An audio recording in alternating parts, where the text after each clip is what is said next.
The Green Hat. By Michael Arlen. Chapter 1, The Green Hat.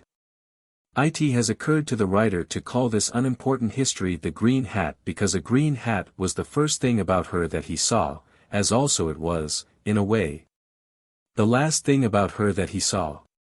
It was bright green, of a sort of felt, and bravely worn, being, no doubt, one of those that women who have many hats affect pour le sport. I saw it for the first time, writes the author, on the eve of my removal from one residence in London to another. Although when I say residence I mean that I was, by the grace of God and at the impulse of my own temerity, removing to somewhat more habitable premises nearby from 2 rooms and a bathroom above a mean lane in a place called Shepherd's Market. Not that our lane hadn't attractions of its own to offer. Our lane was one in which many improbable things were wont to happen, but it somehow seemed inevitable that such things should happen there. But maybe I had better select a few of these things, that you may know the sort of lane ours was.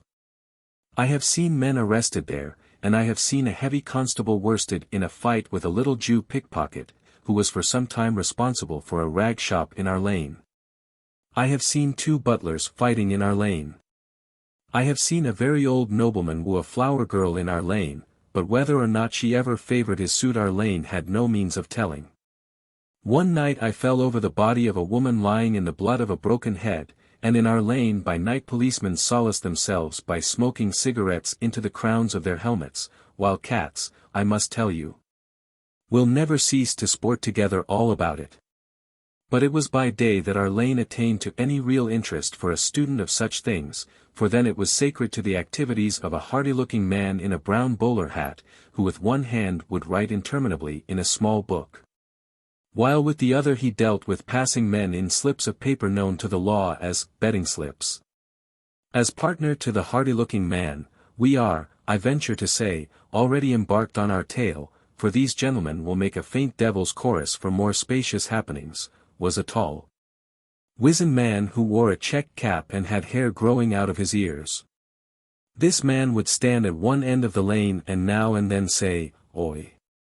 When he had said, "Oi," he would light a cigarette, while the hardy-looking man would run heavily round our end of the lane, for meant that the law was after him. When the law had gone he would come back wiping his mouth, and jokes were exchanged with the butcher and the fishmonger. But when the law really wanted him, say twice a year, a posse of policemen would simultaneously rush both ends of our lane. And the hardy-looking man was mulcted in a fine not exceeding so much and was back again the next morning within a yard of my door. Among his most persistent admirers was a little bent old man with bloodshot eyes and a twitching mouth, who was a window cleaner without a union, which meant that he would clean a window for 3d and won no tip.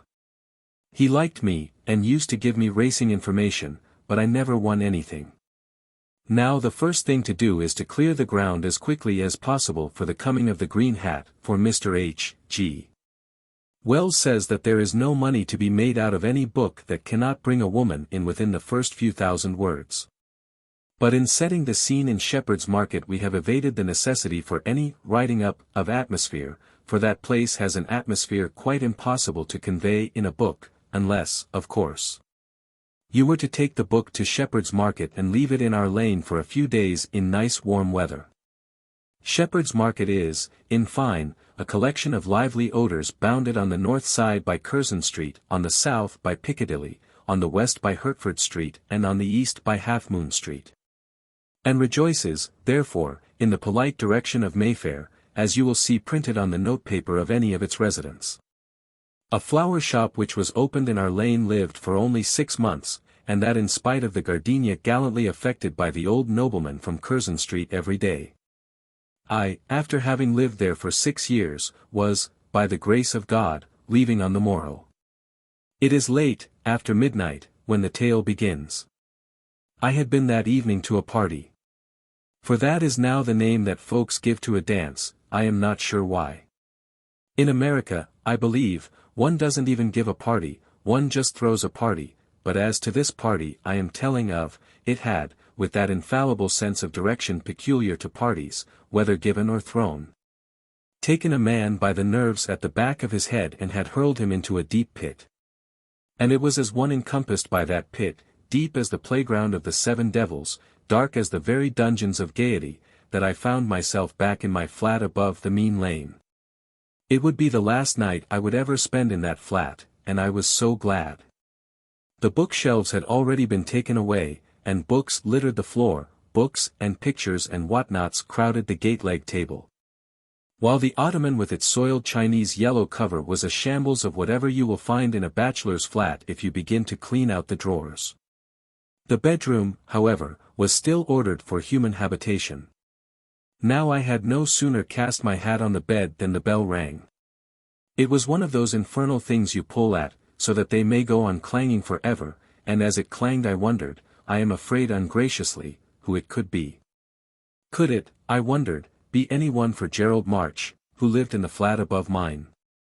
But no one, I told myself, has called on Gerald March within the memory of man, for that man discourages callers, that man knows how to discourage callers. I had no hope in pretending not to be at home, for my lights were plain to see from our lane. And in my mind's eye I saw the hearty face of the acquaintance at the door, and with my mind's ear I heard the hearty greeting that dropped from his parasitical and thirsty lips. He had seen my light, that man, as he went his way home from some party even more pestilential than the one which had sent me home stricken. And he would fain drink a glass with me, after the fashion of pests of the night, that are hardy with the weary and thirsty with the unwary. I could, however, always order my privacy without seeming too unfriendly by looking down from my bedroom window. For whereas the windows of my sitting room faced the public bar of the leather butler and an angle of the offices of the Duke of Marlborough's fine house, from my bedroom window I had a clear prospect of our lane. Of pests, however, there was neither sight nor sign, nor of cats, nor of men, nor of any low and usual thing, only, under the lamp at the Sheep Street end of our lane, a long, low, yellow car which shone like a battle chariot. It was empty. Now I am of those who are affected by motor cars, their lines thrill me, the harmony of their color touches me, a gallant device wins my earnest admiration so that, walking along Piccadilly, I will distress my mind by being a partisan of this one.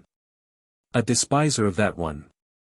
Nor am I to be won by any cheap thing, no matter how brave seeming it may be to the eye, how admirable in endurance, but I am to be won only by the simple lines, the severe and menacing aspect, of the aces among motor cars. For economy hath charms, but not to the eye. This car charmed the eye. Like a huge yellow insect that had dropped to earth from a butterfly civilization, this car, gallant and suave, rested in the lowly silence of the shepherd's market night. Open as a yacht, it wore a great shining bonnet, and flying over the crest of this great bonnet, as though in proud flight over the heads of scores of phantom horses, was that silver stork by which the gentle may be pleased to know that they have just escaped death beneath the wheels of a Hispano-Suiza car, as supplied to His Most Catholic Majesty. Downwards to my door I looked, and there was a green hat before my door. The light from the one lamp in Sheep Street fell about it, and that was how I saw that it was a green hat, of a sort of felt, and bravely worn, being, no doubt, one of those that women who have many hats affect pour le sport. 2. Do you know if Mr. March is in? Asked the voice of the green hat. But I could not see her face for the shadow of the brim, for it was a piratical brim, such as might very possibly defy the burning suns of El Dorado. I said I was not sure. I was very surprised, a caller for Gerald March. If we look up, I said, we can see by his lights if he is in. And I stepped out into the lane, and the green hat and I stared up at the topmost windows of the grubby little house. There's no light there, she said. I suppose the light below is yours.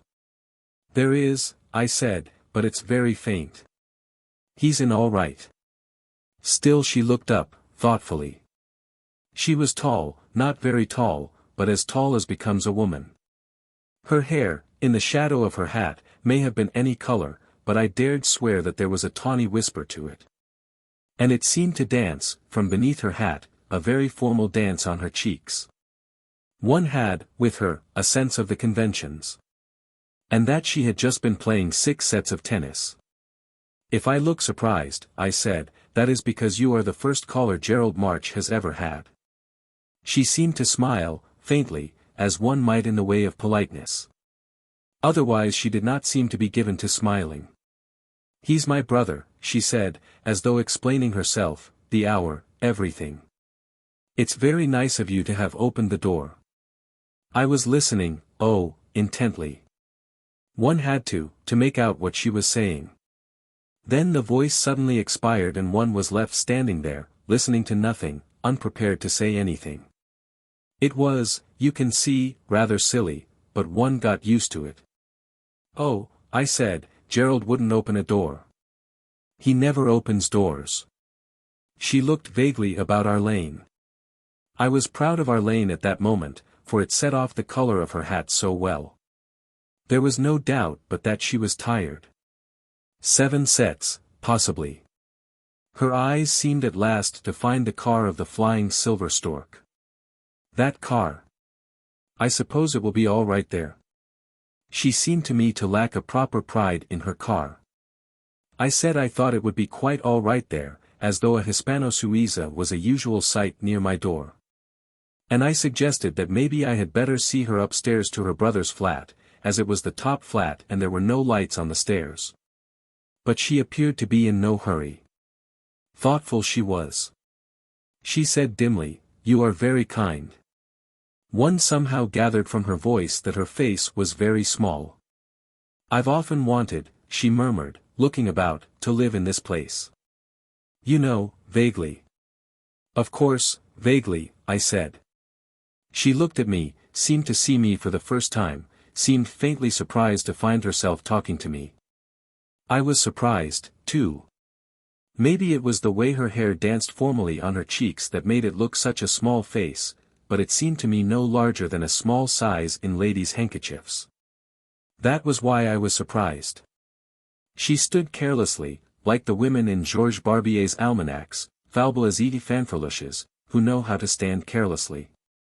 Her hands were thrust into the pockets of a light brown leather jacket, pour le sport, which shone quite definitely in the lamplight. It was wide open at the throat, and had a high collar of the fur of a few minks. I once had a friend who was a taxidermist, and that was how I knew that. One small red elephant marched across what I could see of her dress, which was dark and not pour le sport. "Perhaps you are right," she admitted doubtfully. Not that I had the faintest idea what she was talking about. I went before her up the dark narrow stairs, sideways, lighting and dropping matches, after the custom of 6 years. There were 3 floors in the little house, but the first was untenanted except by mice. I wondered whether it would interest her if I told her I was leaving tomorrow, but I did not see why it should. She, after all, had probably just come back from foreign parts. About her, it was perfectly obvious, was the aura of many adventures. But I was looking on her in brotherly sort, interested in her because she was Gerald March's sister. For that was a most deficient man in every other respect. Fancy, I thought. She said, "Ooh, isn't it dark?" Of course, I said, striking yet another match against the wall, I knew Gerald had a sister, but I had a vague idea, I don't know why, that she was still at school. "I don't suppose," she said helpfully, stumbled slightly, I helped her, "that anyone knows everything. Is that mice downstairs? Rats? Ooh, really?" Gerald and I showed, once upon a time, a strong tendency to be twins, though there was a good hour between us, so I was told. I was at the tail end of the hour. Slowly struggling up those dim, narrow, musty stairs, her green hat now and then flaming in the matchlight, she gave one worthless information in a slightly husky, impersonal voice. As we came up to my landing I asked her if she had seen Gerald lately. "Not," she said, whispered, "for years and years. Nearly 10, I think. Do you think that comes, perhaps, of having been almost twins once upon a time?" I did not say anything for I was thinking hard. Now I was Gerald's friend. This lady of the green hat was Gerald's sister, nay, his twin sister. Fancy, I thought. Where, I asked myself, did one stand? It was a matter for thought, for deep thought, and so I treated it, as she did not appear to be in any great hurry. Now while these things were passing, the lady and I were standing on my landing, which was 4 foot by 3. She with 1 foot on the stair below, one leather shoulder against the wall. And one had again, with her, a sense of the conventions. "You are thinking," she accused me. "I wonder what about." The light that plunged through my half-open sitting-room door fought a great fight with the shadow of her green hat and lit her face mysteriously. She was fair. As they would say it in the England of long ago, she was fair. And she was grave, so grave. That is a sad lady, I thought. To be fair, to be sad, why, was she intelligent, too? And white she was, very white, and her painted mouth was purple in the dim light, and her eyes, which seemed set very wide apart, were cool, impersonal, sensible, and they were blazing blue. Even in that light they were blazing blue, like 2 spoonfuls of the Mediterranean in the early morning of a brilliant day. The sirens had eyes like that, without a doubt, when they sang of better dreams. But no siren, she. That was a sad lady, most grave. And always her hair would be dancing a tawny, formal dance about the small white cheeks. She smiled, when it occurred to her that she was looking at me. "I know what you are thinking," she said. "I wonder." "Yes. You like Gerald, don't you?" She thought about that. "Well, what you are thinking is, whether it is fair to him to take me up there in case he is drunk." "If only it was, in case," I said. "You see." She closed her eyes. "Poor Gerald," she whispered. "Isn't it a shame?" "I'm afraid," I said, "there's nothing to be done." "Oh, I know." Oh, she seemed to know that from her heart. And I wondered why they had not seen each other for 10 years. I couldn't imagine her disliking Gerald, childish, furious Gerald. Probably, I thought, he was to blame, and I wondered if there was anything in Gerald's life for which he was not to blame. Poor Gerald. "You see," the slightly husky voice was saying, "I just came tonight on an impulse.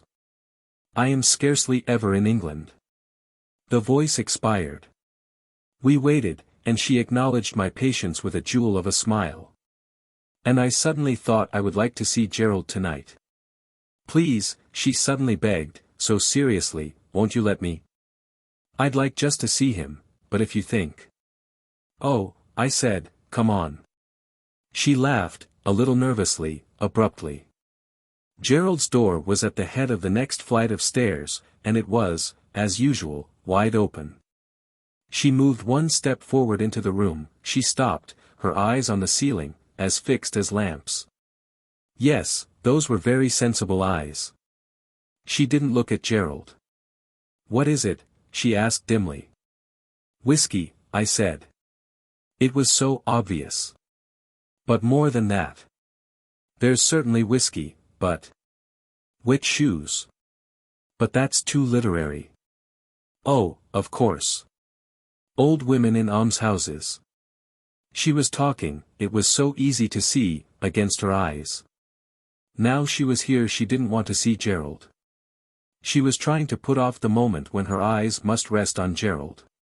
Still just within the dingy room, she looked everywhere but at Gerald. "Lot of books," she said. I made to go, but the slightest hint of a start detained me.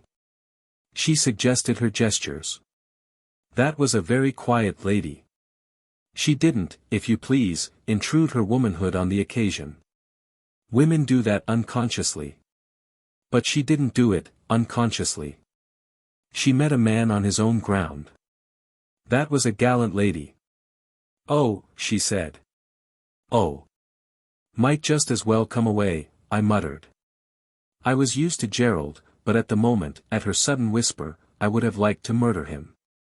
Here for 16 months not a soul had come to see him, and now, before his sister, and his twin sister too, he was in this vile state.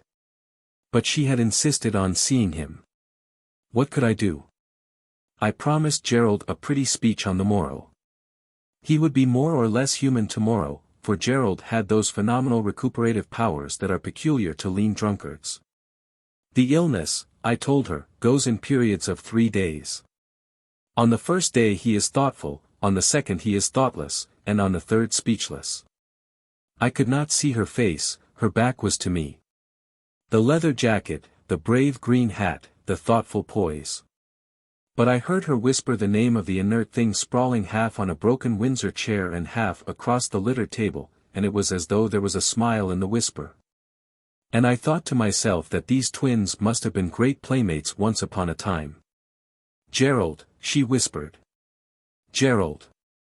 Gerald." "Oh, go to hell," muttered Gerald, and, without looking up, without waking up, twitched his head feverishly to one side, upsetting a teacup half full of whiskey.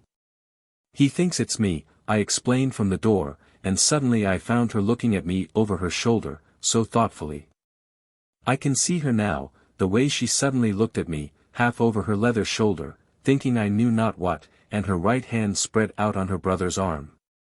There was a striking emerald on the third finger of her right hand, livid against the dark thing that was Gerald March. "Only 29, she told me gravely, Gerald and me." "Oh," I said. "What could one say?" "Bad luck, I do think," she murmured. I wondered, whom she was talking to. "Certainly not to me." "He's a very good fellow," I said. "Heredity, you see," she suddenly explained. "Father almost died of it. Brandy, though. He liked brandy, Barty did. They said he would die if he had more than half a bottle a day, but he had a bottle to make sure, and then he died of pneumonia." Then, in her silence, she was so still that I grew very uncomfortable. What was she thinking about? She was staring down at the sprawling thing that was her twin brother, the emerald still livid against his arm. "He wrote a very good book once," I said, to say something. "Yes. About boy. Gerald, you see, was no talker. He just swore, but automatically, it meant nothing. Didn't you know?" She looked at me again, but her eyes seemed to me masked.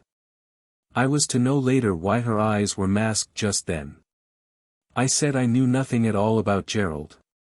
She passed a finger over one of her eyebrows, and looked at it. "Dirty," she said. "Years ago," she said, "before the war, Gerald had a very great friend. Gerald, you see, is a hero worshipper. In spite of his air and everything, that is what Gerald is, a hero worshipper. And no hero, no Gerald. And so, when his hero died, Gerald died too. Funny, life is, isn't it? Then the war, and that, of course, buried him. And now. Those absorbed, blazing blue eyes. The sea was in them, and the whisper of all open places, the magic of the sea was in her eyes, whipped with salt and winds. No friends, she asked dimly. No women. Nothing. And just at that moment I had, for the first time, that feeling of incapacity with her. I was to have it again, profoundly, but I remember vividly that it came for the first time just then, in poor, furious Gerald's room. Dingy, that is what I felt before this quiet, thoughtful woman with the absorbed eyes. Dingy. I felt, I suppose, the immense dinginess of being a human being, for there is an immense, unalterable dinginess in being human, in the limitation of being human. But why I should feel that particularly with her I did not know then. She, too, was human, quiet, gentle, very unaware. But, later, I was to know why. It was with an effort that I told her about Gerald. That feeling of self-dinginess came somehow to a point in just feeling common. For I was what Gerald was not, what she obviously was not. I could somehow cope with my time and generation, while they were of the breed destined to failure. I was of the race that is surviving the England of Horatio Bottomley, the England of lies, vulgarity, and unclean savagery, while they of the imperious nerves had failed, they had died that slow white death which is reserved for privilege in defeat. Gerald, I told her, was a more solitary man than I had ever known or thought to know. I supposed he had a small income, for he seemed to manage to live. He was very shy, absurdly shy, tortured shy. She nodded gravely, and I went on to say that shyness was a cruel disease with Gerald. It was a shyness, to strangers, without charm, for he never could show his shyness, he must show everything but his shyness. And so it was that he couldn't get on with people, and now he had ceased to try, he just had drinks. Every Sunday afternoon he went to tea with his aunt, Lady Eve Chalice, in Mount Street. It was Eve who really created my impulse, she told me, then, oh, here, and I found I had an empty cigarette case in my hand and that she was offering me hers. It was an oblong white jade case, and chained to it by a double chain of gold was a hectagonal black onyx box which may or may not have held powder. One corner of the hectagonal black onyx was initialed in minute diamond letters, I.S. Iris, she said. Iris Storm. And she smiled, childishly, formally, saying, "You have been so nice, I had forgotten we didn't know each other." I told her my name, in that embarrassed way one always does tell anyone one's name, and we smoked a while in silence. She inhaled her smoke with a faint hiss, and her teeth were a regiment of even bits of rice paper standing at attention, very smart and sharp. Teeth always give one ideas. These were imperious, dangerous teeth. On a middle one was wedged a small string of tobacco, it lay coiled there like a brown maggot, and when I told her about that she removed it with the nail of her small finger, and regarded it. She had a great talent for looking at nothing in particular, and that was the only likeness I could see between the twins, thoughtful they both were. Suddenly, from the tousled dark head on the table came a jumble of inarticulate words. She listened intently. Gerald shivered, but his face remained buried in his crossed arms. "He's dreaming," I said. She looked at me, and I thought there were tears in her eyes. But as they never fell, I am not sure. Thoughtful she was, smoking. "Why does God do these things?" she asked in a suddenly strong, clear voice, a most surprising voice, but I said nothing, knowing nothing of God. "Let us go," she said. "Shall I tell him you came?" She thought about that, looking at me. "Yes," she said, "will you? Please. Just that I came. You see, Gerald doesn't, well," she smiled somewhere in those eyes, "let us say he is against me." We were in the doorway of the soiled room of the drunkard. I was going to switch out the light. Often I would come upstairs and switch out Gerald's light. "Gerald," she said suddenly, in that strong voice, and I thought of a prefect's voice at school, down the corridor of a dormitory. "Goodbye to Gerald. You see," she said to me, "Gerald and I are the last marches, and we ought to stand together. Don't you think so?" "Yes, you ought," I said gravely. One hand, the hand of the great emerald, hung against her leather jacket. "Certainly you ought," I said, and raised the hand to my lips. Her hand smelt dimly of petrol and cigarettes, and a scent whose name I shall now never know. "These defiant courtesies," she said thoughtfully. "They're very nice, I always say." 3. Slowly, she first, we went down the narrow stairs to my landing. In the sudden flare of my match there was revealed a threepenny bit of flesh just above the heel of her left shoe, and I had occasion to rebuke myself on the depravity that is man. She said over her shoulder, "Hilary Townsend has told me about you. But he has never told me about you." "Oh, he would if you provoked him.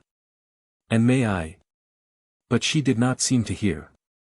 Once Hilary had, I thought, said something about Gerald March having a sister, but I had not connected the vaguely heard name of Mrs. Storm with her. I don't know why, but I had always imagined Gerald's sister as a schoolgirl living somewhere in the country with a bankrupt old gentleman called Lord Porterley, Gerald's uncle. We were on my small landing now, in the light that plunged out of the half-open door of my sitting room, she with a foot on the stairs leading downwards, away. "Goodbye," she said. "Really, I think you've been very kind." She seemed to me very nice and gentle, yes, nice, and then it seemed to me that across her gentleness flamed a bar of fire. She walked, oh, impersonally, in the fires of herself. I was on another planet. Hilary tells me now that he also had that feeling with her, but Hilary must have struggled against it, whereas I am incapable of struggling against any feeling. Goodbye, I said. I was looking not at her but through the half-open door into my room. There lay the disorder of my life, the jumble, the lack of purpose, the silence, and the defeat of my life. I wasn't, it seems almost an intrusion to say, very happy in those days, but that is by the way in the history of Gerald March and Iris Storm. Now here is the difficult part of this history. Of the many gaps it will contain, this seems to me the most grave, the least excusable. One should write, if not well, at least plausibly, about the things that happen. And yet I cannot be plausible about this, because I do not know how it happened. I mean, how she came into my room and sat down. I did not ask her. Did she want to? Mrs. Storm was a lady who gave you a sense of the conventions. Mrs. Storm was and yet. I do not know anything about her. I am trying, you can see, to realize her, to add her together, and, of course, failing. She showed you first one side of her and then another, and each side seemed to have no relation with any other, each side might have belonged to a different woman, indeed, since then I have found that each side did belong to a different woman. I have met 100 pieces of Iris, quite vividly met them, since last I saw her. And sometimes I have thought of her, foolishly, of course, but shall a man be wise about a woman?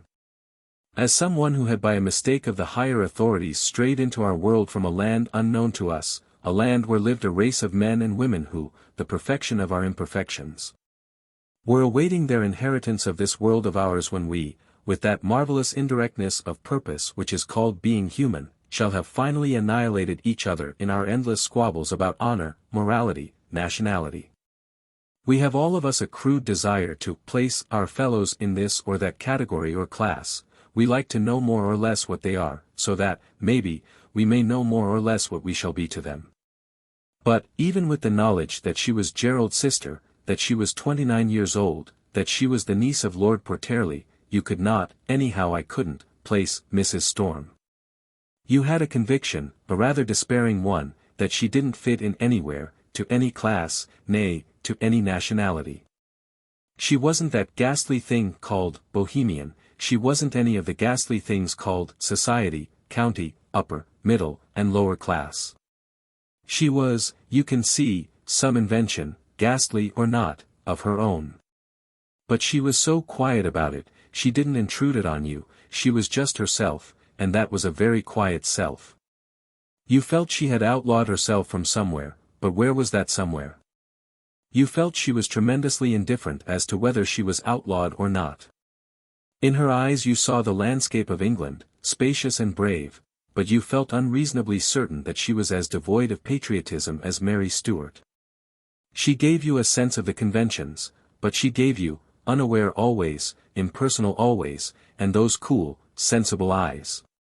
A much deeper sense that she was somehow outside the comic, squalid, sometimes almost fine laws by which we judge as to what is and what is not conventional. That was why, I am trying to show, I felt so profoundly incapable with her. It was not as though one was non-existent, it was as though, with her, one existed only in the most limited sense. And, I suppose, she affected me particularly in that way simply because I am a man of my time. For that is a limitation a man can't get beyond, to be of his time, completely. He may be successful, a man like that, indeed, should he not blow his brains out if he is not? But he who is of his time may never rise above himself, he is the galley slave working incessantly at the oars of his life, which reflects the lives of the multitude of his fellows. Yes, I am of my time. And so I had with this woman that profound sense of incapability, of defeat, which any limited man must feel with a woman whose limitations he cannot know. She was, in that phrase of Mr. Conrad's which can mean so little or so much, she was of all time. She was, when the first woman crawled out of the mud of the primeval world. She would be, when the last woman walks towards the unmentionable end. Goodbye, I said, and then, as I looked from the disordered room and my disenchanted life at her, the eyes in the shadow of the green hat were brilliant with laughter, so that I was stunned. "Why are you laughing?" I asked, or perhaps I did not ask that, perhaps she had not been laughing at all, for when I was recovered from my stupor her eyes were quite grave, and dark as in a crypt. I pushed open the door of my room. "How I would like," she said, that husky voice, "a glass of cold water." That was what she said, and so I let her go in alone into the sitting room, whilst I turned on the tap in the bathroom. Fiercely and long I let the water run, pleased with the way it was filling the little house with its clean roar, pleased with the clean scent of the rushing water, which is always like the scent of cool sunlight. Then she said, "You have had a quick bath," and so we became friends. She stood among the littered books on the floor, looking round at the disorder, like a tulip with a green head. She sipped the water, looking round wisely over the rim of the tumbler. I explained that I was leaving tomorrow, and therefore the disorder. We talked.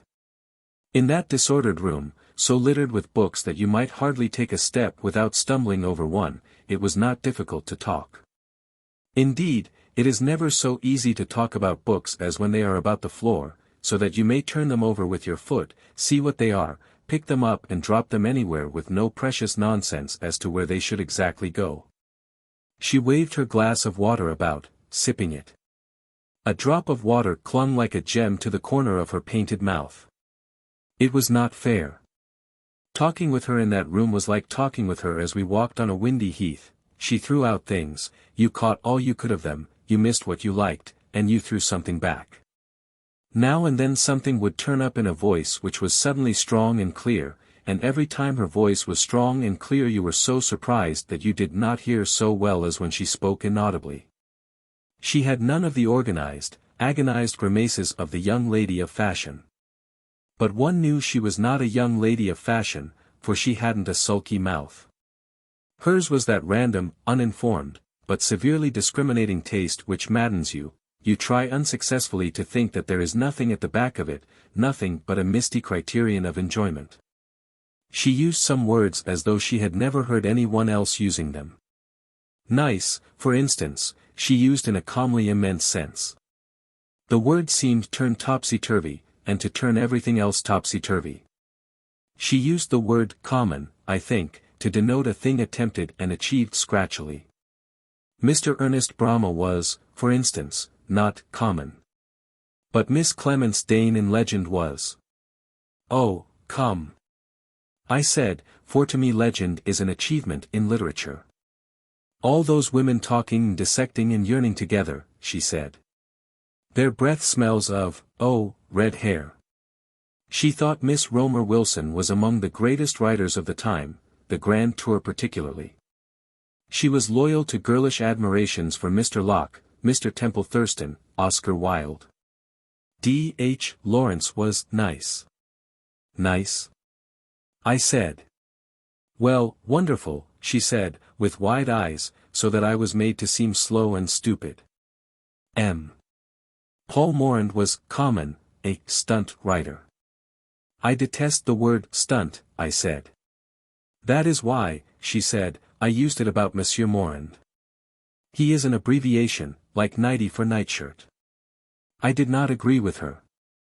She did not like abbreviations, even lunch for luncheon.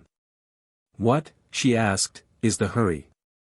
I could not tell her.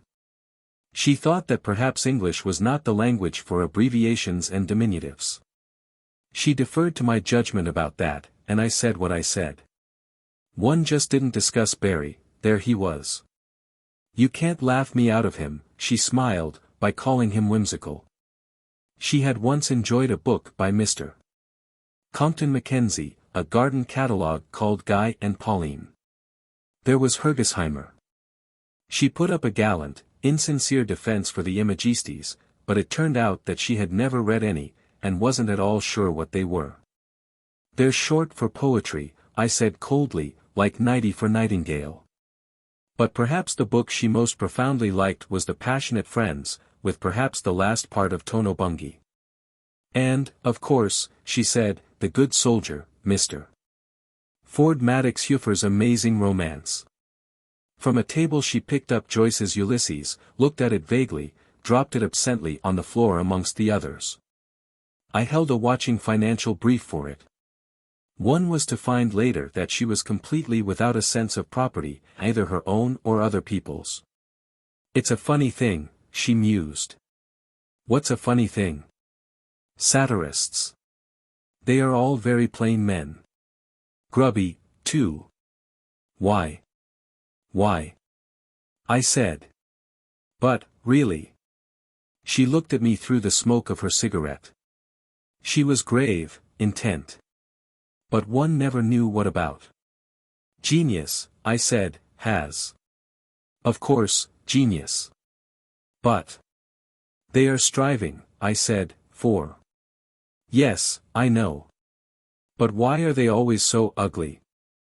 I mean, these people called satirists. One sees them abroad, at the Rotonde, or in Rome, Florence. I saw her among them, the small white face, the cool, sensible, huge eyes, very attentive, deferring. They marry plain, too. Always. Invariably. Why? And man and wife hang on to each other like grim death, despising everything hard. And they come out in spots. Why? One just wonders. It seems to need very ugly men with very unattractive wives to despise things, to show us our ugliness. Has ever any even fairly human-looking person ever been a satirist? But I suppose if they weren't so plain they wouldn't have so much time to be obscene on paper. Or am I talking nonsense? It's absurd, I said, to make it a question of looks. But it makes me furious. She said in that suddenly strong clear voice. These despisers. These grubby clever men with their grubby genius. The heroes of the weekly reviews. Their impotent little obscenities. I've tried to find, in knowing them and reading them, a great, real contempt, something as fierce and clean as fire, a nightmare of contempt, so that from the pillars of burning smoke we can build beings of better shape than ourselves. I've read, watched, listened, wanting to know. I said things, too. But who am I? For instance, I said, you don't allow to all men one common failing, which shows particularly when the men are satirical writers, they must always write about women rather in the spirit of unclean-minded undergraduates. You should be more tolerant, Mrs. Storm. We talked of vulgarity. She had once read a book of mine, and I complained bitterly of my vulgarity, saying, you know, that one didn't begin by being vulgar, but one began, I suggested, by being just bumptious. The meeker you are, the more bumptious you probably are inside, but that does not harm. Not that I was ever really meek. And at the beginning there's a tremendous humility in you to yourself. You can't have any achievement without that humility, and yet you lose it later on because you find out all the wrong things about yourself. People are only too ready to show you the wrong things about yourself. They like doing it. They seem to think there is something wrong with conceit. It irritates fools, because they think it is unwarranted. How do they know if it is unwarranted, and what does it matter if it is or not? Or it irritates them because they too once had in themselves a humility to themselves, and then allowed it to be, according to that bottomly Kipling John Bull gospel, knocked out of them. And so if a young man is not very strong he lets the mischievous fools take his conceit away from him, he turns his back on his real conceit, which is himself, he has it knocked out of him. Just as any taste for music was knocked out of him by his public school, and goes out for one of the spurious conceits which are called, being as others are. Then he has put his feet on the endless and never-ending road of vulgarity, and there are very few turnings. She sat in the deep wicker armchair, which had come with me from Chelsea 6 years before but would travel nevermore. It creaked madly as she sat down, and she glanced at it in surprise. Of course, she said, it's contagious. You are quite wrong, I said. The real sticky part seems to come from inside one. And there, you see, is where a writer has a sense of defeat, a writer, I mean, who must earn his living by writing, and so must always write. For it is more difficult for a second-rate writer not to be vulgar than for a camel to pass through a needle's eye. It uncoils from somewhere inside you, like a nasty, sticky snake. So slick it is, too. So helpful, often. And when you see it for the first time you stare at it transfixed, and you say, but I am not vulgar. But you get used to it later on. Very few people notice it. Most people like it.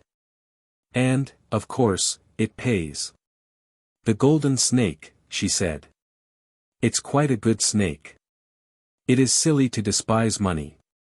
Writers, I said, and, I think, said rightly, love money, they adore money. Successful writers, I mean. The ones who have become venerable, the ones who have made great names by writing about the irony of life and the incapabilities of wealth, the writers of the people for the people. They worship money, they hoard money. One and all despise rich people, and are perfectly beastly about the upper classes. You should ask any publisher about the business capacity of any great author who writes about the irony of life. To really intelligent men of the middle classes, living in sin does not seem nearly so wicked as living in luxurious sin. I only know one successful author who has the decency to get drunk with his easily earned money. One should keep a sense of proportion about money, and you can only do that by throwing it away. The Jews, for instance. Jews, she said, are charming. The rich ones, I mean, and preferably the fat shiny ones. They understand luxury and elegance is an enchantment that the skin loves. But nowadays only Jews have an idea of enchantment, only Jews and Americans. Furs, jewels, spacious rooms, trellised terraces, all lovely baubles, silks of China, myrrh, frankincense, and motor cars. The Jews are disenchanted, but at least they're brave enough to insist on having all the enchantments of disenchantment. Luxury, ease, splendor, spaciousness.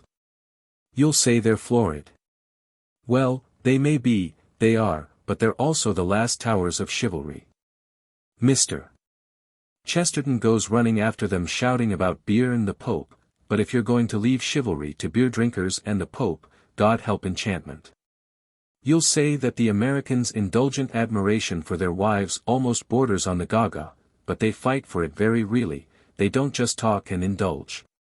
They fight with money, they have the courage of their checks, they dare tremendous duels, they get up at unearthly hours in the morning to dash towards the rendezvous. And they draw a check just as gallantly as any rather caddish cavalier ever drew a sword. Englishmen, I said, respect their women. Maybe, she said absently. We were impersonal. Now and then the wicker armchair creaked beneath her, and she looked at it with faint surprise. Now and then a car screamed on Piccadilly, an electric landau sounded its bells through Shepherd's Market towards its garage by Camelot House. Now and then her slightly husky voice expired. Then we waited a while. She stared deeply into the eyes of a mask which a Russian artist had once given me in exchange for a poker debt. It lay sideways against a corner of the fender. I waited for her to say something about that, for it was the mask of a Florentine gentleman that was a lecher. I had grown used to it, as one can grow used to anything, but people would remark on it adversely. The lady of the green hat said nothing, and that was how I knew that for her everything was inevitable. That is an important thing to know about a woman, for you know then that you will never know where you are. We became personal. She said, let us talk about our friends now. Tonight, I said, I have been to a party at the Hallidays. Ah, the pitiless vulgarians. Surely, between us, we can do better than that. There's Hilary. The sweet. Can you not love Hilary? But tonight, she said very seriously, I have been dining with old Maurice Harpenden. How he would hate me to say old. I went out all the way to Sutton Merley to do that, because he expects it of me when I am in England. We are enemies, and we watch each other. He was very courtly. They are difficult to deal with, handsome old men who have known one since one was so high. You need to be a woman to know what I mean, but you must try to pretend for a minute. Thank you. Organically, of course, they are perfect. Good features and long legs and iron gray hair. Character and Clothes by Robert Hickens. They are very courtly, and then they touch one. Now, why do they do that? They pretend to do it in a friendly way, as any gentleman of the old school might to the daughter of another gentleman of the old school, but they make opportunities. The husky voice committed suicide, was buried, and in the 3rd second rose from the dead. I do not understand men. I do not understand the old school type of man, nor what old school means, unless it means that you never did anything at school except win the Battle of Waterloo. Then as soon as you left school you were qualified by good looks, a charm of manner, and a habit of becoming popular with elderly men which is peculiar to right-minded young Englishmen, to become Major General Sir Maurice Harpenden, KCB, CMG.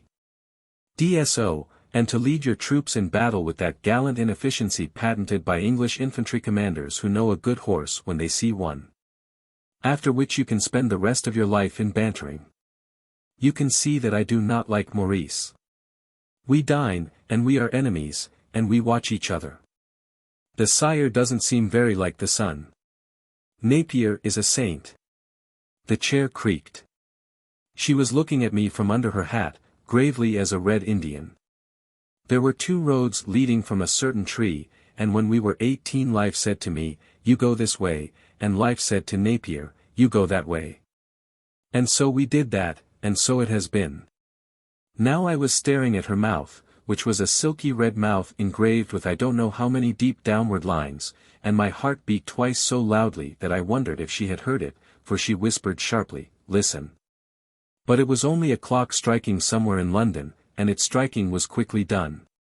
"I must go," she said, but not even the armchair creaked, and her green hat was still crushed against the back of the chair, and her eyes were still staring profoundly over my shoulder. There was only the window there.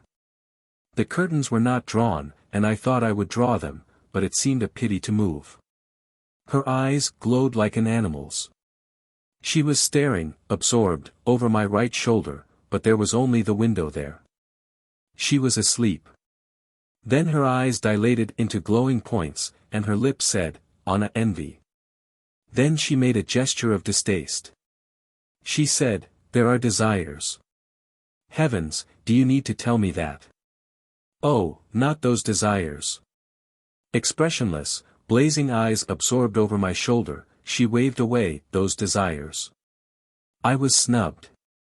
"They call it," she said, "the desire for I know not what. They will find it one day when we are dead and all things that live now are dead. They will find it when everything is dead but the dreams we have no words for. It is not chocolate, it is not cigarettes, it is not cocaine, nor opium, nor sex. It is not eating, drinking, flying, fighting, loving. It is not love's delight, it is not bearing children, though in that there are moments like jewels. There is one taste in us that is unsatisfied. I don't know what that taste is, but I know it is there. Life's best gift, hasn't someone said, is the ability to dream of a better life." The green hat crushed recklessly against the back of the chair, she stared, still and absorbed, at the names that friends of long ago had written on the ceiling with smoke of candle flame. Her eyes glowed like an animal's. The light of the reading lamp on the littered table by my elbow kissed her lip, and the light kissed the faint down on her lip into a few minutes of existence as a garden of gold dust. A sword lay in my mind, twisting and shining among the inner grotesqueries where we keep ourselves, in the real sense, to ourselves. I forced my mind to a more legal aspect of her. There were 2 rings on her wedding finger. A narrow circle of platinum, a narrow circle of gold. I wondered if she had been married twice. I tried to imagine her husbands. They would be tall, handsome men, and she would be passionately in love with them. She would, like all women in love with tall, handsome men, be worshipful as a dog. Physically they would be very courteous to her, but no more than courteous, and mentally they would, if I may say so, treat her rough. They would go to sleep quickly, and she would lie awake far into the night, pressing her breasts, because they hurt her. She would think. She would not think. Then one day, when she was between thinking and not thinking, she would be unfaithful, and the tall, handsome man who was her husband would apologize to her for not having understood her better. But she would say, with cold eyes, "There is nothing to understand. Anna envy." Then he would say, "Oh," and instruct her lawyers to divorce him.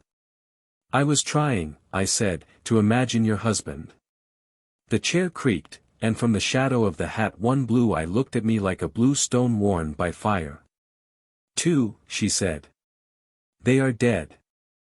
I wondered what she saw, looking over my shoulder.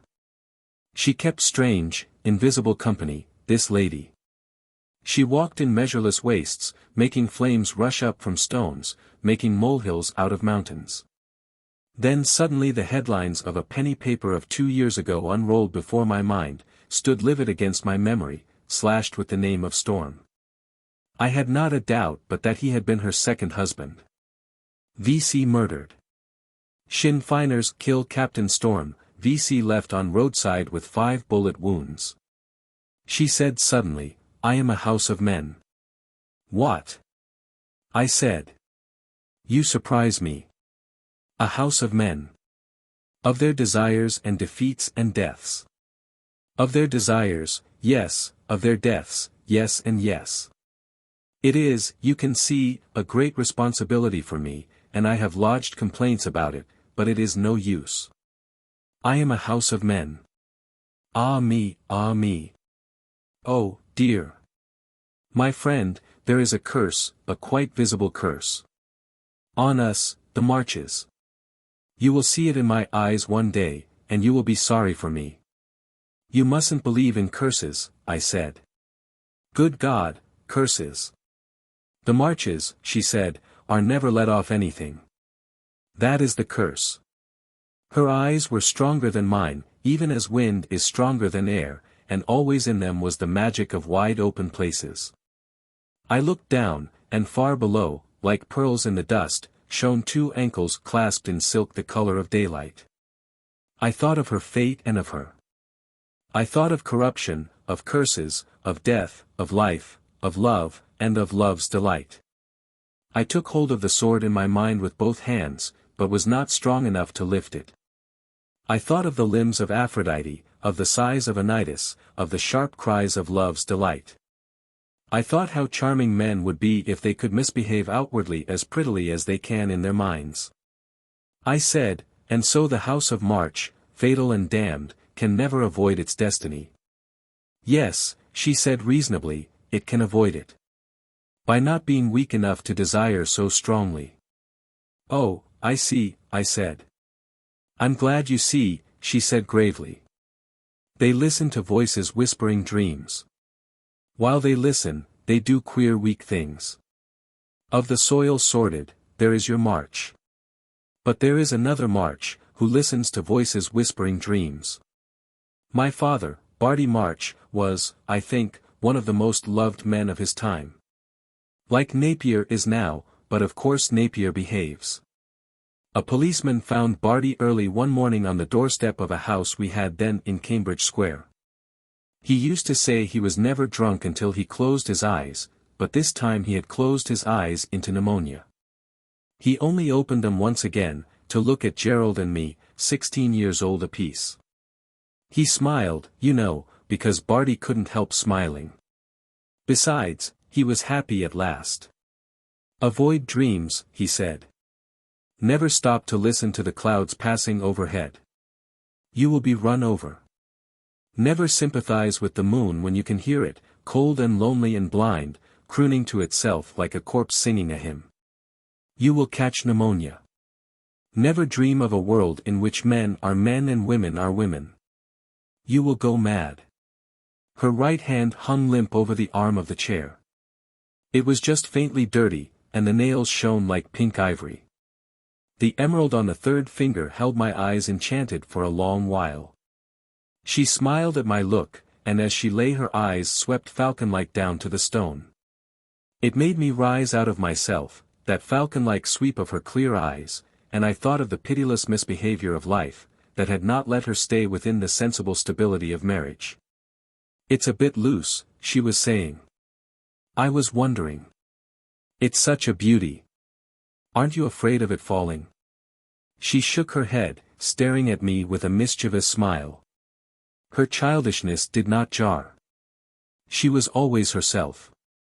Ooh, no. I have a knuckle. I crook it. And lo, it doesn't fall. But this sounds like a plot. It is a law, she said. There are 4 laws, variously entitled A, B, C, D. The law, A, declares, against all formerly held beliefs, that a flower is less beautiful because it is sure to die. That is a religious law, having to do with the unworth of perishable things, if you see what I mean.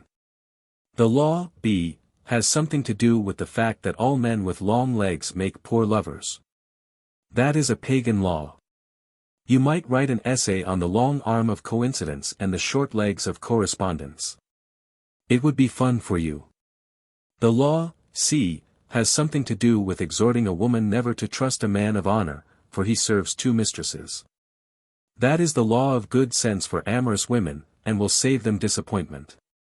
The law, D, has to do with this ring, which is a bit loose, according to the directions of Jehovah. You have mighty friends, Iris Storm. Ah, I need them. Desire is a child with hungry eyes, and for him a dragon lies waiting. This ring is a charm against dragons. The slightly husky voice dreamed. It was an hour for dreaming. She would mask unhappy things with passing talk. I called him Jehovah because the same was a jealous God. And I would mock him with that, saying that it was I who should be jealous of him, for doesn't a man of honor serve 2 mistresses, while it is well known of women of dishonor, I would mock him, that they never serve but one God at a time. But he never was a worldly man, and so eaten by doubt that you would have laughed if he hadn't been such a pet. And so he gave you the emerald to be as a witness against you, and to testify against your frailty?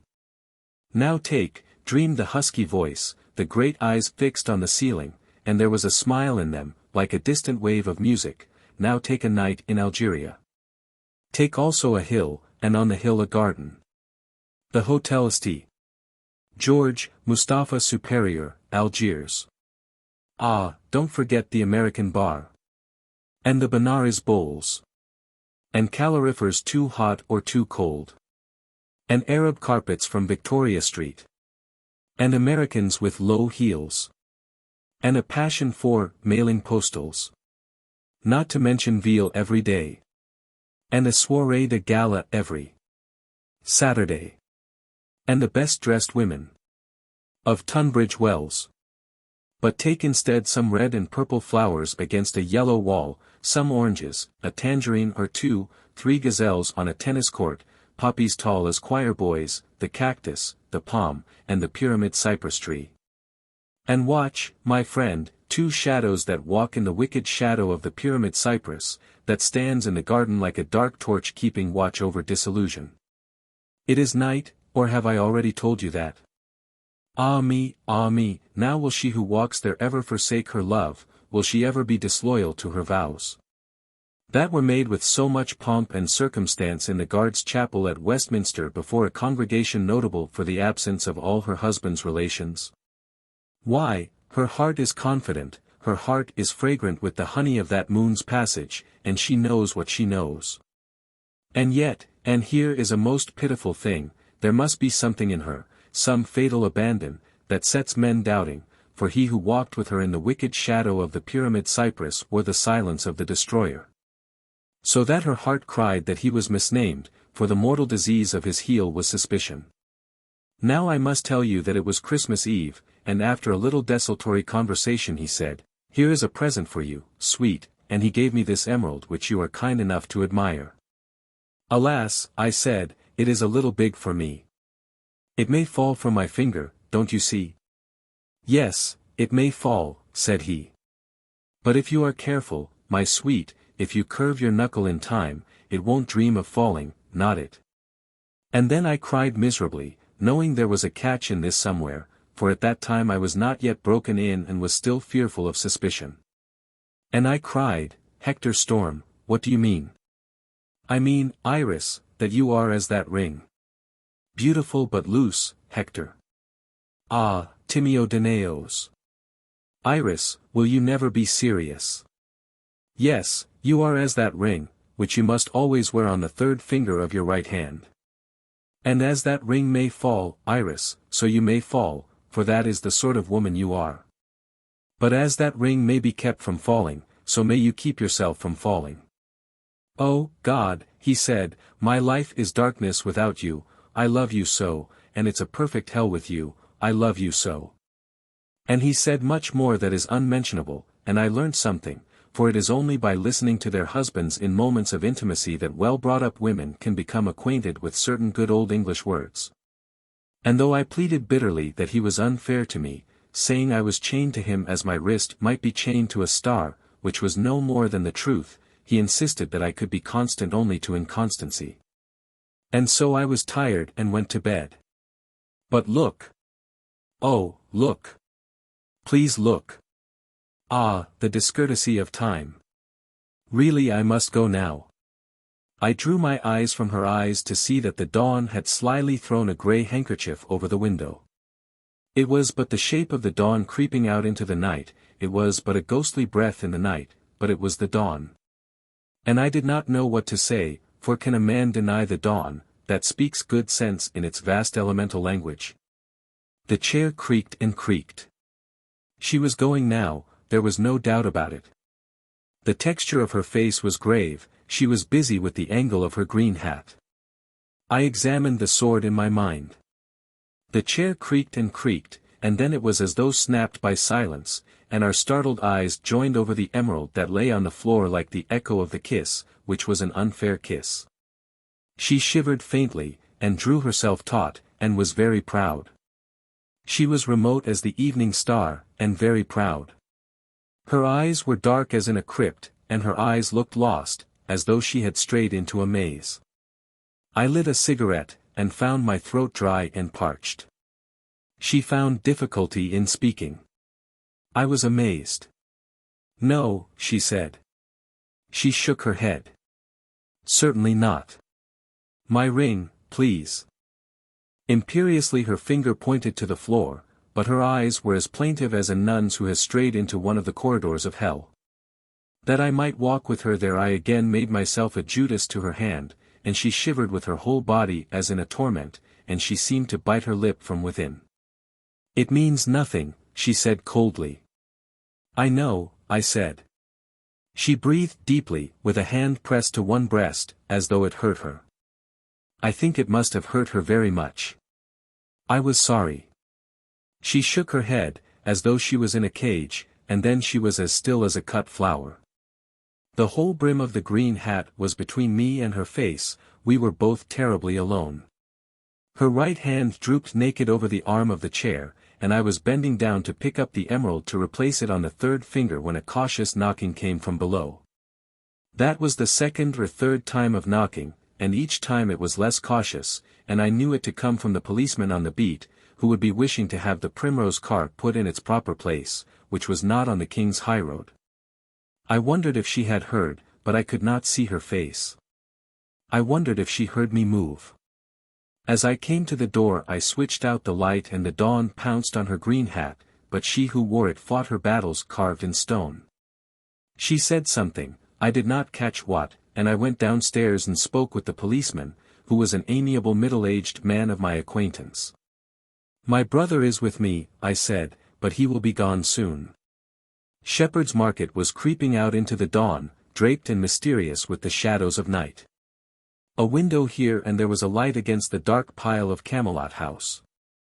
The great car stood like a bruise against the passage of eternity, dawn fought for it, night draped it, and the silver stork flew unseen. The small noises of dawn stirred sharply in the night, and the lamps wore pale, tired faces. Summer's well on, said the policeman. I re-entered the sitting room, saying impersonally, I'm afraid you must go, as. The room was empty. The figure that had been carved in stone was wrapped in air. The disorder of the room lay jeering at me on the dim carpet of the dawn. It was all like a purposeless limbo stretched between the night and the day, the room, my life, hers, everything, the strong, the silly and the brave. The hundreds of books lay in soiled confusion on the floor, the wisdom of the world that has gone to the making of the soiled nothings that we are. I was seized by a Catholic anger against the woman. Through all the disenchantments of youth, despite the contagious impurities of life, in defiance of the crimes against love that we call love, I had kept romance for my ghostly companion. Romance was more than a silly lithe goddess coming down from a marble column. Romance was more than the license to be shameless with clouded eyes. Romance did not steal through the fleshy portals of the heart, did not shiver at a Judas kiss, did not coil white trembling limbs into the puerile lusts of the mind. Romance was all that and was as much greater than that as a religion is greater than a church. To romance, which was the ultimate vision of common sense, sex, as sex, was the most colossal bore that had ever distracted man from his heritage. And she would palm a facet of this colossal bore off on me. She would have me barter my ghostly companion for the fall of an emerald, she would invade my thoughts, perhaps my life, in exchange for a puny pleasure that needs love to exalt it above the matchless silliness of what, with an excessive zeal for scientific classification, is known to our civilization as the sexual act. I picked up the emerald from the floor, and it smiled in the palm of my hand. In the dusk of the bedroom, she lay coiled on the bed. The hush of her breathing was no more than the trembling servant of the silence. Then she coughed a small cigarette cough. It was the usual cough, and gave me back my confidence. Iris Storm. I said, but I wondered if I had spoken, the frail silence was so undisturbed. She was asleep. Perhaps it was then that I realized that she was beautiful. She was asleep. Could any but the shape of beauty dare to wear that impertinence? She lay on her side, she lay anyhow. The green hat was gone. Iris. I said. Her hair was thick and tawny, and it waved like music, and the night was tangled in the waves of her hair. It was like a boy's hair, swept back from the forehead, which was a wide, clear forehead, clean and brave and sensible as a boy's. Sensible, oh dear. The tawny cornstalks danced their formal dance on the one cheek that I could see, and the tip of a pierced ear played beneath them, like a mouse in the cornfield. Above her neck her hair died a very manly death, a more manly death than bobbed hair was ever known to die, and so it comes about that Iris Storm was the first Englishwoman I ever saw with shingled hair. This was in 1922. I decided that I did not know what to do. I decided that that was just as well. I will play, I thought, a waiting game, and lit a cigarette. But in her tawny hair the night was tangled like a promise, and it smelled as grass might smell in a fairy land, and always about her there was that faint dry scent whose name I shall now never know. Her mouth drooped like a flower, and there was a little shiny bit in the valley between her cheek and her nose. To this I applied a little Quelques Fleurs talc powder on a handkerchief, that when she awoke she should not think so ill of herself as I did. Hers was a small, straight nose with an imperceptible curve, just as any straight line might have, and its tip quivered a little as she breathed. Her leather jacket pour le sport, that had a high collar trimmed with some minks, was flung open, and over the breast of her dark dress 5 small red elephants were marching towards an unknown destination. Towards her feet her hat lay with my hat. Gently, gently, gently as the phantom of myself, for was I not being better than myself? I would replace the emerald on the 3rd finger of her right hand. I would, when hair that was not my own was pressed against my ear, and fingers that were not my own took the cigarette from my mouth, and teeth that were not mine bit my lip. And when the red elephants marching towards an unknown destination stirred breasts full of shadows, and a voice as clear and strong as daylight said, "But enough of this hell." 4. Of all that had once decorated the walls of my sitting room there was left by the removers only a looking-glass in an ancient gold frame, above the fireplace. My mother had once given me an oil painting, saying, "This will do nicely for your flat," but I in my pride had thought a looking-glass would offend the frame more judiciously. She stood before that. "What is the time?" She asked her reflection, and I told her that it was 10 minutes to 6. "Have you a comb?" she asked of her reflection, and luckily I had a comb which was not my comb. She looked at it and saw that it was so. "Thank you," she said to her reflection. The light of the tawny hair mocked the clouded daylight, and when, with the palm of her hand on her forehead, she swept the comb from front to back, it flamed tiger tawny and ate into my spirit. Tiger, tiger, burning bright, in the forests of the night. In the upper fifth at school there was a tall, cold-eyed blood called Dwight Rankin, I think he died on Gallipoli, who used to sit at the desk just in front of mine. He was a man of the mode, wearing his fair hair plastered from front to back, and his neck was clean and unspotted as a girl's, and I would spend minutes wondering whether, if one touched the gold down in which his hair ended high above his neck, one would feel hair or only skin. The back of her head affected me like that, it was just like Dwight Rankin's, only dry, and tiger tawny. She tore the small comb through the dancing curls on each cheek, so that they trembled like voiceless bells. It is a commonplace about women, as assiduously remarked by brilliant feminine psychologists as women's caprice and intuition, that every woman must now and then make a grimace of distaste into a looking-glass. But she did not do that, nor need to. She was untouched, unsoiled, impregnable to the grubby, truthful hand of Lex Femina. She was like a tower of beauty in the morning of the world. The outlaw was above the law of afterwards, impervious and imperious. She was beautiful, grave, proud. How beautiful she was now! It was a sort of blasphemy in her to be so beautiful now, to stand in such ordered loveliness, to be neither shameful like a maiden nor shameless like a mondaine, nor show any fussy after-trill of womanhood, any dingy ember of desire. It was a sort of blasphemy in her, as it would be in a peacock to sing gracefully. The silence got on my nerves, and I said something, anything. She looked over her shoulder at me, vaguely. She was the male of the species that is more fearless than mankind. I wondered what she was going to say. "My hat, please," she said. I appeared to have been holding it in my hand. With her left hand she crushed it on her head and kept her hand on the crown, looking at herself intently in the looking-glass. I was startled at her eyes in the looking-glass. They were cold blue stones, expressionless, caddish as a beast's. Down, down, with 2 fingers of her left hand, she pulled the brim of the green hat over her left eyebrow. She said, "I think I must have left my powder in the other room. Do you mind?" I brought her the case of white jade and the box of black onyx. She powdered, without interest. "Goodbye," she said. Her hand was held out, her eyes were full on mine, naked, expressionless. I felt that they were the heads of the nails under which she had nailed herself. It would be a kindness to let her go quickly, a kindness which she would not have allowed me had I been a woman and she a man. "Goodbye," I said. And suddenly the hand that lay in mine pressed mine, and she gave a vague, brittle laugh. "It seems a pity," she said, and then the eyes in the shadow of the brim seemed to open wide, wide. "You see," she whispered. "You see." But I could see nothing but her silhouette against the future days. I said, "We have begun at the wrong end, but can't we work back?" "Oh, no," she whispered. "It is not like that a bit. You don't understand." Suddenly I said many things.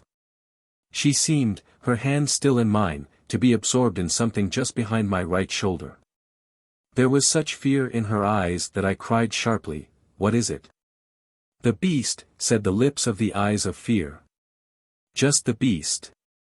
The word I said was drowned in the din of a lorry that smashed through Whitehorse Street to Piccadilly. She took her hand gently from mine. "There is a dream," she said, "and there is a beast." She smiled. "That's all," she said. "I can understand regret," I said, "but—" "Ah, we can understand, you and I. We are as old as sand, at this moment. But, Iris Storm, regret seems like a scar on you." "Not regret," she said, so calmly. "Shame." And she took my hand again, closely. "You must forgive me. I couldn't have said that to any other man. My shame mustn't shame you, please. But you have a cold mind, you are disenchanted, you understand." And oh, if one could be as-oiled in human understanding. You see, I am not what you think. I am not of the women of your life. I am not the proud adventuress who touches men for pleasure, the silly lady who misbehaves for fun. I am the meanest of all, she who destroys her body because she must, she who hates the thing she is, she who loathes the thing she does. The breathless, pregnant voice seemed to fall to the floor, like a small bird with broken wings, and as it struggled upwards I said, "You are like a boy after his first love." Oh, if it was boyishness! And she took from the pocket of her leather jacket a tube of gold, and she broke it into 2 pieces, and she stared moonstruck at the carmine tongue of the lip salve. "To be born a chaste woman," she said to the carmine tongue, "is good. I am in favor of chastity. I would die for purity, in theory." She painted her mouth, staring moonstruck into the daylight. "Yes, I would die for purity. I wouldn't mind dying anyhow, but it would be nice to die for purity." I said thus and thus. "Yes," she said, not having heard a word of mine, "it is not good to have a pagan body in a Chislehurst mind, as I have. It is hell for the body and terror for the mind. There are dreams, and there are beasts. The dreams walk glittering up and down the soiled loneliness of desire, the beasts prowl about the soiled loneliness of regret. Goodbye. Then it must be goodbye." She looked at me with a strange, dark friendliness, and nodded. "Because of shame," she said. "But if I were different, I would like you for my friend." To my interruption, which she did not hear, she said, "I have only one lover.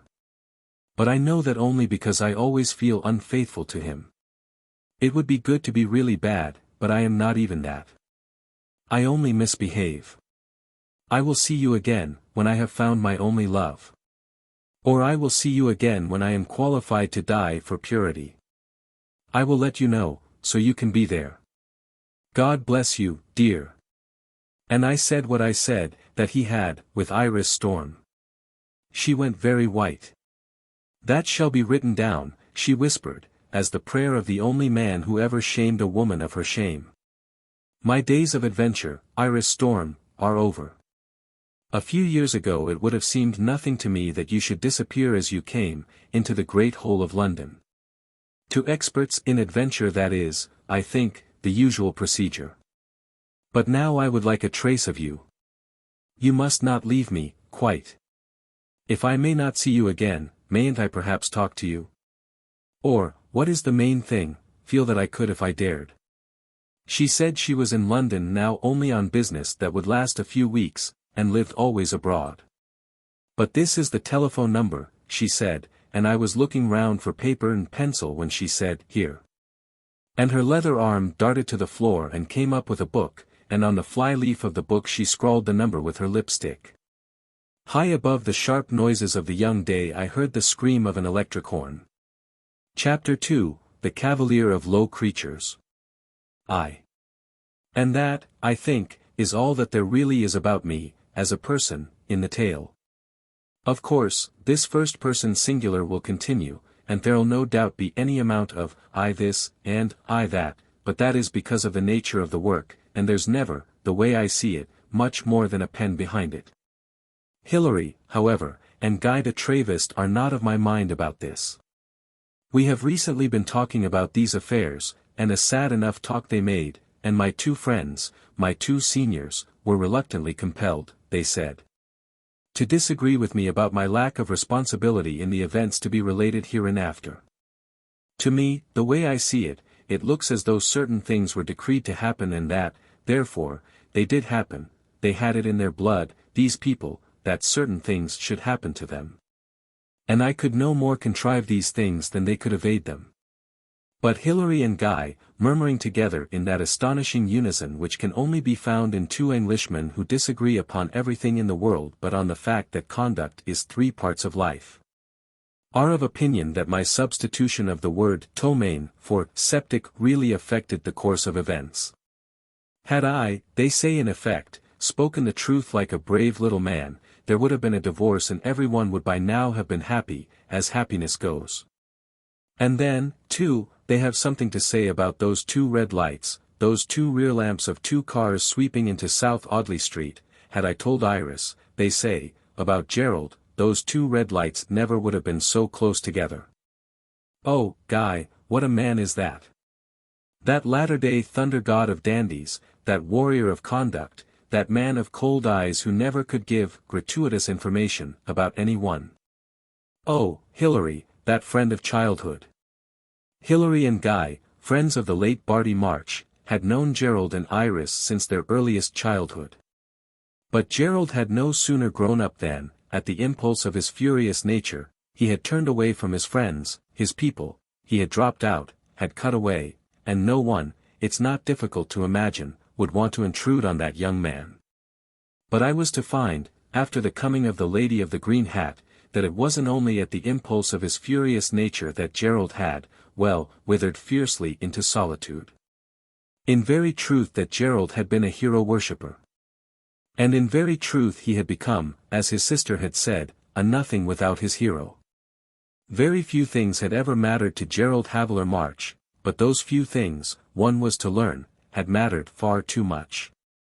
His sister was, as it's not impossible to have gathered, what is called déclassée, even for a March or a Porterly. And that was why I had heard nothing about her from Guy or Hilary, for while Guy never gave gratuitous information about any one, Hilary was held enthralled by that upside-down but virulent form of snobbery which will make of a man of property an extreme liberal and a thoroughgoing die-hard disapprover of any one who let his, Hilary's, cast down. Hilary, a sincerely good man, was an enemy of caste, he was an enemy of his own caste in particular, he did not believe in it. And yet, in the depths of that being where lurks a dragon that can ultimately defeat even the sincerity of a man of principle, Hilary believed in nothing else but caste. And Iris, of course, had betrayed her caste to perfection. No one, you might say, could have done that more thoroughly than Iris. She had been mal-inspired to excess, she had reached excelsior in the abyss. But she was ever completely not on her guard about what people might say or did say, she had an amazing, an enviable, snapped Hilary, talent for just not noticing things. She had been quite surprised, Hilary told me recently, when once he had taxed her with being a renegade from her class. Genuinely surprised she was, Hilary says. It simply hadn't, she had told him, occurred to her in that light. Rushing about Europe like that, Hilary had said, you let England down. You've no idea, Iris, how these young foreign blighters hold English women cheap. Iris had maintained she had a very good idea about that. But you simply had to disagree with Hilary. He was like that. And he said, all the time. And you only had to travel on a liner to the east, she had said, to notice how British matrons reacted to foreign parts. As for Egypt. But she always did her best, she had said, to influence foreigners to a more lofty view of the gallantries of British matrons. People cut you, Hilary had said, for that seemed to him an abominable thing, that she should have put herself into the position of being cut. And she had admitted having noticed glaciers, but she had maintained that it was a far, far better thing to be cut by a county eye than to be killed by the boredom of a county tongue. I arose from the dead when I was 20, she had said. Hilary, you understand, would provoke any one. Your class, Hilary had snapped, and she had said she had never actually thought of herself as belonging to any class.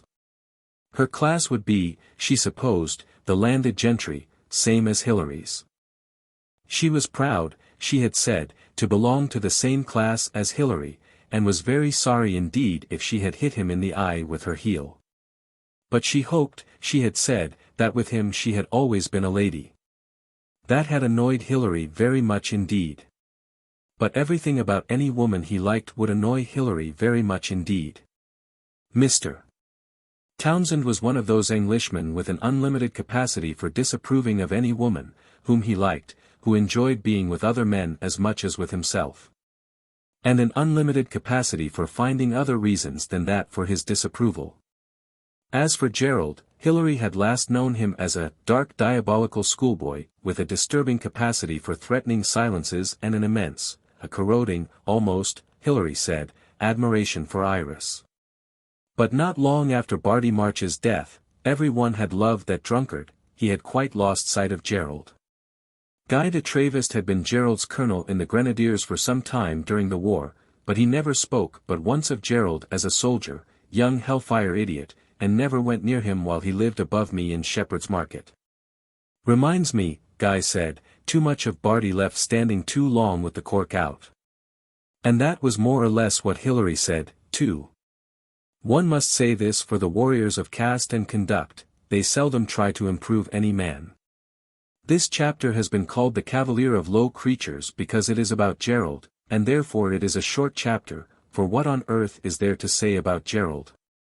It isn't at all a good description of him, but it is intended, if you please, more as a flourish, a naive gesture. For you simply can't let Gerald stand without a flourish, without a something, anything.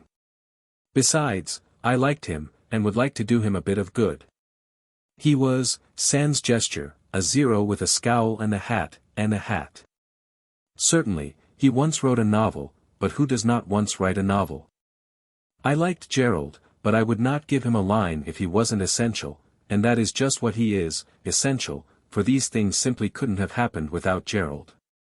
He hated his sister, he had not seen her for 10 years, yet it turned out that he was the most important factor in her life. And, decidedly, her love for him was one of the most important factors in her life. I wonder if he knows.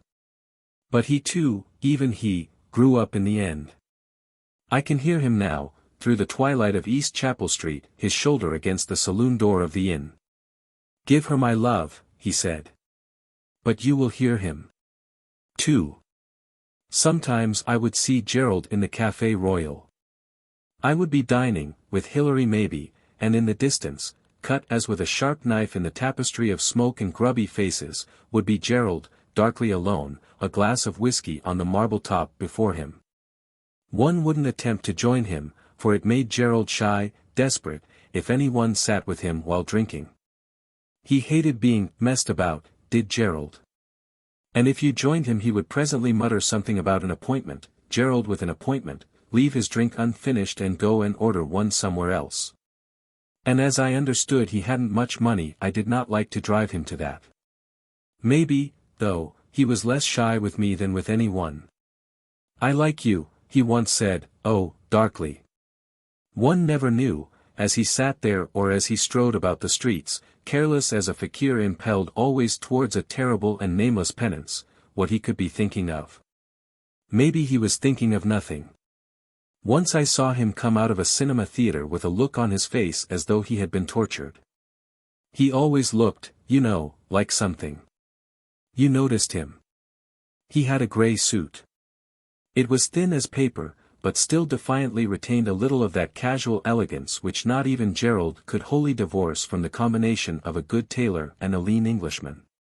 He never had but one other suit that I ever saw, a brown affair, but he bartered that with a bootmender in Shepherd's Market in exchange for mending his shoes. And he had a hat. That was a hat. And never was Gerald seen wearing an overcoat, no matter whether it blew, rained, snowed or froze. See him any winter evening striding down Half Moon Street in the biting rain, his thin grey suit blackening with it, the jacket held by one button with deep creases into his waist, the shapes of his knuckles stuck through his trouser pockets. That hat, there, but for the grace of God, went the most lovable man I ever met. Gerald, I say, Gerald. Why don't you wear a coat on a day like this? Gerald, aren't you an ass? Coat. Thoughtful he was always, and his dark, sunk eyes would pierce the pavement or the sky with unutterable contempt. Coat. And he would repeat the words softly until, you understand, he had grasped the enormous idea, when he would say softly, savagely, what the hell d'you mean, coat, and away he would go, towards that terrible and nameless penance of his. Well, the flourish goes, the gesture is gone, to the limbo that yawns for all such vanities in the very second of their birth. The Cavalier of Low Creatures was never, to be sure, hailed as more than a zero. But, even as the ground is not the limit of a man's fall, as you may see in the picture with the trail of flame, so zero is not the limit of a man's nothingness. For what is that which is nothing but so completely nothing that it may not have even the mark of nothing? It is, to be sure, zero without the formative circle round it. That solitary drunkard, that soiled ascetic. Those nightmare women, soft as the grass of Parnassus, marvelously acquiescent, possible. Aphrodite, Ariadne, Anytus, white as marble, silent and acquiescent, possible, as only goddesses could be, the goddesses of soiled dreams, as no woman born of woman could ever be. And yet one might have been wrong in imagining the malcontents of the solitary drunkard's mind. God only knows, of course, with what nightmare fancies the man plagued himself. Boys have them, and grow out of them. Men, at least, do not admit even to themselves that they have not grown out of them. Men do not admit even to themselves that while they indulge in continence they may suddenly find themselves stumbling in the burning darkness among the vile rubbish heaps of desire. That women walked in all the delicious beauty of the unattainable through Gerald's tortured mind, I know now. But I did not know it then, for never was a man so secret with another man as Gerald. Never was a man so little given to discussing with another those inevitable matters of desire and concupiscence which only by being discussed can be seen in a proper and proportionate light. They should be aired, those secret silly things, that they may be seen for what they are. In the old days there was a god in a garden, and people would do their best to make pretty fancies out of their lusts, naming them to gods, satyrs, fauns, nymphs, sirens, sylphs. They, at least, got rid of them somehow. But now that we see them plainly for what they are, the nasty little enemies of our assault on nobility, a conspiracy founded by St. Paul has smashed the god in the garden and hidden the pieces under the bed. Gerald, who never spoke but he swore, was the cleanest-mouthed man I ever met with, while from his book one had gathered that there was one main idea in Gerald's mind, this was purity. It was to do with that one brilliant childish romance of his that, about 7 years before the coming of the green hat, I had first met Gerald. Then, for more than 5 years, I had not seen nor heard of him, had forgotten him, when one day a lean, dangerous hawk of a young man coming out of the hammam baths in Jermyn Street suddenly stopped me. I knew later that he must have been in an agony of shyness, but at the time he merely looked intensely furious. I, not recognizing him, thought he was going to hit me, and gaped at him. Bitterly and darkly he told me that someone had told him there was a flat to be let above me in Shepherd's Market. "I'm staying here at the moment," he muttered, looking indignantly at the hammam baths. Several minutes passed before I could place him, for he had been in uniform that first time, in that transfiguring long-waisted grey coat of the Brigade of Guards. Gerald appeared suddenly, in the winter of 1915, at the office of Horton's New Voice. Now that Horton has left England on his adventure in unindividualism one does not hear much of the New Voice, but at that time and for long before the New Voice was, of course, a power, and Horton was a power.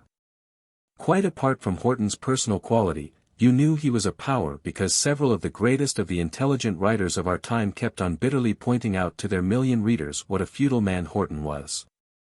Quite a number of the men whose names you can conjure with, now, it would be fun to meet that man who is always in the street conjuring with names, had begun by writing for Horton's paper. But they had always gotten on his nerves by the time they had become the greatest of the intelligent writers of our time, and, since Horton was an honest man, he told them so, and he told them why, and he told them off, and they were furious. But the most inspired among the greatest of the intelligent writers of our time revenged themselves by republishing their New Voice stuff in book form and omitting to mention the New Voice as the first medium of publication. That was discourteous of them. We were correcting proofs when Gerald appeared. It was a Monday afternoon, and on Monday afternoons any of Horton's writers who wished could turn up and correct either his own or someone else's proofs and then go and have tea at the ABC. And talk. "Hello," said Horton. "Hello." "Defense of the realm," murmured Home. We were not prepared for Gerald. We had, of course, seen soldiers before, indeed, there was one in the room at the moment, the philosopher Home, who was to be killed a year or so later. But Gerald was a figure, he was martial. The herald of the dominion of hell upon earth, that was Gerald. Take one small, frosty room, the staff, Miss Veal, addressing wrappers at a desk by the window, Horton blue penciling at the other desk by the door. 4 of us sitting cramped round correcting proofs on bound annuals of the new voice on our knees, smoking. Muttering, enter 6'2" of the brigade of guards with a face as dark as night and the nose of a hawk and the eyes of one who has seen Christ crucified in vain. The panoply of war sat superbly on Gerald. He looked a soldier in the real rather than in the technical sense of the word. He looked, you know, as though he had accepted death and was just living anyhow in the meanwhile. Ah, see him then. Not even Gerald's malevolent slackness in attire could make that long-waisted grey coat with the red silk lining sit on him but imperially. Not Gerald's the common or garden chubby face of a guard subaltern. Gerald was no chap. He glowered at us. He stammered. I say. I've been told you people. He's heard about us, said Holmes sympathetically. Sit down, boy. On the floor, I'm afraid. Gerald began a fierce scowl at him, then grinned. Dear Gerald. Well, smiled Horton. Always courteous was Horton, in manner. Heard, muttered Gerald, that you didn't care what you published. Oh, said Horton. Well, we don't care how good it is, if that's what you mean. You couldn't guess that Gerald was so shy that he could scarcely speak. You thought he stammered just because he stammered, not because he was so shy that he could scarcely get a word out. A man had no right to look like Gerald, an ensign of the fallen Prince of Light, and be shy. But that was always Gerald's trouble, he never was given the credit for being shy. He put himself between you and any sympathy with him, he made it clear that he didn't want your infernal sympathy. Just then, for instance, he looked as though he had strayed into the new voice to send us all to blazes on general principles. And Horton looked as though he was quite prepared to go. Horton preferred bad-tempered men. There's this, Gerald muttered, and lugged out an enormous typescript from the deep pocket of his grey coat. Novel, he scowled at Horton. Thought perhaps. And he planted the thing with a thump on Horton's desk. Horton grinned. Horton had had much too much to do with professional novelists to think that a novel by a subaltern of grenadiers was necessarily unreadable. Bit long, isn't it? He smiled. Long. Gerald stammered. Of course it's long. Been writing it for 4 whole months. Ought to be good, said Holmes gravely. It's awful, grinned Gerald, but, you see. Quite, said Horton busily. Now, I'll. Hello, said Horton, for Gerald was not. Horton threw the typescript to me to read. Of course, it was mad. The New Voice published most of it, and then Heinemann's published it in the autumn of 1916 and ran it into 3 editions while people were still disentangling their eyes from the paper wrapper. Which showed a woman with purple eyes crucifying a pleasant young man. The savage device is open before me as I write, and its opening lines are, the history of Felix Burton is the history of an ideal and a vision. They had nothing to do with one another except that the pursuit of the vision hardened him and blooded him for the attainment of the ideal. The ideal was aristocratic, in the sense that it was a striving after nobility in life, the vision was a contradiction, as scientific as it was mystic. The ideal was, of course, defeated, the vision, of course, defeated him. The ideal was purity, the vision had something to do with pain. The vision, so far as one could see, had everything to do with pain, in fact it was pain, and the vision might or might not come afterwards. And I detest that word, mystic. The book was exciting and interesting because of a strange mixture of high romance, desperate villainy, and an abysmal bitterness. The war came in, naturally. Gerald's hero had minority ideas about the war, letting the landed gentry down again. As for the pain, young Burton's idea of it had not to do with pain as a fact, but as the most sublime among drugs. You know. In fact, Gerald wrote, it is the only drug that cannot debase a man. It can kill him, but there are worse ways of dying than being killed. It was full of quotations like that, but Gerald threw them at you with a dash sadly lacking in the originals. Young Burton was, of course, going to die in the war. Young Burton, it appeared, had studied the major and minor tortures of crime and martyrdom. There was a long description of tortures, if you liked that kind of thing. I have seen Gerald's books on them, with illustrations, very interesting. Then young Burton had come across the old idea that after a certain limit of pain there is a definite state of bliss and definite and glorious visions of a real reality which men by ordinary are too sodden or too timorous to see. But poor old Gerald, try as he would, couldn't make the savage device a novel of ideas, it remained a novel of adventure, with an inhuman interest. Young Burton went everywhere in the world, having adventures, getting magnificently hurt, South Sea stuff, studying the effect of pain on men's minds. A Chinese bandit helped him to quite a number of visions. Then he plucked Ava Foe from a dive in San Francisco, she became Mrs. Burton, and then he had every opportunity for judging the visionary qualities of mental pain. That part was fiendishly well written, the hell that Ava Burton gave him. But young Burton's ideal of purity was, naturally enough, schoolboy stuff, fine in parts, but stuff. The only part of it that was good was that it was, somehow, purity. On the sexual side young Burton deserved almost all he got from his, one thought, unnecessarily callous young wife. In Ava Foe, I couldn't help thinking after the coming of the green hat, Gerald had let himself go about Iris. I realized then how he must first have worshipped and then hated his twin sister. What on earth, one wondered, could she have done to him to make him hate her like that? Ava wasn't in the least like her, of course, but Ava might quite well have been like any sister to any brother who hated her. But this fierce, devilish, medieval passion, why? Yet I should have guessed something of the reason after Iris had told me that young Burton was, boy, Gerald's hero of before the war.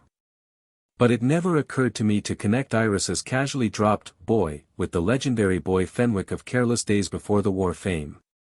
He will have his place, that dead boy Fenwick. A deep place. Felix Burton's idea of what a man should be to live nobly, he was full of those large strivings of young men which were in vogue in the careless days before the war, seemed to take the form of wanting to found a new race of something like potent eunuchs. Young Burton was, of course, without the lusts of the body. Ava Foe wasn't. Nor did young Burton want any of your waste of time in graceful love-making, he wanted a sort of ruthless companionship, with occasional patches of mating. He did not want to procreate gracefully, but with a sort of furious absent-mindedness. Imagine Ava, Iris. Imagine Gerald himself drawing the woman of his nightmares, that soft possible woman of lonely dreams, detesting her for destroying him. And for destroying boy. One wondered, in reading, if Gerald had ever known a woman. The dark night of purity, the fallen night of purity, but how fallen. 3. I did not see Gerald whilst I was shaking the dust of Shepherd's Market for ever off my feet, for he was still asleep. I left Shepherd's Market. The hardy-looking man and the thin wizened man who said, "Oi." And the little bent old man with the bloodshot eyes gave me farewell. That afternoon I snatched a few moments from the arranging of the new place, which was only round the corner, to go round and tell Gerald that his sister had been to see him on an impulse. I had grown to feel responsible for Gerald, his solitude was somehow like a scar across one's own life, a rebuke. I came upon him in our lane. I have forgotten to say that Gerald, after a particularly hard spell of dipsomania, would go riding on a hack from the mews nearby. He had a pair of fine polo breeches with which to do that, and with the fine polo breeches, Moss Brothers. Went Barty March's riding whip and the jacket of the old grey suit and that hat. A highwayman on an off day, that is what he looked like in the mean lane, passing the time of day with the little bent old man with the bloodshot eyes. "You've been drinking," said Gerald severely to me. "Billy Goats won the 2:30, wheezed the little bent old man. His hat was the captain of Gerald's hat. One didn't, perhaps, look one's best in the middle of a removal. But Gerald, confound the man, looked positively healthy, taut, hot-tempered, weathered. Le sale type anglais. I told him that his sister had called. On an impulse, I said. Gerald stared at me, his cigarette halfway to his mouth. Oh, he said. Oh. Here's her telephone number, I said. He didn't take the slip of paper I held out.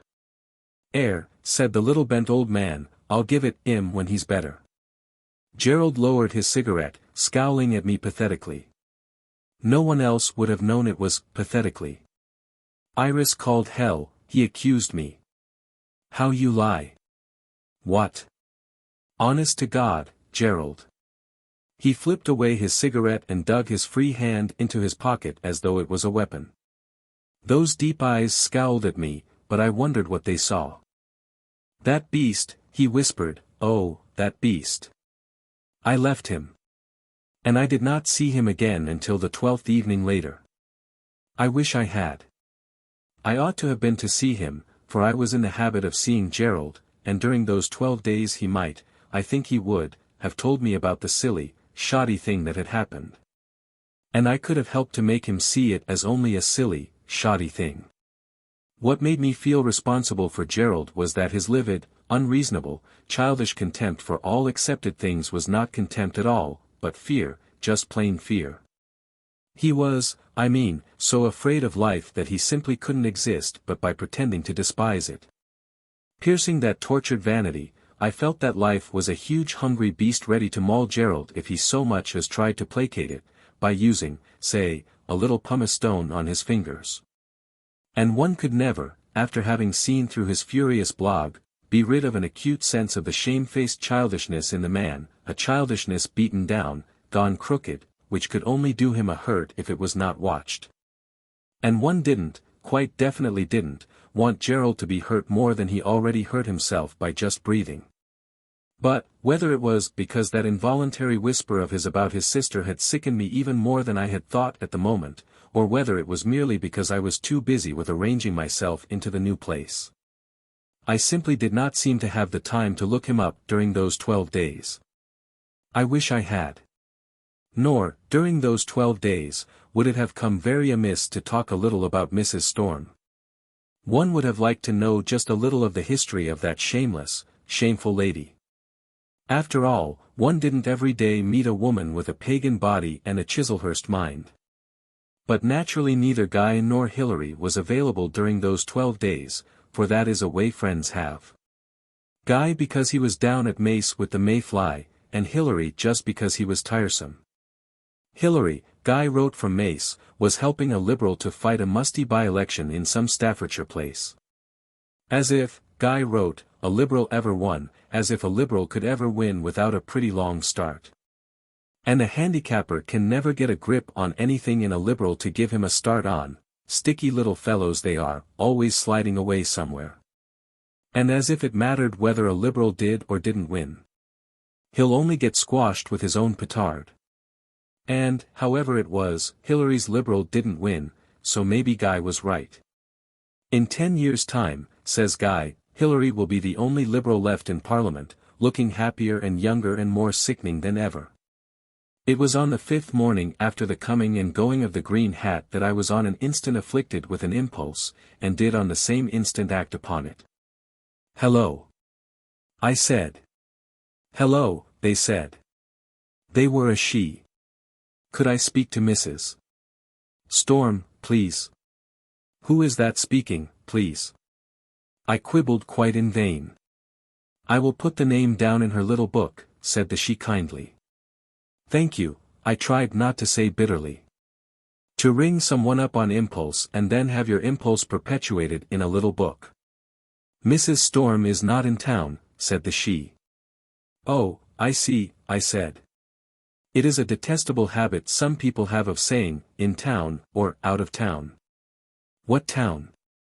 There can't, honestly, be any real harm in saying London. Is there any message? I always take her messages. Oh, no, I said. Thank you very much. Goodbye. This is Mrs. Oden speaking. Oh, I said. Mrs. Oden. Yes, said Mrs. Oden. Well, thank you very much, I said. Good bee.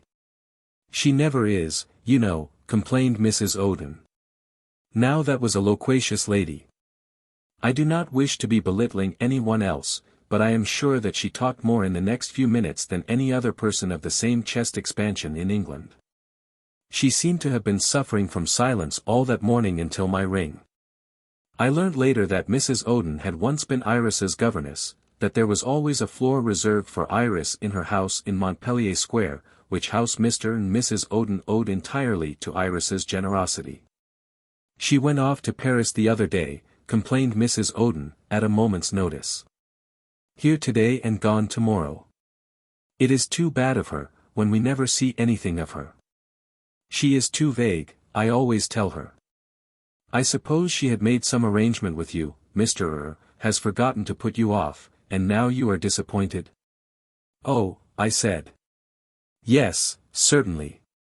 Well, I expect her back any day, but how long she will stay this time I have not the faintest idea. Really it is too bad, she gets vaguer every year. And here has her Aunt Lady Eve Chalice been wanting her address in Paris, and I have not the faintest idea of anything. What did you say the name was? Oh, yes, of course, I have it down. She will see it as soon as she returns, I promise you. Yes, yes. Goodbye, goodbye. It was 5 days later that there came to my hand a large box labeled from Edouard Hippolyte C, Rue de la Paix, Paris and stamped, PIQURE.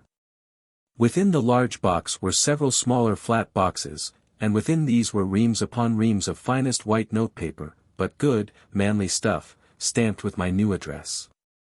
And if that notepaper had its way I never would have another address, for there was enough in those small flat boxes to last a reasonably reticent man for all time. No note came with them. I searched. Then, across the top sheet of the third box that I opened, I found scrawled in pencil in an absurd, schoolgirl hand, that one day you may write to me to say that you have forgiven me for the only dignity I have left, the dignity of the. I could not make out that last word for several days. It was scrawled right across the foot of the sheet, a long squiggle with one eye looking out from the middle of it which might have been an A. At last I thought it was unaware. Much later Iris told me that it was unaware. She said, I picked out the phrase from a book I was reading, and sent it to you like a flower. Chapter 3, For Purity. I. The cavalier of low creatures dies hard. Surviving even our gesture, he loiters dangerously in the tail of our eye, he awaits, with piratical calm, the final stroke. And only will he fade and be forever gone, despised, and distraught, before the face of him who bore the magic device for purity, whose ghost was to be raised by Mr. Townsend over dinner on the 12th night after the coming of the green hat. For, his wretched liberal being at last retrieved from somewhere beneath the foot of the pole, that gentleman was again among us, saying, We have so far seen but the shadow of Mr. Townsend. Now, at last, this shadow must emerge into the tale of the week marches as the person of Mr. Townsend of Maigret.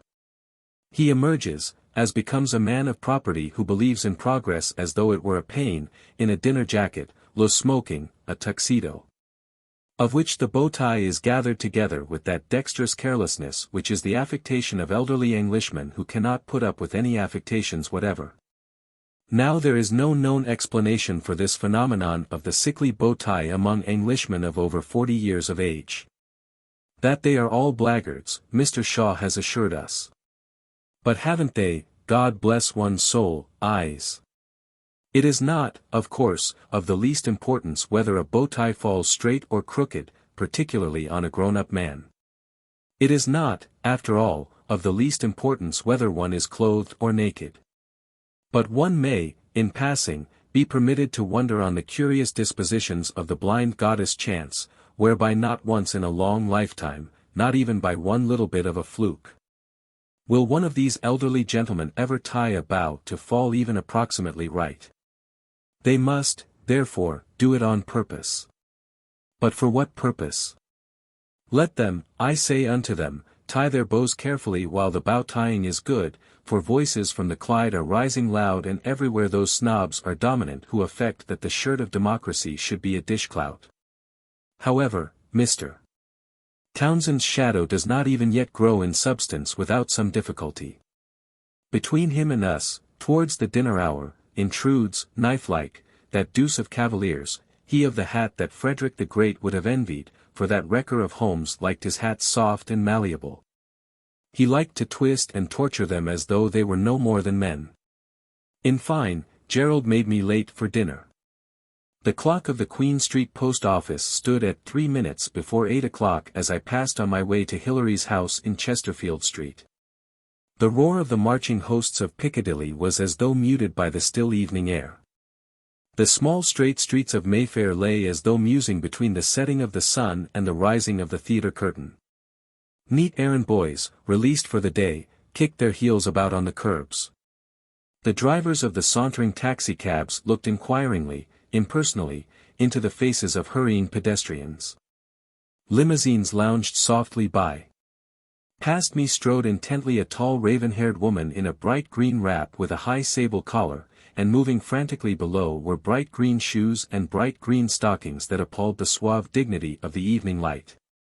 These are not the only green properties we shall see in this tale, for women of the mode wore very much of green in the year 1922, although, of course, some women were not necessarily of the mode even when they wore green. Some women should not wear green. To such, their husbands should say, "My dear, I can't help saying it again, but really I've never seen you look as well as when you're in black."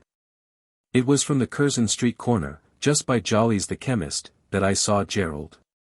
He was across the road, against the entrance of the little tunnel that leads into Shepherd's Market, buying an evening paper off a friend of ours, Mr. Auck, who used to have his stand just there. I crossed towards Gerald. I would be a few minutes late for dinner, that was certain, but if ever I was punctual at Hilary's he never was dressed, a sense of conduct being the property of imperious men, who must disregard the servile virtue of punctuality. I could not see Gerald's face as he stood on the curb glancing at his paper, the brim of that hat was so low over his right eye. Mr. Auck winked at me as I came up. "Oiled, that's what," whispered Mr. Auck. Then a friend of his came by and he and Mr. Auck retreated into the tunnel, where I vaguely thought that Mr. Auck seemed to be telling his friend something funny about Gerald. I never have passed the time of day with Mr. Auck since I found what it was that he thought so funny about Gerald that evening. When I greeted Gerald he instantly looked up from the paper to me. I remember now that he seemed to watch my face for something, an expression, which he half expected to see. But one notices those things only later on. I say, "Seen the evening paper?" "No." "Why?" The dark eyes haunted with abstraction, the thin hawk's nose, the fine, twisted, defiant mouth. "Why? How the hell do I know why?" He crumpled his paper, thrust it under his arm and dug the released hand into his pocket. Thus was Gerald Cavalier march armed cap a pie against life. He had something on his mind, one could see that. But it would take hours to make Gerald confide anything. I say, "Have a drink?" Now I wonder how many thousands of men are at this very moment putting that question to thousands of men. Yet that, if nothing else, would have made that night significant in my life, for never before had the solitary asked me or, I think, anyone to have a drink with him. Nor would he, as a rule, have a drink if you suggested it. And once, at a party I gave, he had some ginger beer. But, even so, I had to say I couldn't, pleading that I would be too late for dinner. "With Hilary," I said, and he scowled absently in a way he had, and lounged up the road with me. Thoughtful he was always. That was a curious, capacious evening. The Marches were gathered together that evening, they who were never let off anything. As Gerald lounged beside me the great Primrose car with the menacing shining bonnet passed us as silently as though Curzon Street was a carpet. It was empty but for a boyish chauffeur. Gerald, I suppose, did not know it, and I did not remark on it. I wondered if Iris had surprised Mrs. Oden by returning suddenly. Poor Mr. Odin. What have you been doing with yourself lately, Gerald? Doing? His eyes pierced the pavement the other side of my shoulder, for tall was Gerald. He grinned. You'd never guess, he grinned. I did not like this grinning. It was unusual in Gerald. It was like a crooked mask on the fine dark face. There was by ordinary no grinning froth about Gerald. And, somehow, it crossed my mind that maybe Gerald was hard up. I asked him, tentatively, if anything was up. Up? The hell's up? Oh Jesu. And he grinned. Yes, but besides that, anything? Not, that I thought for one moment that anything really was up. It was merely that I misliked that grinning. I can see him this moment so clearly, the way he suddenly threw back his head and stared from under the brim of that hat as though into the heart of the heavens, the dark, defiant, hungry silhouette searching the heart of the above. We were at the corner of East Chapel Street, where the great American pile of Sunderland House debases itself before the puny roofs of Mayfair. It loitered clumsily against the soft evening light. Reluctant to yield to the grey embrace of London. God, sighed Gerald. Like a child, and like a fiend he suddenly laughed up at the veiled heavens. Imagine, you fool, just imagine the bloody degradation of being alive. But I will leave out Gerald's bloodies. One is tired of saying, hearing, reading that silly word.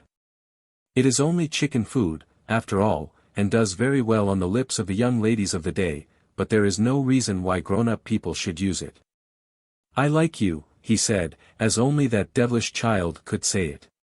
You sit on your imagination as though it was an egg, and a nice little chicken comes out. God, I wouldn't be you. Look at all the pretty eggs you'll hatch and not one have a chance to grow up into a splendid, lovely old hen that'll peck at the dung you call life. Why don't you write about fallen archangels? They're the only things worth writing about, fallen archangels. Phut to you, that's what I say. I managed then, for the first time in our friendship, to suggest that if perhaps he was hard up, well, phut to him. Look here, that's not fair, stammered Gerald. Shy himself, he made one want to sink into the ground with shyness. I mean, that's putting friendship to music, isn't it? What? Oh, nonsense, Gerald. There's nothing so silly and mean as this reticence about money. God, but you've given me an idea. I'll tell you what I'll do for you, as you're late for dinner. I'll damn well lend you a $5. But, Gerald. You talk too much, Gerald stammered. I'd like to do you a bit of good. And I've still got to thank you for chloroforming me and lugging me off to that home for drunks, thanks very much. Now, am I going to lend you a $5 or am I going to make such a rough house just here that all the police in London will come and arrest you for soliciting? I'll scream if you don't touch me. I was in a hurry. I had to take that $5. I have that $5 still. I'll keep it for you, I said. Damn you. Yes, you keep it for me, said Gerald thoughtfully. Nice, $5 are. And then, savagely muttering, oh, hell. He strode abruptly away down the slope of East Chapel Street, which leads into Shepherd's Market. Drunk or sober, you simply couldn't tell. You never knew that man was drunk until he was speechless. I was hurrying away when his voice held me, and a very boyish voice Gerald had, like a prefect's at school. I say, seen that sister of mine again? You haven't. He seemed to reflect profoundly. I say, if ever you do, give her my love. What? I say, don't forget. I won't forget, I called back. Good night, Gerald. But he had turned away, and the last I saw of him he was putting his shoulder against the saloon door of the leather butler.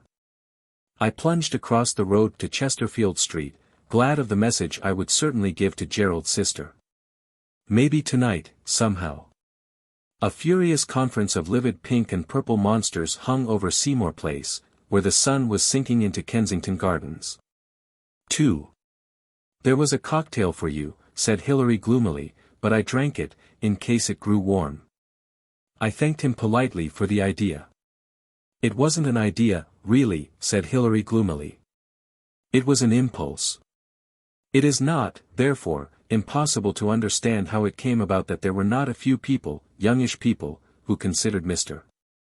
Townsend to be a tiresome man. They said, he is very nice, but frankly, isn't he rather tiresome? I supposed he was rather tiresome. Hilary was a man of various ages. When nothing was going well with him, he would look no more than 40. When everything was going well with him, he would look about 45, when he was crossing a road, that is to say when he was thinking, he looked about 50. This last was, I believe, his age. Hilary was a man who had convinced himself and every one else that he had neither use nor time for the flibberty-gibberties of life. He collected postage stamps and had sat as Liberal member for an Essex constituency for 15 years. To be a Liberal was against every one of his prejudices, but to be a Conservative was against all his convictions. He thought of democracy as a drain-pipe through which the world must crawl for its health. He did not think the health of the world would ever be good. When traveling he looked porters sternly in the face and over-tipped them. His eyes were grey and gentle, and they were suspicious of being amused. I think that Hilary treasured a belief that his eyes were cold and ironic, as also that his face was of a stern cast. His face was long, and the features somehow muddled. It was a kind face. Hilary is the last in direct line of the Townsends, who have held Maygrawlt, a Tudor manor on the Essex coast, since a Townsend deserted to Henry Tudor on Bosworth Field. The Townsends of Maygrawlt have always been soldiers, and that, Guy, first and last, a soldier, will say, is the only reason one can see why Hilary is a politician by profession and the foremost stamp collector in Chesterfield Street by the sweat of his brow. But one has to report that Hilary was once, before witnesses, perfectly beastly to an American gentleman who said that Blucher had arrived in time for the Battle of Waterloo. But it was on the question of marriage that the two friends would indulge the sharpest difference of opinion, or rather, Hilary's wasn't an opinion, it was a lurking silence. Suppose you die, said Guy de Trevest. You might. You are 10 years older than me in years alone. You may receive your call to higher things at any moment. Look how I beat you at squash the other day. Let us suppose, then, that you are as good as dead. Unmarried, childless. You have done nothing. You are nothing. You leave nothing. Except, of course, what was left to you. Less, said Hilary. Your memory, then, goes down as that of a sickening philatelist. Whereas, had any one of your ancestors had a chance of a bit of war like ours, he would have died a major general. A field marshal, Guy. You forget that the Townsends have the reputation of having lost more of their soldiers' lives than any other service family in England. And so it would go on forever, Guy contending that as Hilary was nothing in himself it was disloyal of him not to wed and bring forth direct heirs, while Hilary's attitude would be one of benevolently beckoning to the sombre heights of Cumberland, where sat the house of Coral Townsend, heirs apparent to Maygrawlt and all its fiefs. Any one, as Hilary was once goaded into muttering, would have thought that Guy's own marriage was the happiest in the world. At worst, any one might have thought that it was a happy marriage, as marriages go. Guy, it was said, adored his wife. Guy, it was said, never spoke to his wife except in public and as he passed through her room in the morning towards his bath, when he said, "Good morning." It was Lady de Trevest who volunteered this information. I do not see, said Lady de Trevest in her slow soft voice, why one should forever conceal the fact that one's husband is cruel to one. It is nothing for one to be ashamed of, is it? Moira de Trevest was a quiet woman, with slow graces of movement, statuesque, exceedingly handsome in what you might call a public way, with a dark, restrained smile in the blue eyes under the hair that shone like black silver. Suddenly she would give a very loud laugh, and then her eyes would shine boyishly for a second. She had many intimate friends among women, and at times she was rather brilliant in a manlike way. Foreign ambassadors liked to be with her. Mr. de Laszlo, MVO, painted her. Women novelists had tea with her. Twice a year she would say that a day must come when she must take a lover, but she gave one a profound sense that there was nothing in the world she could endure less. But, whatever it was that had gone wrong between those 10 years before, they had a son, a boy of 16, at Eton, and Guy de Trevest would remain by his marriage without question of separation or divorce. That was cruel of him, Moira's friend said, but Guy was a very Catholic gentleman, and he loved his son beyond all things. In the earlier pages of country house albums one might come on photographs of Guy and Moira arm in arm, yellow Viking and black silver. They did not seem to have aged at all since then, but maybe Lady de Trevest was a little more statuesque and her eyes would shine more and more boyishly. Hilary and Guy were friends. Inseparable, they were inimical. They agreed on nothing, nor had they one taste in common. But maybe it is in a similar tempering of a sense of conduct that Englishmen, regardless of all overt differences, will find their deepest friendships. Conduct was for Guy and Hilary one of 3 facts, the other 2 being birth and death. And it is they and their opposites who must finally make the storms of life. Warriors of conduct and enemies of conduct, there is the issue that has still to find its final battlefield. Hilary's liberalism, in that issue, would come crashing about his heart. Of his head he would take no account, for it is not by the head that one decides in ultimate moments.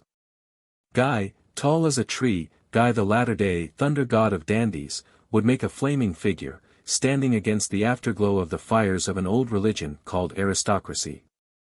But Guy was far from being of those Tories, of whom Mr. Galsworthy has written with such cruel sympathy in Fraternity and the Patrician, who are obsessed by an illusion of their own exclusive right to national captaincy. Guy did not think that the hope for England or the world lay in himself or his caste. He was not a clever man. But his contempt for politics was born of a conviction that there was no hope of curing the diseases of life and society by anything that any body of men could do. Men individually must clean themselves within, questing for and grasping what cleanness there was in them. There was a frozen storm in Guy's eyes, and they were very clean. But, of course, he was not very clever. Those 2 men are for me symbols of an England that I love. I am not sure that I can explain what that England is. I am not sure that I would like to explain it even to myself, as, maybe for the same reason, I would not like to read Jane Austen with a mental measure. I am not sure that there ever was such an England. The soil, to be sure, is there, the clouds across the sun, the teasing humours of the island seasons, the halls, the parklands, the spacious rooms, they are there. But the figures that sweep across them, are these that we see, all? Are there no others, lost somewhere, calmly ready to show themselves, are these that we see, all? These healthy, high-busted women with muscles like those of minotaurs, these girls who are either stunned with health or pale with the common vapors of common dancing halls, these stout, graceless ones here, those 2 slender, bloodless ones there. These things that have no voice between a shout and a whisper, these things that have yielded to democracy nothing but their dignity, are these that we see, all? These rather caddish young men who have no vision between a pimply purity and vice, who are without the grace with which to adorn ignorance or the learning with which to make vulgarity tolerable, these peasant-minded noblewomen. These matrons who appear to have gained in youth what they have lost in dignity, these toiling dancers, these elderly gentlemen with their ungallant vices, are these that we see, all? Or was there never such an England? Were the parklands and the spacious rooms never peopled but by nincompoops let loose by wealth among the graces of learning and fashion? Was there never such an England as I myself once saw in the magic of a spring morning in London? It was no more than the passing picture of Guy de Trevest walking by the sulky side of Piccadilly, as he must always do to pass between his house in Belgrave Square to his club in St. James's Street, to which a few gentlemen will still absently resort. I saw Guy walking against the broken sunlight of the Green Park, and then I did not see Guy. It was as though from one step to another he had walked into a dimension wherein the desires of his heart melted his person into the England of his heart. And he was rendered invisible in the ambience of the Green Park and against the ancient landscape of St. James's. 3. Hilary says that I was very quiet over dinner that night. He remarked it, he says, because it was so unusual.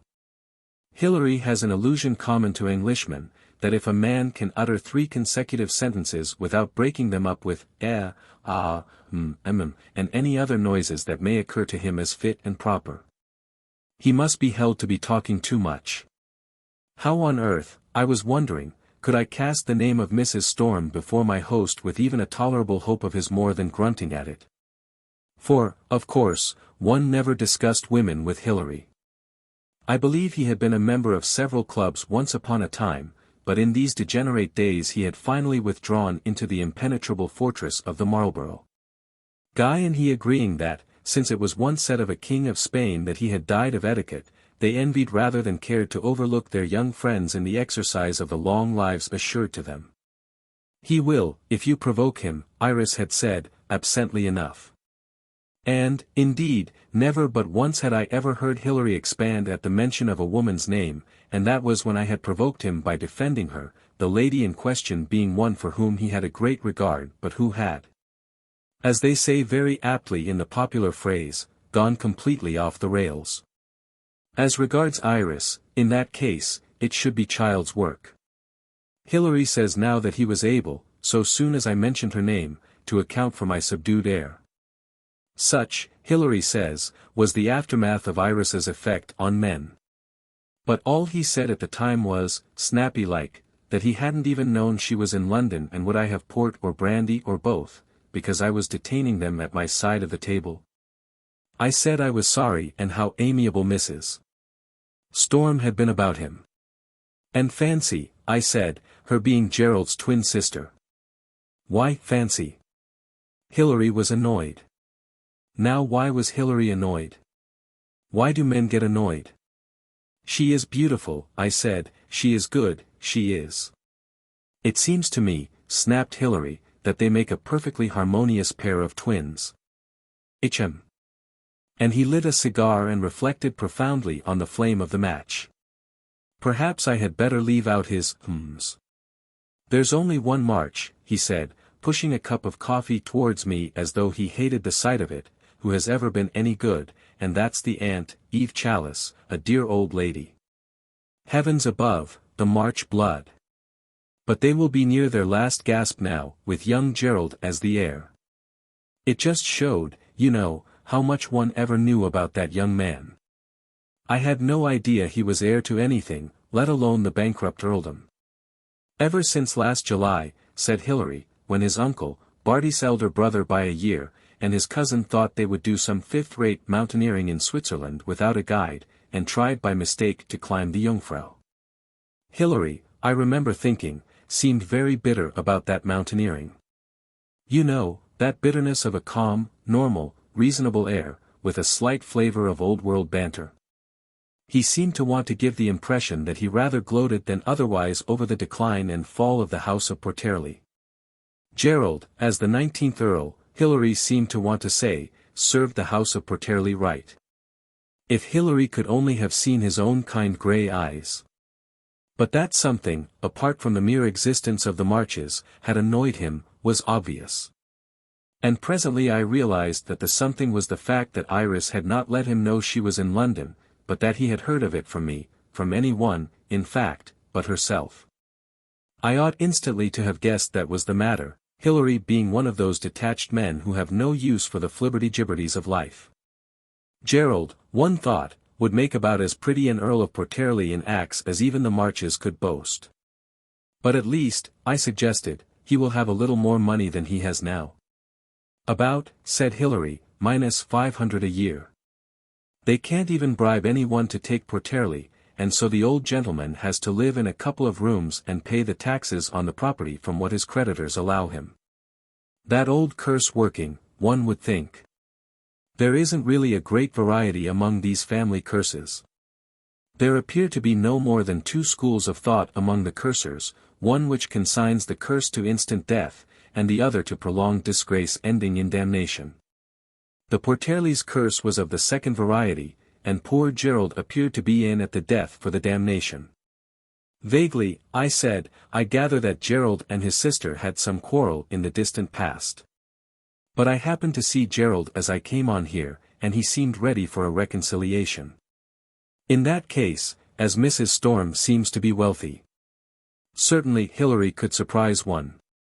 He exploded, in that quiet parliamentary way which is one of the loftiest dignities of a constitutional country, and thank the Lord she is. Imagine the shoddy life of an Iris, with neither money nor morals. Evidently, then, Hilary had a great regard for the lady of the green hat. You must remember that until this evening not so much as her name had passed between us. He will, if you provoke him, Iris had said. Well, hadn't I? Hector Storm VC had, it seemed, left her every penny. Storm, Steele, Sheffield. Fine boy, Storm, said Hilary, pulling at a stiff grey thing which I forgot to mention he wore on his upper lip without, however, succeeding in looking anything but clean-shaven. Boy Fenwick left her all he had too, but she wouldn't, naturally, touch a penny of it. You would think the world was upside down when you came to inquire into the moral sense of an Iris. Strict as steel here, unbending as iron there, and then she gave all boy Fenwick's fortune over to old Aunt Fenwick, since when the old hag has called Iris every name out of the Apocrypha for her pains. But, Hilary, I said. Hilary says now that I was white in the face. But did you say boy Fenwick? Boy Fenwick. Her first husband, said Hilary, and he pushed his port glass an inch or two up the polished surface of the table and stared at it. You couldn't, he said, do better than young Fenwick. But before your time, I suppose. I never dreamt, I think I said, that Mrs. Storm had been the Mrs. Fenwick. Mrs. Storm, smiled Hilary queerly to his port glass, has been everything. But boy Fenwick. And the shameless, shameful lady of the green hat as the tragic Mrs. Fenwick. So there was Felix Burton and his ideal of purity. And there, plain as hate could make her, there was Ava Foe, and somewhere there was the reason for Gerald's medieval hatred for his sister. Somewhere there, but exactly where? For no one knew less of boy Fenwick's death than I did, that being a legend of, a little before my time. I knew Iris, Hilary was saying thoughtfully, playing with the stem of his glass, when she was so high. They had a house in Cambridge Square then, and she used to go to that school in South Audley Street where they all go to. I'd see her walking along with her governess, a long little thing, all brown stockings and blue eyes. She was adorable. There was a pause, and suddenly he turned his face to me, that long, thin, grey-looking face with the kind, muddled features. And it was as though it had, suddenly, profoundly lost all its inner calm. Hilary's outward calm, in spite of his detached air, Mr. Townsend, the imperturbable champion of procedure, was always rather like a Gruyere cheese, a sort of smooth surface with gaps. But this was different, this was as though a tap had been wrenched loose inside him, letting run a savage, hurt bewilderment which didn't quite reach his skin. And now, he said softly, yet looking at me as though accusing me of something. And now. The last I heard of Iris was that she was seen night after night in a Russian cabaret in Vienna with an Italian Jew who is said to have made a fortune by exporting medicated champagne to America. There's the long little thing, all brown stockings and blue eyes. But, I began, and decided that it was better not. But it was absurd, that, night after night. That wasn't, I knew, Iris Storm. Not, night after night. She might very possibly have sat one night in a Russian cabaret in Vienna with an Italian Jew who exported medicated champagne to America, but certainly not, night after night. Unless, that is, she had changed a great deal since then. After all, one couldn't be more unattractive than an Italian Jew who exported medicated champagne to America. No, really, that was too much. Your generation, said Hilary thoughtfully, is a mess. Have some brandy? It's absurd, I said, to talk generations. Slack novelists do it to get easy effects. All generations are a mess. Thank you. Your generation, said Hilary thoughtfully, has more opportunities for being a mess than ours had. That's what I meant. And your children will have more opportunities than you have. There is a certain amount of horse sense in the reluctance of many young fellows nowadays to having wives of their own. They're afraid of getting it in the neck from the results. For whereas you have motors and telephones and wireless with which to lose your sense of the stabilities, as you are losing them, they will have cheap aeroplanes as well. When you people nowadays begin to break loose, there's no limit to your looseness. There was in my father's time. They couldn't get about so quickly. They couldn't grub about in so many cesspools at one time, rushing in a night between London and any vile paradise of the vulgarities like Deauville or the present Riviera. Even if they broke loose a little, the women, I mean, they generally had to make some compromise with the decencies simply because they had to live in the place. They couldn't make an appointment with a trunk call to Paris and go and have a few days' fun there. But now if a woman has kicked through every restraint of caste and chastity, there's the whole world open for her to play the mischief in, there's every invention in the world to help her indulge her intolerable little lusts. I mastered an irrational impulse to try to defend Iris against the friend of her childhood. I would have liked to say that the little lusts were intolerable most of all to Iris. Hilary would almost have sympathized with that in Iris, for it would seem that the only vice a man of principle can understand is the vice of not enjoying what he has forfeited his principles to do. Hilary couldn't, obviously, forgive Iris for not having grown common and meretricious and, in the slim beastly sense, coarse, as the other rotten ladies did. He couldn't, obviously, forgive her for the continued graciousness of her outward seeming, and of her inner seeming too, if one didn't know those things about her. He couldn't, obviously, forgive her for being so indifferent to every distinction of class that she was equally indifferent, with the whole calm of her mind, to being déclassée. And he couldn't, obviously, forgive himself for still, God knew how, seeing in her the same qualities that he had seen in the long little thing, all brown stockings and blue eyes. If only Hilary had been a sentimentalist, and could have closed his eyes against what he did not wish to see and could have opened his eyes to see all that he did wish to see.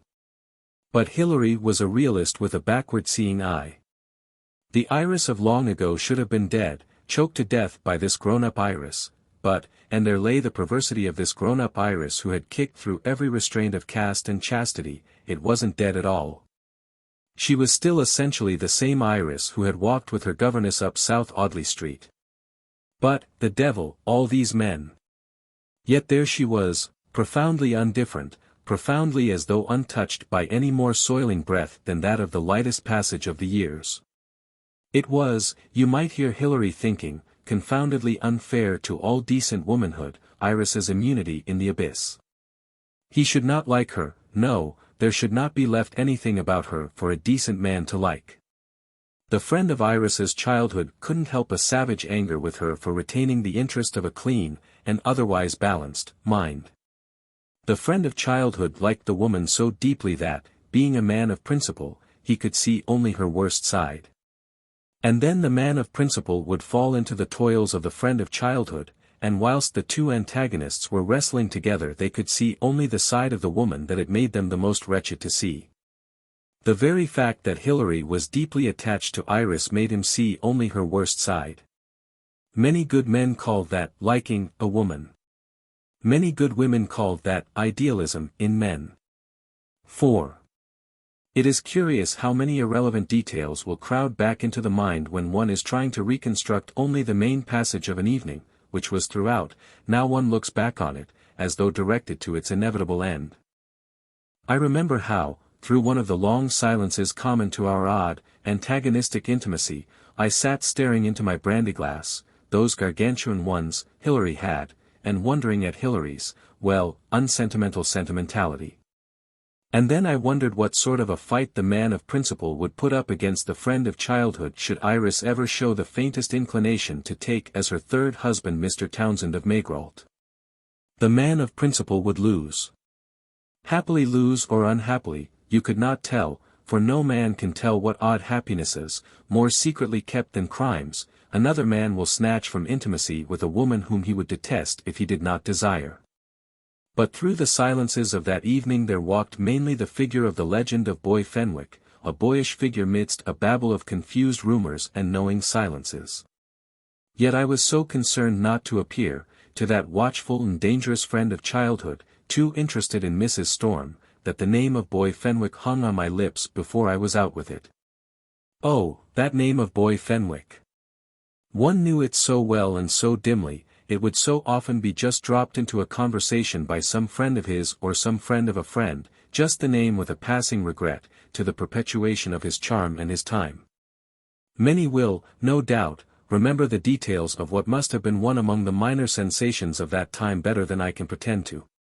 It happened during the summer of 1913, when I, having just left school, was enjoying a first taste of freedom up and down Switzerland, and was far from the long arm of even the continental Daily Mail.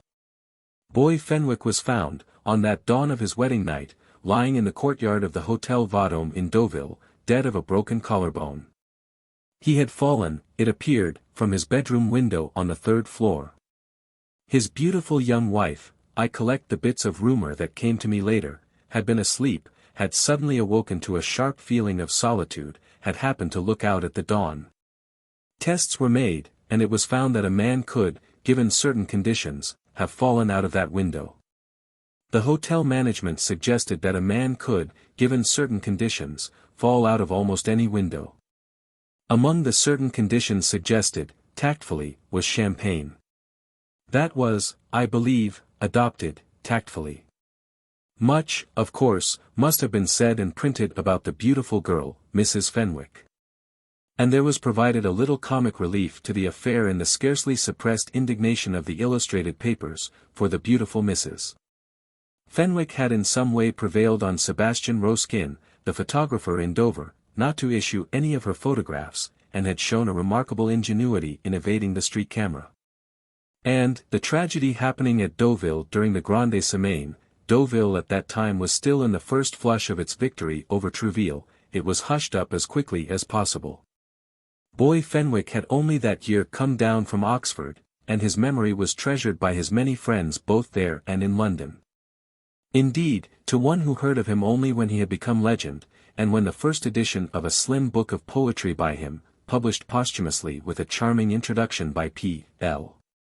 had attained to a price only surpassed later by Rupert Brooke's memory, he appears to have been the most beloved of the beloved young men of that time. To youth of this decade, grown now a little impatient of the careless wise-seeming pastime of indulging sound skepticisms or Catholic idealisms. Those youths of the days before the war must seem to have been the most gifted of God's creatures who ever walked this earth, always excluding the glory that was Greece. Several, to be sure, survive until this day, but nothing could be more unjust than to approach a man's youth in the light of the shadow that he casts in his early 30s. Yet they would verily seem, those few dead young men, to have a certain godlike quality of immortality denied to the multitude that died with them and for whom cenotaphs and obelisks and memorials must do duty for memory, that they should retain the regret of their many friends is not remarkable. But it is odd, and pleasant, how they will ever and again loiter, gay and handsome and sound, in the imagination of those who never knew them. Boy Fenwick's name, now, would ever and again pass like a phantom of beauty and laughter across some conversation, so real, so dim. He had been notable, it seemed, and this is the only clear thing I had ever heard about him, for a certain Catholic idealism that was almost an obsession with him. So, I was to think this night, thrusting from me the legend of Boy Fenwick, so it would seem. An idealist. Yes, Boy Fenwick was an idealist.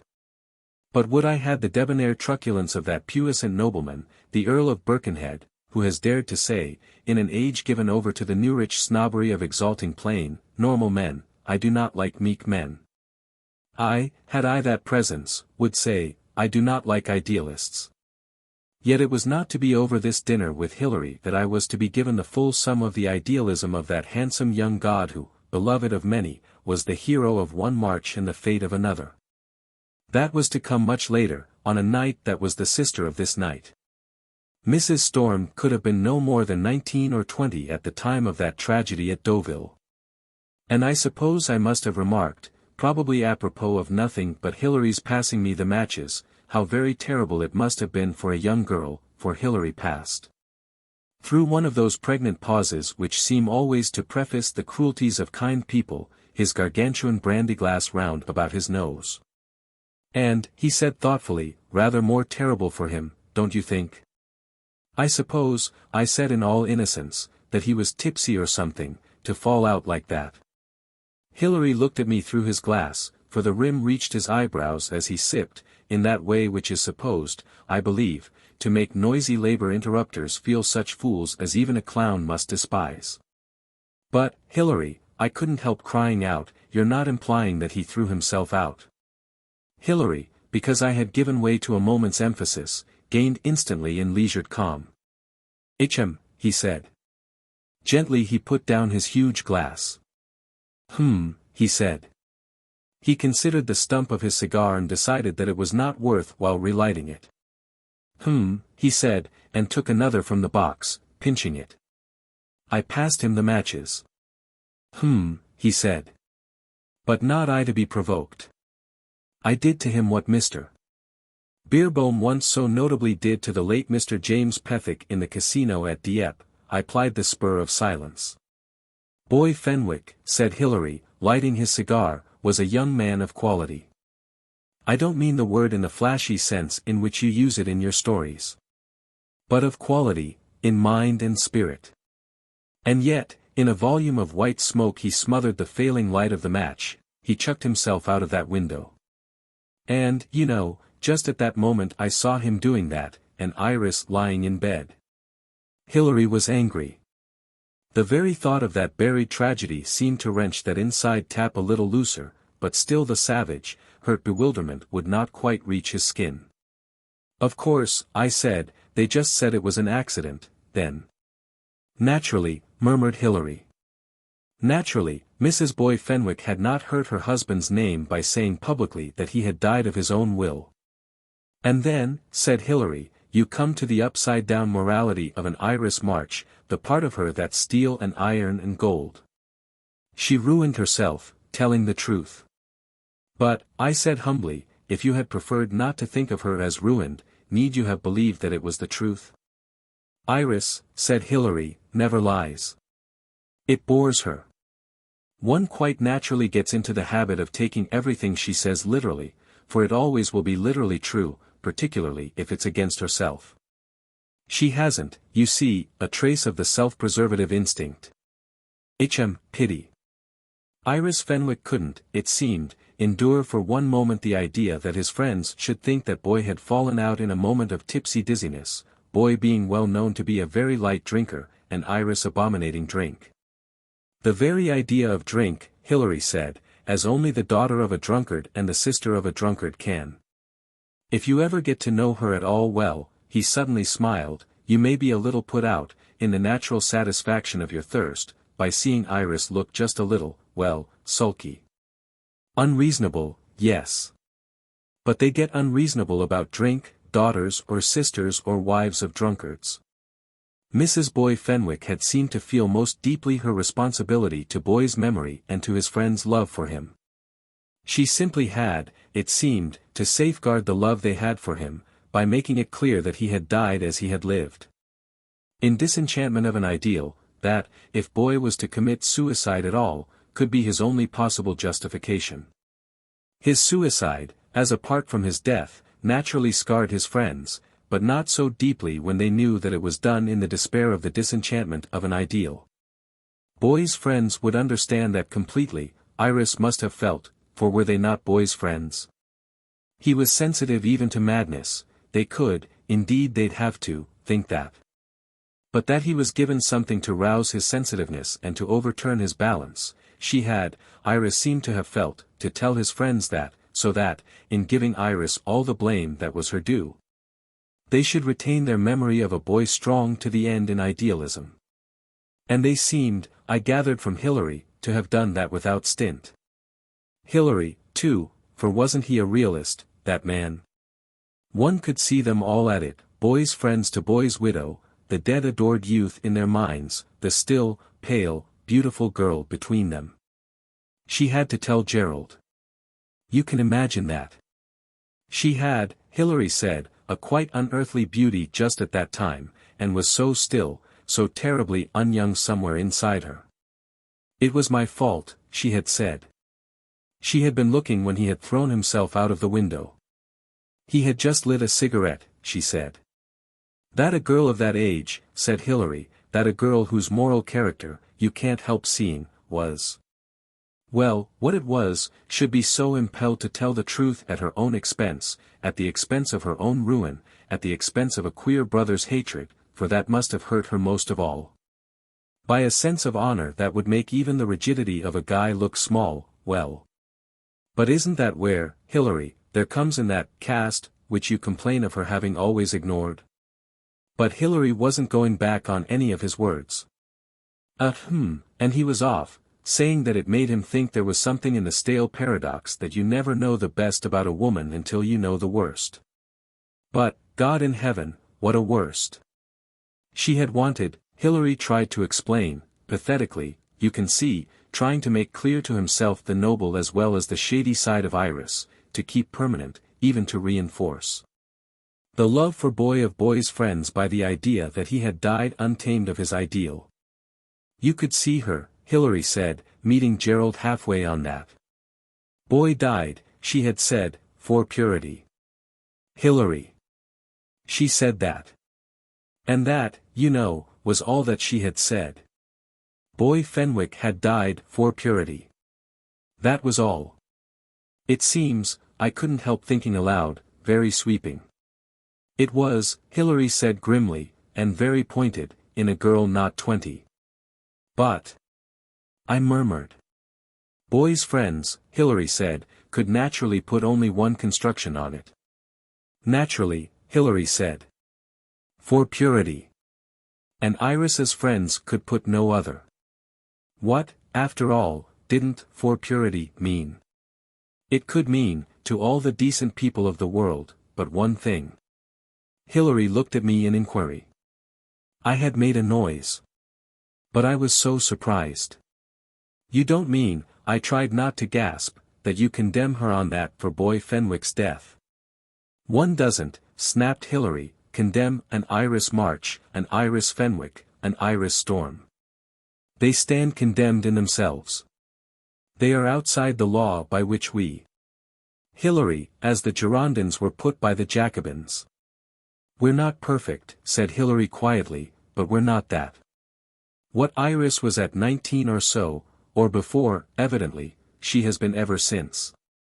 What, as brave? As loose? She made a gesture after Boy's death, a fine gesture, and then she set about proving how she had that in her to disenchant a boy to his death. She had affairs. Not, you know, one long affair, but affairs. Oh, quite openly. You've no doubt heard about some of them. And when 4 years later young Storm married her, against his people's wishes, she was no more than, well, what do you call those people? Demi-mondaines. And since Storm's death. But. I said, and also I said what it was in my mind to say, for are we sticks, are we stones, or are we human? It was boy Fenwick I was thinking of, not of Iris's life later, although it seemed to me that boy Fenwick had had a good deal to do with that, too. I had begun by provoking Hilary. He had, with that appalling talent of his for appearing reasonable, provoked me. He could arouse all that was worst in a man, could Hilary. He had aroused all that was worst in me against that young purity hero. It seemed to me that it was, to say the least, rather hasty of a young man to die, for purity, in connection with a girl of 20. Hilary, in 2000 years we have discovered only one caddish way of getting to heaven, and boy Fenwick, like many idealists, has taken it. You probably don't realize, said Hilary, own reasonably, the depths of sudden despair, in decent people. But I thought we were discussing human beings. And, as regards human beings, one couldn't help thinking that a girl who had confessed that her lover had died for purity was purer than the lover who had not been able to live for it. Boy Fenwick's death had an air of getting away with rather a good thing. He had destroyed the girl by exalting himself, for purity. How did boys come to have the infernal conceit of setting themselves up as connoisseurs of purity? And he had taken care to leave his corpse in such a position as best to foul the fountains of his young widow's womanhood. Sir Arthur Conan Doyle ought to speak to him about it. Words, said Hilary. Words, words. Well, we can't all, I pleaded, talk by throwing ourselves out of windows. And I was brought up to believe that it was caddish to sneak on a woman, whether for purity or for humbug. It was Iris, said Hilary, who sneaked on herself. Only because, Hilary, she didn't want the young man to waste such a fine suicide. She didn't want to do him out of the glory of dying for true blue manhood. At the age of 20 a girl is justified in having a belief in true blue manhood. But Mrs. Storm seems to have grown up since then. Hilary indulged me. I was young. Of course, he said, the boy wasn't quite sane.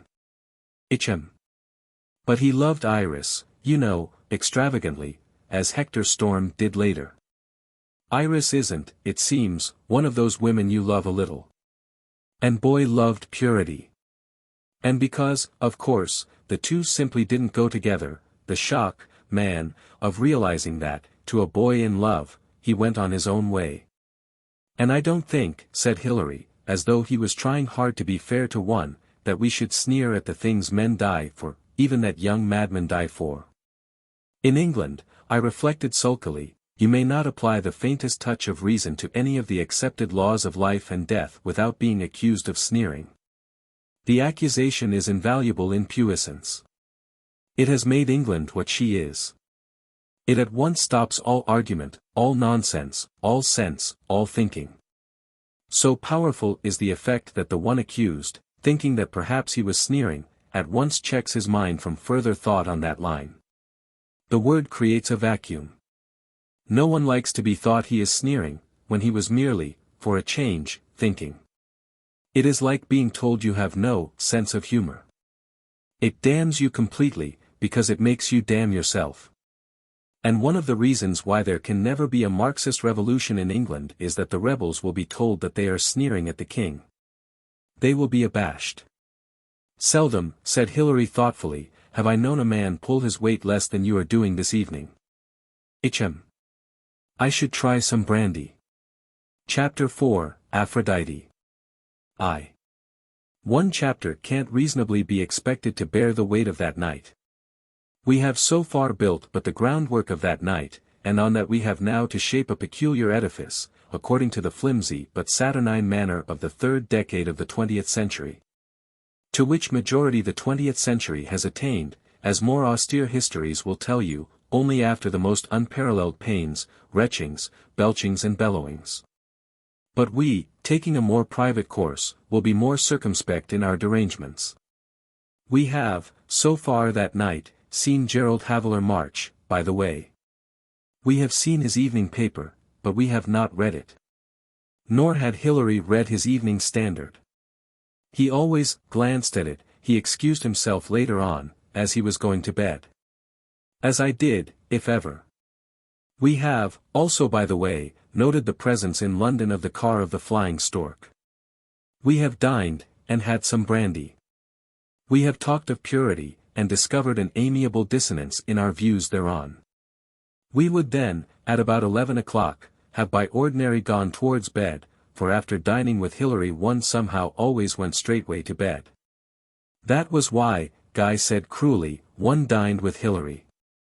The hms seemed to suit the way thither. But that evening, however it came about, I did not feel that I would like to go straightway to bed. One has, I suppose, moods. But I can't account plausibly for the fact that Hilary came with me to the Loyalty. Hilary did not go to nightclubs. His moods took a more exclusive course. He ignored nightclubs, and thought he was ignoring the whole of folly. Not so superior, I. Wherefore it passed that I discovered my mood to Hilary as we stood in the hall of his house, for Hilary was accompanying me to the door. Ross, red and silent and amiable, stood somewhere about with my hat. Where we stood, just without the door, the unusually warm June night smiled kindly on us. There is not much sky in London, but that little smiled on us with a faint load of stars, and somewhere behind the roofs there might be hanging a moon. There might. But there was such a pretty tilted silver boat among the chimneys of Curzon House. From the small table in the hall Hilary had absently taken up the evening paper, which was folded in that way which tells you in the stop-press news that Surrey has scored 263 for 8 wickets.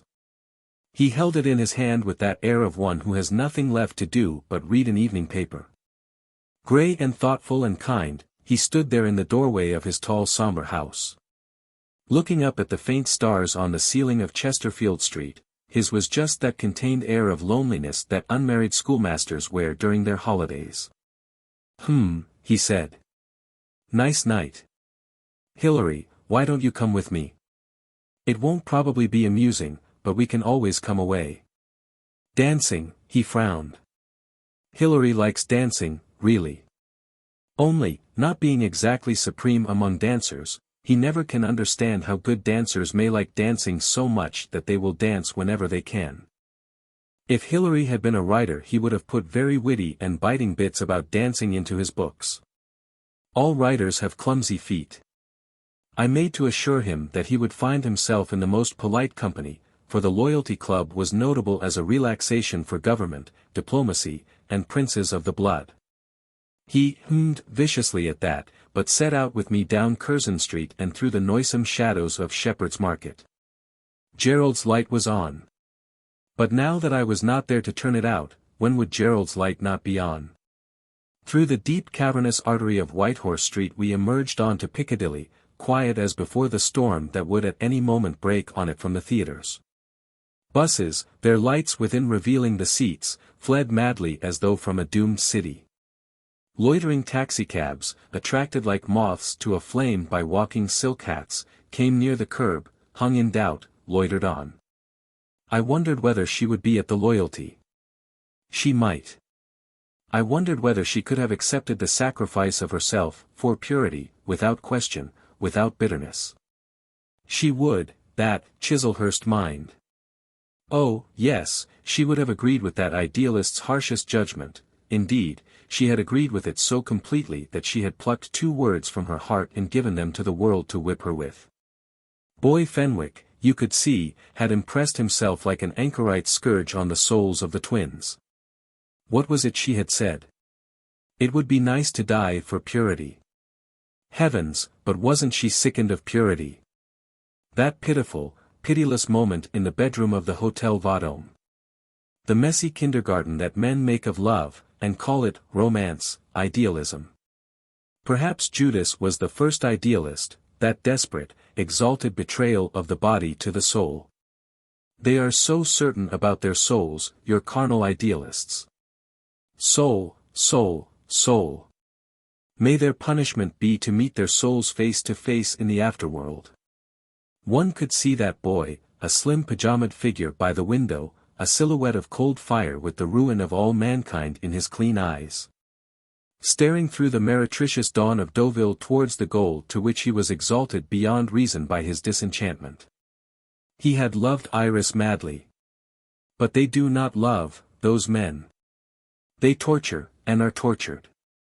They take love as they might take a flower out of a garden, and they torture it because it does not thrive so well in the water of their tears as in the water of God's good sense.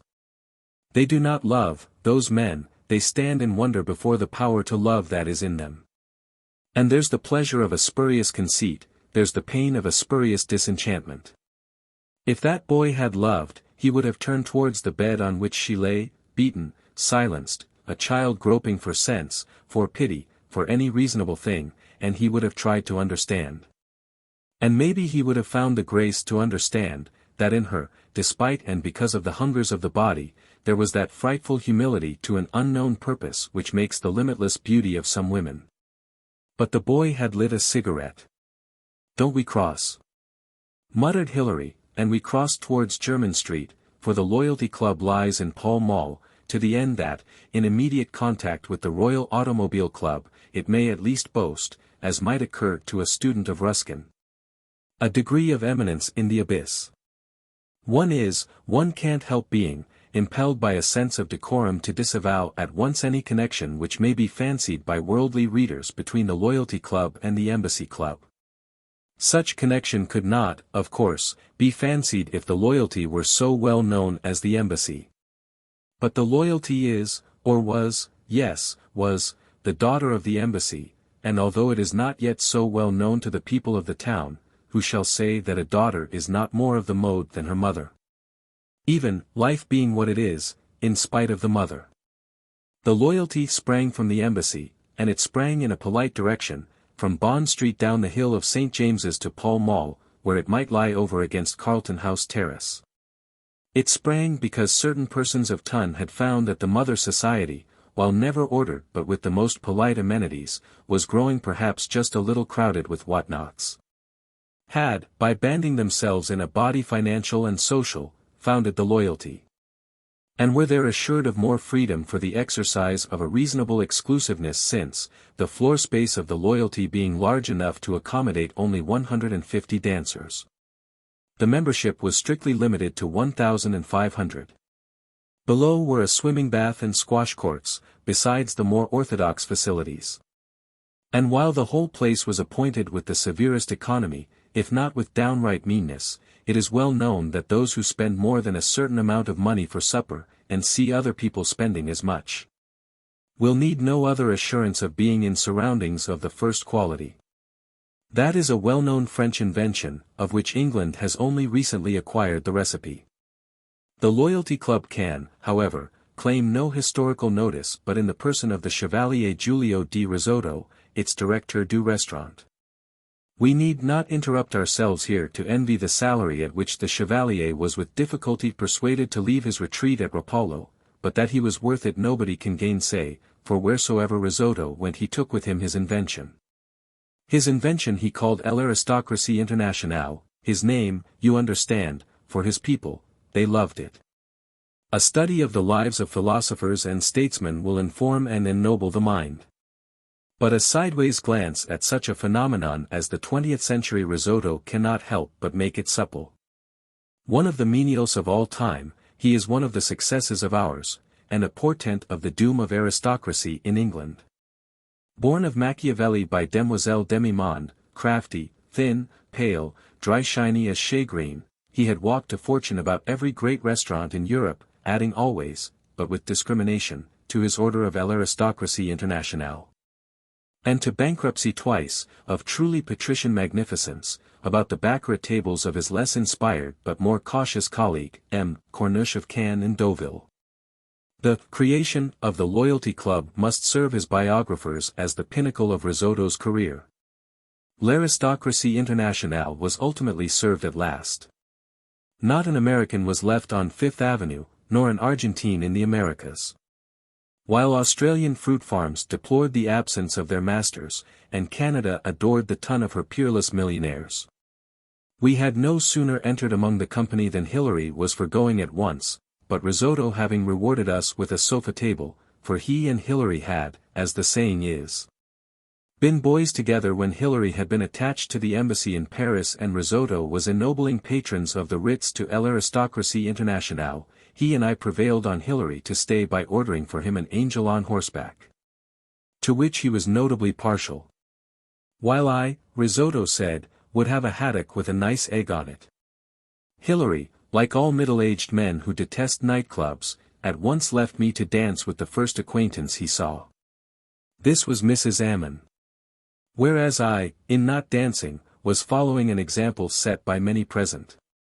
We watched our elders dance with each other's mothers, and for them the band on the balcony played with a sensibility approaching grief.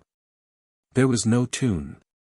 But it is absurd, this querulous demand of young people for tunes. Our fathers and our mothers have done with tunes. Let there, our uncles say, be a rhythm. Let there, say our aunts, be syncopation. There was a rhythm. There was syncopation. Grave, profound, unforgettable, there was a rhythm. It had a beat like the throbbing of an agonized heart lost in an artery of the underground. Dolorous it was, yet phantasm of gaiety lay twined in it. They call this rhythm the blues. It reminded you of past and passing things.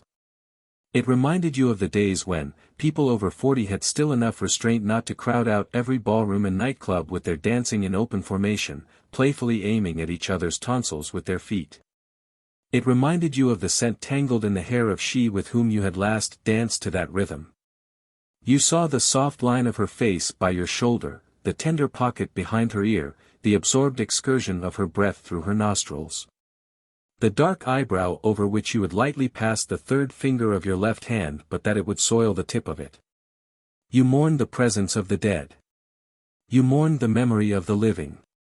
They call this rhythm the blues. It reminded you of regret. It reminded you of a small white face suddenly thrown back against your arm with a smile that disturbed the dance. It reminded you of the desire that pleasantly turns to dust when you are desired. It reminded you of things you had never done with women you had never met.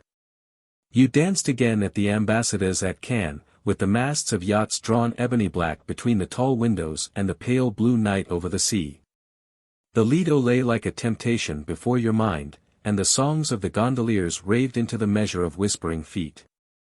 The Spanish king brushed by you at San Sebastian, eating salted almonds. Again you hesitated in the dance at Biarritz to listen to the roar of the Atlantic. And across a perfumed street in Seville you again saw the shiver of a mantilla through the cracked window of a cabaret. You danced again beneath the vermilion moon of Algeria, between the American bar and the pyramid cypress tree. You danced again in the Bois in Paris, the trees like monstrous black pagodas against the night, the stars brilliant as sequins on an archangel's floating cloak, the magically white faces of women. The lights in the night making love to the black shadows in their hair, their lips red as lobsters, their armpits clean as ivory, the men talking with facile gestures. The whole tapestry of the Château de Madrid like a painted fan against a summer night. They call this rhythm the blues, which is short for a low state of vitality brought about by the action of life on the liver. Oh baby, it's divine. That is what they say, our elders. Astorias, chef d'orchestre, stood at rest by the edge of the balcony, his violin under his arm, his bow gently tapping the edge of a bowl of nameless ferns that hid his feet. His negligence is informed with depression, his poise leans on melancholy. The blues, that man knows. He seems to wonder why he is there, why anyone is there, why everyone is there. No one can tell him, so he goes on doing nothing, lonely as a star in hell. He does not toil, nor spin, nor play his violin. From the crowded floor a woman, her face powdered brown, her mouth scarlet as the inside of a pomegranate in a tale by Oscar Wilde, beseeches him with an arm black gloved to the shoulder to continue to play. He yields. Nearby was a corner table of 8 young people. Maybe they would dance later on. Suddenly one of the girls would give a loud laugh, and then there would be silence. Of the 4 young men one looked as Richard of Gloucester might possibly have looked, a little bent, a little sinister, and pale, as though he had been reading a treatise on diseases far into the night before. They were 4 married couples, and they had all been boys and girls together, and they had a son and daughter apiece, and they all went to the same dentist. The women had white oval faces, small breasts, blue eyes, thin arms, no expression, no blood, literally, of course, not genealogically. One of them stared with wide blue eyes right into people's faces, and blinked vaguely. She was lovely. These 8 young people were very happy. They ignored everything but themselves, in whom they were not very interested. Presently a prince of the blood joined them, there was a little stir for a minute or two, a little laughter, and then he rose to dance with the girl of the blind blue eyes. As she danced she stared thoughtfully at the glass dome of the ceiling. She looked bored with boredom. There were many green dresses, jade green, October green, rusty green, soft green, sea green, dying green, any shade of green that would suit the expiring voices of formal women in a garden by Watteau. There were 39 green dresses.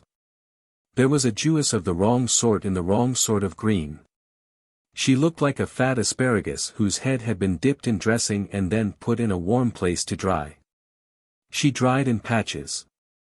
A caravan of pearls crawled upwards from her bosom to her throat, and she said to Mr. Trehawk Tush, the novelist, "The only decent cocktails you can get in Paris are at the Ritz bar, but the people are so odd.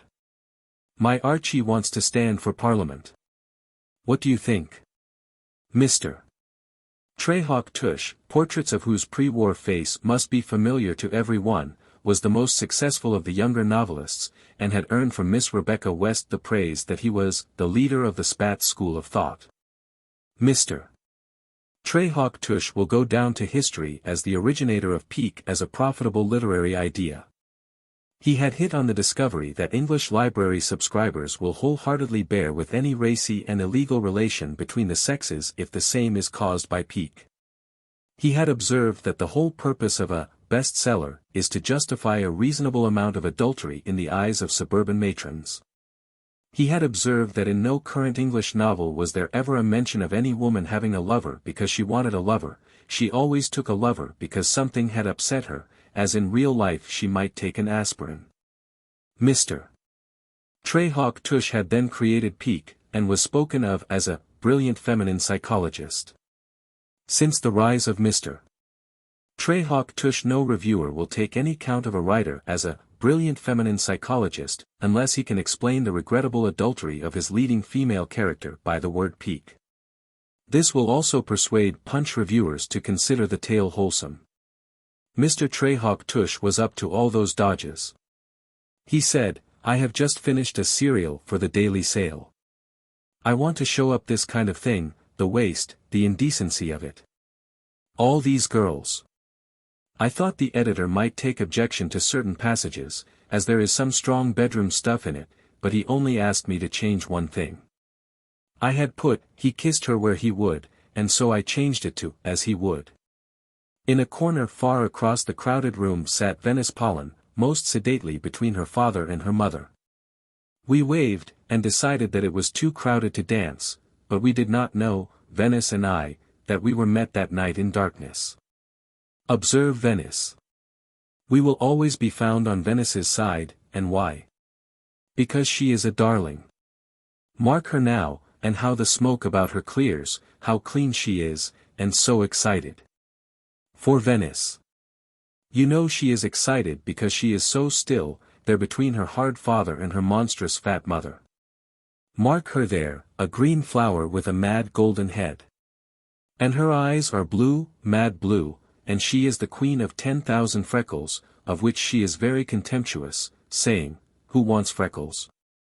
And she had a noble forehead which would crinkle when she did not catch what you said, and that was often enough, for she was always talking herself. "Darling, darling, darling." That is what she would say. And on her lion's cub head was a tumult of short dusty gold hair, which was by nature rebellious, so that she must ever and again be giving her head a fierce backward shake, as though that was going to do any good. Mark her there, so sedate between her hard father and her monstrous fat mother. Not sedate really, Venice. Yet she must be sedate now, for Venice, who by ordinary knew not fear, was as though fascinated by fear of her father, who was none other than Nathaniel Pollen, once of Manchester, but now of Hampshire and Berkeley Square. For was he not as rich as Croesus would have been had Croesus owned the half of the newspapers of England? So there sat Venice, most excited still, undoubtedly waiting for Napier. They were lovers, Napier and Venice, and in 3 days they would be married. Dark, shy, handsome Napier. Favorite of the gods, you might well call him, yet his was that rare, surprising quality which will keep a man poised in continual sunshine. Which will never let him droop and lays in the certainty that his sins of omission and casualness will be forgiven him. He was, to talk for a change of the things that matter, in the Foreign Office, and worked conscientiously hard at a career which would, undoubtedly, they said. Undoubtedly, in the course of time place Napier among the most honored of the nation's servants. Although he would, undoubtedly, one can't help feeling, undoubtedly, reach in the course of time the very same pinnacle if he did no work at all. For England and America are the only two countries left in the world wherein men's charm and good looks are really appreciated by men in the political, high financial, diplomatic, and educational spheres. Our table faced the swing doors across the room, and through the crowd of dancers one could see who passed in and out. There was a press of young men standing vaguely by the door, perhaps doubtful whether they should stay or go to return another day. A very haughty and flushed-looking lady, expensively dressed in a dernier CRA, which she wore like armor, tramped past them, looked suspiciously into their bland faces, and out. She suspected they might be thinking she was going to more than powder her nose. They were, she was, who cared? A voice rose above the saxophone at the table to the left of mine. It came from a heavy, drooping man with the eyes of a schoolboy, the smile of a genius, the gestures of a conqueror, and the face of a bully. He said, "There are two things in England that not even God could afford to be truthful about, himself and the Navy." With the man of destiny was the most beautiful woman in Ireland, Ulster, and a dark woman with a high bust and flashing eye, who spoke Cockney with an American accent. Her father was a lord.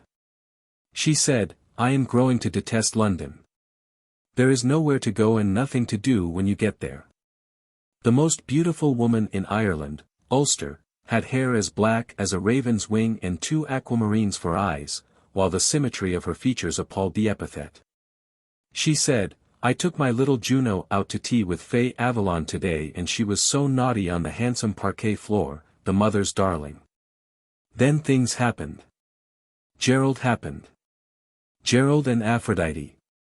Venice, Iris, Guy de Travest, Hugo Cyprus, Napier, Colonel Duck, Gerald, if only one had a cinema for a moment. And there was also my Lady Pinty, with whom I should have been dancing. Where Mrs.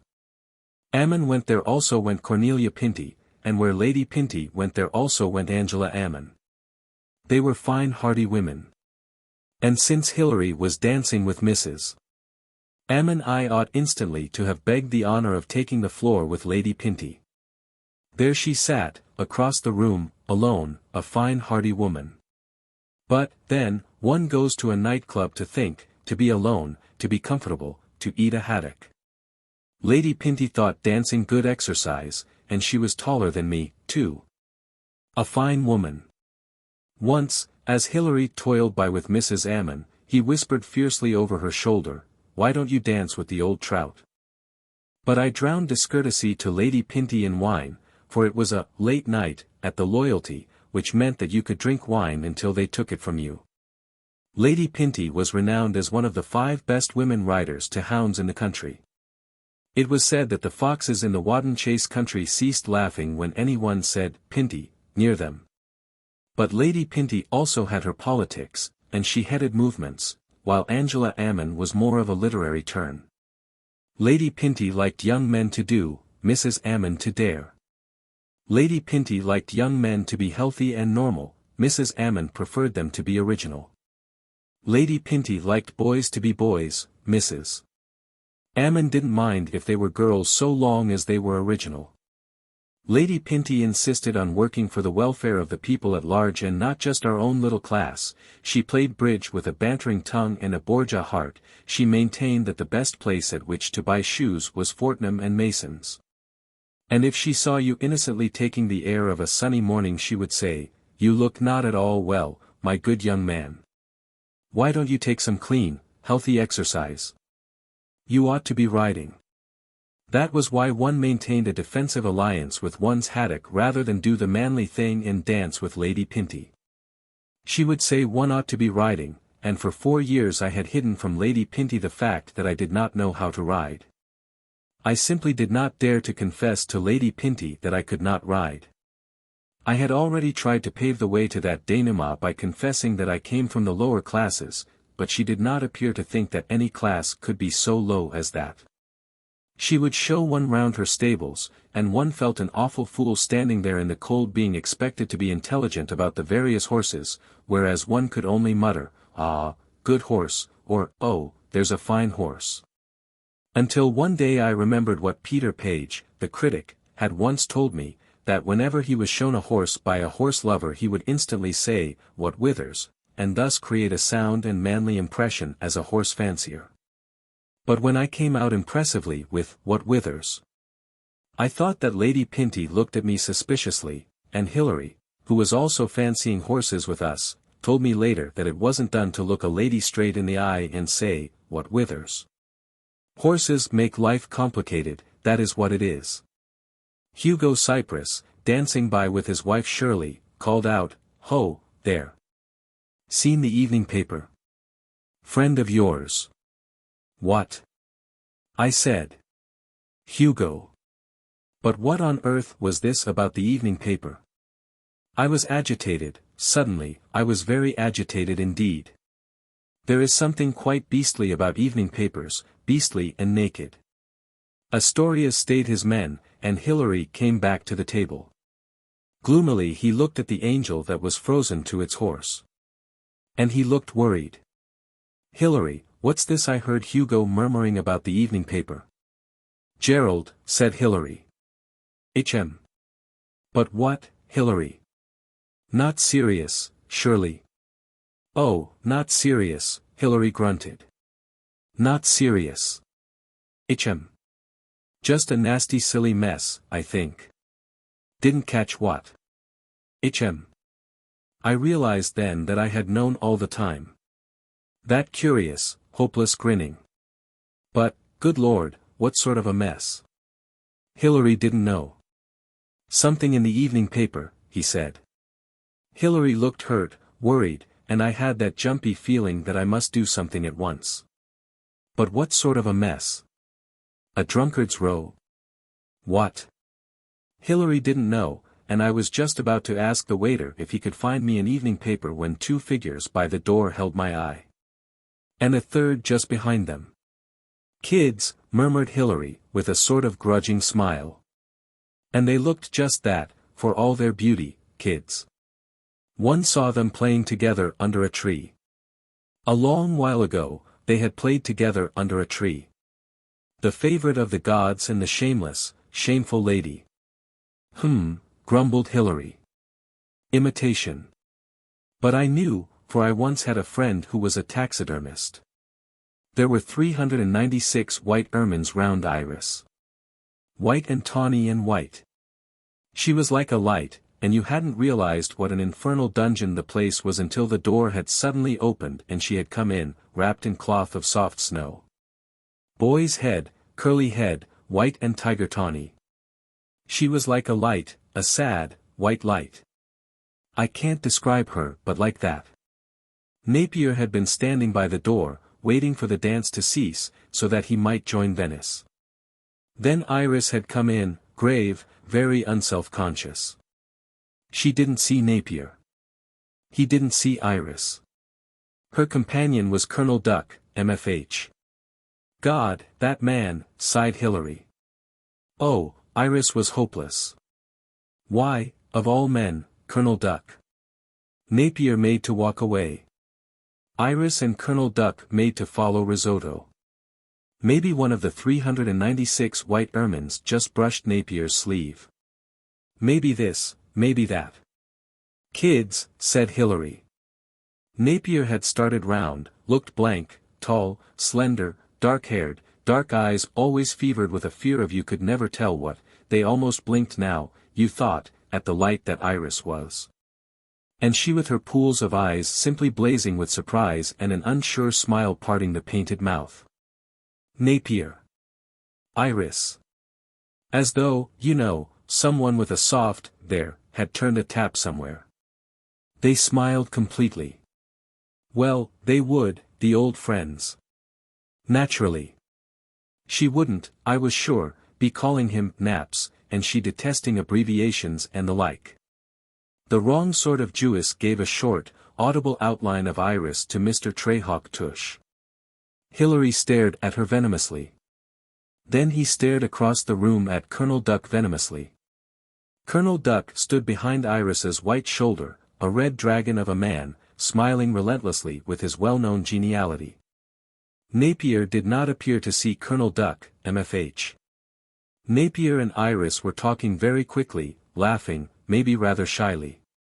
Then Astorius, refreshed, hurled his men against the conversation. Bravely it held on for a second or two, then lay shuddering and shattered, and gone was Napier, gone Iris towards a table with Colonel Duck, whose relentless geniality showed no hint of the certain fact that the next time he was at that talkative club of his he would say that Napier Harpenden had been another of Iris Storm's affairs, and might quite well be again. Iris Storm being what she was. Notably good at all games and sports was Colonel Duck, MFH, and therefore tolerated with respect by decent men. I wonder if she knows anything about Gerald, I was saying, when from her table across the room she seemed to be beckoning. To Hilary, not to me. She looked very serious. The emerald shone on the third finger of her right hand. She did not appear to see me. I felt bitter. Growled Hilary. He wanted to be persuaded to go. He wanted to go reluctantly. Hate that Duck man so, he said pathetically. Go on, Hilary. She might know something. I'll get a paper. Why, there's Guy, said Hilary. Must have just come up from Mace. There, by the door. The carpet of colors, on which the men were sprinkled like the black smuts on a town garden, swayed between us and the doorway, but no crowd might hide that man. For he was tall as a tree and his crisp yellow hair glared like a menace above the intervening heads and his frozen blue eyes petrified smoke, noise, and distance. Hilary was standing, about to go towards Iris. He looked rather sheepish at being found by Guy at the Loyalty. Most unsmiling was Guy that night. Ross must have told him we were here, I said. He'll have come about Gerald. This foul place. Hilary snapped. You go downstairs with Guy, and I'll get Iris to rid herself of her fancy friend and bring her down. 2. And that was how, soon after midnight that night, I found myself for the first time in the car of the Flying Stork. For the first time. Iris had dropped her boyish-looking chauffeur in the course of the evening, because, she said, she only liked driving at night, when the air blew clean and chill. She drove with assurance, that is to say, she drove as though her mind was not in the same world as the steering wheel. The great bonnet swept round by the squat palace and up the slope of St. James's Street, which only by night may remember a little of the elegance it has long since forfeited by day. But that's not the point, I remember saying. He won't care a button what anyone else is thinking about it. He'll just go mad at the humiliation in himself, he'll worry it, making a mountain of sordidness.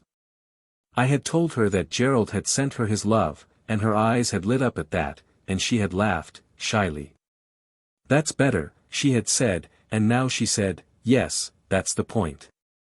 He's proud as Lucifer, and such a baby. Oh, Gerald, you sensitive beast. I'm going abroad tomorrow, and he must either come with me or he must join me quickly. You'll persuade him, too, won't you? I did not say that, if I knew Gerald, he would probably be in a state far beyond persuasion. But, I thought, there was no harm in trying to see him. At first, when Guy had told me downstairs at the Loyalty, I had just laughed. It seemed so absurd, fantastic. Gerald had been arrested in Hyde Park for annoying women. It was, you can see, unbelievable. How could Gerald annoy a woman, Gerald who was so shy that he could never even speak to one? But there it is, said Guy. Perhaps it is because that was the last time I was ever at the Loyalty, but I remember the most irrelevant details and the vivid way each one of them seemed to impress some part of my mind. Guy and I stood in the deserted bar.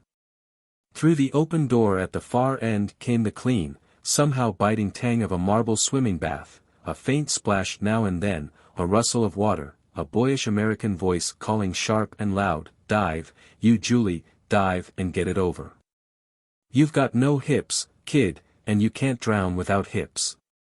I want to go eat some food." Then, I remember, Billy Swift walked intently past us, towards the cloakroom. He comes to mind vividly because that was the last time I saw Billy Swift alive. His thin, lined, scarlet face glowed with the health-giving breezes that penetrate into corners of clubs and restaurants where men sit drinking brandy. His blue eyes always peered eagerly and kindly at you, as though he had something of the first importance to say. He said, very hoarsely, "There's a boy up there dancing with 2 wooden legs. Good boy, I call him. Good night." And in a minute or two he repassed us, walking intently, his crimson gray-haired head, immaculate in every detail, sticking like an old fighting bird's out of the wide astrakhan collar of the coat that he always wore against the midnight chill.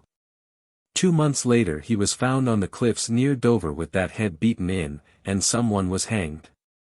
Billy Swift wouldn't have had him hanged. "My fault," he would have said hoarsely. "My fault, chaps." "But there it is," Guy said thoughtfully. "Sickening, isn't it? Might appeal, of course." "He'll not appeal," I said. "Imagine Gerald appealing against a 5-pound fine for indecently annoying a woman in Hyde Park."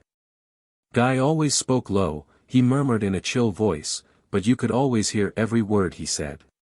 Not that you didn't, after a while, know all his words by heart, for Guy's was one of those vocabularies that a classical education is supposed to have expanded.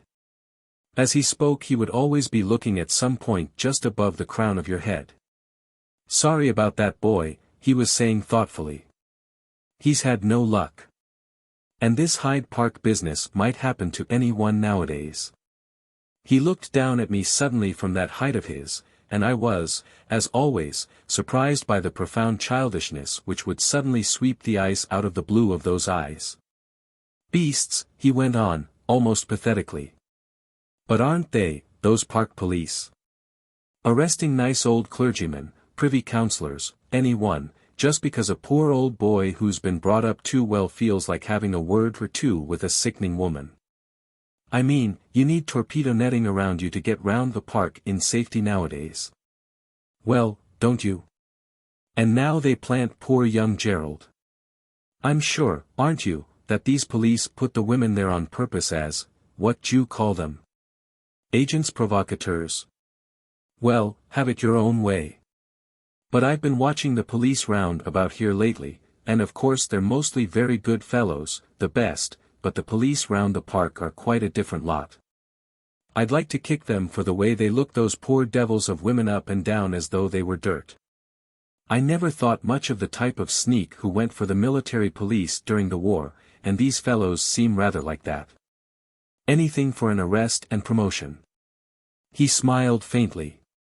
Guy's eyes seemed always to get most frosty when he smiled. "I once promoted some of them the wrong way for being inhuman." "Inhuman, that's what these blighters get if you don't keep an eye on them. And these park fellows seem somehow to have got spoilt since the war. I mean, it just looks like that to an outsider. Good Lord, you've got to have laws and to keep laws, but you needn't set a lot of dirty sneaks at the Bolshevik game of ruining gentlemen just for being silly old asses." I stared at the one black pearl that from time immemorial had stained Guy's shirt front, which somehow seemed to fit him as no one else's ever could. Guy was easy to listen to, because you always knew what he would say and how he would say it. He had an enormous reverence for any man of the smallest talent, any man who did things with his brain. "I saw him for a minute this evening," I said. "He seemed rather queer, but he said nothing about it. But imagine the young devil. This business happened one night last week, and he doesn't then come to see you about it, or even Hillary or me, because, of course, I'd have done all I could for him, for old Barty's sake as well as because he behaved himself in the war. I mean, this will almost kill old Eve Chalice when she sees it in the morning papers. It's her I'm sorry for she's always been fighting this sticky patch in the March brood, first her eldest brother, old Porterley, then her younger brother, Barty, then her niece Iris. And now young Gerald comes along to make the poor old dear cry her eyes out again. God, the vileness of it. Picking up odd women in parks. I haven't got a paper with me, but you ought to see the vile way they put down every beastly detail, and you can see as clear as anything that it was more bad luck and childishness on Gerald's part than anything else. But, good Lord, what's the matter with the man? I mean, one simply doesn't go into the park for women. The accuser, or whatever you call them, was a woman called Spirit, and in evidence 2 plainclothes men and a constable. I'm going to have an eye kept on Mrs. Spirit, just to see all's fair and square. I mean, it's beginning to look as though the law was the ass that St. George forgot to kill while he was showing off with that sickening dragon. This Mrs. Spirit said, "Wish I had a paper," that she was sitting on a bench waiting for her brother, when Gerald sat down beside her and made indecent proposals. Whereupon she was so shocked, and she a grown-up married woman, too, that she jumped up like a scalded cat and let out some sickening howls, and up come the police. Now you can't help thinking they were waiting behind a tree with old Spirit as a bait, can you? And caught young Gerald instead of a dean. They'd get more promotion, I shouldn't wonder, for a dean. And as Guy spoke I saw Gerald glancing at the evening paper on the curb of Curzon Street, and I saw him suddenly throw back his head and laugh at the heavens. Gerald, Gerald. The despiser of the world caught by the meanest trap of the world's unrest. The worshipper of the hero who had died for purity, figuring in the filthy columns of the cheap Sunday press as another peer's nephew gone wrong. Gerald, starved of life, Gerald who knew no woman, Gerald who wrote the tale of a man who had lived for purity, and he had sat down beside a woman called Spirit on a bench in Hyde Park. Those nightmare women who rave in the minds of lonely men, soft women marvelously acquiescent, possible, the woman Aphrodite, goddess of love and beauty, silent as marble, but acquiescent, and Aphrodite had dwindled into Mrs. Spirit, who was sitting waiting for her brother in Hyde Park, and the law lurking nearby to give the Sunday papers copy. And I saw Mr. Auck in an angle of the little tunnel, telling a friend of his something funny about Gerald. It makes one just sick, Guy. Sick. Now look here, Guy murmured, tapping my shoulder with one finger. Don't you waste any time being sick just now, but go round and see the young devil. I'm going straight away. Bright boy. And just. Oh, tell him it's all right and not to be an ass all his life.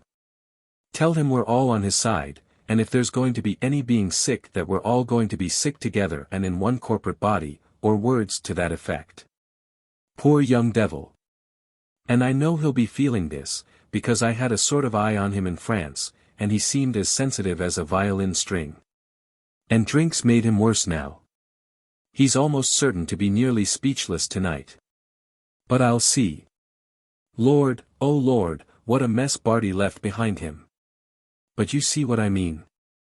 All you've got to tell young Gerald is not to make a mountain of this in his mind, as it's the sort of thing that might happen to anyone who is ass enough to go into the park at night without an escort. And you never know, but they mightn't one night arrest the Bishop of London himself for saying, "How do" to his aunt. Now I have read in books about people sailing into places, and I suppose Iris came into the deserted bar like that. Hilary must have been just behind her, for I heard his voice, but I only saw Iris, and I remember how she seemed to hold the white ermine round her with one clenched hand, and how the great emerald shone like a green fly on the soft, soft white. And the tawny curls danced their formal dance on her cheeks as she came towards us, swiftly, oh swiftly, saying, in that suddenly strong, clear voice, "Oh, Guy, and friend of Gerald. Will you help me, dear friend? I want to go round to see Gerald, and Hilary says you still have the key of the house. I went hours ago, but I could get no answer at the door. I wonder, would you come with me?" "Iris," said Guy sternly, and I remember the way she threw back her head to look at him, and I thought again of the queer, unconscious way she had of always meeting men on their own ground. "Why don't you ever look up your old friends when you're in London, Iris? Or aren't we your old friends? Or is that fine representative English gentleman, Colonel Duck, your old friend? Answer me yes or no." "Oh, Guy," she said softly, sadly. "I wouldn't have you be a humbug. I wouldn't have you and Hilary be humbugs, you two, out of all the world. But, honest, Iris, I'd like to see you. Ask Hillary. Where's that girl got to? I asks, and he says, says he, if you see what I mean. Whereas I, Guy, have learnt not to regret old friends. I've become an old woman on my travels, and one of the first things an old woman must learn is that the best way to keep old friends is not to see them, for then you can at least keep the illusion that they are friends. Which is, perhaps, a little different from being old friends. Iris, don't be so bitter, snapped Hillary. That, I thought, came rather well from Hillary. Just at that moment a woman screamed from the swimming bath. There was a resounding splash. Guy was saying, "You'd better take Gerald away for a while, Iris." "If he'll only come," she said, "that's what I want to do." I remember thinking just then that I mustn't forget to thank her for that beautiful notepaper, and also to ask her what was that last word in her note. "I've got an idea," Hillary was saying, in the specially detached voice he keeps for ideas, "that now we are in this foul nightclub we might as well do a bit of good. There's old Pollen upstairs, and we might, well, perhaps not." "Perhaps not what, Hillary?" "I was thinking of Eve seeing the thing in tomorrow morning's papers. She only reads one wretched picture paper, and that's Pollen's, so I thought, that if we asked him not to." "Eve, the poor darling," Iris whispered. We seemed to be in a desert, 3 shadows of men, 3 shadows of voices, and Iris, very white in a light. That is how I always remember her, a light. "No good, Hillary," Guy was murmuring. "He won't, because it's what those fellows call news. And if you try you will only upset young Venice and make her perhaps feel she's in the other camp, rather the wrong camp for her, she might think, and just as she's marrying Naps. She's a good girl, loyal as anything to her father, and he's a good fellow enough, but he's got a queer complaint called consistency. It's something you make money out of, I think. I know him very well, as I've blackballed him from 3 clubs. My God, ever seen the man's jaw?" "She's lovely, I thought," Iris said. "Good girl, Venice." "Hell," said Iris suddenly, breathlessly. "What?" Hillary jumped. "Only, hell is raving with millionaires with jaws like Mr. Pollen's. I've dreamt, I know. People who snap yes and no very brusquely and then stick to it, no matter what it is. This century likes them like that. Come along, my friend, come along."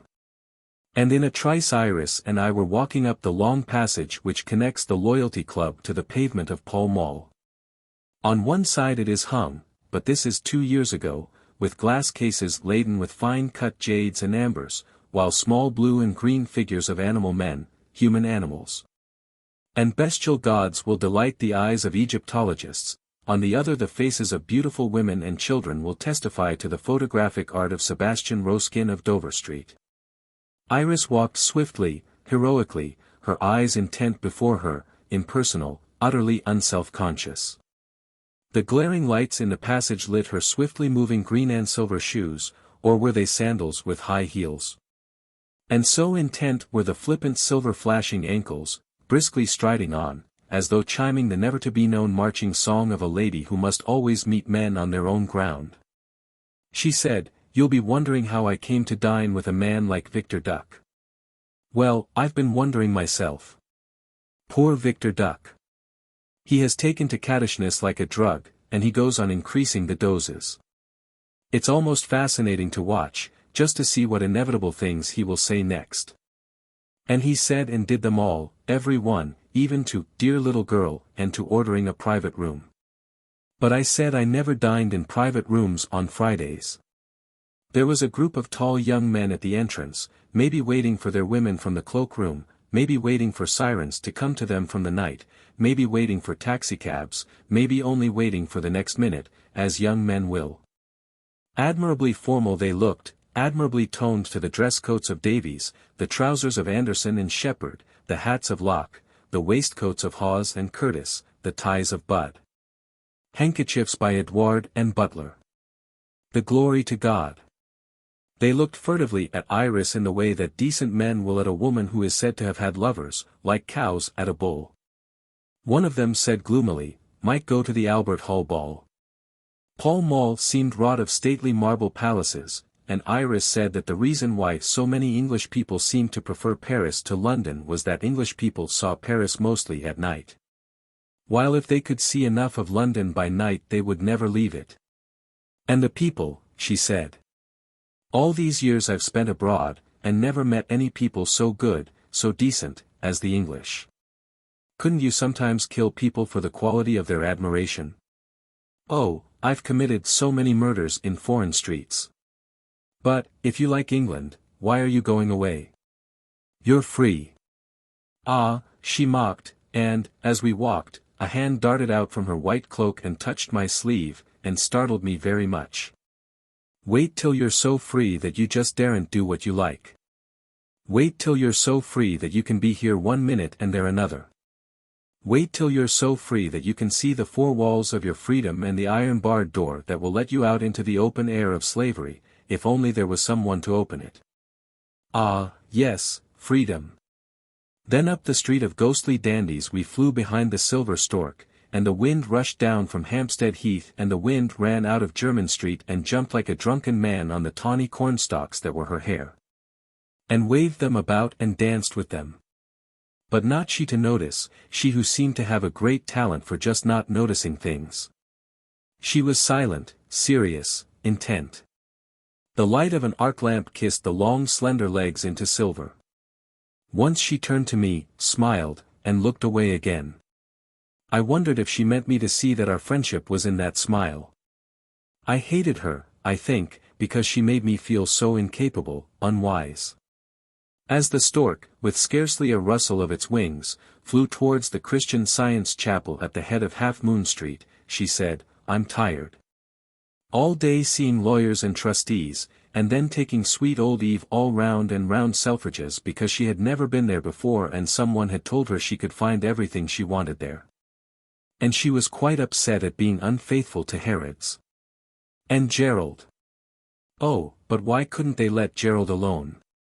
Just because, I suppose, the Marches are never let off anything." "Here we are," I said, and she pulled up beneath the lamp by the leather butler in East Chapel Street. From the footboard a lane of low houses and shops stretched in a vague, squalid line towards the open marketplace at one end and the darkness of the mews at the other, somehow like an etching in a clouded light by an uncertain hand. Bits of newspapers and torn placards, the nameless odors of yesterday's economies. The wind that came from Hampstead Heath could find no way into Shepherd's Market, and it lay still as a tramp sleeping. Cats watched us intently from the middle distance, and a striped cat leapt with a scream from the shadow of the door of my old house. Gerald's light was on. "What's that mean?" Iris whispered. She seemed to be frightened, and she said sharply, "Why are you looking at me like that?" "I was just thinking," I told her, "that if one could judge by appearances, which of course one must never do, in that white cloak in this mean lane you look as nearly an angel as this world could ever see." "Don't let's mock the angels. What does it mean, Gerald's light being on?" "Only what it has always meant, that I must turn it out." "Ah, you've been very good to Gerald." "And I am glad that, just then, I said that I was very fond of Gerald." Then we were on the narrow landing of my old flat, in the darkness.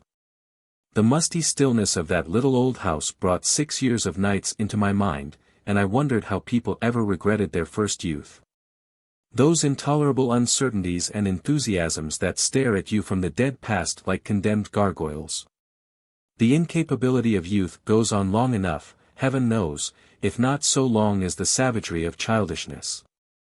In the darkness I could feel the soft ermine of her cloak against me, and that faint dry scent whose name I shall now never know. She was very, very still, and I could not even hear her breathing. "It is very kind of you to come with me," she said suddenly, seriously. We were very still on that landing, and I drew back my arm where it touched her cloak. It was very soft, that cloak. "I have thought of you, and decided that if you ever thought of me you had a right to think with dislike." She was talking smoothly, calmly, when suddenly her voice completely broke, into little bits. "Oh," she whispered. I was silent. She said quickly, "To me there's something terribly indecent about humanity, all humanity. It's as though, in the whole lovely universe, humanity was cooped in this musty little house, talking vaguely of dislike, eternally talking of like and dislike, love and unlove, of doings and undoings, purposeless yet striving and savage. The other night I was motoring alone from Paris to Calais, and it seemed to me that no law was strong enough, no crime was big enough, not even disloyalty, to stop us. When we had the chance of rising above the beastly limitation of living as we were born to live. Because we humans are not born to live, we are born to die." "Something has happened to you tonight," I said. She was a faint white shape in the darkness, and it seemed to me that that was as much of her as I should ever see, and I was right. "No, nothing at all. Just a dream. But, oh, failing the dream, how I would like a child. A dream child. Ah, I've had those, a many. No, a real one. To be playmates with." I said, "I will go up first tonight and see how Gerald is. Will you wait here?" "I'm tired and frightened," she said faintly. "Don't be long." I don't think I stayed up there more than a few seconds. I don't know. I switched out the light, and as I went down the dark narrow stairs I did not strike a match. "Well?" she whispered from the darkness. I don't know what I said. I suppose I must have said that he was in the same state as when she had seen him before. Then I pretended I had no matches left, and said I had better go down first while she held on to my shoulder.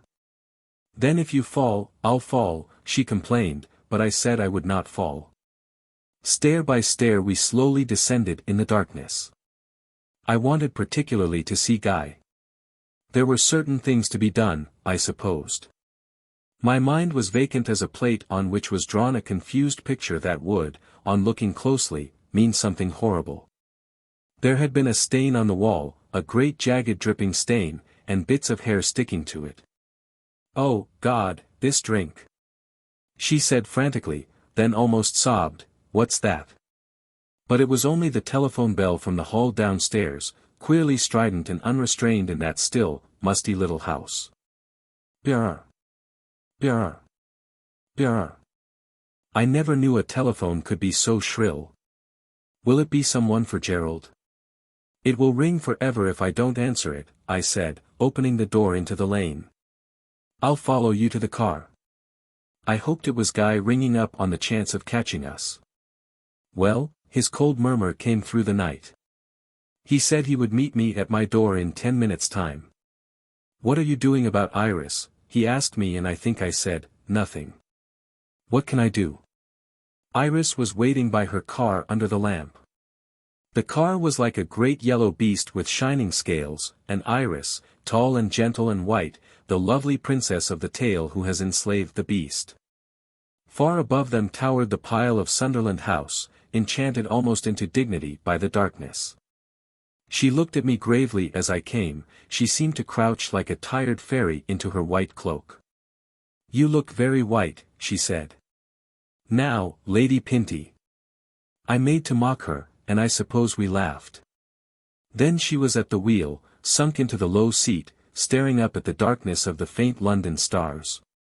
"I'm tired," she said again, and again I thought, what could I do? Then she did something to the dashboard with her left hand, and the engine hummed. I was on the curb, above her. Nearby a policeman was flashing his lamp on a door. I supposed one told the police. "Will you see Gerald in the morning?" The slightly husky voice just reached me. "And tell him to follow me to Paris. I shall be at No. Avenue du Bois for a week or so, and then." "Goodbye," she said sharply, as though impatient with herself. "Goodbye, dear. You've been very kind, to the Twin Marches. Goodbye, perhaps for a long time. You have your work in England, and I'm the slave of freedom. Goodbye, my friend." I could not tell her just then. She lay aslant in the driving seat, and her tawny curls flamed in the light, and she looked sad and tired. I could not tell her, and as she took her hand from mine the great car leapt down the fat little slope of East Chapel Street to the end, turned in a blaze of light and color, rushed up the parallel little street to Curzon Street. I was at the corner where I had last seen Gerald putting his shoulder against the saloon door of the leather butler, and as Iris's car turned into Curzon Street a two-seater passed me swiftly, going the same way. I thought I heard a cry of "Iris!" above the rustle of the two engines, and I thought I heard Iris's surprised voice, and the rear lights of the two cars seemed to draw together, but I was not sure. I crossed towards Queen Street, sure only that I wished to see Guy.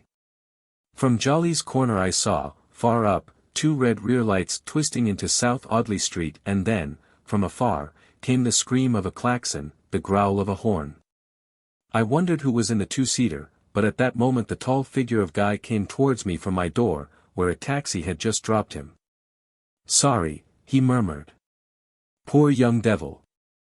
Only hope the other side won't disappoint him as much." "I couldn't tell her," I said. Guy smoked thoughtfully, looking over my head. "I'll tell her," he said, "in the morning." Had an idea he might blow his brains out. Chapter 5, The Dark Letter. On a bitter afternoon in the last week of January of the year 1923 the writer found himself in the Place Vendôme in Paris. Now here, in the Place Vendôme, is material ready to the hand of the as yet undiscovered chronicler of lofty frivolities, such, unfortunately, as am not. But I can, at least, count up to 50. There were 48 motor cars in the Place Vendôme, and one coach and 6. The Place Vendôme is a paradox in grey stone. Spacious, noble, monumental, it is cast, even at the stranger's first glance, in an everlasting mould. The Place Vendôme is, without a doubt, one among the few things about which we may say with certainty, that will last. And yet, monumental and everlasting though it is, what do we find in the Place Vendôme? Do we find therein the practice of the 7 arts, the learning of the 9 humanities, the study of any one among the august array of sciences, nay, the application of any one among the 10 commandments? We do not. We find 48 motor cars and one coach and 6. We find that it is given over only to the frivolities of the trivial of 2 worlds and to every sort of high-minded depravity that may occur to the enfeebled wits of the exquisite. We find, in other words, that the Place Vendôme is the center of that floating population of a few thousand dressing tables, sables and cachets favor of which, under the lofty title of l'aristocratie internationale, the Chevalier Gelolio di Risotto is the ultimate servitor. The Place Vendôme is, therefore, no place for a plain man, nor by any means a safe station for the man in the street. There are motor cars kept in readiness to run them over. Across the place, from the Rue de la Paix to the Rue de Castiglione, dash forever the nimble green citron taxicabs. Whilst from the Rue de Castiglione to the Rue de la Paix will march the Renaults de luxe with scarlet wheels, passing in a fancy of cool brown eyes and the poudre à la Mercale of Bourbon days.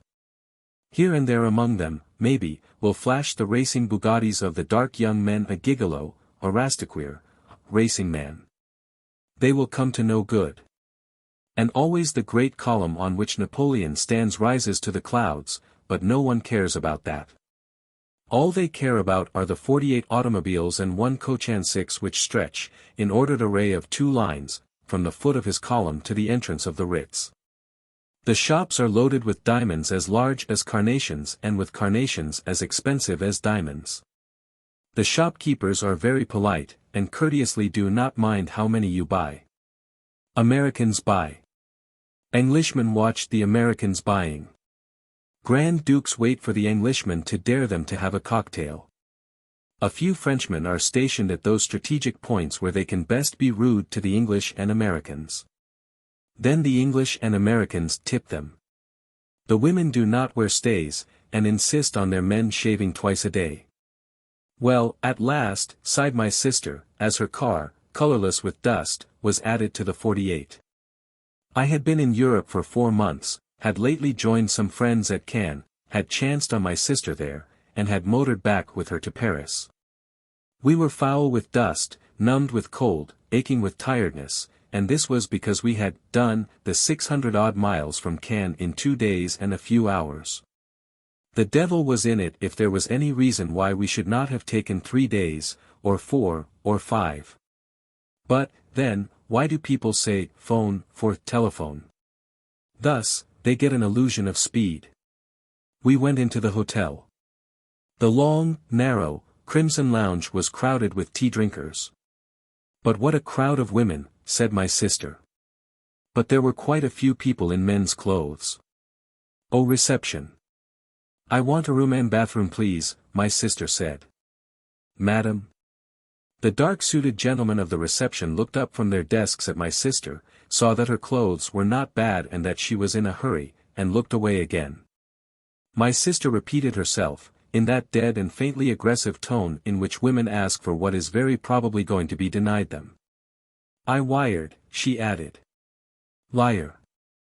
I went towards the concierge's box. He was a nice man, and had a white imperial. Is Mrs. Storm staying in the hotel? Sir. Could you tell me if Mrs. Storm is? No, sir, no, sir. Not at present, sir. I thought that, as her car was outside. A yellow Hispano. That is so, sir. Parfaitement. L'Hispano John. But Mrs. Storm, you say, is not in the hotel? No, sir. Not at present, sir. Then, perhaps you may know, she has sold or lent her car to someone. That is so, sir. Madame apprête el Hispano. Merci, monsieur. You couldn't possibly give me any idea of Mrs. Storm's present address. Pardon, monsieur. Timbre, monseigneur. De quin centimes, un merci, monseigneur. L'automobile à Hewitt ers Moins Court. Parfaitement, monseigneur. I have no instructions, sir. That was the gentleman to whom madame has lent her motor. Le Duc de Valicourt. Thank you. But Mrs. Storm, you say, is in Paris? Sir. Je suis sans instructions, monsieur. Madam? What is it, what is it? Asked my sister. Nothing, I said. Got a room? Good. I am going to the Westminster, and I'll come at 8:30, shall I, and take you out to dinner? Yes, but not here. It's crowded with minor royalties that you can't stand with your back to anyone except the orchestra.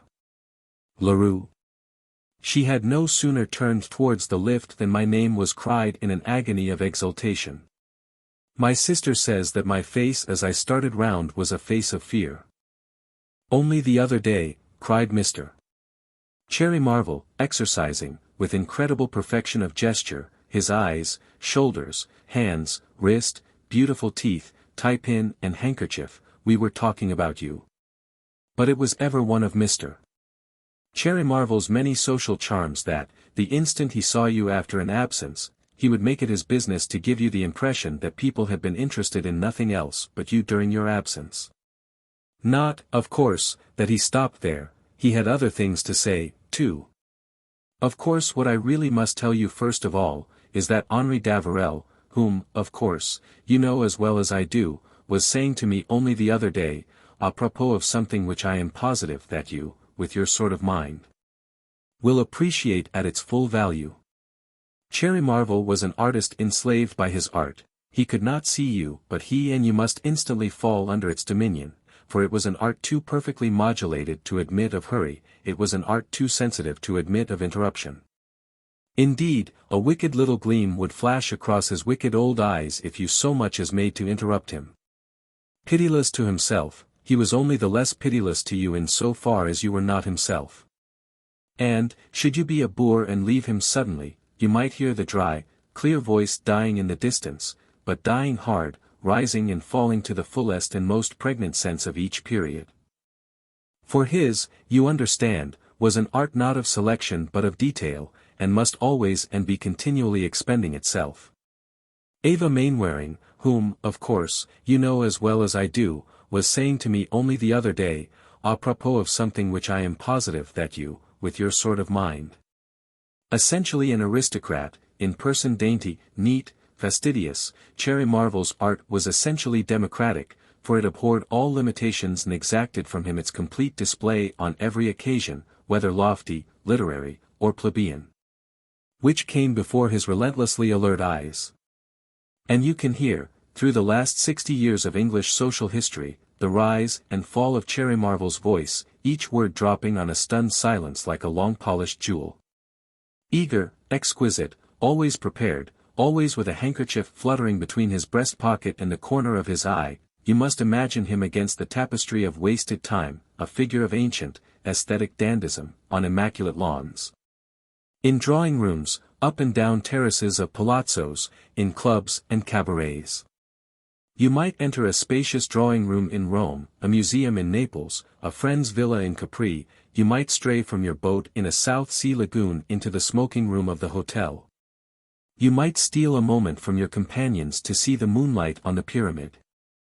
Oh, you might be anywhere, and suddenly you would hear that voice, rising and falling, relentless, ageless, enchanting even lions to silence, with here and there a sudden, profound drawl on one word, any word, dr, and you would, fascinated, be compelled to face him, there, with full pale lips drawn wide apart, wicked blue eyes absorbed with cunning ecstasy in your stunned attention, the while, infinite as fate, he joined together the perfected pieces of his art with the word, whereupon, which lounged from his tongue in a crescendo to a cry of Sadic exaltation. And while you laughed at some elaborately phrased conceit, wondering how he had remembered the order of the words so well, he would watch the effect of his art with kind, cunning eyes, one wrist suspended in the air, his handkerchief fluttering towards the corner of his eye, in consummate politeness to show how he, too, by your laughter, was appreciating the full flavor of his art.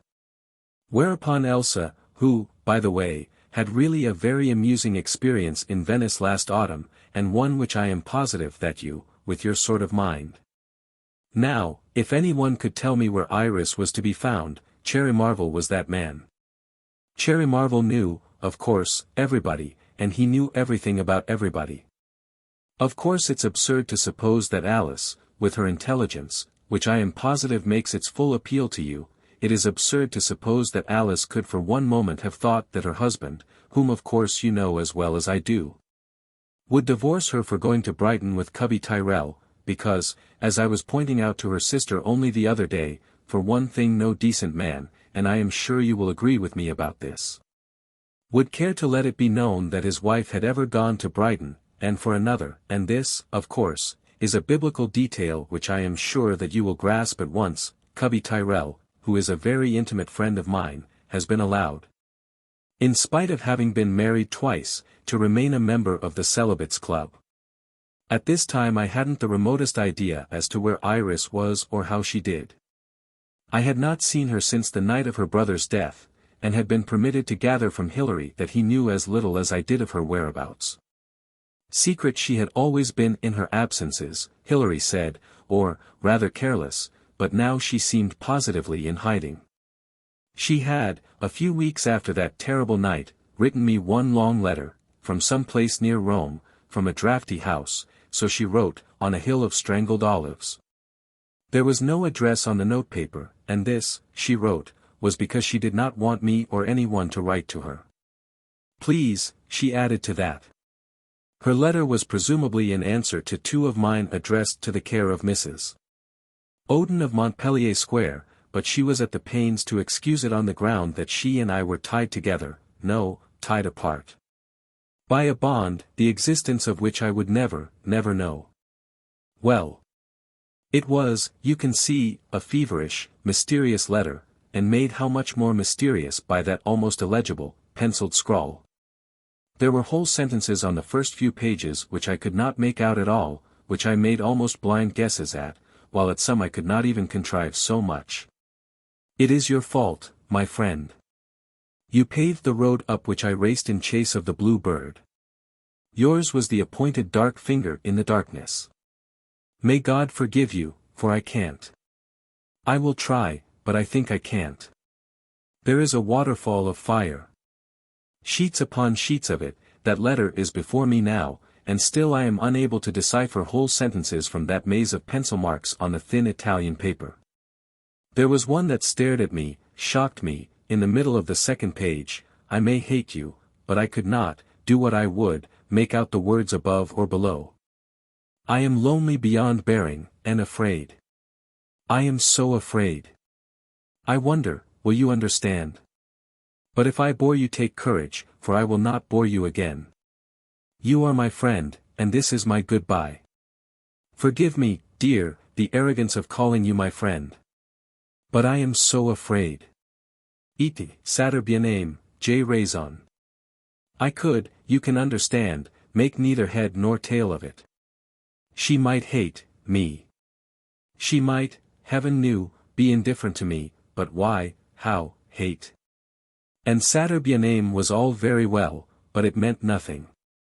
On the later pages she seemed to have controlled her hand a little, but her mind, if one might judge, remained. Well, was that, perhaps, the effect on a mind of a draughty house on a hill of strangled olives?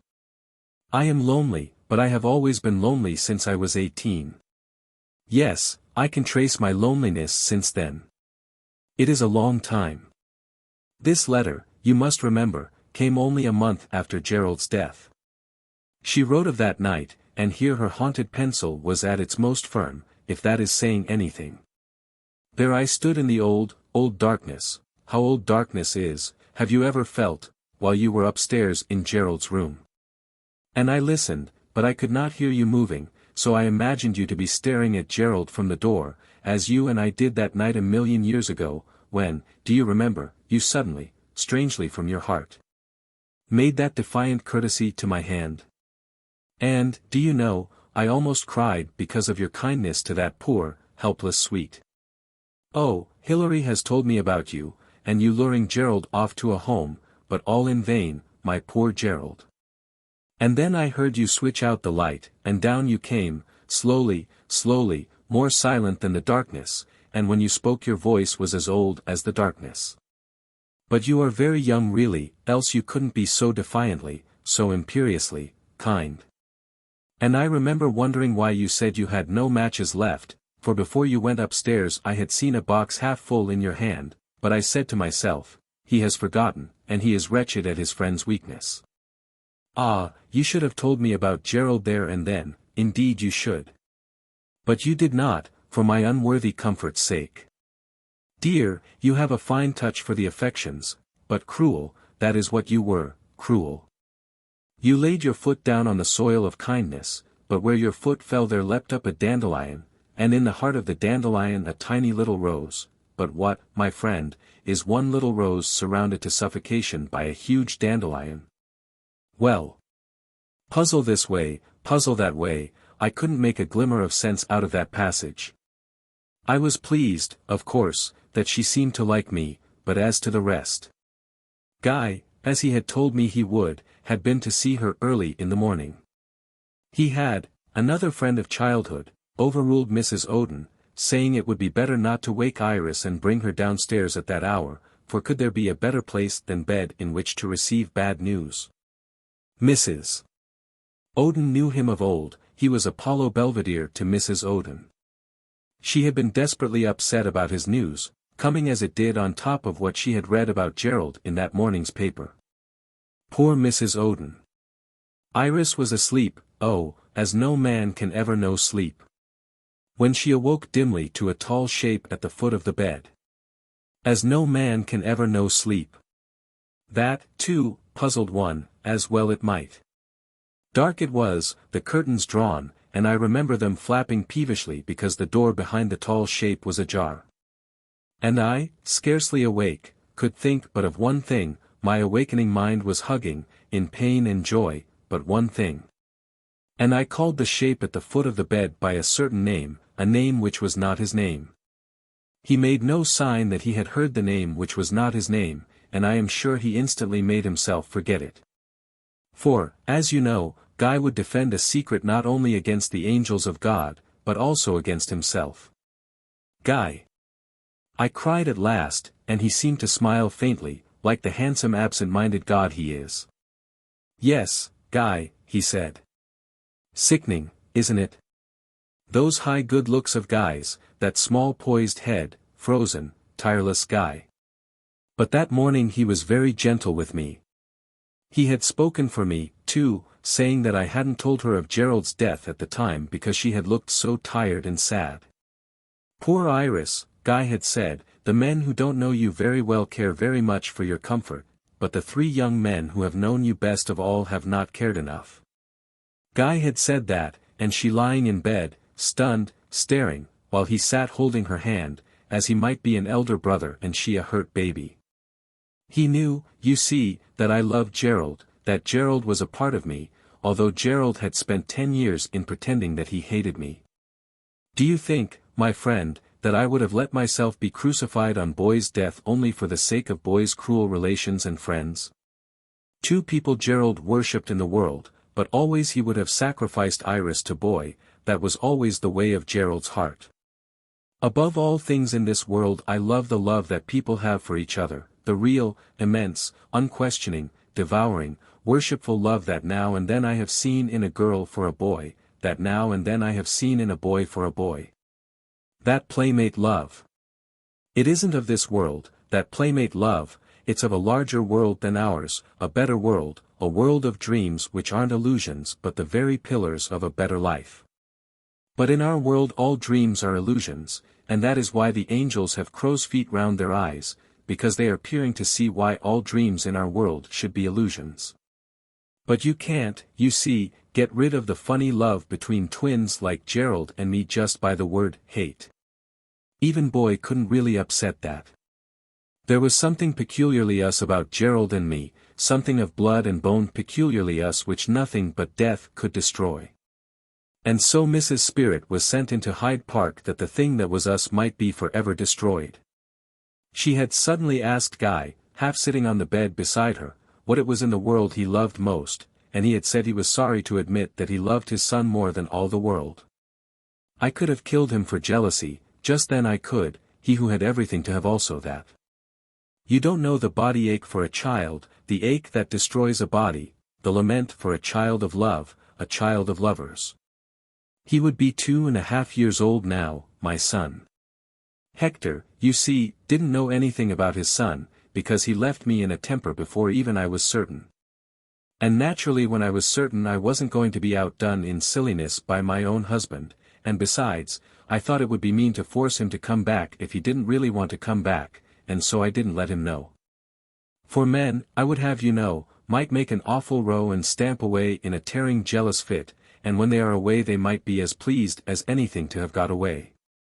You can never tell about men, especially when they are convinced that they are being genuine.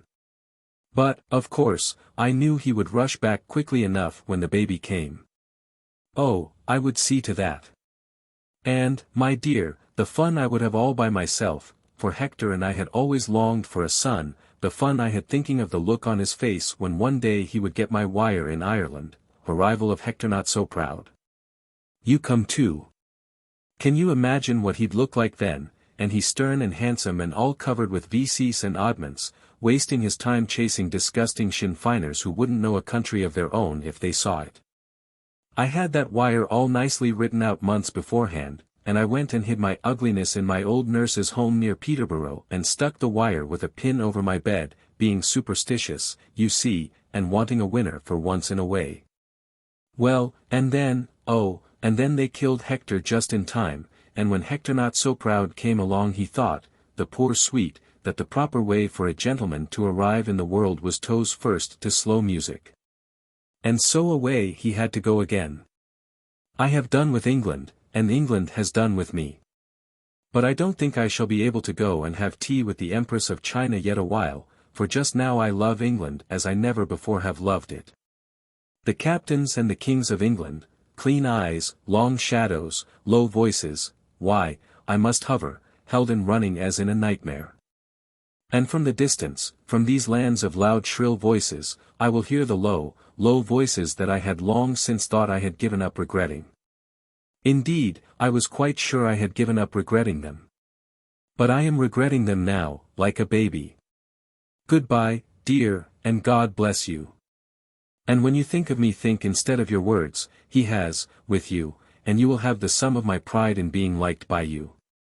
Often, during these past 8 or 9 months, that scrawled writing would pass my mind, but as I could hit on no clue to her fantasies, and as I might never see her again, I had put Iris carefully away into that part of our minds wherein we keep fancies, images, regrets, the things that we will do one day, the things that we would like to do one day, the things that we will never do again. When, but a moment ago, the great yellow car had leapt from the place Vadome into the first place in my mind, and I would like, I thought, to learn from my friend, Cherry Marvel, anything that might be learnt about Iris. But as I listened to him, the way he had said this and had done that and had heard the other, I wondered how I would ever get the chance to suggest so much as her name to him. A propos of something which I am positive that you, with your sort of mind. We stood, for we had not yet had time to sit down, in the little reading room of the Ritz that leads from the entrance doors, while stern-faced Americans turned over the pages of the New York Herald on the long marble-topped table in the center. And a woman or two sat here and there absorbed in waiting. And the Dowager Lady Teckleham's voice nearby was grimly suggesting to the Baron de Bellis that he could not do better than let her drive him in her coach-and six to dinner at her villa at Saint-Germain-en-Laye. Weighed down I was by the chill of my journey in my heavy coat, and weighed down, too, by the gloom of the early winter evening that was falling about us, so that my eyes, borne down by Cherry Marvel's amenities, could scarcely make out the chairs and flowers and vases in the long courtyard through the windows. And suddenly I fell to wondering how it had come about that Iris, who loved her proud swift car, had lent it to a friend, but the instant I mentioned her name Cherry Marvel's little eyes gleamed with fury at the interruption. I was abashed, yet I would try again, but... Whereupon Auguste de Maupin, whom, of course, you know as well as I do. But at last I achieved the impossible, in inserting a wedge into the fabulous monologue, and then I murmured, ill. But are you sure, Cherry? Mrs. Storm is ill. But illness appalled Cherry Marvel. From illness he could not help but turn away the neat, lined mask of his face, from illness his Florentine dandism trembled away in the only unaristocratic emotion I have ever observed in Cherry Marvel. The emotion of fear. Quiet we call silence, the merest word of all. For, appalled by illness though he might be, his art could always rise to a general view. He had heard in a roundabout way that Iris had had a sort of minor operation. But, I said. Whereupon, said Cherry Marvel, his little eyes gleaming for a second with fury, what I said was, operations, where are thy stings? For, as of course you know as well as I do, women are scarcely women without them, and I have not the faintest doubt that in Lesbos they suffered, if I may put it like this, from the impolite insistence of their womanhood even more than if there had been any men there, for as I was saying to Mark only the other day, apropos of the particular shade in which she had dyed her hair, men may come and men may go. But the moon, my dear boy, is always there. Now here, for instance, is Iris, quite one of the loveliest women I have ever seen, and one who, I am convinced, must be very fond of you with your sort of mind. Here she has, I hear on the very best authority, fallen a victim to one of those mental derangements which seem, if I may put it like this, to be an irresistible incitement to polite surgery in quite another and more individual part of the person. But what I have always said about Iris is this, that I admire her so, and I am so positive that you also must, with your sort of mind, because she is one of the very few English women I have ever met who can, as I am sure you will agree with me, live abroad without becoming more and more English. 2. Paris rises in a cloud of chill darkness, the rain falls like whips of ice, the street lamps loiter on vague, bitter errands, confused strings of light, a stealthy, idiot wind glories in being corrupted by corners.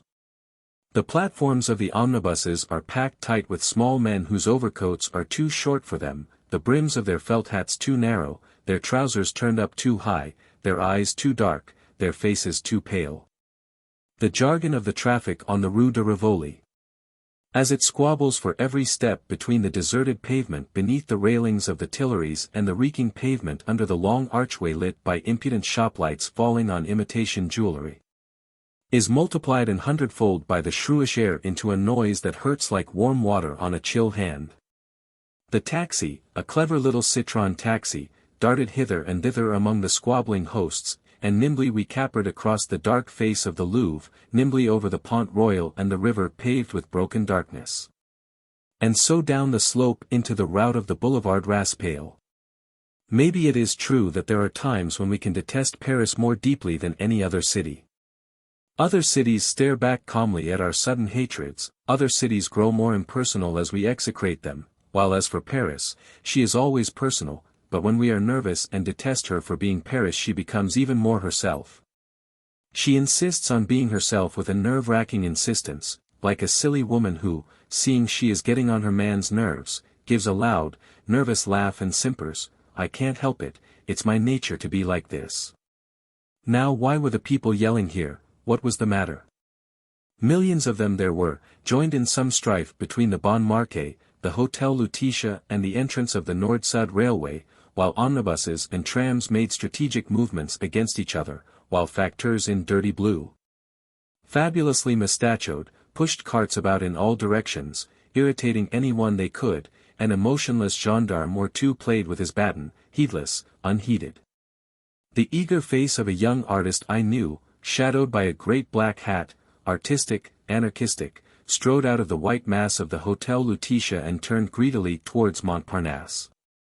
At last my clever little citron and I plunged into quieter wastes, lit here and there by the bastard glitter of a cinema theatre falling on posters livid with three colors, red, blue, and yellow. That strange unstormy exquisite, cherry marvel. That most aesthetic creator of a monster more terrible than Frankenstein's, for it devoured the spirit of all who passed beside it. Why I should be worried about Iris I could not tell, indeed I was too tired to inquire, but worried I was despite Cherry Marvel's so well-informed badinage about the white woman's burden, and the more worried too. As the taxi plunged into nameless darknesses beyond the Balboulier, towards the address of the nursing home which Cherry Marvel, that confidant at third hand, had of course known. Montparnasse lay somewhere behind, or to the east, or to the west. We were in unknown Paris, silent, ill-lit, fantastic Paris, silent but for a rending crash here, a jarring cry there. Cold as the devil it was now, as though because the prickly warmth of many lamps and shops was withdrawn. Carefully we traversed a broad avenue as yet scarcely paved, beneath the skeleton shapes of great tenement houses. Ah, Paris, that we should have come to this, you and I. Paris, that we should have come together down to this. In how many moods you and I have passed the time of day and night together, we have sat in strange places and dared the most devilish shadows, we have wandered from the Rotonde to the crowning grubbiness of the Butte. We have raced in the Bois and up the Mont Valérien, we have laughed at painted boys and been reviled by painted women, we have danced, loved, gambled, drunk. And together we have been bored by the unmentionable and terrified by that which makes the eyes bright and the face white as a soiled handkerchief. While Mio Michigan Marianne danced a minuet du coeur with a crimson garter and the moon fell across the French windows of Berneval's house to be lost in the soft shadows of giant poppies. Paris, that we should now have come down to this, lost together in these nameless darknesses beyond even the low darkness of the Balboulier, that glory of another time than ours. And now we tore up a dark, endless boulevard, even as a shifty maggot in a pit of darkness. But surely this was the murderer's Paris, here lived the fathers and grandfathers of Apaches, here were born the daughters of the drinkers of blood and the sons of the mothers of crime. It stretched never-ending between lamps fixed at astronomical distances, and on each side tall naked trees thrashed the shadows of very high black walls. They hid from the world, the people of this boulevard of the high walls, and who shall say that they had no reason to hide? And then, do you know, a lion leapt out of the night, a huge lion that was black as sin and crouched for prey in the center way between 5 lanes of darkness made even darker by confused strings of light. And as we breathed a prayer in thanks for our deliverance from the lion of darkness, trams crawled near us and stayed a while, and tram, at the impulse of a vice peculiarly continental, was joined to tram and crawled away. While we, having regained our breath, came beneath the shadow of a terrible wall. It was the wall of a castle, a fortress, a something satanically majestic. This, I thought, is another of Carlyle's mistakes. This is no less than the Bastille skulking in these parts until such time as the Camelots du Roi shall have left the kindergarten and can crown the Duc d'Orléans King of France. Far above our labored passage glowed a long, long row of small windows faintly lit, and it seemed to me that they were striped with bars of iron.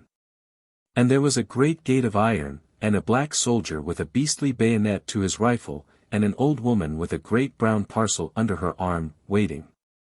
The clever little citron stopped. It is tired, I thought, and will go on later. Numero 49, Boulevard Pierre Abel. The taxi driver threw at me reproachfully, and I got out, and I stared up at the great fortress which towered above me like a beast with a row of unclean eyes about his forehead, and the rain whipped my face. C'est un prison. Mais oui, monsieur. Le paradis. The pavement was broad, of mud and asphalt. The prison towered on our right, filling the sky with darkness, but for those distant, terrible windows. The rain whipped down, stinging like little animals. Nearby one forlorn lamp lit the putrefying colors of the advertisements circling a lavabo. What, I wondered and wondered, could Iris be doing here? Facing me across the broad pavement of mud and asphalt was a great gate which had once been brown, lit by a lamp on which had once been inscribed the number of the nursing home. Iris was here. Were we, then, always to meet in darkness, Iris and I? She was here, and perhaps, I thought, on the other side of her is a morgue or an asylum. A yard or so from the great door there was let into the high wall a small door inscribed concierge. I was startled at the clatter made by the bell. A nun stood in the dim doorway. Chapter 6, The Red Lights. The shape of her coif against the dim light was like some legendary thing's head, and she was eating. I heard her. That she was old and very stout was all I could see. I could smell just a little, too. Poor Iris.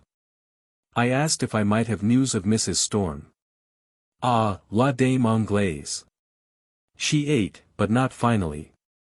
Madame Este says bien, je crois. Mais pardon, monsieur. Je n'ai pas d'instructions à vous donner. But. I pleaded. But. Je regrette, monsieur. C'est pas ma faute, vous saves. Pardon. She was closing the door. Terse as you like. I was helpless. Madame Este says bien, je crois. Dear heaven, but didn't one know those says biens? Isn't there a company in heaven wholly recruited from those who have been says bien, and daily augmented by those who are says bien? I lifted up my voice. Pardon, monsieur. I lifted up my voice in vain. So I was active. She stared at me, panting. I withdrew my first impression as to her being a nun. She was no nun. She had a crucifix and a coif, but she was no nun. She was a woman scorned. She said many things and used many words which I did not understand. But I didn't care. I somehow thought, you know, of Iris dying. I am here, I said in effect, and here I stay until I can speak to a doctor or a matron. I am sorry, but you have made me anxious as to the lady's health. Mais je vous l'ai déjà dit, jeune homme. Madame Este says bien. The ordinary dingy concierge's lodge, a black stove, a table covered with frayed red cloth, a chair, a stool, an indescribable odor, a plate of food on the table, boeuf bouilli. Which is French for the salvaging of grey matter from liquid dungeons of onions, carrots and potatoes. I sat on the stool. It was unbelievable that her coif had ever been white. Somehow my eyes were transfixed by the small wooden crucifix which, like a dinghy on a choppy sea, rolled on her bosom as she ate. I wondered how long I would have to wait. I wondered if I could smoke. I wondered if this was one of those convent nursing homes. I wondered if one called a nun madam or mademoiselle. They were maidens presumably, so I supposed mademoiselle. On put fumer, mademoiselle. I was wrong. She looked at me with contempt. C'est défendu, monsieur. Merci, madame. I wondered if she really could be a nun. I wondered if one could tip a nun. Out of sheer hatred one acquires a passion for tipping in France and Italy. Detestable it was on this detestable day to sit like this, being hated. I made a muttering noise and gave her a 10-franc note, and it was in a more amiable spirit that she went on with her salvaging. At last there were only 2 bits of carrot and an awful-looking onion left to engage her attention, and I felt that one might perhaps converse. I was right about her being no nun. She was a lay sister, she said. And this place, she told me, was a convent nursing home. Nous avons ici, she was pleased to add, la clientèle européenne la plus chic.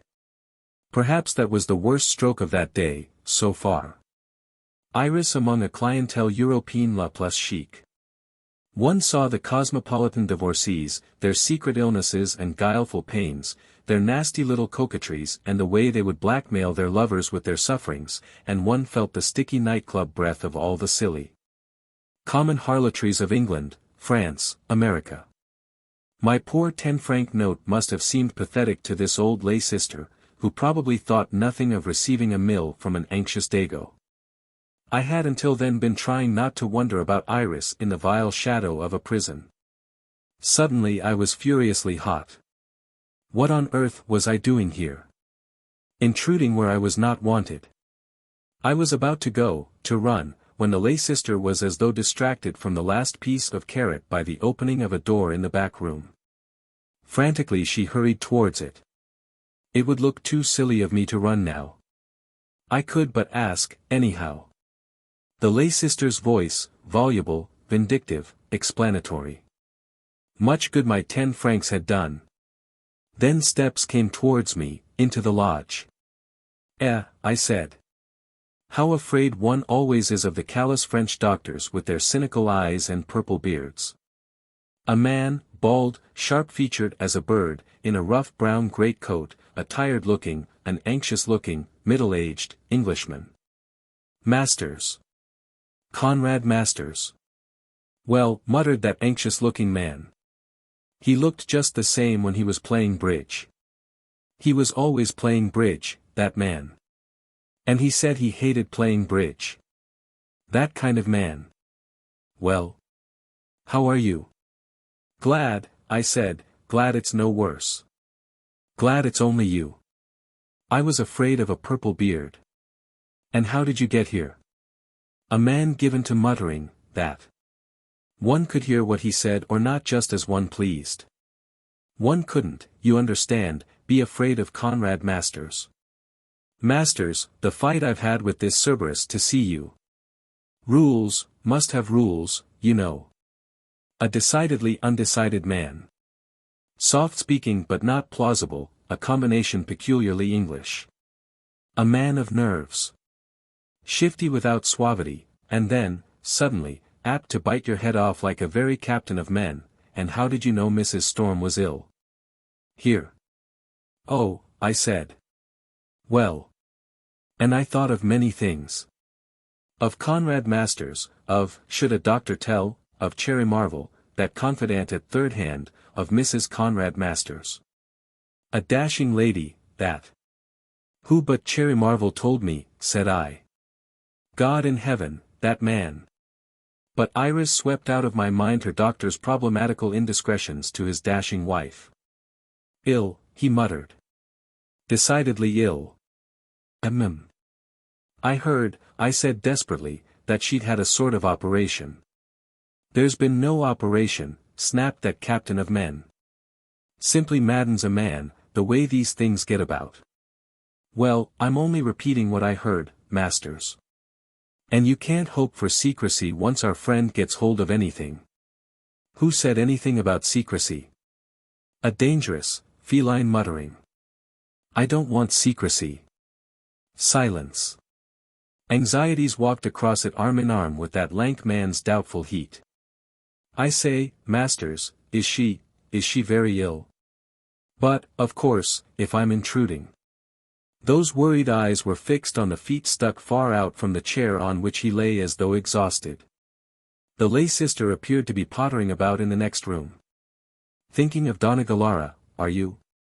Haven't much faith in me in Martel Bonnard, have you? Faintly amused those worried eyes looked to be. That was that man's way. You would think he was being shifty with you when he might be just laughing at you. Some would speak well, very well, of Dr. Masters. Whilst others almost libelously, saying that, working as he did with Eugene Martel Bonnard, the surgeon, he couldn't be over-scrupulous in advising profitable but unnecessary operations. Martel Bonnard's wife wore a famous pearl rope, of which it was said that each pearl had been bought at the price of a woman's life. But a brilliant surgeon's life, Martel Bonnard would say, is full of drawbacks. He charged accordingly. I think that he and Mrs. Masters must have bullied Masters every now and then, not that he wouldn't have looked worried in the Elysian fields. Between them, those three had once made poor Anna Estella Galara very sorry she had ever left Chile. She was quite well, Martel Bonnard said she was very ill, he almost killed her, then he saved her, and how he hurt her. Naturally, smiled Martel Bonnard. Such things hurt. But, my friend, she was, poof, but for me. How one would have liked to operate on that sleek little man, unsuccessfully. He despised you if you differed from him, operated on you if you were fool enough, and robbed you according to a special system he had of discounting the exchange. 100,000 francs, poor Anna Estella's life had cost her that time. And pain, such as falls only to the lot of women. But, Masters, it's surely not as bad a case as that. Not as bad. Well, different shall we say. But that was an internal operation. You just said. Quite. That's why it's different. Talking with Conrad Masters was like playing a game in which he who made out the most of the other's words scored the most points. But Iris alone here, in this obscure place as full of crucifixes as a cemetery. I'm sorry, I said, rising from the stool. I'm intruding. You're all right, he mumbled. So you heard about it from that femme fatale, did you? Damn that man. Blah, blah, blah. Those worried but faintly amused eyes were on me. Been hearing quite a lot about you lately. Nurses would have your dossier complete by now if they could understand English. You seem to have put your foot in it somewhere. Rather sorry for you if. This bantering, medical bantering. Only doctors dare do it. Well, how are we today? But by paying close attention to the game I had scored 1 point. She was delirious. So far, delirious. Then. If. Masters, I said, are you telling me that she is dying? He muttered impatiently, and as he jumped up from his chair the rough brown greatcoat seemed to fill the dingy lodge. It smelt of England, that coat. And, protruding from it, that sharp, naked, weary face with the worried eyes. Look here, Masters. Here you are, he muttered. I could not understand why he muttered. Here you are, until I found a cigarette in one hand and one of those wretched spirit lighters in the other. A man without conviction even in his ability to strike a match. Known her for years, he muttered towards his feet. At Deauville that year, terrible for her. Poor child. Masters, you said Donna Galara might die. You know you did. But she didn't, did she? He looked at me sharply. If only she'd help herself, lift a finger to help herself. That's what beats a man. Doesn't lift one finger, she doesn't. Oh. I said, trying to look reasonable. But I couldn't, for the life of me, accommodate myself to the idea of Iris dying. I suppose this is the crisis, is it, Masters? The rough greatcoat gave one vindictive flounce, filled the room. Crisis. The way you people talk of crisis this and crisis that. Hear a word once and stick to it through life. When does the crisis pass? There is no crisis in most of these infernal things. Malaria, pneumonia, a few others, yes, crisis, know where you are. But in these things the patient just continues ill, 2, 3, 4 weeks, might live, might not. Lysis, not crisis. Crisis. Sorry. Lysis. Oh, here. He suddenly began fumbling in an ancient pocketbook, from which he extracted a small folded piece of paper. Might interest you, he muttered. Scrawled in pencil across the slip of paper were what looked like 2 names. That indecipherable scrawl. At last I made out the 2 names, Hilary's and mine. She said, should either of these 2 happen somehow to hear I am ill and call, just be nice to them, please. Her very words. Oh. I said. And I went on staring at the slip of paper. It was a rather grubby slip of paper. And those 2 scrawled names were like a faint cry of loneliness. Known her for years, Masters was muttering. Nice. First tells me not to tell anyone, then to be nice to you too. I gave him back the slip of paper. I don't know why, and now I wish I hadn't. I would like to have it now, beside that $5. Nice, $5 are. Thoughtful Iris. She knew her friends, she did. Lying lonely here, and having an afterthought about Hilary, and me. If they should somehow happen to hear and call. Poor Guy hadn't a mention. She wasn't for putting any strain on Guy's lawfulness. But why lawfulness? I looked at Conrad Masters. Septic poisoning, said Masters. That's the trouble. That meant very little to me, for never was a man so ill-informed about such things. But, I said doubtfully to those gentle worried eyes, and he murmured. Sure you're not thinking of ptomaine poisoning? Not that that isn't quite enough to be going on with. Pain, I said. Good Lord, pain. All I could think of was pain, pain, pain. One can almost feel the stabs of someone's pain. Worst of all, one can mentally hear the faint screams of a voice just recognizable. Conrad Masters, the sight of him, reminded me vividly of Anna Estella's pain. Once, from a waiting room, I had heard her screaming. Pain. I said. Oh, no, no. He weighed the matter. Nothing to speak of. Just keep still, that's the main thing. Very still, for weeks and weeks. Long business, you know. But what worries a man is that she doesn't try to help herself at all. Letting herself go. Can't tell whether consciously or not, but somewhere inside her just not caring. I've been sharp with her. Nice business for me, isn't it? Good Lord, nice. If only she'd take a pull herself together. Someone just give her mind a jab somehow. No good talking, of course. If she won't, she won't. Lies there, you know, just not caring. He was drawing on a fur-lined glove, and it was to that he spoke, almost, one thought, shyly. A curious, complex gentleman. She said once or twice she'd like to see you and, well, learn you a thing or 2. Some stuff about roses and dandelions. You seem to have made a gaffe somewhere, and it's quite on her mind to tell you about it. Hope I'm not giving anything away, but might do her good just to see you, feel your roundabout. You can't tell. We'll see how she is tomorrow.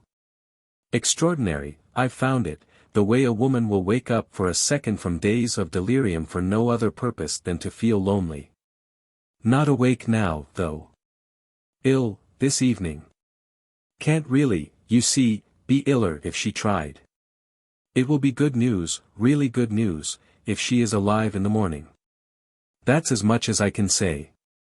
Sorry. Well, I must snatch some dinner. We were outside. The rain had ceased, it was much warmer. The Masters' Renault, sleek and shining black but for the scarlet wheels, dwarfed my taxi. Septic poisoning. I began to remember a little about that. I remembered 2 words which seemed very like septic poisoning in reports of trials of wretched women who had operated. Surely, Masters couldn't, she had, after all, trusted me, be nice to him, and I must at once think the worst thing.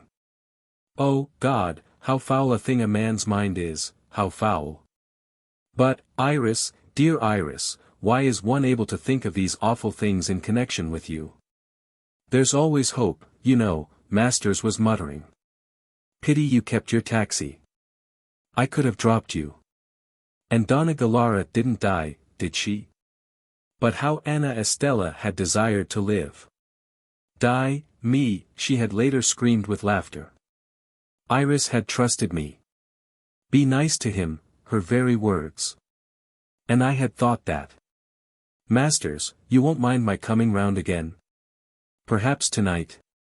Sleep here, if you like, he smiled. I'll be coming myself for a second, about midnight. Wife's got a party. Like to come? Rather good bridge. Well, please yourself. 2. I agreed with my sister that it was abominably rude of her younger brother to be nearly an hour late to take her out to dinner, especially as she had been ready for at least 20 minutes. She was furious. I said, there is a new dance place open. I heard about it from a friend of mine, Mr. Cherry Marvel. You will meet him, he is charming. This new place is called La Plume de ma Tante. It has only been open 3 nights, so it will be very modish for another 2. There is a nightingale there. One cannot dance to a nightingale. But why are you so exclusive? It is cruel and beastly to keep a nightingale caged. Dear, it takes a woman who once had a passion for aigrettes and who loves eating lobsters to be so sensitive. But there is probably baser music to supplement this nightingale. There are, in fact, 5 lovely niggers. The place is called La Plume de ma Tante so that English people may know exactly where they stand. You are so funny tonight, but would you mind not polishing your shoes on my dress?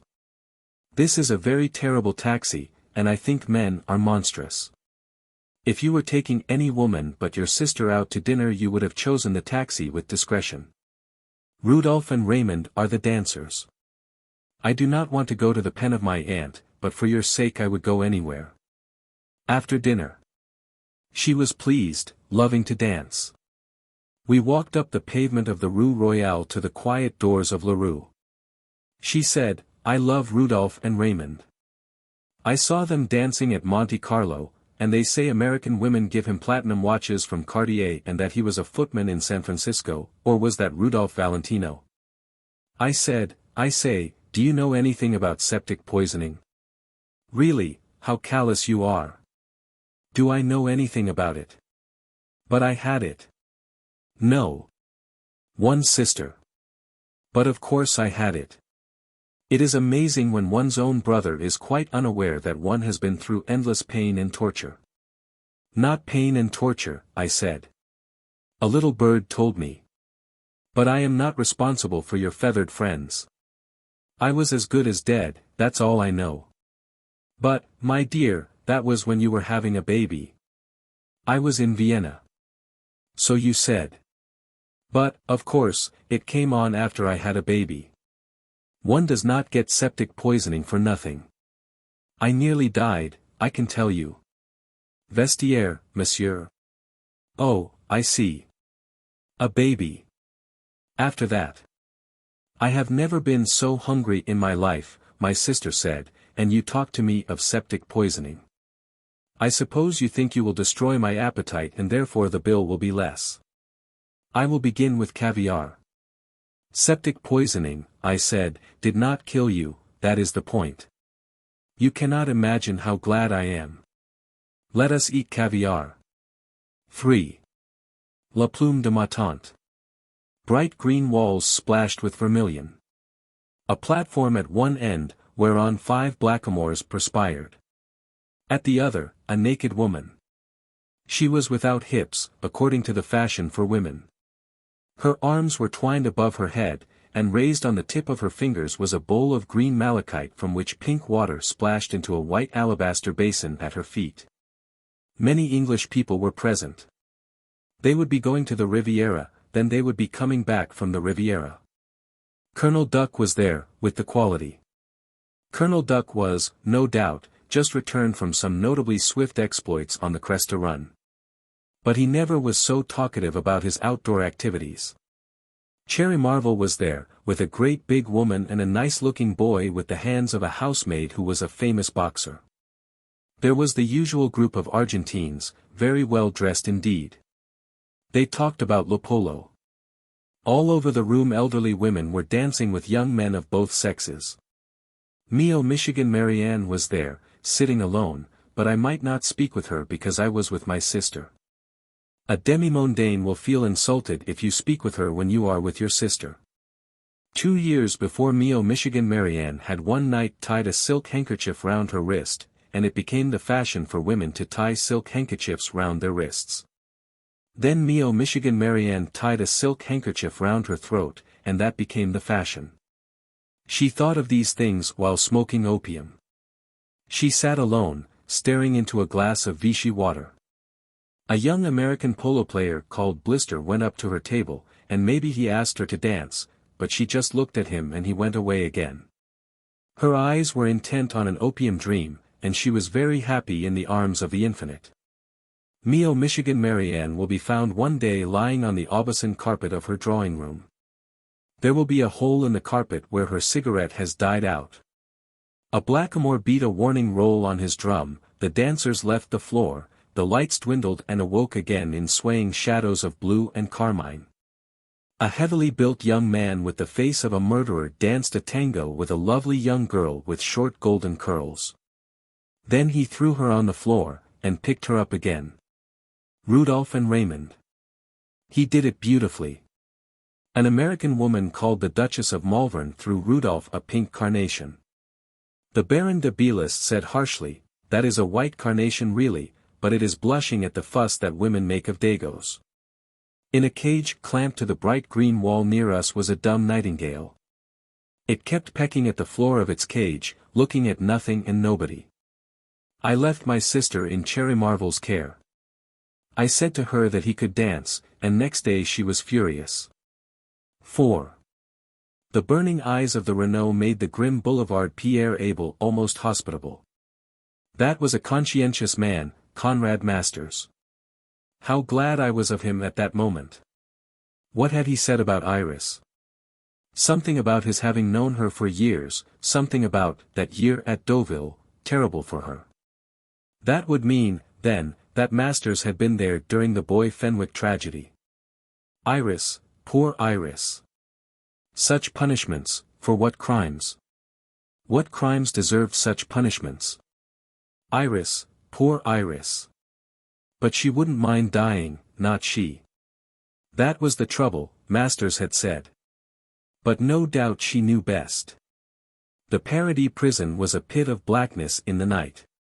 The dim lights behind the iron-barred windows were out, and it was impossible not to wonder if they slept up there in their iron cages, the wicked, the foolish, the betrayed. Perhaps the nightingale in its cage did not care. Perhaps those up there did not care, and slept like angels. But the wrongly accused would not sleep, that was certain. Does innocence wrongly accused profit anyone except a very wise man or a very good man, except a man who cares nothing for the opinion of this world or one who cares only for the love of the next? I said to the taxi driver, hell can know no torment like the agony of an innocent in a cage, and when he had carefully examined his tip he agreed with me.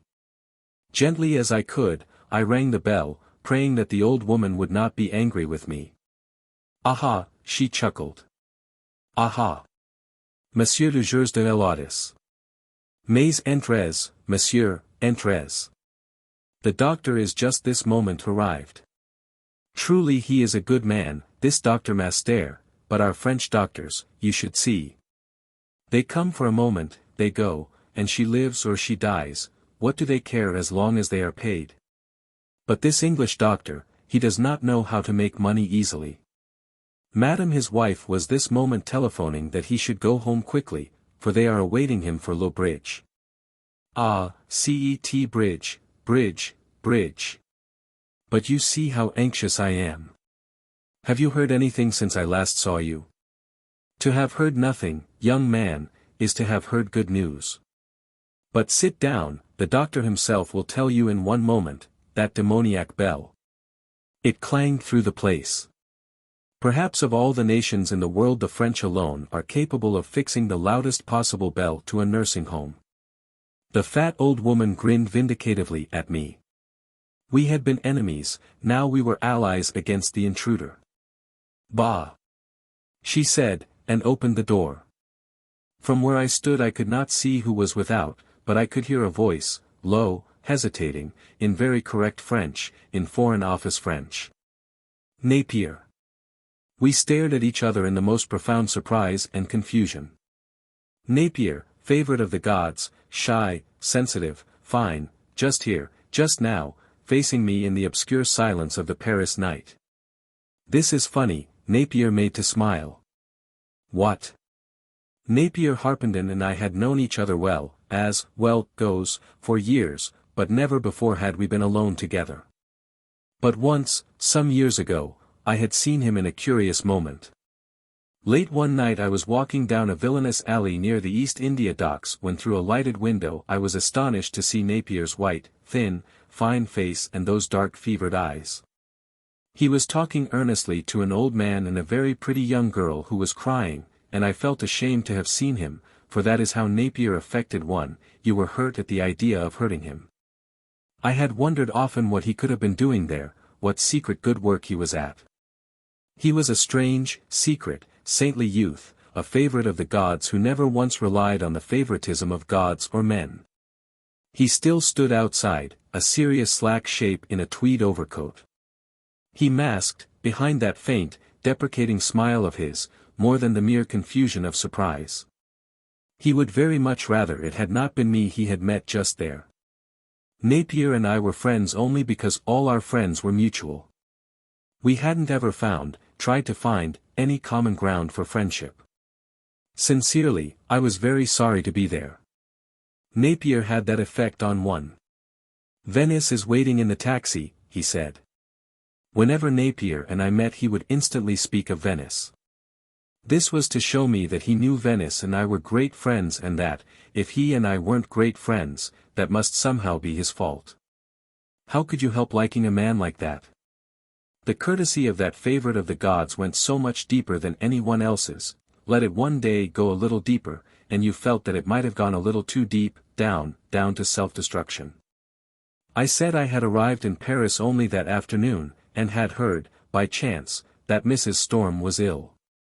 My presence there seemed, you can see, to require a more definite explanation than any he might think fit to give me.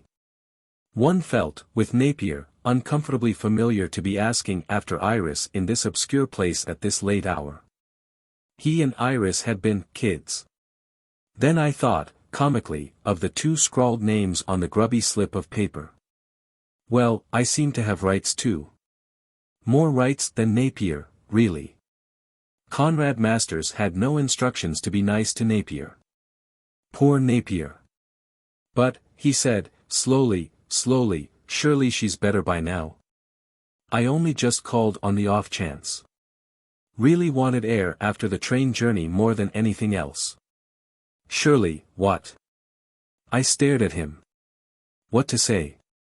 You see, the sudden, white way he was staring at me made me feel terribly canny of anything I might say. Besides, one treated Napier differently. Better? I repeated. Well. But, look here, he said, protested. It was dark, there between the dim lodge and the night. Why on earth didn't the man come in? Venice and I are going south tomorrow, and I just thought I'd inquire, but, look here, I never dreamt that she. I at last grasped the fact that he had known she was ill. He was the only one among us who had known she was ill. One kid had known that the other kid was ill, and had waited until, on his way south, he could conveniently come round and inquire. Well. You had better come in, hadn't you? I said. I simply couldn't say slap out that Iris was ill nearly to death. You couldn't say things like that to those dark, troubled eyes. You protected Napier from your own impulses, always. A favorite not of the gods alone. But he still stood there in the darkness, staring at me very strangely and scowling in that funny, attractive way he had. Whenever I think of Napier I can see that Napier scowl and I can hear that involuntary, what, he would tack on to questions. Look here, something's the matter. His voice trembled absurdly. Something serious. What? She's very ill, I think I said. Very, he snapped. What? You mean, really ill? What? I think so, I said. Yes. I looked into the room, avoiding those eyes. The lay sister, a pair of horn spectacles on her nose, and without a sign of interest in us, was mending the heel of a black woolen stocking, one end of which lay coiled in a black tin box. I couldn't somehow look at Napier just then. That, you see, was the first hint I had of the thing, and though it was no more than a hint, it tore at one. The look in Napier's eyes, I mean. The man's heart was in his eyes. Look here, he said sharply, I don't understand this. What?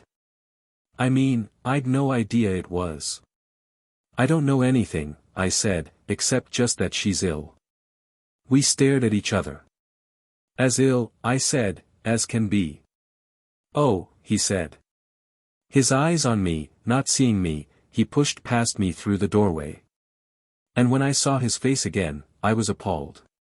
It was lost, abandoned, terribly unaware of everything but fear, it was enchanted by fear. He simply didn't care but about one thing. Haven't seen her, he said, and scowled at me. Not that he had, at that moment, the faintest idea who I was. Here, a cigarette, I said. He stared at it in his fingers. He crushed it. Haven't seen her for nearly a year, he said in a rush, and stopped abruptly, seemed to realize me, scowled. I say, what is it? Pneumonia or something? What? I fumbled. I wasn't, I said, certain. Had only seen the doctor for a moment. Something inside, I thought, had gone wrong. I was immensely lost in all this. He had known she was ill, but not seriously ill, nor of what. I grabbed at one certain point of behavior for myself. One had to. I was, anyhow, going to make no mischief. Like Guy, I would give no gratuitous information of any sort. For better or for worse, I wouldn't. News of septic poisoning was obviously not for Napier, not for anyone, except for the two names on the grubby slip of paper. This septic poisoning seemed to mean only one of two things, a child or not a child. That was most utterly Iris's business. Iris the desirous, for a child. To be playmates with. And I wondered, just then, if it had been another Hector not so proud. Like to have a winner once. I kept on hearing that slightly husky voice saying little things. What I mean to say is, Napier said, with sudden astounding calm, that this is perfectly idiotic. What? You see, I hadn't the faintest idea.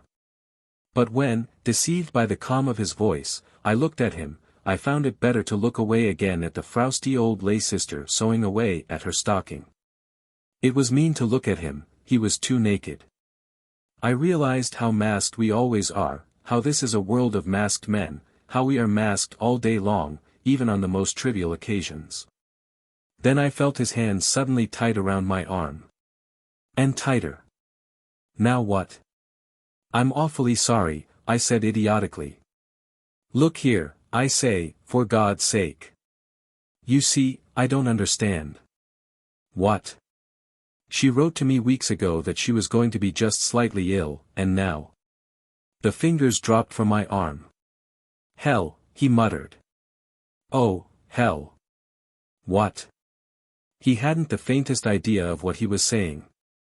I wished to God he had, I didn't want to listen to him, I hated listening to him, it was like spying on the man. Spying on Tristram wandering in the forest raving with love for Iseult. But what could I do?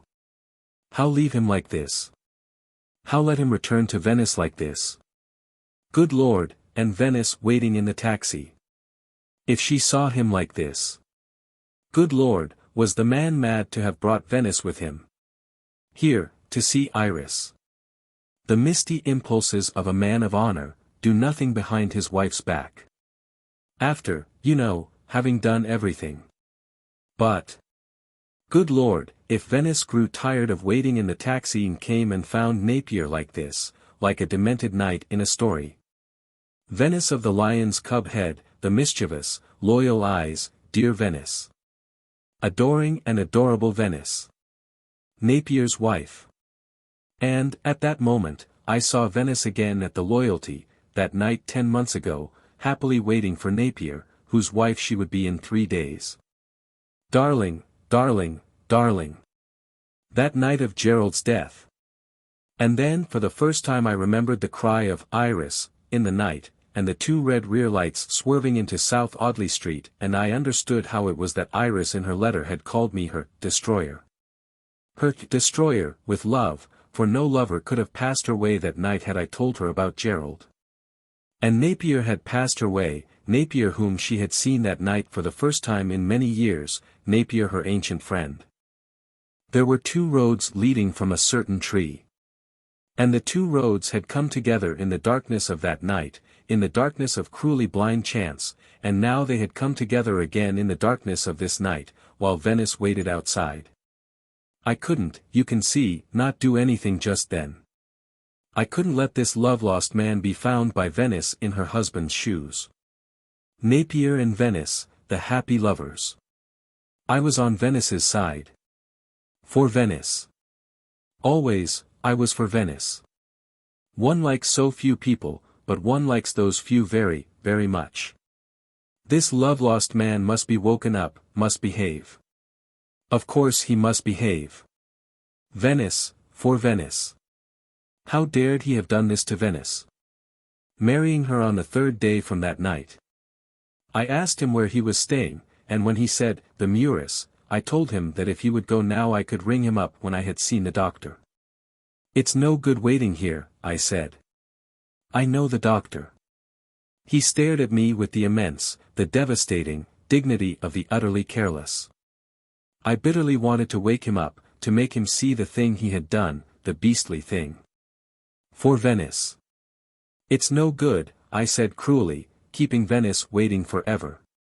He scowled at me, or at something just behind my shoulder.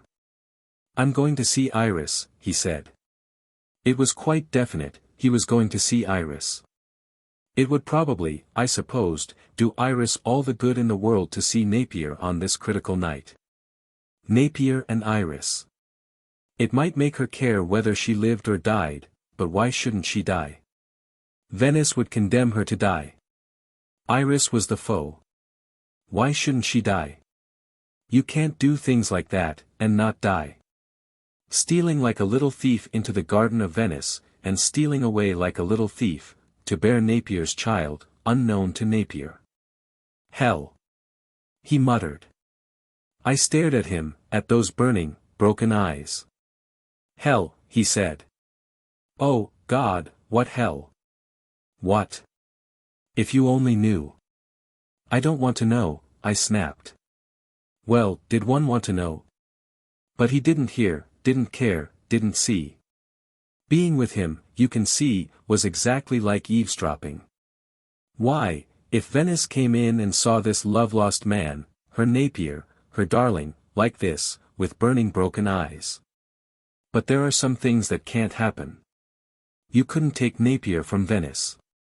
And how quickly, how poignantly, Venice, if she saw him like this, would know the difference between his easy, smiling love for her and this, damnable madness. But in the dark taxi she wouldn't see his face, and I was just about to try again to get him away when he said fiercely, "It's not as though I don't know anything about it. Or do you think Iris is a liar?" What? Napier, you really must pull yourself together. No, but anyone would think I was a most fearful cad. What? And he scowled, in that Napier way of his that made one want to forgive him everything.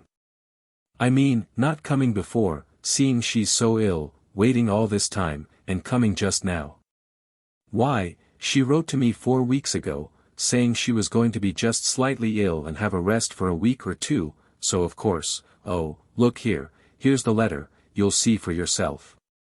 But I don't want to see for myself. Steady, man. I quite understand. Of course you couldn't know. No, but look here, you'll see. Feverishly he began fumbling in his inside pockets, pulling out papers, a pocketbook, passports. Venice could be very still. I imagined her in the doorway, looking at Napier in this state. She would be very still, and in her stillness she would be destroyed. Venice was jealous, so jealous and possessive. Got to be with Napier, she had pleaded to me once. You don't know what he's thinking about half the time, and he doesn't know what he's doing the other half. Some of the papers dropped to the floor, and I picked them up and thrust them into his gaping pocket. The old nun smiled at me over her spectacles, and then looked at Napier and tapped her forehead. But you could see she liked the looks of Napier. Quelle belle silhouette, she grinned. I don't believe that Napier to this day knows there was anyone but our two selves in that lodge. He waved a white thing covered with scrawled pencil marks, and beside it I somehow saw that letter from a draughty house on a hill of strangled olives. But between the two came the vision of Venice destroyed. I don't want to read it, Napier. I quite understand. What on earth does it matter whether you knew or not, so long as you know now? Thinks a lot of you, he said darkly. Told me, last time I saw her. He passed a hand over his mouth. I said, but. Beastly, he said, looking at me with enormous, dark surprise.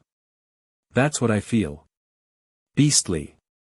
As though my skin was a dirty shirt. Ever get that? I mean, here she's dying, and I. God, how one gets to know oneself. What? But I'd like you to see. I mean, since it's you. She thinks a lot of you, I know she does. Thinks you're nice. Funny how she says that, nice. What? But what's she want to lie for? Iris never lies. Never. That's what beats me. I mean, why, to me? What? Go on, you'll see. Crumpled the letter was, but he had, in a sort of way, smoothed it out. I stared at it. I had to, for he was watching me with those ruined, pleading eyes. The greyhound unleashed. She's dying. I heard his voice from miles away. You can't tell me. She's dying. She won't die, I said firmly, glad to look up from the letter. And, you know, I was quite certain at that moment that she wouldn't die. The beloved of the favorite of the gods wouldn't die. The favorites of the gods are not let off so easily. Oh, she wouldn't die. It would be too easy to die. The marches are never let off anything. I stared at the crumpled-looking thing in my hand. I didn't read it. The poor devil was only showing me the thing because, at that lost moment, he was starving for understanding, for anyone's understanding, after these 10 months of silence, of Venice Napier Iris silence. I couldn't, merely from the wretched fact of staring at the thing blankly, avoid the first few lines of that schoolgirl scrawl. Napier, I have to go to a nursing home for a few weeks' rest. Napier, dear Napier. I've tried not to write, you know I have, just as we promised, but as we are never to meet again I'd like you to pray. That is all I read, and there I stood, staring at that crumpled letter like an idiot. As we are never to meet again. Figures moved, I could see them, hear them, their cries, laughter, silences. Their silences. Napier, Venice, Iris. They had come together, blindly, desperately. By chance, but it is written in vinegar that there is no such thing as chance. And why, I had been appointed, a silly finger of fate, to make chance more sure. They had come together, those three, propelled to each other from darkness for darkness's sake. The weak to the weak, the strong in chains. Always that is the way of things, and for no reason at all except life's most damnable unfairness, which is forever saying, the weak shall be made weaker, the strong shall be destroyed. Venice was strong, strong as gold, in loyalty and love. Incorruptible, golden Venice. Salute to Venice. So, said the Prince of Darkness, she must be destroyed, and to destroy her in the most efficient and painful way Napier must see Iris, unseen since girlhood, a grown-up Napier must see a grown-up Iris. A youth curiously sensible to the pitiful must suddenly see an Iris wrapped in tragedy and scandal, a helpless, hopeless, unhappy woman, the favorite of the gods and the poor shameless, shameful lady. And it was arranged, the destruction of Venice, to begin with a sudden, surprised cry of Iris, in the night, and then, behold. 2 cars would sweep through the silent streets into the heart of the dark forest of London, even to Napier's small toy house in Brompton Square. Oh, how clearly one could see them, hear them, those friends of long ago. Clear to see they were, fumbling with their lives in the darkness of all life, most emphatically not talking of love, most emphatically being old friends. Clear to see, those 2, Napier and Iris, the ancient friends. Maybe, to make chance more sure and flesh more weak, which is a jesting habit of the fallen archangels, they had been in love long ago and had been unhappy and had parted. The queer death of Boy Fenwick would have come between a boy and girl love, and across the wide gulf that separates a young man of consequence from a lady of pleasure they would not have seen each other for a long time. There were 2 roads leading from a certain tree. And one might hear Napier that night, not this love-lost thing, but the favorite of the gods, happy on the wings of an ancient friendship, pulling at Iris's arm to persuade her out of her car. Iris, come in for a moment. Oh, come along, Iris. I know how fond you are of a nice glass of cold water, and I have some of the most superior cold water in London. What? And we'll never have another chance to talk again. And Iris, Iris of the lament for a child. Iris had lit a flame and was like to be burnt to death in the cold fires of that flame. Iris had lit a flame, and the flames that Iris lit seemed quenchable only by death. Boy and Iris. Hector and Iris. Napier and Iris. But Napier could not die, favorite of the gods. Iris could not die, for the marches are never let off anything, and so it would be the younger brother of Hector not so proud who must die, who must have died, thoughtfully trying to tempt his mother into the carelessness of death. The lay sister had gone into the other room, which must have been a sort of kitchen, and Napier had taken her chair. He sat there, shadowed with whiteness, scowling into the black tin box. I see, I said. Of course. I made him take the letter back, and suddenly he looked up at me intently. He'd find out something, he would. She is dying, isn't she? You're certain yourself, aren't you? What? The doctor should be in a moment, and you can ask him. No, I don't think she's dying. My sister had the same sort of thing, and she's dancing at the moment. Same sort of, what thing, then? What? A gaffe, a faux pas, a bloomer. He scowled up at me, blackly intent. Ptomaine poisoning, I said. Oh, God, he said. Oh, God. What? Poison. He stared at the letter which I had put into his hand. He turned it about, and seemed to think profoundly. You see, he muttered, it's all wrong, this. All wrong. What? I wasn't cast for a moralist. What I said, very uncomfortably, was, well. All this messing about, Napier scowled at the letter. Then he looked at me, darkly, helplessly. Get let in for things, he said. Difficult, I said. I know. God, isn't it? Difficult. What? I mean, when you want to be, well, when you want to live clean. We promised, oh God, yes. Not to write, never to meet. Must live clean, you see. What? There isn't, when you come to think of it, any other way to live. Guy says that.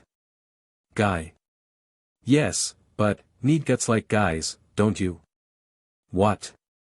Look here, he suddenly waved the letter at me. Will you go out and keep Venice company for a moment?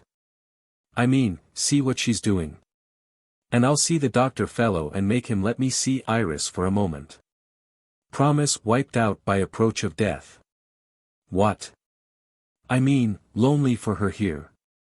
Told me, last time I saw her that she was lonely. Hurts, loneliness. What? And then I find her in this hole. He thrust the letter into his gaping coat pocket. I could see it there, that penciled scrawl. Letters, letters, letters like radium bombs, left lying about for years, then bursting. What fools men were, keeping letters, traveling about with them, sticking them into their coat pockets. Suppose Venice saw that letter. Just a few lines of it. Whether Iris lived or died, suppose Venice saw just a few lines of that letter. For Venice. Napier, I said. He stared at me, extraordinarily handsome at that moment, and I remember thinking just then of what is always said, that women are not very attracted by good-looking men. But what is always said must be wrong. I say, he said, got a cigarette? What? Napier, I said, give me that letter. Or, I said, have 2 matches to your cigarette. A tiny smile fluttered round the thin quivering lips. There's no end to it, he whispered, is there? Once you begin. The nasty precautions. He struck a match, and the flame lit the ruin in his dark, fevered eyes. You can't, he said, have anything cleaner than love. You can't. This love, anyway. Clean, clean as the Virgin Mary. And then. You're dogged by dirt. You think fine things, fine sacrifices, and you're dirty as all Sodom and Gomorrah. All this nastiness round a thing, all this messing about. It was as the letter burnt in his hand and fluttered, just like a hurt crow, to the floor, while he watched it with intense seriousness, that I heard a step by the door in the other room. To see Conrad Masters alone, I hurried towards it. There he was, tired, worried-looking, his sharp features sticking like a great bird's out of that rough brown coat. Bad, he muttered. Can't do more. She's conscious, too. And doesn't give a damn. Not a damn. I told her you were here, and she said nice to that, but didn't seem to think you were worth living for. Need a miracle now. Nice. But, good God, I said, we've got a miracle here. He's a bit mad, but Miracle is his second name. And what's his first? Masters snapped. Harpenden. First name, Christian name, said Masters wearily. Napier, by any chance? You're right, said Masters. A decidedly undecided man. Why, he radiated resolution, and a lean sort of mirth.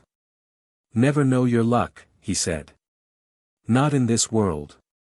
I just managed to catch him by the coat as he plunged towards the other room, in which one could make out the tail of Napier's coat.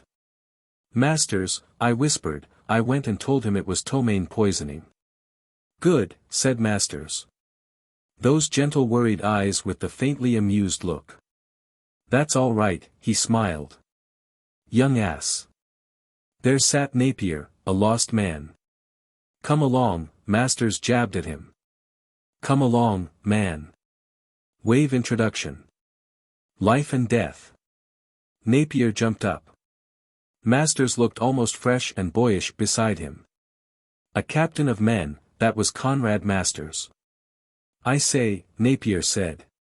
Look here, said Masters, I'm taking you in to cheer her up. Might make all the difference. Just might. Napier tried to smile. Oh, he tried. But, doctor, he said. Is she going? She wants to go, that's the trouble. Anyone would think, snapped that captain of men, that I was committing a felony in trying to keep her alive. By the way she looks at me. You've got to cheer her up, Mr. A. Captain Harpenden, I said. You've got to make her care whether she lives or dies. That's your business, Captain Harpenden. I'll give you 5 minutes to do it in. Napier looked from him to me. He scowled immensely. I'll go out to Venice, I said, but I don't suppose that Napier, passing me, heard a word. Conrad Masters stayed a second. Gone was the captain of men. He looked terribly worried. I say, want to play bridge? Bridge. I said. Bridge? Bridge. He looked terribly worried. Well, my wife wants, oh, wait till I'm back.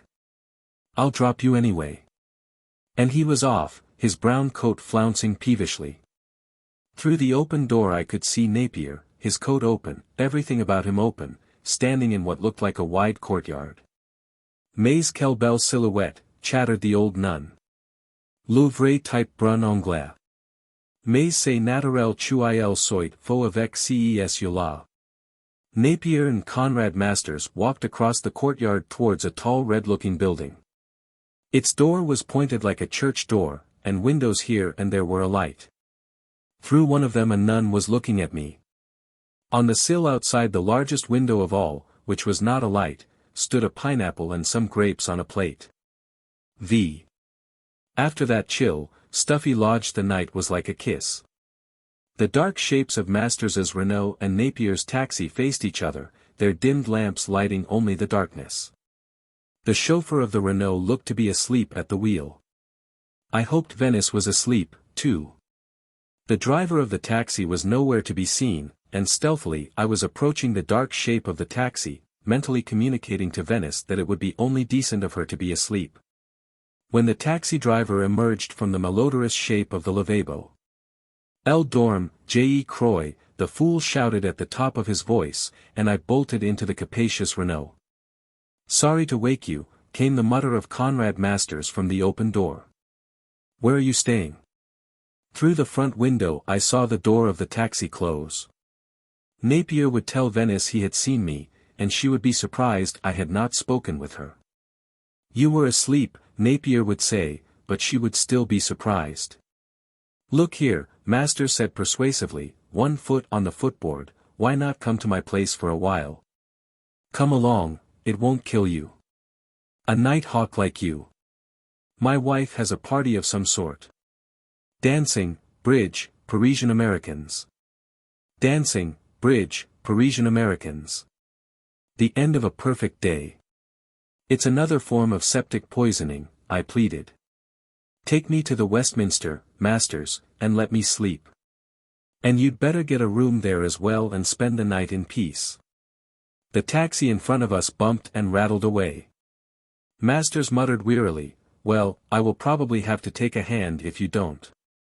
Most of them dance, but I left 3 bridge maniacs stranded to come on here. They stay up to all hours, the blighters. Smoothly the Renault picked its way among the pits and chasms of the fearful boulevards of outer Paris. Their last chance of ever being mended, Masters muttered, went when the Germans lost the war. All right, I said sulkily, I'll come. Bridge, dancing, Parisian Americans. What a monstrous life you lead, Masters. But what about that miracle? Can't tell, he muttered. Can't tell. Seemed bucked up a bit, of course. Took notice, recognized him, and that's something. But you can't tell. She'll live, I said.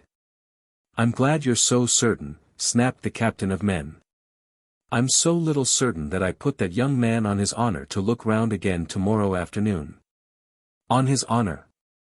I said. On his honor? What's the matter with his honor? Looks all right to me.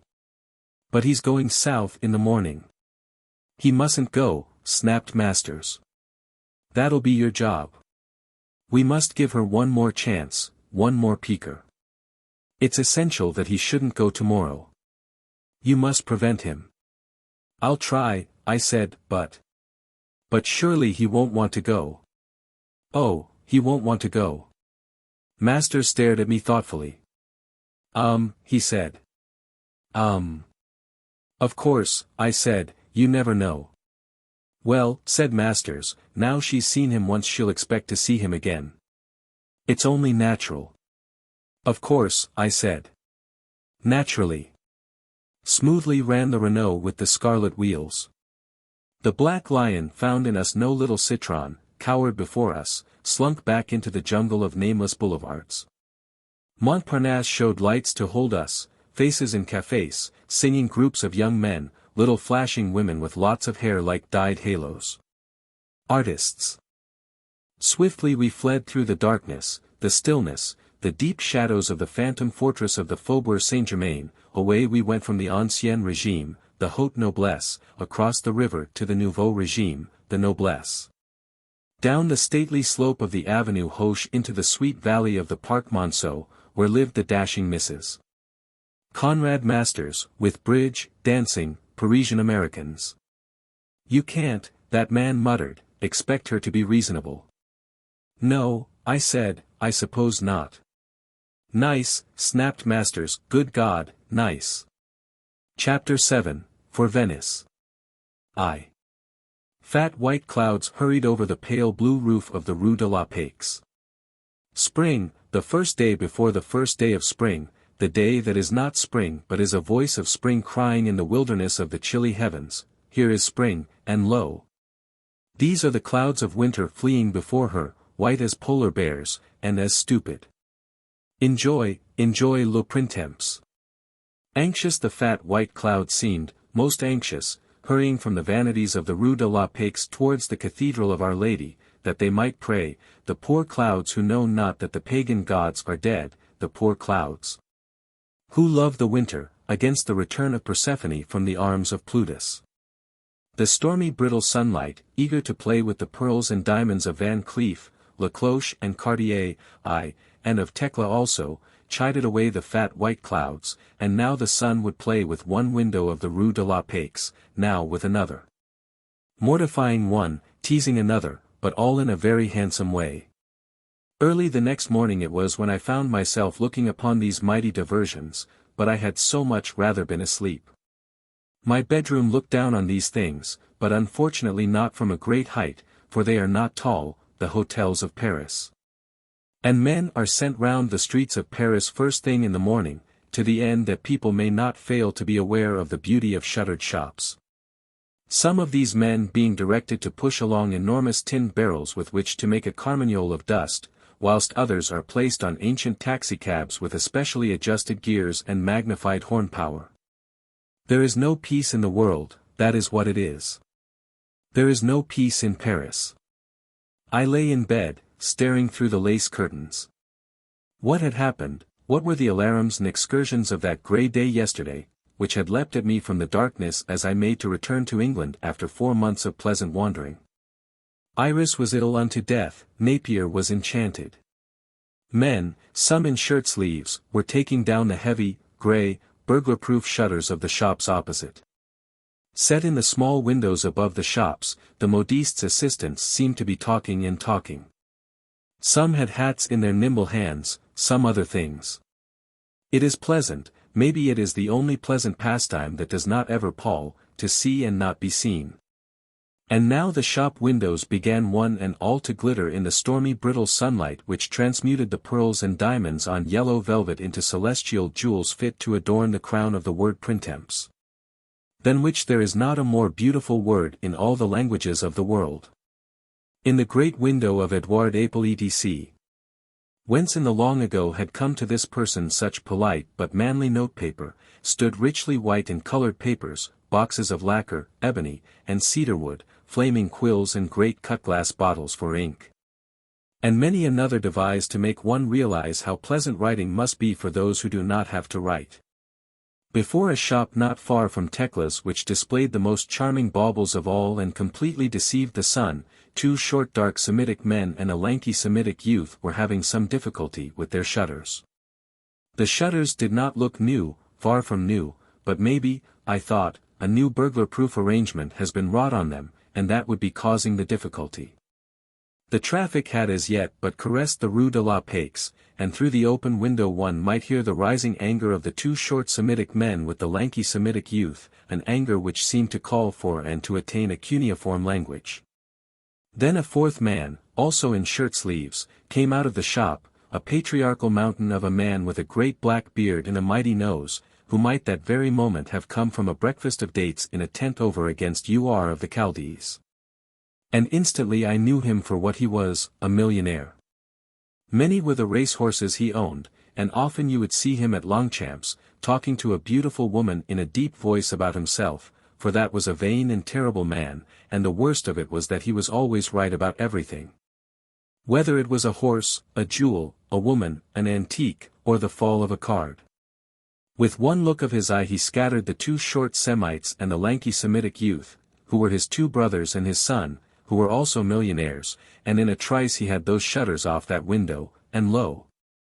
There, royally alone against terraces of dingy green velvet, sat a brown Buddha with what looked like the largest emerald in the world in the middle of his forehead, but maybe it was only the second largest.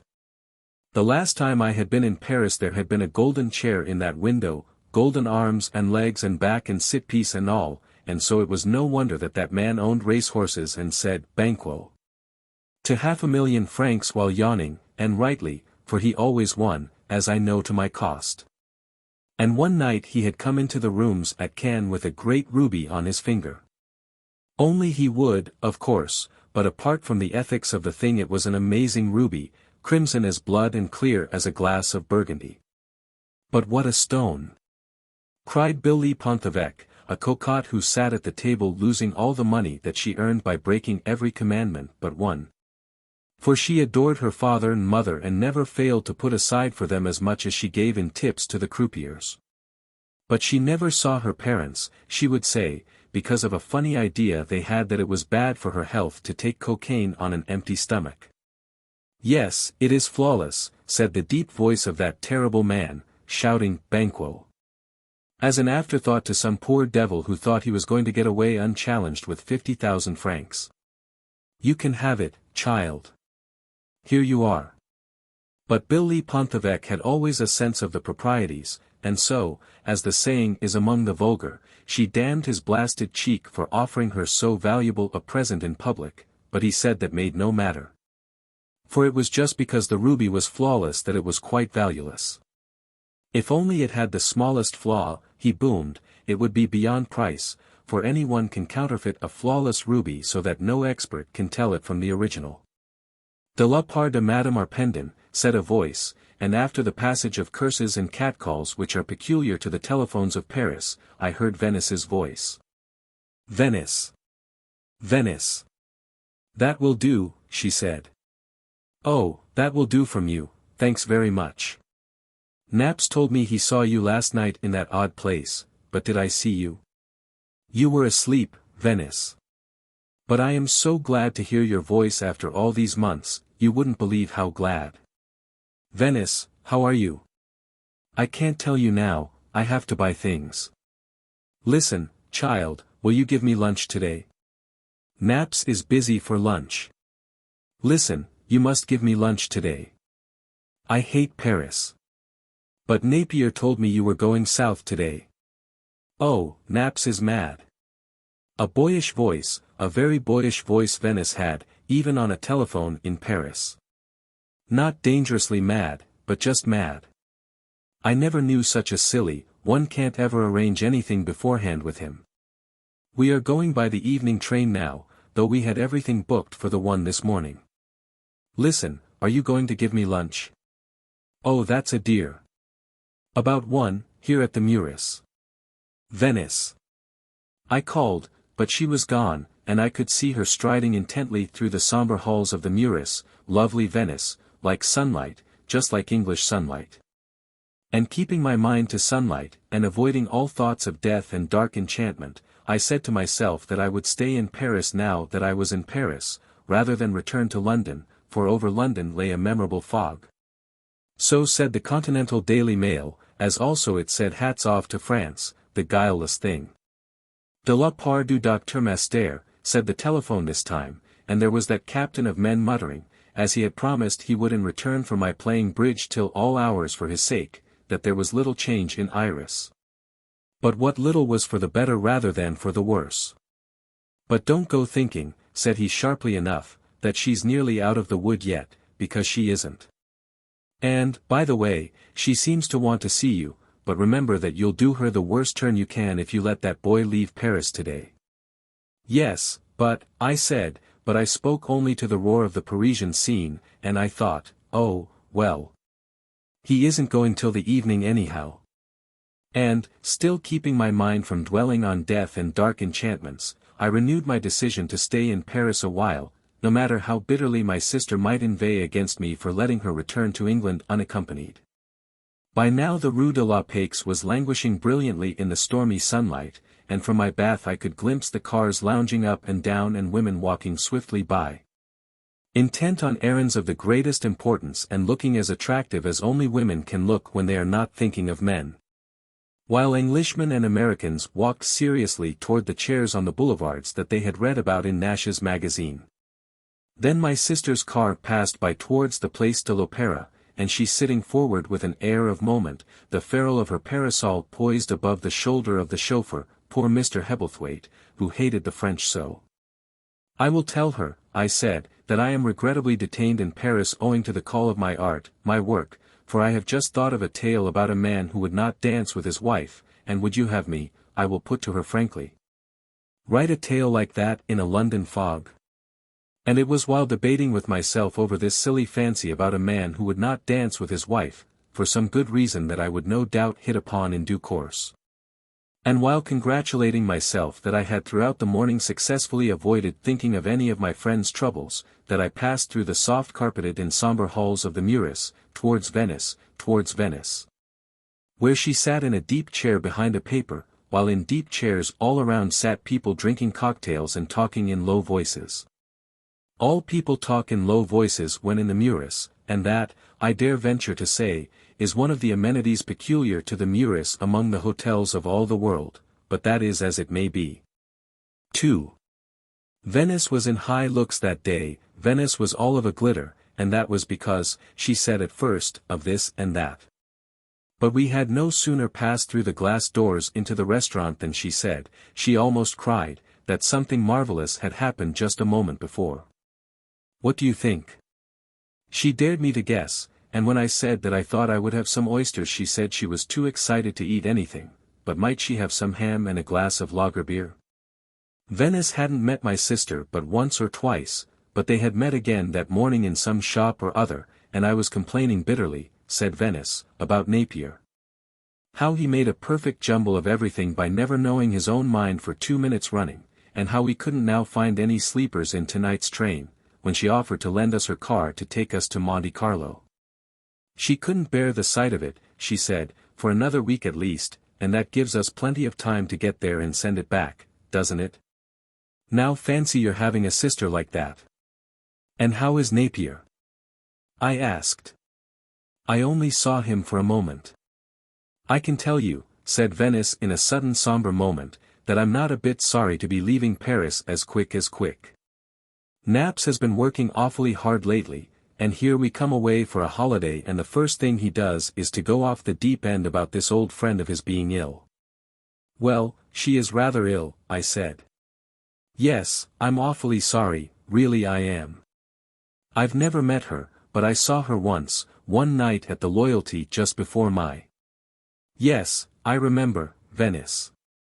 And I thought she was the most lovely woman I'd ever seen, and rather sad-looking, which made her lovelier than ever.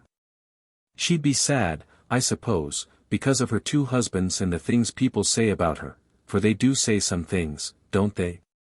They, Venice, will say anything. Yes, of course, but you know what I mean. And Naps, you see, can't bear anyone to be ill and miserable, and I'm sure he's got an idea that Mrs. Storm is lonely up there, but really, I think, he might consider himself a little, don't you? And so I ordered the car at 3 o'clock this afternoon, and off we'll go. He'll be surprised when he gets here. Yes, I said, I suppose he will. Well, said Venice, sticking out that pollen jaw, there's no use in hanging about Paris, is there? And so I sent him a message to the embassy, where he's been all morning, to come as soon as he could and not worry about getting sleepers. And as I've already had his things packed we can start off as soon as he's here, which will be while we're at coffee, I shouldn't wonder. That pollen jaw. What, I wondered, was Venice thinking of when she stuck out that pollen jaw like that? Maybe she had been disturbed by Napier's white thunder looks when they got back to the hotel last night and was wanting to get him to herself and normal as quickly as she could, and Provence, oh, Provence. It is not every day that a girl can motor through Provence with her lover. Venice's love was like a solid marble monument, and I said to myself that one should respect illness but also one should respect love, and so I held my peace. Napier had not come by the time we had finished luncheon, and as we took 2 deep chairs in the corner of the lounge, where we would have coffee, Venice asked me if I knew anything about the psychology of men as regards children. When I had picked myself up I said that I would reserve my defense, laughing heartily the while, but now there was a cloud of thought over Venice's mad blue eyes, and she was ever so serious, a flat cigarette tortured between her full, pale, dry lips. Venice, you know, said she hated the taste of lip salve. But, with no idea at all of ever doubting Venice's word, one had noticed that it was only since her marriage that she had grown to hate it so consistently, and so it might be that Napier had made a face after kissing her one day. For it is the affectation of Englishmen to be tiresome about cosmetics, and if they are not tiresome about cosmetics they cannot be the right sort. Sugar? I asked, and she nodded intently, her mad blue eyes absorbed on a point of the thick carpet. How, I said, you will love Provence. Listen, she said sharply. Wise those eyes were now, and steady as stars in a cavern, looking into me as though judging me, balancing life. Well? I said, to get it over. But what could she know? She made herself look unimportant. Oh, it's only, she said, that I can't have a baby. And she looked at me with a frantic smile, and because every second of her 21 years seemed to me to be in that frantic smile I did not know what on earth to say, saying, you have probably been to some silly doctor. I haven't. She whispered, so fiercely that an old gentleman nearby almost spilled his coffee. Hush, Venice. But I haven't been to any doctor. Well, then, said I wisely, in that case, of course, I don't see. Oh, you don't. She whispered with her fine, savage impatience. I tell you, my child, that I can't, I just feel that I can't, in my bones I feel it, that I'll never, never, never. And she put a cloud of smoke between us to make her smile look plausible, but through the smoke her eyes looked as though they were holding back a pain. Venice, darling, I pleaded, I'm not old enough to deal with an emergency like this. What you need is a man of Hilary's years to turn you over and smack you and tell you that as long as you're such a child you don't deserve to have one. I'm so miserable, she said. But it's absurd, Venice. I mean, it's just nerves, you can't possibly know. Do you actually think, she grabbed a cigarette fiercely from my case, that I've got to go to some dud doctor and have him poking about all over me before I know what's me? Of course I can know, and I do know, and it's a shame, and I daren't tell Napier. You better hadn't, on such insufficient evidence. I know what I'd do. Darling, darling, darling. Tell me, do men love children? Really, really, I mean. Would Napier hate it if he knew that I was as barren as that old fig tree? Venice, how dare you let your nerves get the better of you like this? I've only got to be away from England for 4 months, and I find you in this silly state. Oh, but answer my questions. Why is everyone so awful these days? You see, I never know what's going on in Napier's mind, never. Do you think I would if he loved me? If? I said. If, Venice? Was I now to defend Napier's love for Venice? And then I found that she was looking at me with wide-open, motherly, amused eyes. You don't actually think, she almost laughed, that I ever thought that Napier loved me? Well, I have thought so, I bravely admitted. Certainly I have. It is quite usual. But isn't my gentleman friend stupid? She suddenly giggled. Of course, I know he loves me, as much as he can ever love anyone. But that's all, don't you see? She stared at the wounded end of her poor cigarette, and lit another from my case, as that was handy. The number of cigarettes that girl smoked, and how she tortured them. You see, she said, knitting together her golden eyebrows so that I should see, Napier can't love like other people, me, for instance, and perhaps you, though I'd have my doubts about you. I suppose people are born like that, and you've got to take it or leave it. Napier loves just as much as he can, which means that he's willing, oh anxious, to do anything in the world for you, but you're never quite sure what he's thinking about while he's doing it. See what I mean? I try hard, Venice. Yes. And so, you see, you've always got a feeling that he's keeping something back in himself, something rather important, if you see what I mean, something you can't get a grip on but that's there to be gripped, that Napier would like to be gripped. If you see what I mean. I'll tell you what I see, Venice. I've seen it before, and so I recognize it. But I don't want to hear about your fancy friends. I want to talk about myself. The matter is, Venice, that any woman in love with a reserved man will pass her spare time in ascribing stormy villainies to his secret nature, whereas generally the poor devil is. Stormy villainies, said Venice quietly, is good.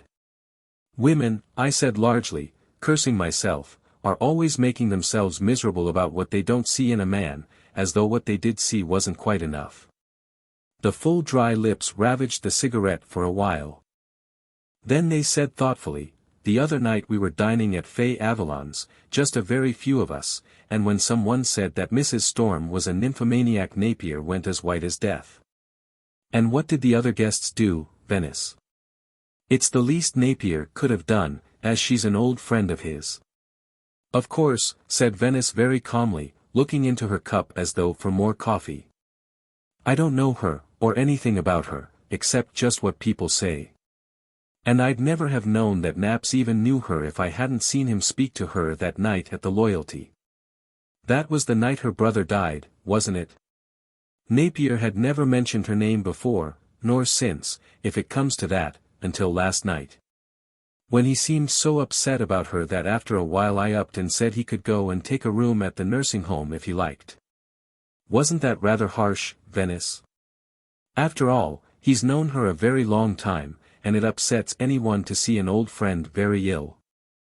Oh, I know, she said eagerly. You mustn't think I was jealous, but I suppose it just got on my nerves a bit, seeing that he'd never spoken about her before. And that's why, you see, she showed all her very white teeth in an utterly insincere smile. I'm rather wretched about this idea of not having any children. Do listen, please listen. Oh, why is everyone so tiresome? I'm not talking about Mrs. Storm now, but about the Mrs. Storms of life. You see, they've got a lot more to give a chap than anyone like me has, I mean to say, they know how to bring everything out of a man, how to make him a lover and all that, a real lover, I mean, a fire and ice, pits and mountains. Sunlight and shadows, nice and nasty sort of lover, whereas people like Napier and me are just the same with each other as millions of other people, the men being pretty good duds at loving and the women even worse duds at being loved. If you see what I mean. Oh, I know. A man might be a just come here girl oh darling lover with one woman and then be a marvelous lover with another, just because, you see, she'd know how to make him be. Of course, with their experience. I sat there in that deep armchair, subdued by the thought of the awful helplessness of men and women to understand one another, and of the terrible thing it would be for some of them if ever they did understand one another. And how many opportunities the devil is always being given of making plunder out of decent people. Here was Venice groping blindly in the corridors of her love, looking for the one golden key which she couldn't find among the treasures there displayed. For there were treasures there. Venice was quite certain, marvelously certain she was, that Napier loved her as much as he could ever love anyone. Oh, but her love was quite big enough to cope with that nonsense of Napier's. And, since the love of a good woman for a man is a compliment to all men, maybe I looked at her with understanding, for she gave me a sudden sharp smile, and said, quite calmly, and so, you see, if I don't have a baby soon I'll bust. Darling, darling, darling. A low voice mocked behind us so that we started, and there above our deep chairs stood Napier, and I remember how he gave me one quick clear look, not in the least a conspiratorial look, but just a clear look. As though the last time he had seen me we had both faced a great danger. And between two men there can be no bond so faint and yet so binding as that which is forged of an understanding which is unmentionable between them. You may not like the bond, as I most sincerely did not like it, for it was Venice who was my friend, but there it is, a bond of invisible wire that cuts at the wrists of the mind. Napier looked composed, but always the fever lurked in the dark eyes, always the dark eyes looked as though they were suffering from what neither you nor he could tell. That greyhound, sensitive and doubtful and poised, for flight.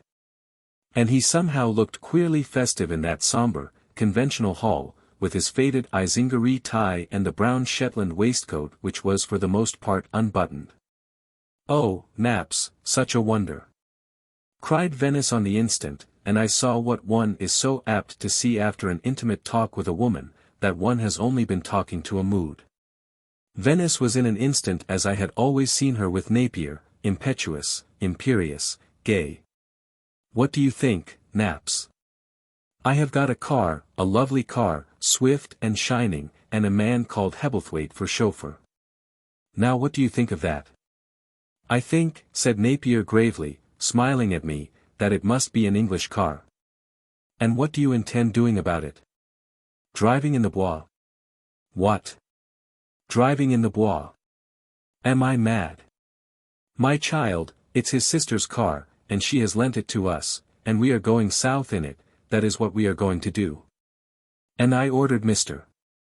Hebblethwaite at 3, and I've had all your things packed, and I've settled the bill, so we can go right away."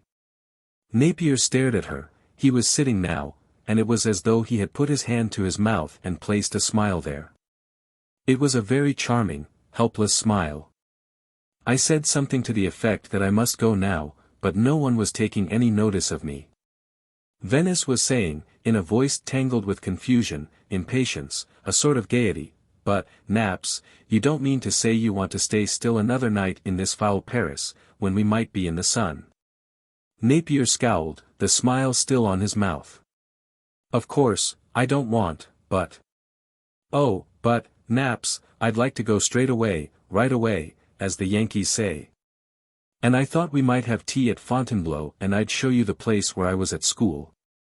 "Now look here," Napier scowled, touching her knee with one finger, "I can't quite do that, Venice. You see, I made a sort of promise to that doctor fellow that I would go and sit with Iris just for a while this afternoon." "Oh, I see," said Venice. "Well, in that case, give her an idea, that's what the doctor fellow said, that some of her friends care whether she lives or dies, for any one would be rather lonely up there." "What?" "I went round for a minute this morning just to inquire, but I didn't see her, as they said that." "I thought you were at the embassy this morning," Venice said, in a very natural voice, and she crushed out her cigarette on the marble top of the table, and she picked up her vanity case. "Yes, so I was," Napier scowled, "but I just went round there for a minute." "Ooh, what a long way to go for a minute," sighed Venice. "When one can always telephone." And she rose from her chair. Somehow an immense new dignity had suddenly come on Venice. Napier rose, facing her, smiling under his scowl, as though she had made a joke. I rose, saying that I must be going. "As a matter of fact," said Venice brightly, "as I knew you were so worried about her I rang up that place this morning, and they told me she was a lesbienne, if you see what I mean." "Venice, that was kind." Napier smiled with his whole thin, fine face, and I thought how glad I was that he didn't know what had caused Iris's illness, for would he then have smiled gratefully at Venice for inquiring after her? And he said, as though happy in her understanding, "I mean, we can start off first thing in the morning, can't we?" "What?" "It's rotten luck, cutting in on your holiday like this, but, well, friendship has duties." "But of course I understand, Naps." And Venice turned at me, smiling as though to show me what sort of a man that Napier was. As though she didn't understand. As though she didn't know the duties of friendship. She said to Napier, with a fine air of business settled, "Well, I'll just go upstairs now and tell Mary to unpack some things again." "And I do so hope, Naps," she said with a fine large smile, "that your friend won't die, for then how will I manage a man who has nothing left to live for?"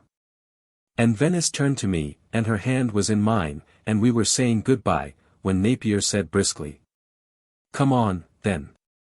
We'll go now. Might as well, now the car's there." "But, Naps." Venice turned on him, stared wide at him. "Oh, come on," said Napier, as though eaten by impatience. "But," she pleaded desperately. "But, Naps, I don't really want to go now a bit if you would rather stay until tomorrow." "I don't want to stay," said Napier, quite reasonably, but he turned away as he spoke. One saw the set white profile. "Come along, Venice. There's been enough talk about this already." "But, Naps," said Venice bitterly, "it's wrong of you to go now, if she needs you. You know it's wrong and naughty, what you're doing." "Naps dear, I'd very much rather not go now if you don't mind." "Well, you'll jolly well have to go now, if at all." Napier tore at her so sharply that she stared at him dumbly for a full second, and then she made a white smile, half to him, half to me. "Silly baby," she said. "Such a silly baby." And she was again about to say goodbye to the unwilling spectator when Napier broke in, to me, beginning with astonishing grimness and ending quite conversationally, "I say, if you should happen to see Iris in the course of the next few days, you might tell her I couldn't stop, and," here the grimness suddenly ended, "say goodbye from me. Will you?" "What?" I said of course I would, and then he took Venice's arm to lead her away. But Venice dragged, her eyes intent on the carpet, and when she suddenly looked round at me I saw that her eyes were brimming with tears. "Men," she smiled. "Men." "Men," mocked Napier, but he smiled, too. "What? But don't you think it's a shame?" she bitterly appealed to me. "There's Mrs. Storm very ill and expecting to see Napier, all lonely up there. And here Naps puts me in the beastly position of a wife who—" But I was thinking that the shame of it lay in the disadvantage at which a woman always is with a man whom she loves more than she feels he loves her. The disadvantage of never knowing how far she may use an artificial pride, for there is no real pride in a heart in love, without upsetting the apple cart. "Nonsense, Venice," Napier was saying, and it was his mildness, his calmness, that was so astonishing now. It was as though the man had suddenly found peace, as though love-lost Tristram raving in the wilderness had, in a sudden flash, realized that he was trying God too far. "Nonsense, Venice," he scowled, still holding her arm. "She isn't beginning to expect me and she never did. I just turned up by chance." He turned to me with that clear, not conspiratorial, look in his eyes.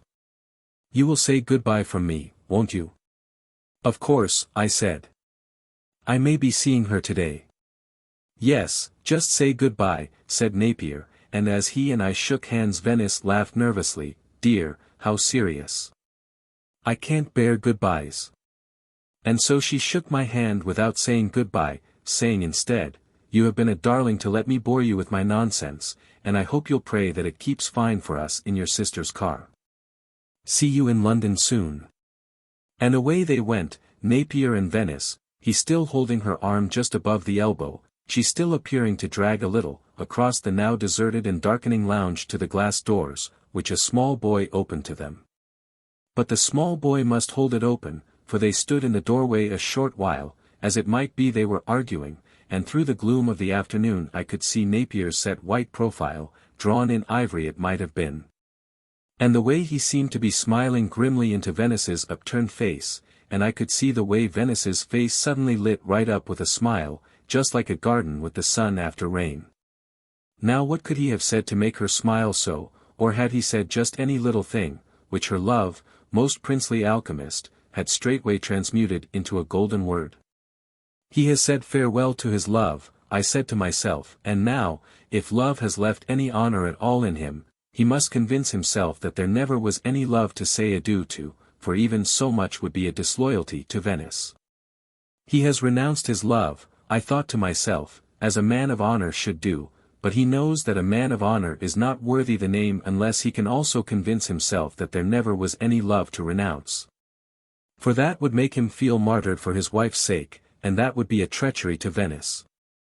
And, smoking one more cigarette in the calm security of the darkening, deserted lounge, while a waiter or two began laying the small tables roundabout for tea, I seemed to understand Napier as he were myself. And he the most different man from me that could well be found. Looking at the thing full and square, you might say that Napier had done a caddish thing, in fact, that was what you had to say, looking at the thing full and square. But it is a mistake to look at everything full and square, and it is too easy to dismiss people's actions as caddish and the like, for such are no more than words coined to save people from wearying their minds with undue thinking. And tiresome people will go on and on using them with a great show of conviction in the very same way that they will put down a book by Mr. Shaw or Maître Anatole France and say, "Look at Dickens." Now Napier had suddenly come upon a queer sort of peace following on a second's cruel decision not to go and see Iris again, a very cruel decision, I thought, and she no doubt expecting every moment to see his face in the clouds all about her. How like a man, I could hear a feminine voice, first to stain what he thinks his honor, by taking a mistress, and then to retrieve his idiotic honor, by hurting his mistress. But, maybe, how could one tell? Maybe Napier had suddenly realized, in the very moment that Venice spoke, that if he went to sit with Iris even once more he might fall right down into the pit of dark enchantment and he might send all life but that which he found in Iris to the deuce and never more return to Venice. To whom he was held by every one of those principles that are born in the blood of a Napier, a Hilary, a Guy de Tréviste. And I wondered what I would have done had my life been so weighted and tangled with people's emotions as Napier's must always have been, and what, I wondered, would I have done had I, in Napier's place, been as unaware of myself until a fiercely revealing moment 3 nights before my marriage to my betrothed? The answer to that was very easy, and it was by the measure of the ease with which it came that I could judge of Napier's struggle with himself to keep his pledge to Venice, for never were 2 men so different as Napier and me. I would have broken my troth, that is what I would have done, and I would have broken away from any other thing that stood in the way of my passion, I would have fled father, friends, career, honor, everything. At the call of the enchanted voice whispering of better dreams. There are better dreams. For so I remembered a phrase in a book telling of the love of a lady of the sea for a mortal man, there are better dreams. A waiter, no doubt wishing for something to do, asked me if I would take tea, but I thanked him, saying I would rather not, for it was not yet 3:30. And saying to myself, in every man there is always unfolding a dream of things that never were and never can be, since life will always be what it is and men and women will always be what they are, and so we will always go on. Men of high fancies and low flights, and the higher the fancy is the lower the flight will be, as it is written in the scriptures concerning vanity. And maybe Napier had had his dream when he was very young, and then the world came along and told him that his dream was very silly, and so he did not dream any more, until one night he was appalled to hear calling him a playmate's voice. But a playmate's voice torn with the wonder of life and the sadness of living, whispering to him, there are better dreams. And he listened, and he was lost, and then he found himself again in renunciation, as so many Englishmen will always be doing. For it is as true as any generalization can be to say of Englishmen that they will often only find themselves when they have lost themselves. I could see Napier during those 2 days and 2 nights before his marriage, I could see him casting his mind this way and that way, to find that each way lay dishonor, on Venice's side dishonor with cruelty. And on Iris's side dishonor with whatever happiness can go with dishonor to a man such as Napier. And that, I thought, would be very little, for can a man of honor embark on any dishonorable adventure without first of all taking every care and precaution that neither he nor his companion shall enjoy the fruits of it? But that, I thought to myself, is a woman's thought, surely I am not becoming effeminate.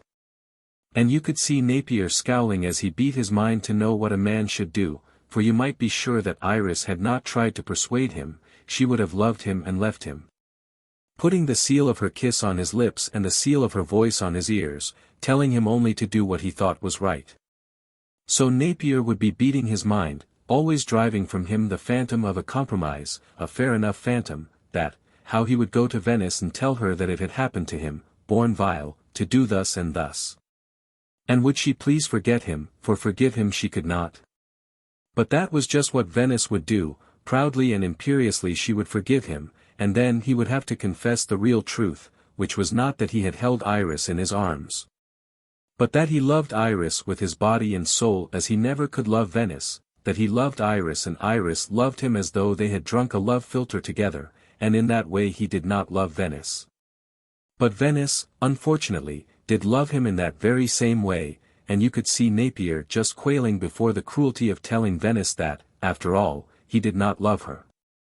And you could see him marrying Venice, thinking the while that maybe the best could be made of a wretched business if Iris and he kept to the promise they had sworn together, never to meet again.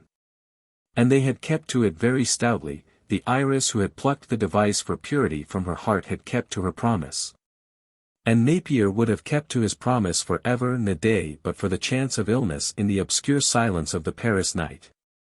And so it had come to pass that he must see Iris yet once again, and Iris may be thinking that she was seeing her lover in a dream, she who had nothing to live for and did not care one farthing if she lived or died. But that dream, said Conrad Masters later, saved her life, that dream was the angel appointed to save Iris from death, for that time. How wise was Iris, how wise, she who knew that the marches were never let off anything. For even the angels were against her. But it was to Conrad Masters that I had first to break the news of Napier's, well, from Masters' point of view, desertion while on duty. And very wholeheartedly did that man swear, the telephone simply throbbing with his pregnant mutter. But I, thinking there could be little profit in arguing at this time of day that the whole thing wasn't and never had been any of my business, merely suggested, would it be any sort of idea for me to see her for a minute? You. But your instructions. I pointed out. Whereas, if I may say so, you have so far been so nice to me that I have lost 500 francs at bridge on your behalf. That is what I was driven to saying, but I doubt if he heard me, the telephones of Paris being very well adapted for selective hearing, for all he said was that he was due at the Boulevard Pierre Abel in half an hour. And he would pick me up on the way if I liked. If I liked. As though, heavens above, there was one single thing in all this wretched business about which one might say, with any hope of being attended to, if I liked this or if I liked that. Chapter 8, PIQURE DUCUR. Twilight was spreading her cloak as we passed from the lodge into the flagged yard. Several windows of the tall red building were already alight, and on the sill outside the largest window of all, which was not alight, stood a pineapple and some grapes on a plate. Within, the feet fell chill on the checkered flags of the hall. And this, by its size, should have been a spacious-seeming hall, but that was not the way it impressed one. There was one of those bamboo hat stands with a strip of looking-glass running up the middle of it, but I followed my companion's example in not leaving more than my hat, for that was a chilly place. Through a great oaken double door on our right came murmurings of a religious nature and every now and then a woman's manlike voice raised, no doubt, in exhortation. Conrad Masters explained that some of the nuns would be at their devotions whenever they could manage, their religious observances being so deranged by night duty and this and the other. But why, I thought to ask, is Mrs. Storm here, for don't you as a rule immure your patients in the Avenue Malakoff? She wished it, said Conrad Masters sharply. She has a god. And thereupon he left me, to see another patient he had there, but I had not waited more than a few minutes in the waiting room, which had that intangible odor of old cloth and illness, when I was called upstairs by an old stern nun. Hard and silent as a rock, and I remember wondering, good my God, if this should be Iris's day nurse. Oh, poor Iris. The stairway we ascended was handsome and wide, of polished oak, the most dignified stairway you could well imagine in a nursing home. It swept in a noble curve to a broad passage, also of oak, as, no doubt, was only fit and proper in a nursing home patronized by un clientele European la plus chic. But maybe it was a little too dignified, I thought, it was somber. And the old stern nun who was my guide did not seek to relieve the atmosphere, giving me a massive black shoulder and to my question no more than a stern whisper which was no more and no less than a shout of disapproval. C'est bien, monsieur. C'est bien. Nous confions en Dieu. The chill, the gloom, the nun, the air of religious prostration, to which I am lamentably ill accustomed, had quite killed my spirit, else, as I did my best quietly to follow her up the long, dark, uncarpeted passage. I had put it to her that to trust in God is very well, but must he be trusted at such little expense, for in these oaken passages they had no more than a jet or two of gaslight. And wasn't it also reasonable to suppose that the patients behind the doors, each inscribed with a saint's name, would lie the more comfortably for a strip of carpet along the passages? From below, as though from the bowels of the earth in labor, one might still faintly hear the murmurings of a religious nature and the woman's manlike voice raised, no doubt, in exhortation. But I suppose the patients would not be minding that, for they would be Catholics, and I wondered if Iris was a Catholic, but nowadays that is the last thing one ever learns about anybody, whether they are Catholic, Anglican, Jew, or what they are. As we came by a certain door, not far from which a gas jet flamed an ailing yellow, it was opened from within and I saw before me the sweetest face that I ever saw in my life, and I knew that her God had been good to Iris. Sir Virginie, said the stern old nun, and I am glad to say I never saw her again. Sister Virginie, looking up at me with a grave smile, for she was very little, greeted me by my name, and do you know that I said, Sister Virginie, had I only met you last night I would have slept much better than I did. She had altogether such a neat and tidy look, an inner look as well as an outer look, that you must be skeptical indeed not to believe at once that if ever there was a nurse to soothe away death here she was before you. Her hands folded over her wooden crucifix, smiling up at you as though you were a gentle friend. Her face was oval and so white, but white in a different way, a soft clear way. And it was only when I came to think back on this sweet lady that I realized that of course this would be so because Sister Virginie never had used powder and such things, and that must also be why she had the lips of a girl. Although what I could see of the dark brown eyes under the nun's coif showed the understanding of more than 40 years. You see, I know your name, she said.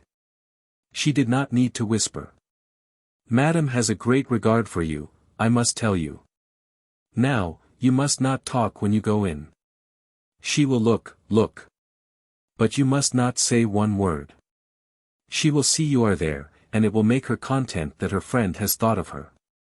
The oak door behind her was just ajar, and within I could see a faint pink glow, as it might be of a deeply shaded light far in the room. Across the door, just above Sister Virginie's coif, for she was very little, was painted in faded black lettering the name of a saint, but what the saint was I could not make out, and the only other time I called there I forgot to look. Now, remember, Sister Virginie was saying, you must not say one word in there. She will look, that is all. But how she looks, as though she is listening to the choir of angels. Sister Virginie, I said, do you promise me that she will not die? And Sister Virginie smiled up at me with a gaiety that I have only seen on the still faces of women in old French books. Today we have thought she will not die, she said, for last night we gave her a piqûre du cœur. 2.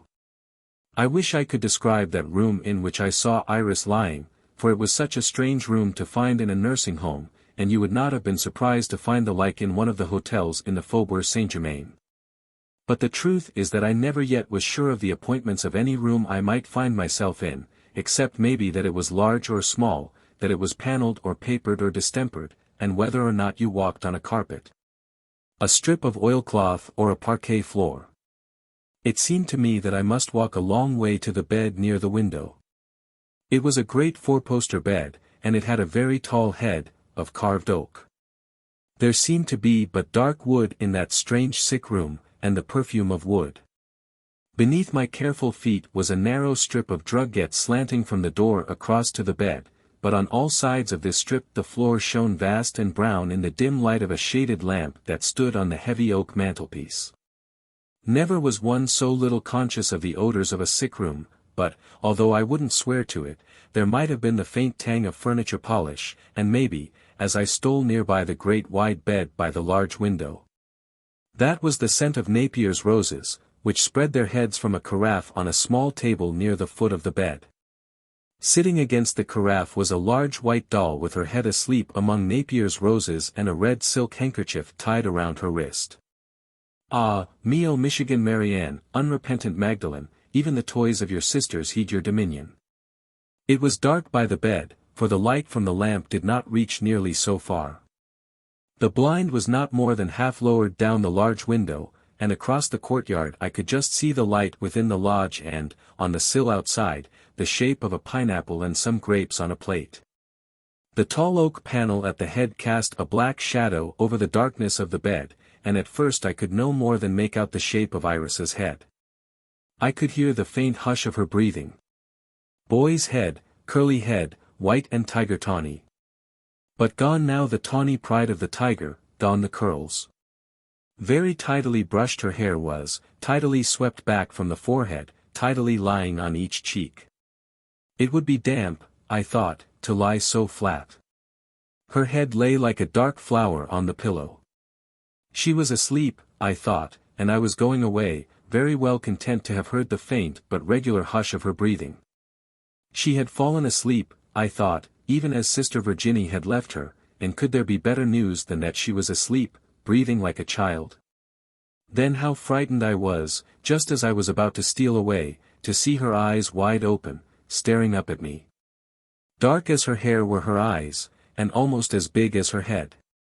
I was in terror, real damp terror, lest she should be taking me for Napier.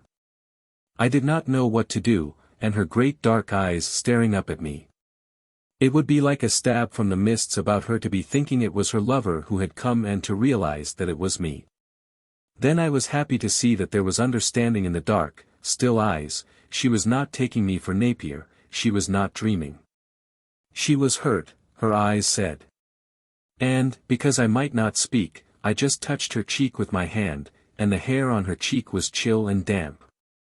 But her eyes seemed to wish to be saying something. She was hurt, her eyes said, but more than that I could not understand, and so I bent down nearer to her face.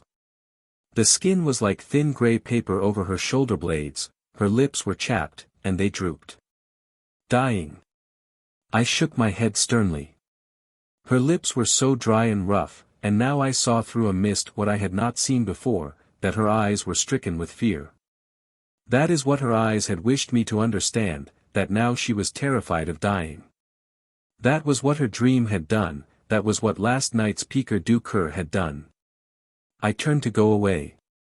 But her eyes, dark and stricken, seemed to flutter, then they seemed to look at the roses on the small table.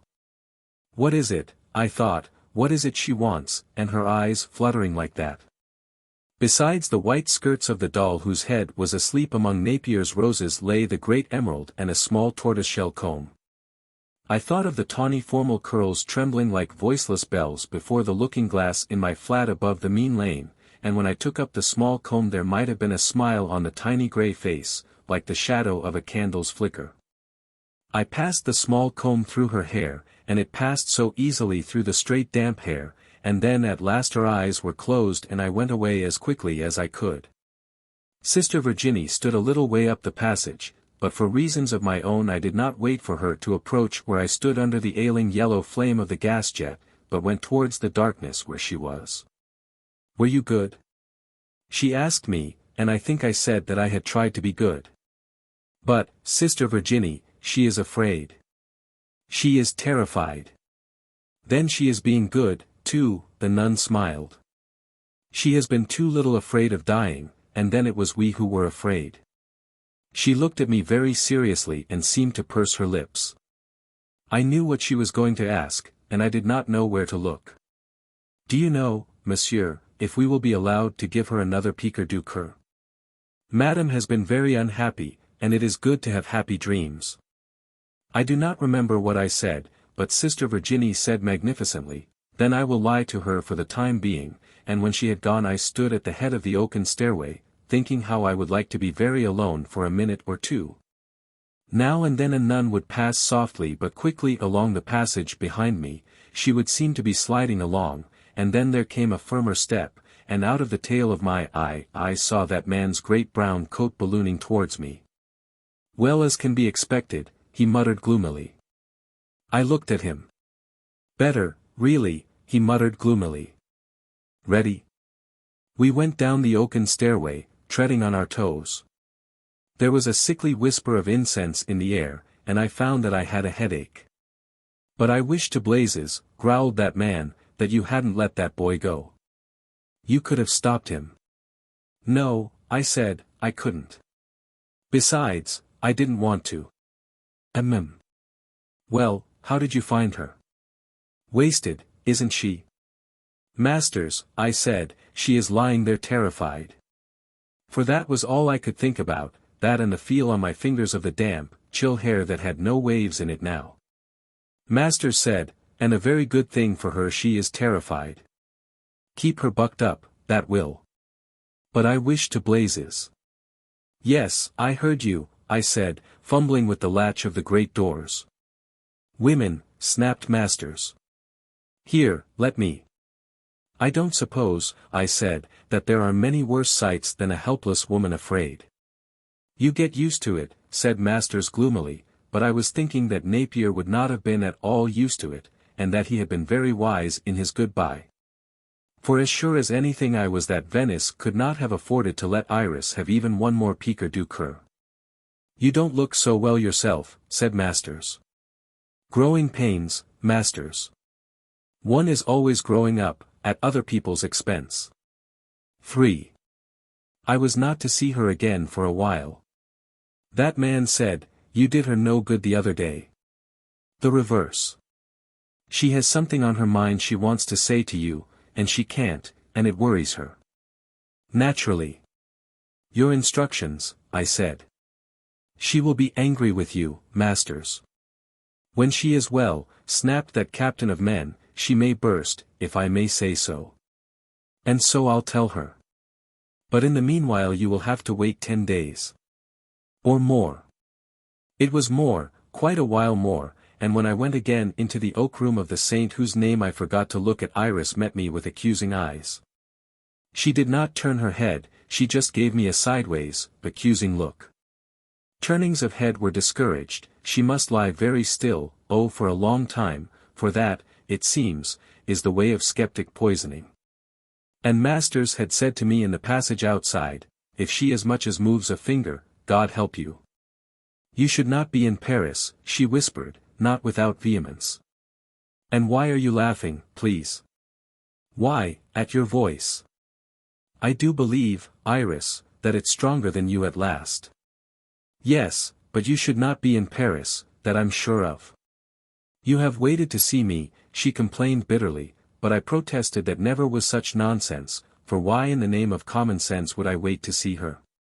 But, Iris, the very night I arrived in Paris I had an idea for a tale, and I thought I would stay in Paris to write it. You must tell it to me. Oh, at once. Oh, please. And the voice expired. And we waited. I can't laugh, she said bitterly, because it hurts. Everything hurts. Iris, I said, I am so sorry. Yes. She gave me a long sideways look. Yes, she said. But please to tell me your tale. What is it about? What is it called? No, Iris, I mustn't tell it to you. It was indiscreet of me to mention it, and you only just returned from the Valley of Death.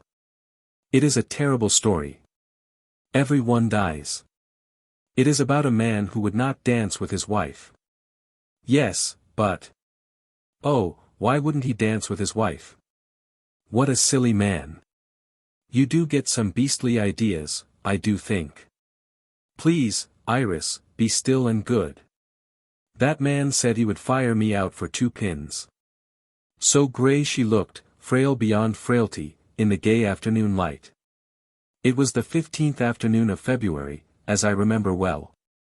Never moving her head, only her eyes vivid with restless insurgent life, she whispered defiantly, "As long as I lie quiet like this no one can do anything to me or fire you out or anything. You just stay where you are. Be brave, child." Now there were queer, funny things in the great eyes of the still head. They were childish, too, and I laughed at them, but she would not laugh, because it hurt her. We sat in silence, not to tire her. She lay flat on her back, her head on a pillow which was so low as to be only a pillow by courtesy. Her eyes would be fixed on the ceiling, and then she would look sideways at me, and that was when I seemed to see queer, funny things in her eyes. They were as though glistening with bits of things, fear, pride, a sort of childish glee, a sort of childish naughtiness, a sort of childish shamefacedness.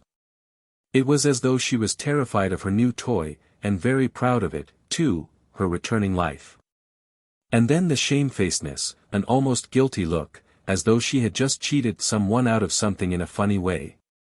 Not that she hadn't been very clever either, her look seemed to say. And somehow I was made a fellow conspirator in all this. In the terror, pride, glee, mischief, shamefacedness with which she was deliciously playing with her new toy, returning life.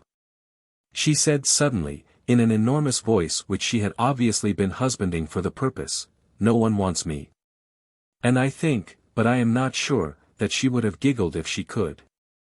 "Iris, you'll have Masters in here if you go shouting like that. He didn't want me, even." "Who didn't?" "Masters didn't?" "No." "God." "Oh, I see," I said. She panted breathlessly, eager to be talking. I made my application, all in order. Forms all filled in and everything. But. Oh, they weren't impressed. Not a bit, they weren't. "Oi, you're talking too much, Iris." "Oi to you. Listen." The old man said to me, "Well, young woman, and what do you want?" I wasn't afraid, not a bit. Had all my forms ready and everything. "What do I want, father?" says I. "Why, I'm as good as dead, that's what I am. Doctor's face all of a blur, nurse's face all of a blur, temperature 106, why, I am dead, if it comes to that." "Nonsense," says God. "Never saw a woman more alive in all my life.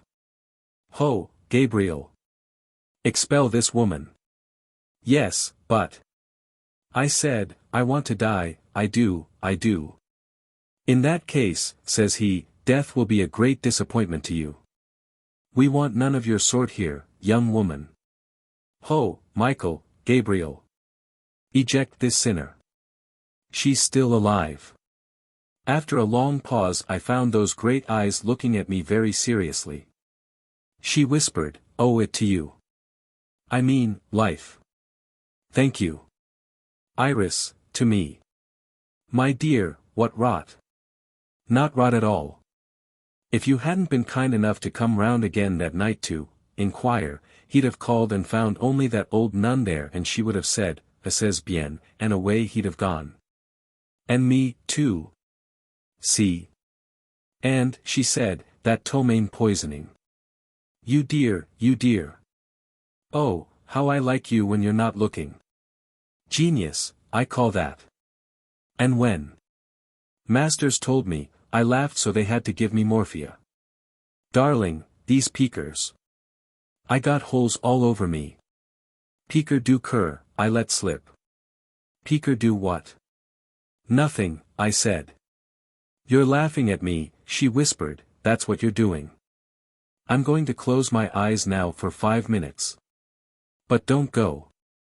Don't go.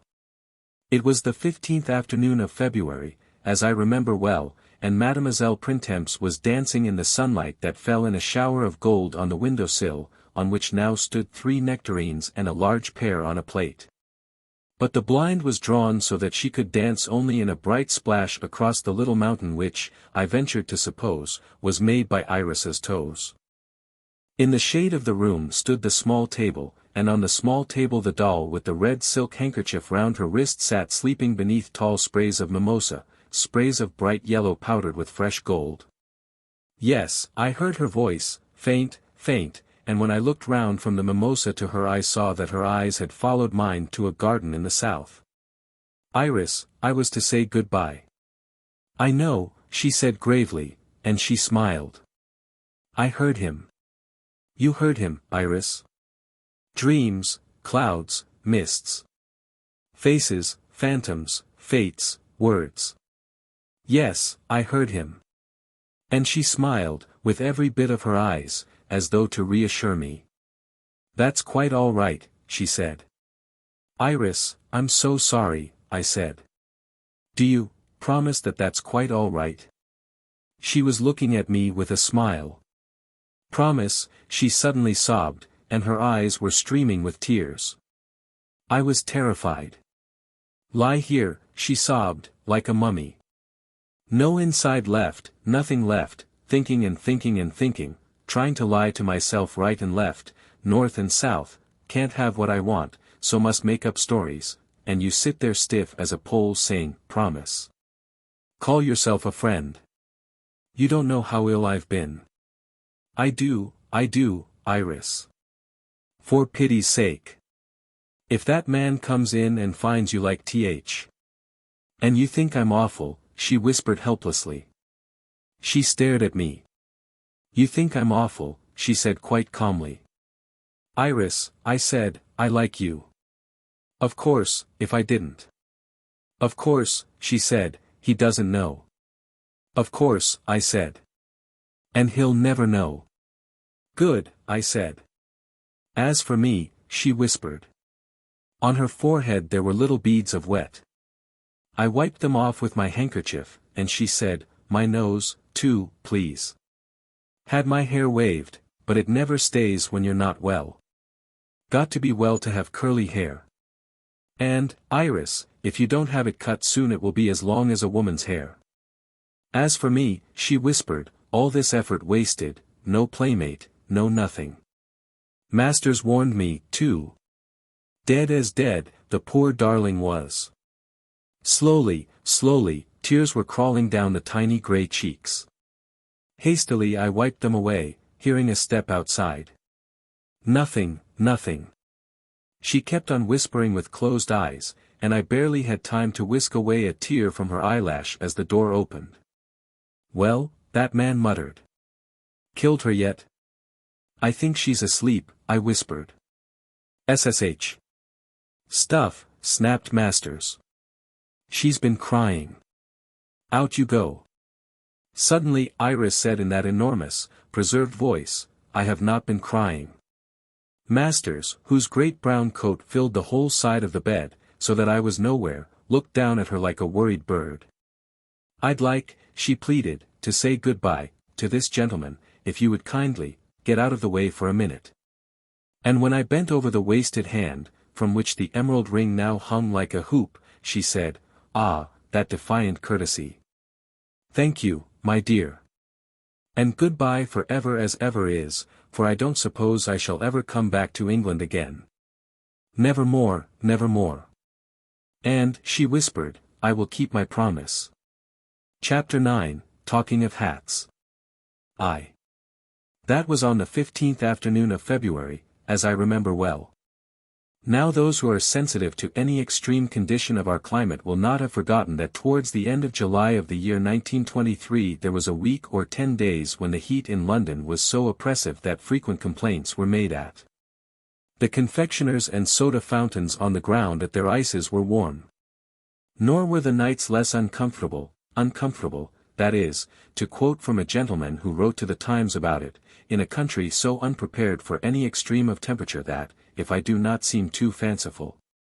On a cold winter's day there is nothing warm but the drinking water, and on a hot summer's day nothing cool but the sun. Of course he did seem too fanciful, but, however that may be, the nights were certainly stifling, and one in particular I remember very well. It was towards 11 o'clock, and Hilary, Guy and I, having sat long over dinner upstairs at the Café Royal, were returning towards our homes down Piccadilly, walking as slowly as we might for the prodigious heat. We had, however, barely touched the corner of St. James's Street when Guy ceased even to pretend that he was walking, and said, "Just a moment, will you, while I go into White's to see if Napier's there. To remind him about dinner tomorrow night." But Guy never in his life looked less like running, and Hilary said, "The idea of eating in this weather. Hm. And what is this party, Guy?" "Children's party," said Guy, whose frozen blue eyes might conceivably have made one feel cool had one only been tall enough to be able to look into them. And just at that moment, as Guy turned away, and the three of us facing down towards the palace, Napier came swiftly down the steps of White's, about 10 yards down. At the curb a taxi was waiting, its door swung open. "Naps." "Napier." Guy called, thinking to catch him with as little exertion as possible in that stifling heat. But Napier, swift as a shadow, that greyhound of a Napier, was already in the taxi, the door was slammed to, and round it swept by the Devonshire Club to turn northwards up the slope of Piccadilly. "Drat the boy," said Guy, as we made to cross the road. "Catch him on the rebound as we cross." But when, as the three of us stood by the island under the arch lamp, the taxi rushed past us with screaming gears, he made no effort to hail Napier. "Well?" Hilary grinned, as the taxi tore up Albemarle Street. "Oh, ring him up," said Guy shortly, and in silence we walked towards Hyde Park Corner. I only knew from Guy's look that he had seen her in the light that fell through the open window of the passing cab.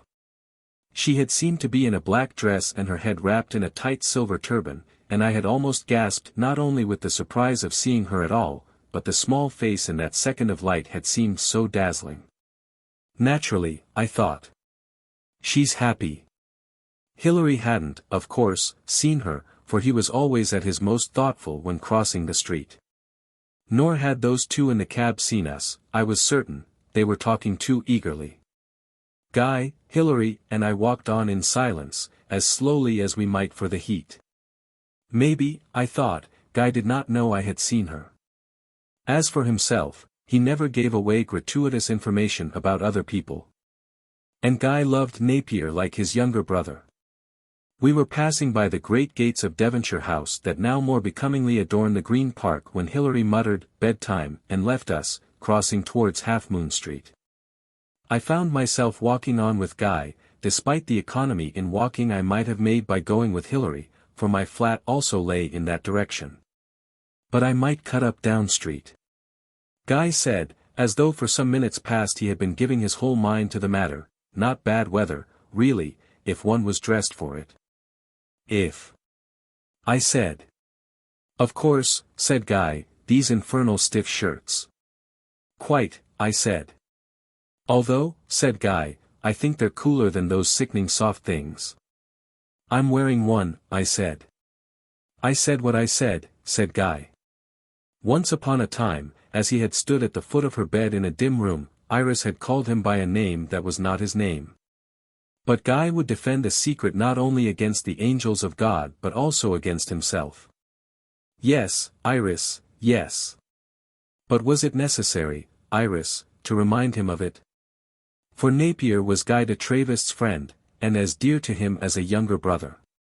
To swim, Guy murmured from deep reflection, would be very pleasant just now. Very pleasant indeed. Yes. But where?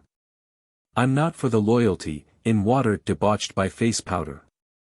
I thought, Guy murmured, that I would swim at the Bath Club this afternoon. I get ideas, quick as you like. But everyone else had also been thinking on the same lines, so you can imagine the crowd.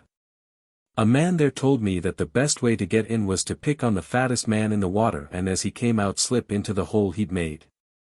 But I couldn't even see the water. Tall as a tree, his hat swinging lazily in his hand near his thigh, he lounged on. Sickening, he murmured. Bus after bus, laden with the people from the theaters, thundered past us and up and down the switchback, embracing us with waves of heat so that one's very skin felt like a sticky garment. Yes, I said. London's all right, said Guy thoughtfully, as London. Of course, I said, as London. The wide sweep of Hyde Park Corner lay ahead of us like a bright handkerchief in the night.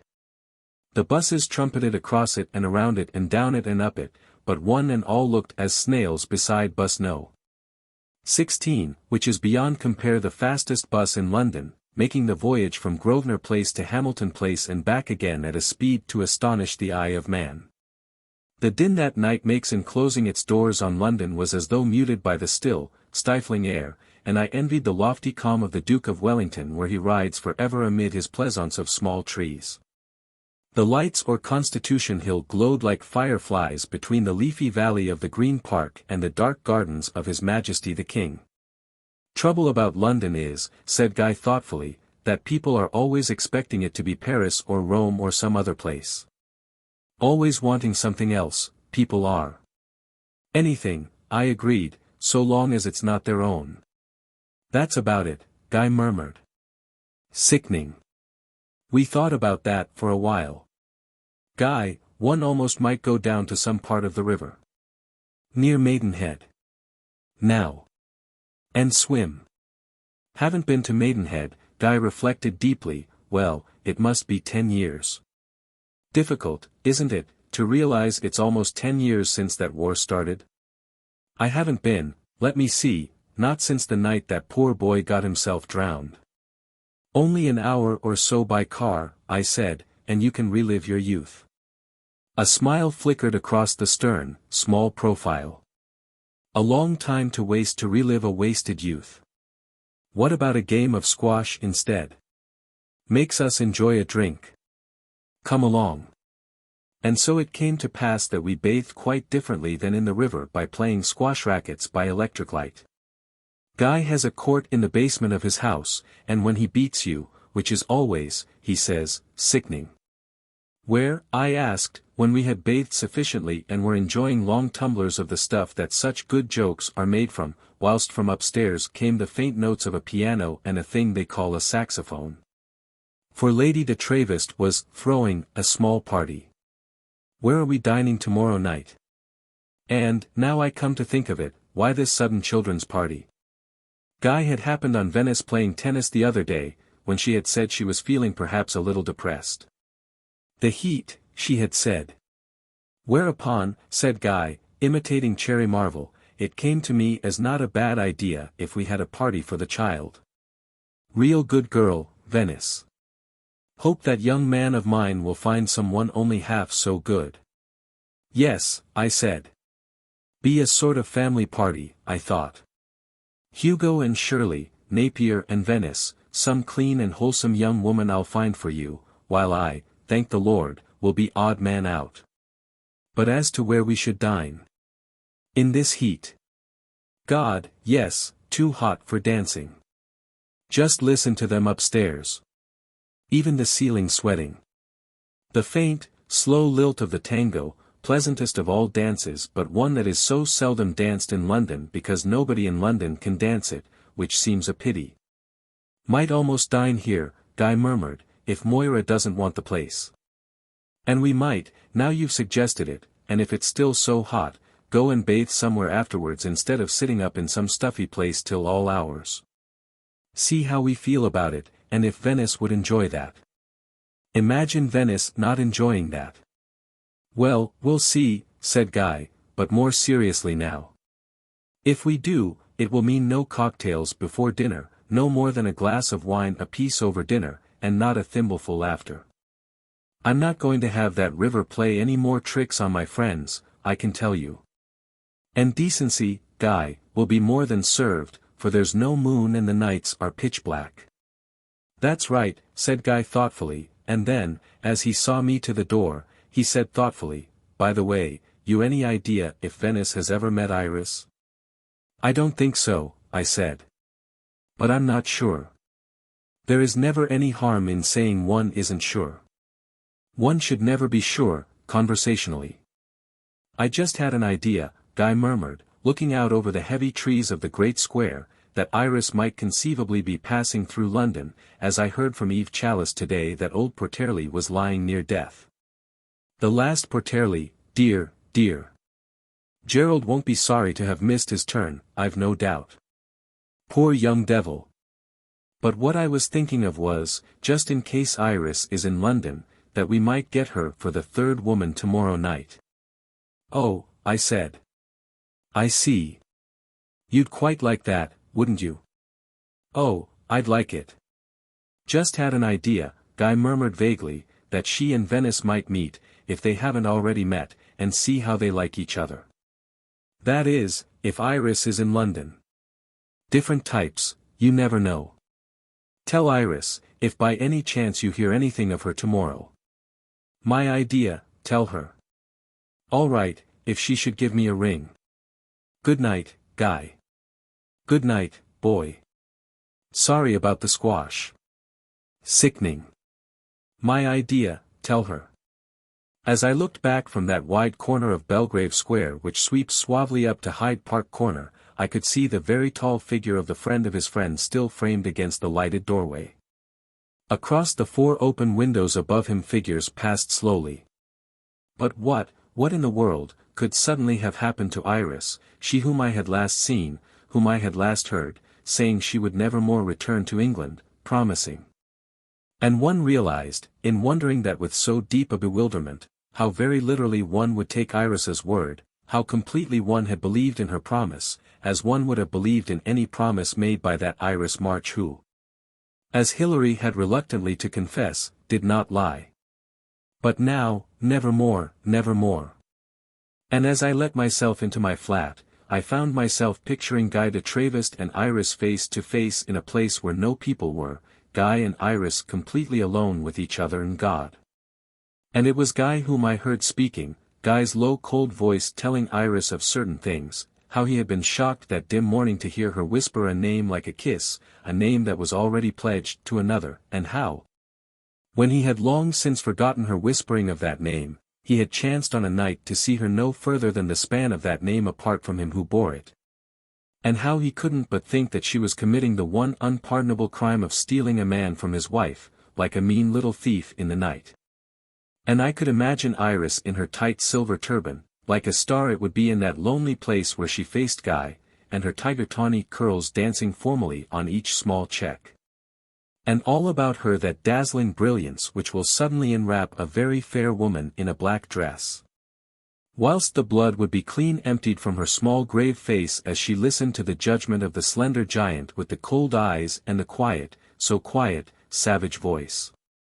They were of the same people, Guy and Iris, of the same blood, of the same landscape, and you couldn't help but wonder how she would face his judgment, she who had for so long outlawed herself. She who so profoundly impressed you as not caring the tremor of an eyelash for the laws of her fathers. Would she, faced by the warrior of conduct, still not care, or would she be ashamed and afraid, would she be as though seeing England, her England, the very soil of her England, turning from her in contempt? I simply could not tell what she would feel, so little did I know of the nature of that shameless, shameful lady. And that was again the thought that came to me the very next night to the one I am telling of, whilst I sat beside her in her car, and we in the van of the children's party's raid on the river. A torment of heat lay over England that July night, but that is not why we who sped through the countryside will remember it. She was driving, and when I dropped a word into the silence of our drive, for Iris and I were at enmity now, for Venice. A curious smile seemed to devour the white profile, to devour it quite, a very witch of a smile that was, I thought, and more than adequate to meet my word, for the word I had dropped was what the raven quoth, nevermore.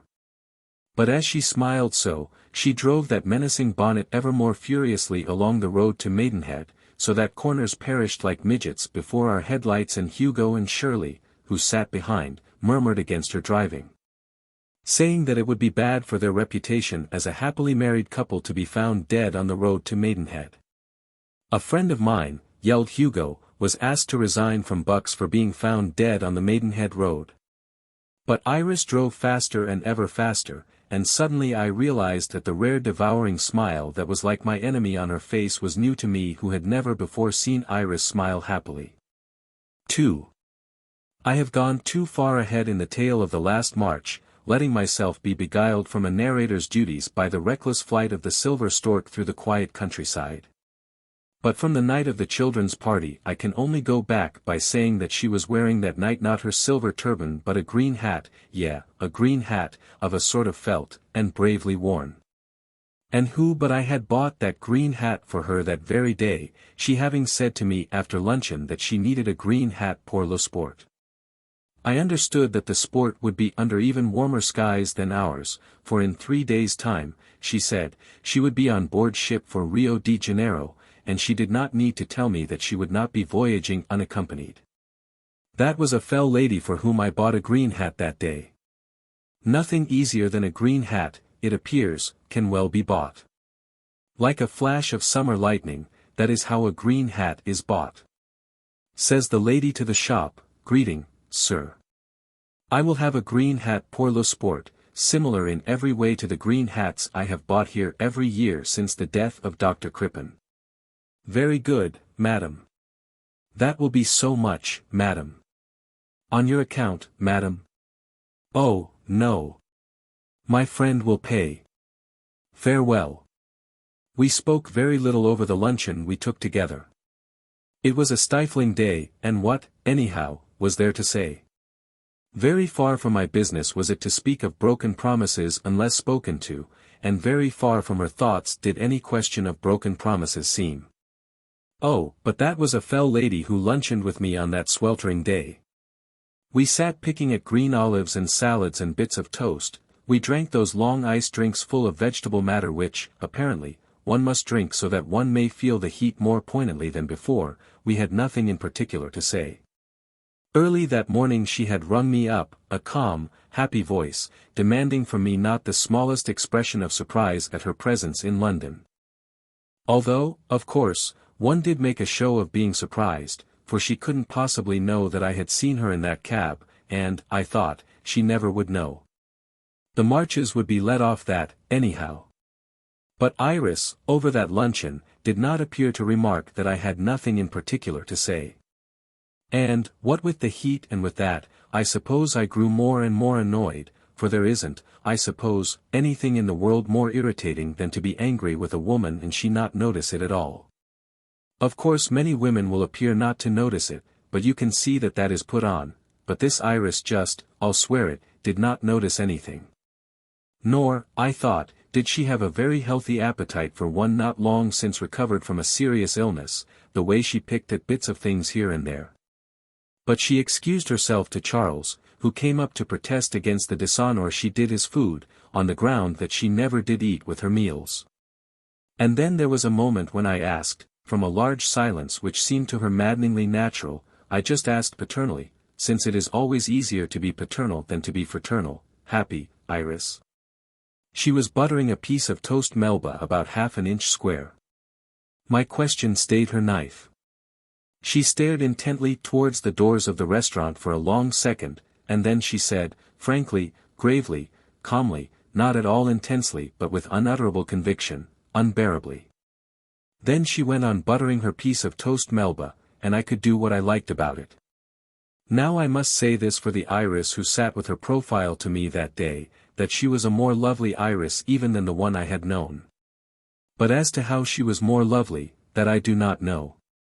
Nor, if I knew, could I describe it but by using the word ethereal, to be immediately followed by the word unearthly. For it is a convention not to be broken lightly that a woman who has not long since recovered from a long illness must look ethereal and unearthly. But she didn't, I think, look either of those two things.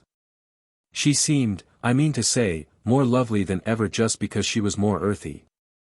She looked, I fancy I mean, in love, her skin, that is to say, looked as though she who wore it was in love. Yes, her skin did. I fancy it must have been that.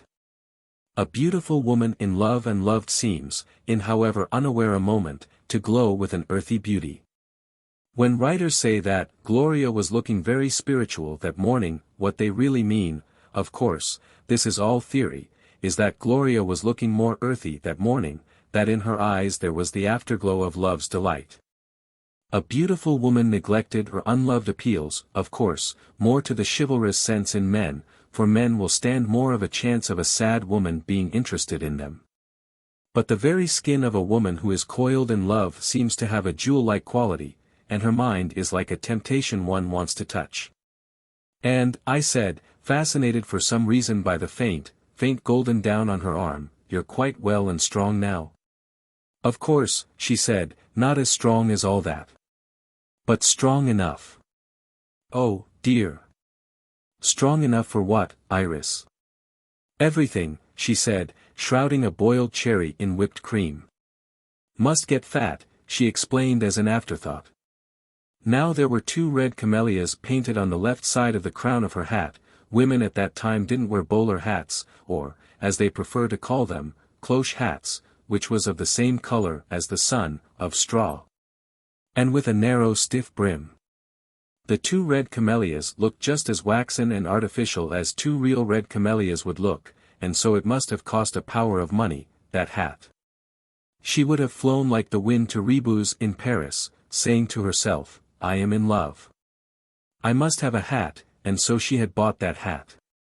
As for her dress that stifling day, you would have called it blue if you hadn't seen that no color made by hands could compare with the blue of those grave eyes, and it was of that fine texture which is finer than the texture of silk of China. If such a thing can be, and here and there upon its lower parts were worked large white arabesques in what looked to an uninformed eye like wool, but surely it could not be the fleece of the lamb that Iris was wearing that day. And did Guy, she asked, say anything when you 3 saw me in that cab last night? Oh. I said. She had very suddenly turned to me, so that at last I must look full into the eyes that blazed so incredibly blue from the shadow of the yellow hat, and I could not meet those eyes. I stared instead at the emerald on the 3rd finger of her right hand, and how white and frail that hand looked, so weak, so frail, when you thought of it as belonging to those deep, compelling, unscrupulous eyes. Well. It was her voice, faint, slightly husky, yet it rose above the roar of London and was lost in the clouds that pass over a strange, unknown land. Personally, I said, I liked your silver turban very much. Dear, that was not a turban. Turban is a pretty word, Iris. And suitable, too. Turkey, polygamy. Just a boyish fancy. And Guy? You haven't told me. But, Iris, he never, as you know, gives away gratuitous information. He just asked me to ask you to dine tonight, as I have done. My idea, tell her, he said. In fact, he repeated that. And you're coming? Why, of course, she said absently, so absently. But why do you ask about Guy, Iris? I fancied you didn't care what anyone thought. Throughout that passage her face had been turned to mine, but only now could I master the courage to raise my eyes from the 3rd finger of her right hand. To see that her face was as though turned to a mask of white stone with 2 amethysts for eyes. It was a mask, that face, and those were the eyes of a mask. Yet it was far from a mask of concealment, it was the mask of herself, of her very self, of the self that was, in some remote part of her being, really herself. And again I couldn't help thinking of her as of someone who had strayed into our world from a strange land unknown to us. A land where lived a race of men and women who were calmly awaiting their inheritance of our world when we should have annihilated one another in our endless squabbles about honor, morality, nationality. Strong were the people of that land, stronger than the gold they despised but used, deterred by not qualm nor fear, strong and undefeatable. And just like that was the white mask of this beautiful woman, strong and undefeatable. It knew not truth nor lying, not honor nor dishonor, not loyalty or treachery, not good nor evil, it was profoundly itself. A mask of the morning of this world, and men needed not to confuse their minds with laws with which to confuse their neighbors. A mask of the evening of this world, when men shall have at last made passions their servants and can enter into their full inheritance. I don't, she said at last from a remote distance, the amethysts absorbed in the air between us. I don't. And then she smiled faintly, but even so much was enough to change the amethysts into eyes. I don't, she said very huskily. But I just asked. Iris, I said, my mind charged with that mask, you have us all at a great disadvantage. Slowly, thoughtfully, she made a circle of air with a small golden tube that had a crimson tongue, and then she passed the golden tube through the circle's heart. She was thinking. Chapter 10, The Fall of the Emerald. As I think of that wretched night of the children's party, there will be two pictures that cross my mind. The first, of a group of brightly colored people, for we were in white flannels and the women in those mad, barbaric colors which fashion, goaded on by Chanel and gallantly led by Captain Molyneux, has lately flung as a challenge to our dark civilization, around a table lit by the cameo flames rising from 8 tall cast candlesticks by Paul Lamery. And I remember that in the still air of Guy's great, bare dining room those cameo flames never flickered even so much, they might have been flowers of light cut out of the stifling heat. The second picture is of a darkness. A darkness torn here and there by the sudden flame of a match which drove the stars trembling back into the invisible and joined to groping eyes the silky soft blackness of the water.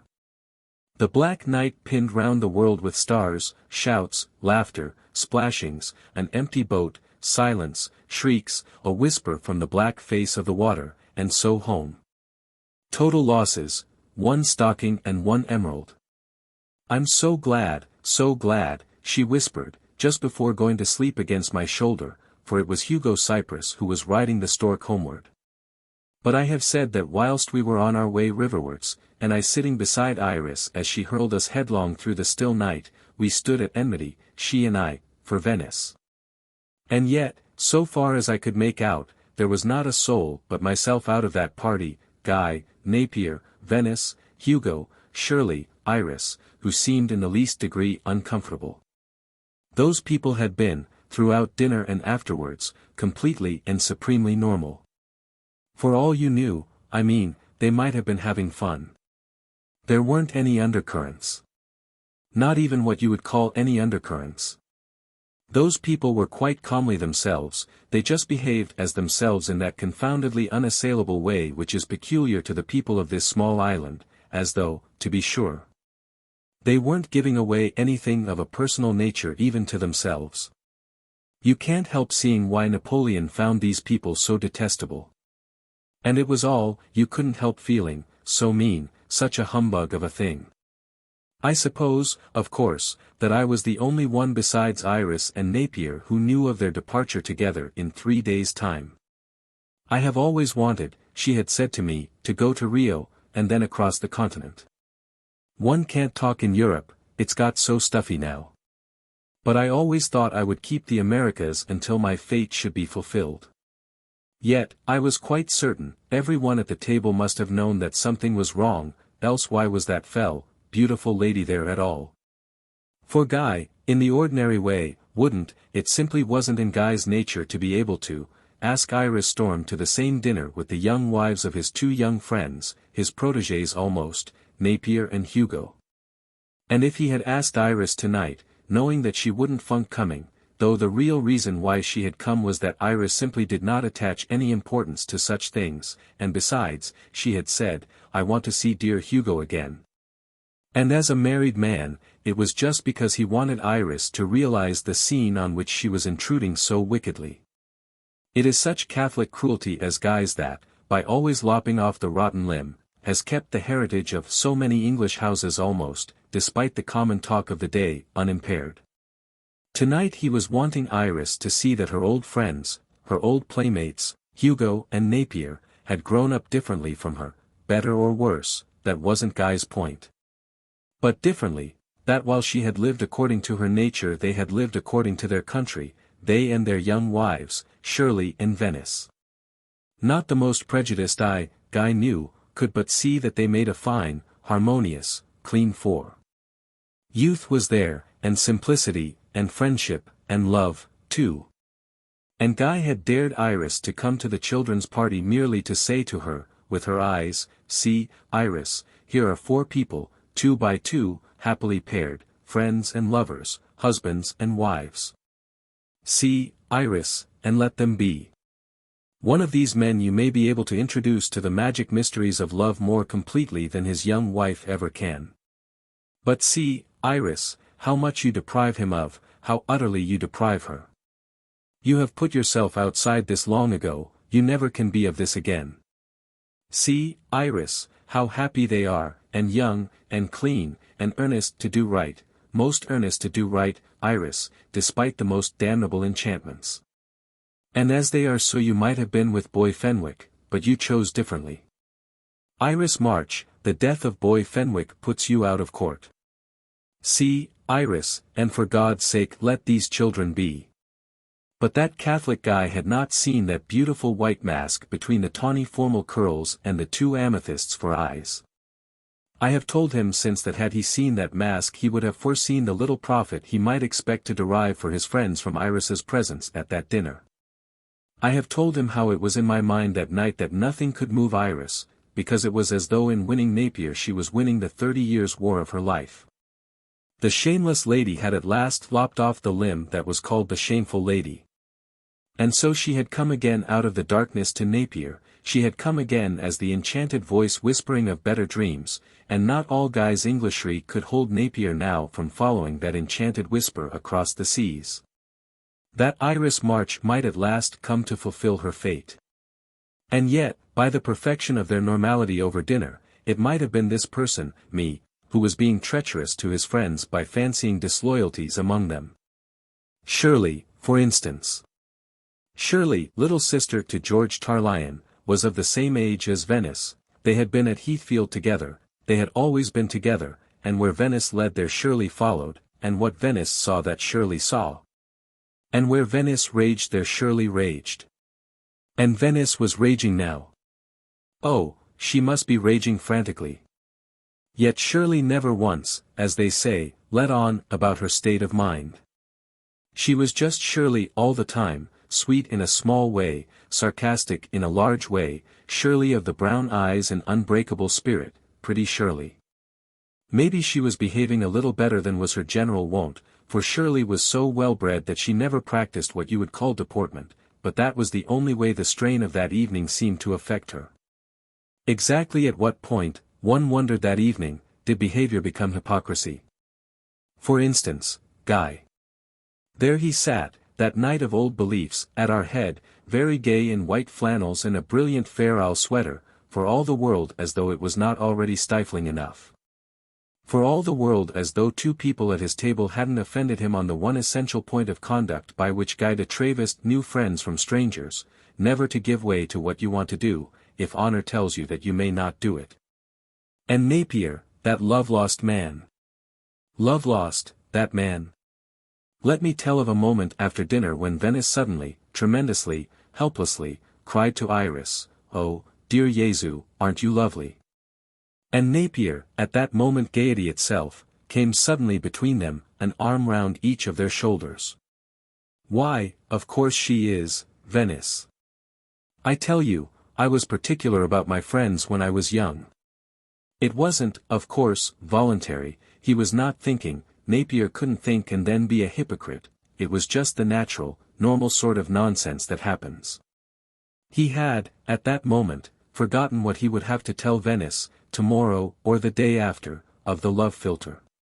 And the child Venice. Venice, that very queen of hypocrites. Charming she was to Iris, just the tiniest bit deferential, as a girl of 21 might well be, but seldom is, to a woman of 30.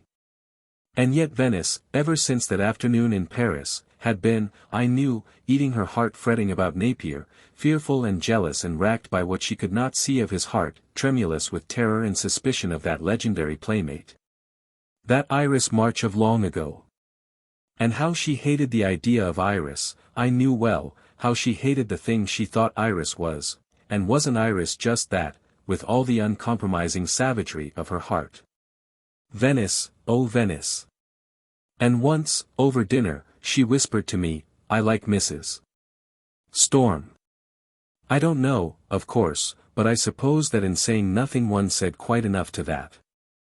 I do really, Venice insisted, but not with enough vehemence for one to be able to fix on that as evidence of her insincerity. She gives you a sense of, well, completeness, if you see what I mean. Oh, quite, I said. Completeness, certainly. Not like Shirley and me, you see, she said thoughtfully.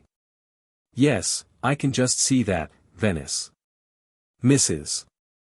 Storm, said Venice gravely, gives one a sense of being a lady from herself, in her own right, if you see what I mean. Whereas Shirley and me. Shirley and I. Shirley and I, dear, and nearly everyone we know are ladies just because our mothers were, and that kind of thing. I'd trust Mrs. Storm. And so I was to tell Iris that Venice trusted her.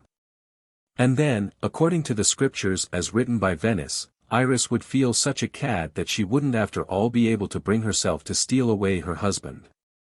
She would repent, Iris would, on being told that Venice trusted her, and she would go back again into the nasty darkness of outlawry, leaving decent people to the safe enjoyment of their husbands.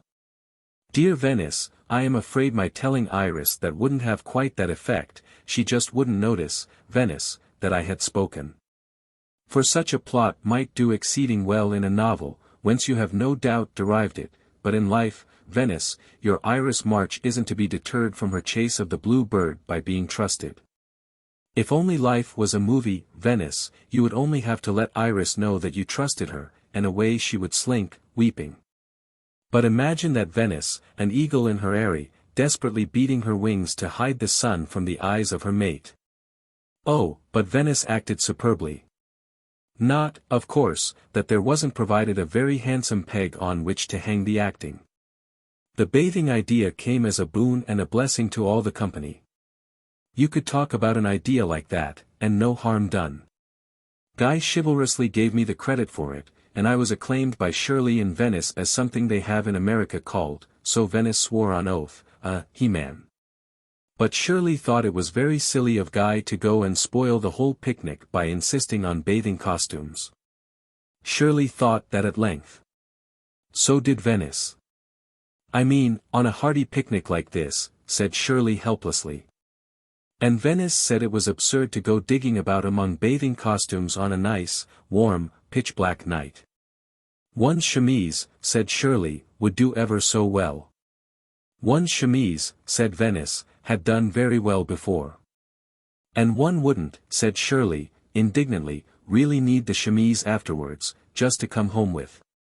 Not in this heat, said Venice, and they appealed to Iris, but Iris protested that she must be neutral, because she was not going to bathe. But she would have thought, she said, that a dry shift was always preferable, when possible. Not going to bathe, cried Venice. Not going to, oh, you must bathe. Of course you're going to bathe.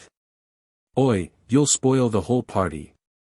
It was after dinner, and Hugo was doing a few card tricks with champagne glasses, the idea being, Hugo said, to settle our digestions after one of the best dinners that had ever left him with an appetite. Of course she'll bathe, said Hugo. I've known the girl all my life, and I'll answer for her. She'll bathe. Leave her to me. Silly, not bathing.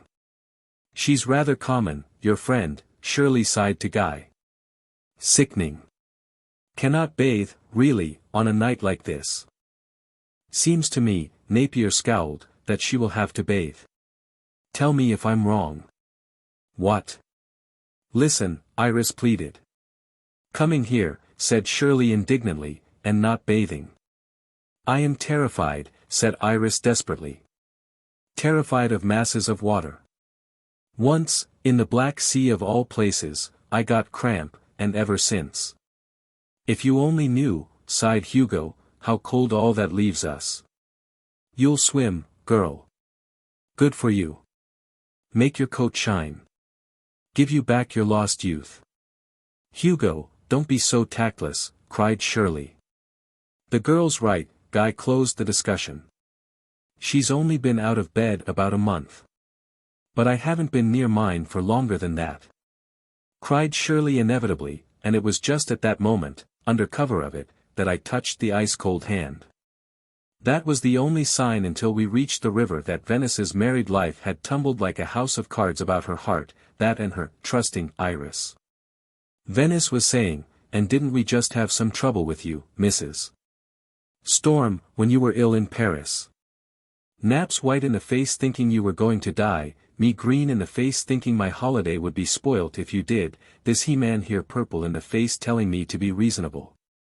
But you were in bed for ages, weren't you? Said Shirley sympathetically. What was it? Some foul plague? Ptomaine poisoning, said Napier, and as I was giving Venice a light with which to torture yet another cigarette my hand happened to touch hers. In this heat, said I. Shut up, you fool.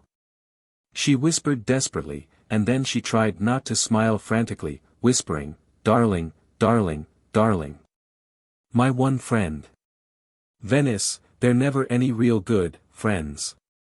They can't do anything. I know. Oh, I know. Oh God, I know. Mrs. Storm, what a divine lipstick. May I see? May I use? Baby. 2. Thus, the children's party.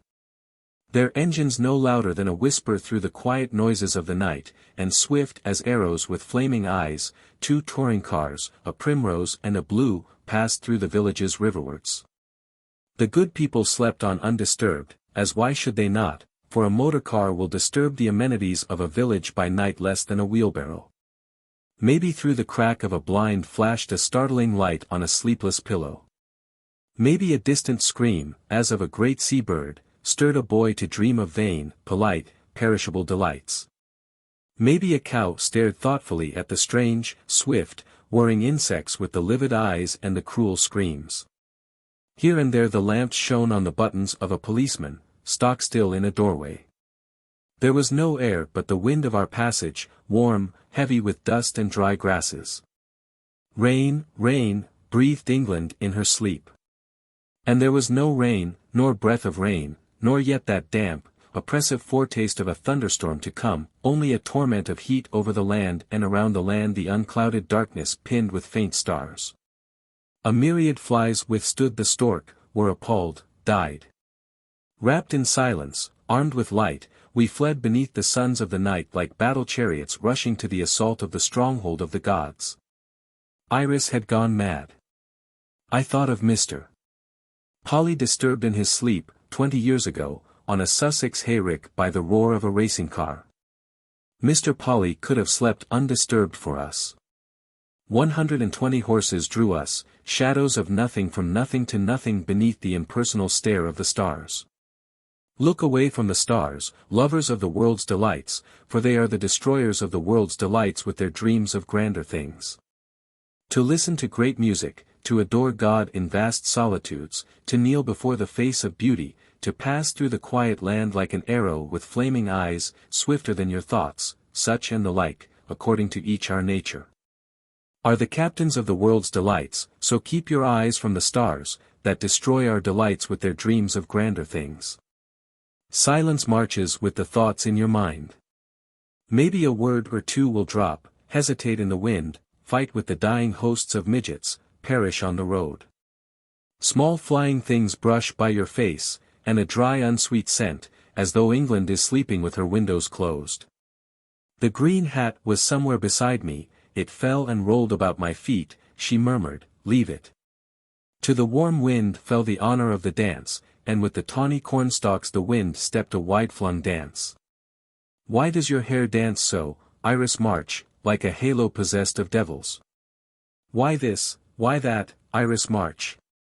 In the glass of the wind-screen we might now and then see the faint reflection of Guy's lamps behind us. Nay, once or twice his bonnet nosed up beside Iris, just beside her elbow. But the stork cried hoarsely, flew on. Again, silent as the rustle of a woman's dress walking in a dark garden, Guy's shining bonnet menaced the tail of our eye, and Guy himself, alone in front, yellow-haired, grim, fair herald of a fighting pageant in his brilliant fair owl sweater. And now the face of Venice, leaning forward to Guy's shoulder, excited, exhorting. Venice, for Venice. She would pass the lady of the dancing hair, would Venice. But the stork cried hoarsely, flew on. We wrestled. Silent as phantoms, we wrestled. 120 horses, a winged Mercury and a stork wrestled for the dominion of nothing on the Reading road. There was a corner, proud and saturnine from many fell triumphs. The stork screamed a taunt, flew on. Ho! Gasped Hugo, chattering, from behind. Steady, girl. Shirley's frightened. Let him pass, Iris, cried I. A little scared, a woman driving, you never know, might lose her head, boy's head, curly head, white and tiger tawny, but too white, too intent, too infernally reckless. Iris, Iris. Can do 75, if you like, cried the lips of the dancing hare. Let him pass, Iris. Pass? Am I mad? As soon let happiness pass. See, the stars are laughing. Iris, Iris. Let him pass, Iris. Damn you, it won't hold the road. Why, the road's fainting with joy. Can do 76 if you like. But not more. A new road, recently laid down to soften the passage of footlight favorites to the reaches of Taplow and Maidenhead, wide, deserted of houses. Meadows swept each side into the desert darkness. Iris, perhaps remembering Mr. Polly, perhaps thinking Mr. Polly had slept long enough, kicked open the exhaust. That lends another mile an hour to speed. Another 60 horses gave answer behind, then fell snarling back towards London. 71, Iris. Ow, she breathed. Accelerator burning foot. Ow. Hell. Maidenhead, screamed Shirley. To the right, Iris. And so we came into the yard of Quindle's. Still, sleeping, shuddered, Quindle's hostelry was a rebuke to the flaming lights which made a festival of the desert scene. Then Guy's car swung in, poor winged Mercury. Shows one, don't you know, how much gods are worth. Sickening, Iris. You had me properly beat that time. But how my foot burns, Guy. Look, said Venice. Hissed. A man in shirt-sleeves was come out of the hotel. He stared at us, rubbed his eyes, stared at us. Ho, called Major Cypress. Ho, there. Is that Quindle speaking? The man in shirt-sleeves came through the flame of the lamps. An amiable man, he looked. Now remember, whispered Shirley at large, no matter how beastly they are to us, we are going to bathe. Let every one speak at once. That will baffle him. Evening, said the man in shirt-sleeves. Bit late, isn't it? Not one yet, said Hugo. I say, we want to bathe. Can't have no rooms, said the man in shirt-sleeves. Hotel's full. But we don't want no rooms. Venice pleaded. We only want to bathe. Bars closed, said the man in shirt-sleeves. Serve you right, said Hugo. But we'll give you a drink if you want one. Here you are. Beer or champagne? I want to bathe, Shirley pleaded. Can't bathe there, said the man in shirt-sleeves. You don't know about us, said Venice severely. We can bath anywhere. Against the law, miss. That will be all right about the law. A sudden voice, a calm voice, a cold, chill murmur. It fell from heights like a douche. The man in shirt-sleeves tried not to have to look up all the way to Guy's face. Too tall was Guy, in that light. Guy smiled down at the man in shirt-sleeves. Hot night, Guy murmured. Very hot. My children, all these. Ho, said the man in shirt-sleeves. OT or cold, it's against the law, that's what. Don't you worry your head about the law, said Guy. But what you might do, now, would be to get us some towels. We forgot towels. Against the law, anyhow, said the man in shirt-sleeves. I do wish you'd say something else just once, snapped Shirley. Iris, a white face, gardenia white, mocking hair, a barbaric scarf about her throat, her hat a splash of black against the frail fancy that was her dress, standing a little away, staring at the stars. A light, she murmured. A light. Then Napier was beside her, lighting her cigarette, lighting also the curious, still smile on his acolyte's face, an enchanted smile, the smile of a man drowned in a magic pool. The collar of his white shirt was unbuttoned, the dark hair sleek in the glow of the flaming lights. "Naps, give me a light, too." "Here you are, Venice," said Hugo. "Oh, it's gone out." "Naps, a light." "Sorry, Venice." Guy seemed to be shaking hands with the man in shirt sleeves. "Get you some towels," said he, moving off. Hugo whispered, "One law for the rich, one for the poor." Dear me. Sickening. But we may as well take advantage of what's left of it. Getting a bit moldy, that law. Come on, Hugo. God, it's dark. Which way is it? We must find a boat. Naps, this way. No, down here, but hang on to my arm. Soon find a boat. You can't have no boat, called the man in shirt sleeves. You get those towels, said Hugo severely. The way you talk. Please, your arm, Iris begged me, husky voice. Foot hurts. And isn't it dark? Here you are, came Venice's clear boy's voice from the pit of darkness ahead, beneath us. We faltered, blind as bats, down the slope of a landing stage. Matches, please. Shirley's voice.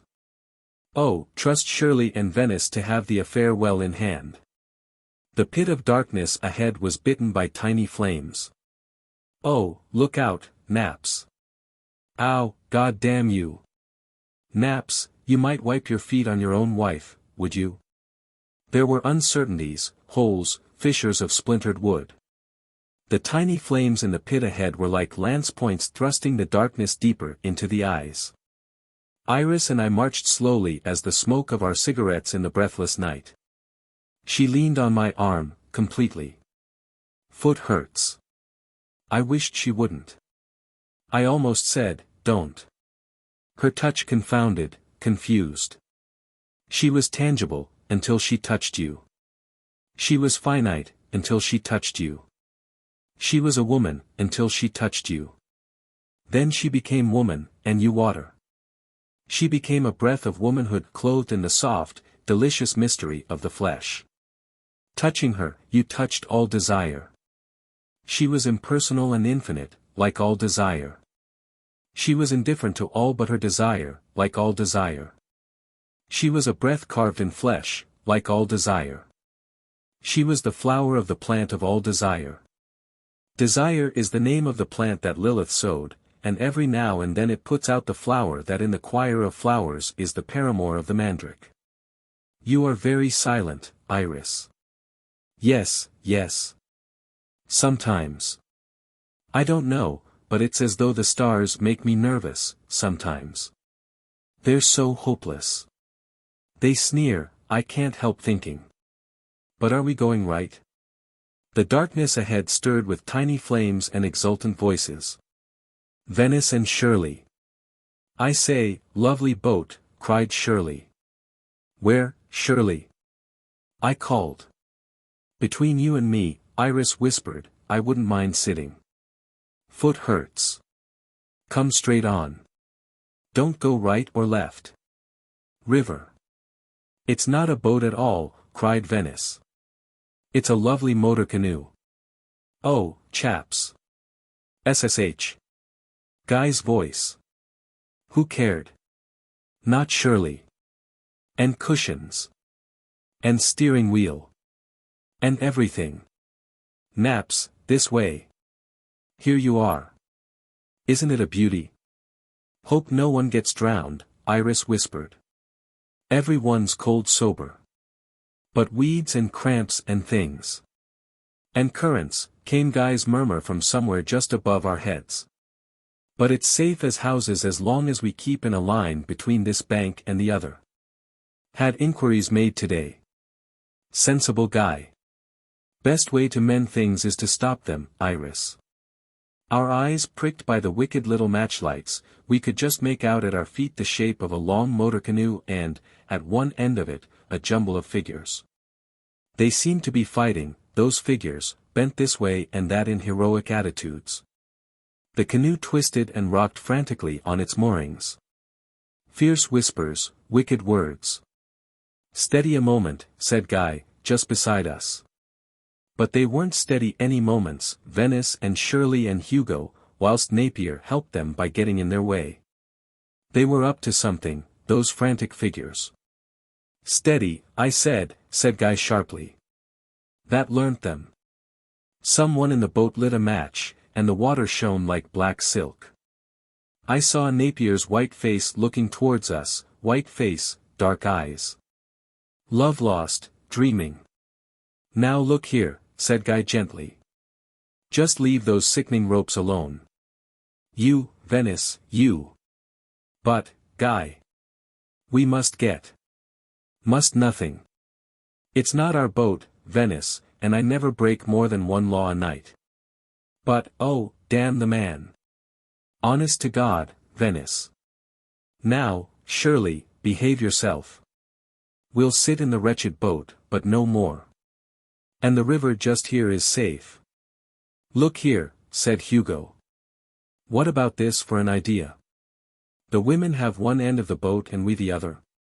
And no matches too. But where's Iris?" "Here," came her voice, as though from the water. "In the middle of the boat. Very comfortable. Many cushions. I'll take care of the boat while you swim. Isn't she kind, our fast friend? I say, no matches to be struck until someone gives the word. My figure's good, but even Reville doesn't think it's perfect. And better hand all your nasty bits of jewelry and watches to Iris." "Here's towels," said a miserable voice. The canoe rocked beneath us. At our end soft things dropped to our feet, got in the way. Never was so dark and still a night. It was a relief taking off even the white flannels.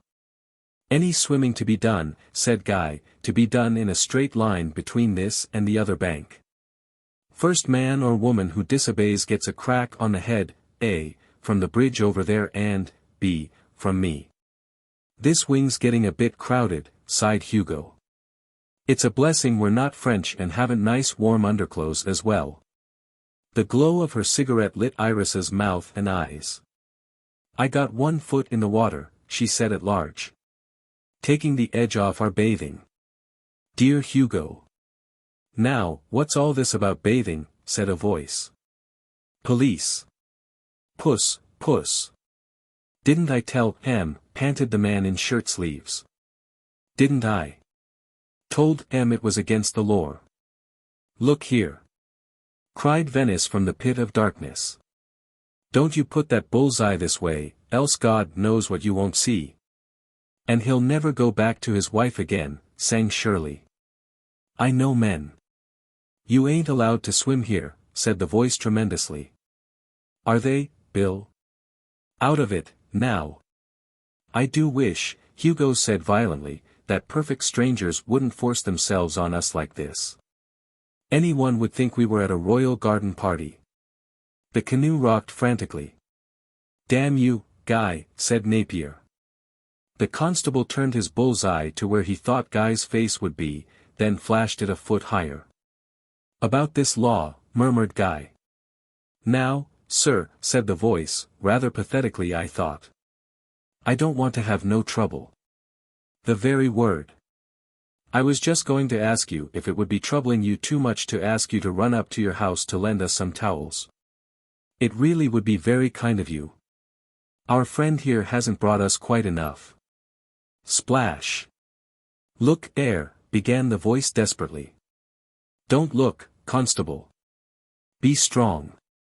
Use your willpower. Women are but idle vanities." "Ooh," gurgled Venice. "If you only knew how lovely it was. Come on, everybody. Oh, it's so warm. Now remember, Venice, in a straight line between the banks." "That's right, sir," said the voice. "You and your banks," sighed Shirley. Splash. "Ow, it's freezing." "And it's not their boat," pleaded the man in shirt sleeves. "They got no right in that boat. It's Lord Lamarna's, that is. Good Lord, Johnny's. And he's kept it hidden from us. Splash. Where are you, Venice? Shirley. Napier, be careful, cried Iris, laughed Iris. Are you gentlemen saying as you're friends of Lord Lamarna's? Asked the voice. Friends, said Hugo. I won't know him. We served together in Romano's Riflemen, but now he'll be jolly lucky if we don't scuttle his boat. Owes me a $5. Goodbye. The river was warm, soft, quiet. Most un-English were the waters of the Thames that night, most Italianate. Never before had one understood the verity of that phrase, on the bosom of the waters.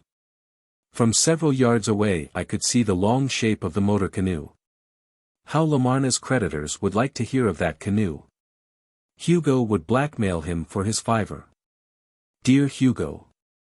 Suddenly the glow of Iris's cigarette stabbed the darkness, and maybe that was her shadow there, and that the 1 foot in the water. Who's that? She gasped. I was anchored to her ankle. My hand could have gone twice round it. Take care of them, she whispered. Dear, take care of them. Keep your eyes on that Venice child. She's reckless. Quick, and catch them up. I rely on you somehow. You mustn't, Iris. I am enemy to Iris Storm. Oh, friends and enemies. One relies on what people are in themselves, no matter what circumstances may make them feel. And circumstances, Iris, do they make a woman so heartless? Heartless. That's a large word, rather. Heartless. But maybe I am tired of being unhappy. So maybe I walked into a garden and built a high wall round it. Oh, maybe. Dear friend, go after them now. I am nervous, they're so young. By their voices, they seem to have gone very far. But from the water the voices seem to come from within a foot of one's ear. They must, I thought, be straight ahead, towards the opposite bank. Swiftly a whisper cut the water near me, past me. Young slacker, came Guy's murmur. But not for exercise was I on the bosom of the waters that night. I lazed, listening to the voices ahead, sharp and clear across the water. Dimly, softly, clammy cold, a weed would brush one. The stars were like the lance points of a mighty host marching down to the chastisement of the world. But the darkness baffled them, whilst I floated into the heart of it, I loitered. Mind your head on this quay here, Venice. Venice. Hello, where's Venice? Here. I say, what's this place? Oh, my pretty dears, why isn't one always in the water? I say, what's this wooden thing? Looks like a landing stage to me. What? I say, Hugo, what's this place? What? Am I a graduate of Maidenhead, asking me? But let's try the place, anyway. I've heard there's a river nightclub arrangement about here. Very exclusive. We know. Excludes all who can't crowd in. Come on. Me for wine. I found them, having almost broken my shins against a wooden affair, lying grouped on what Shirley said was unmistakably a sweep of velvet sward. Venice, it seemed, was exploring. You couldn't see your hand before your face. But you didn't want to.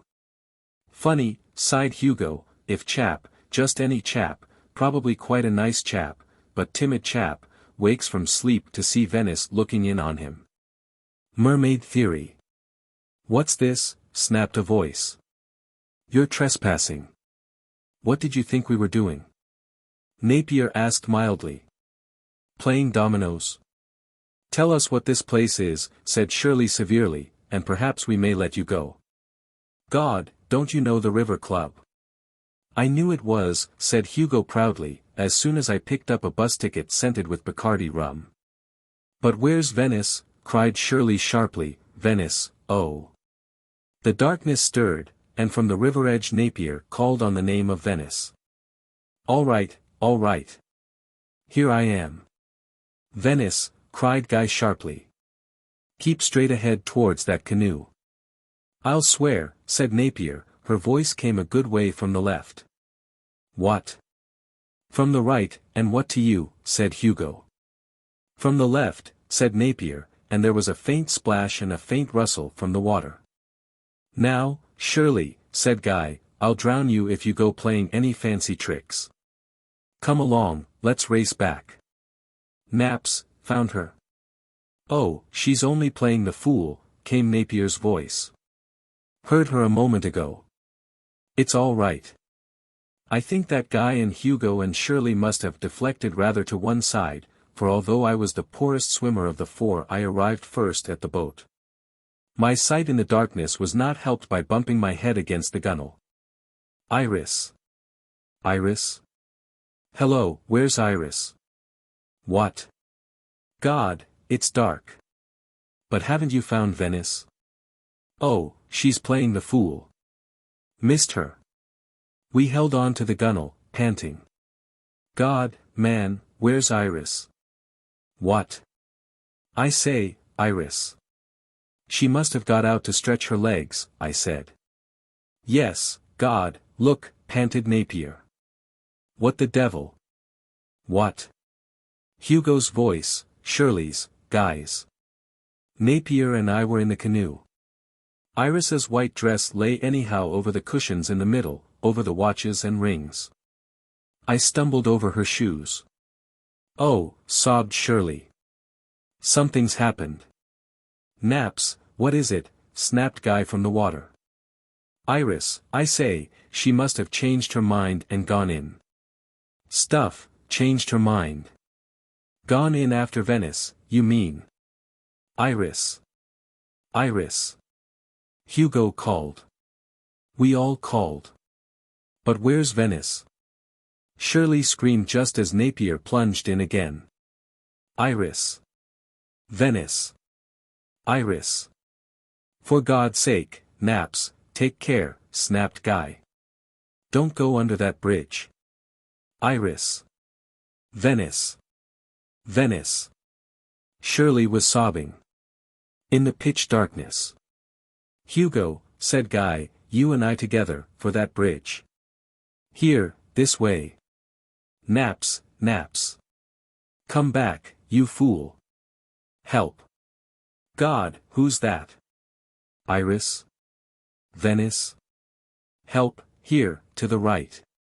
An exhausted whisper from the pit of the water. It's Iris, said Guy. Where are you, Iris? Here, I'm in the water. Hold on. Quick, tired. But where's Venice? Screamed Shirley. All right, Iris has got her. Iris's whisper, called Napier back. Oh, dear. Naps. Naps. All right, coming. Hang on, Hugo, said Guy from the water. Iris coming. Pull, you fool. I've got Venice. Please, my foot. Hugo, don't capsize the bloody boat, sobbed Shirley. Naps, here they are. Guy, give me Venice at once. Venice. All right, Guy. Was that Venice's voice? I can manage. You've managed quite enough, you have, said Hugo. You all right, Iris? Iris was lying panting somewhere in the canoe. Mostly on our flannels, I thought. But you couldn't see a thing. We were on the quay, Hugo, Guy, and I. Then Napier came. A silent, phantom presence. Don't strike a match, anyone, Iris whispered. I'm in my chemise, what's left of it. A sob, a jumble, a cry, oh, God, oh, God. I'm so glad to be back. Little donkey, said Guy. All right now, Venice. Hugo, Iris called, very huskily, where's that champagne? Venice would like. Child, must you breathe your last down my neck? You saved me, sobbed Venice. Yes, you did. SSH. Ow, I was frightened. Like a mouse in the water. Poor Venice. Here's another towel, Mrs. Storm, said Shirley brusquely. Shirley would be a little jealous now of Venice liking Iris. Listen, cried Venice into the night. This woman saved me. Saved my life, she did. Oi! Said I, and there she was, quick as quick. But, Venice, you're sitting on my only other stocking, and I've only got two. Pop, said the champagne. Have mine, please do. Like barefoot. Jimmy, I got such a bump on the head. How? Guy asked dangerously. Against the bridge, please. That's only bump, A, said Hugo kindly.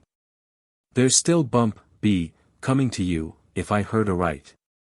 You did, said Guy. You leave her alone, snapped Shirley. Venice? Napier's voice, a white, still voice. He was kneeling, beside me, peering into the canoe. All right now, Venice? Yes, Naps. A shy, uncertain voice that was. She was afraid. You must thank Mrs. Storm for that. Napier did not call on Iris's name. Hugo chattered to cover the silence.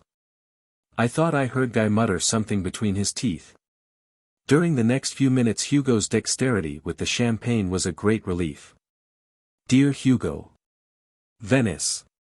Said Guy beside me, chill, queerly harsh. Your health, Venice. You'll need a good deal, if you go playing any more tricks like that.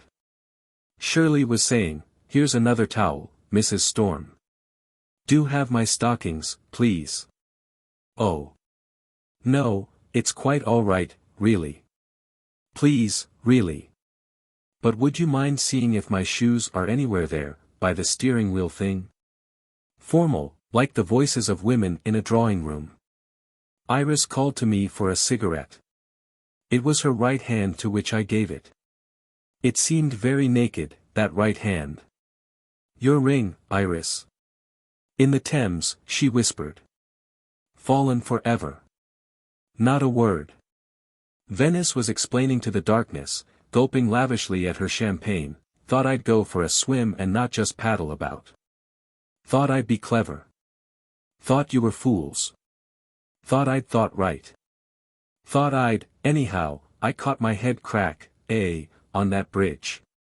And then I didn't want to let out a yell about nothing and look a silly ass. Heard you calling me, but thought I'd better keep my breath for swimming. Began swimming, and got a weed like a wrestler's torso round me. Head hurt, like hell it did. Thinks I, now for a yell, but began kicking instead. You would. Wait.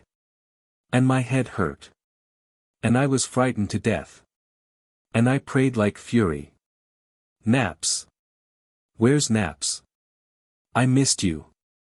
And when I wanted to yell all I could let out was a myel. And Mrs. Storm, well, Iris, as she saved my life, cries out, boy, what's that? Who? Where? And before you could say knife, and just as I was succumbing to a watery grave, she was saving my life, quick as you like. Quick, terse stuff. She could swim all of us off our feet, she could. Get very easily tired, Iris said. Iris. Napier's voice, sharp. You dressed? What? Risky for you, messing about, after your illness. I'm almost ready, Napier. Impatient, Iris's voice was, I thought. Naps, get a rug from the car. She's shivering. Please.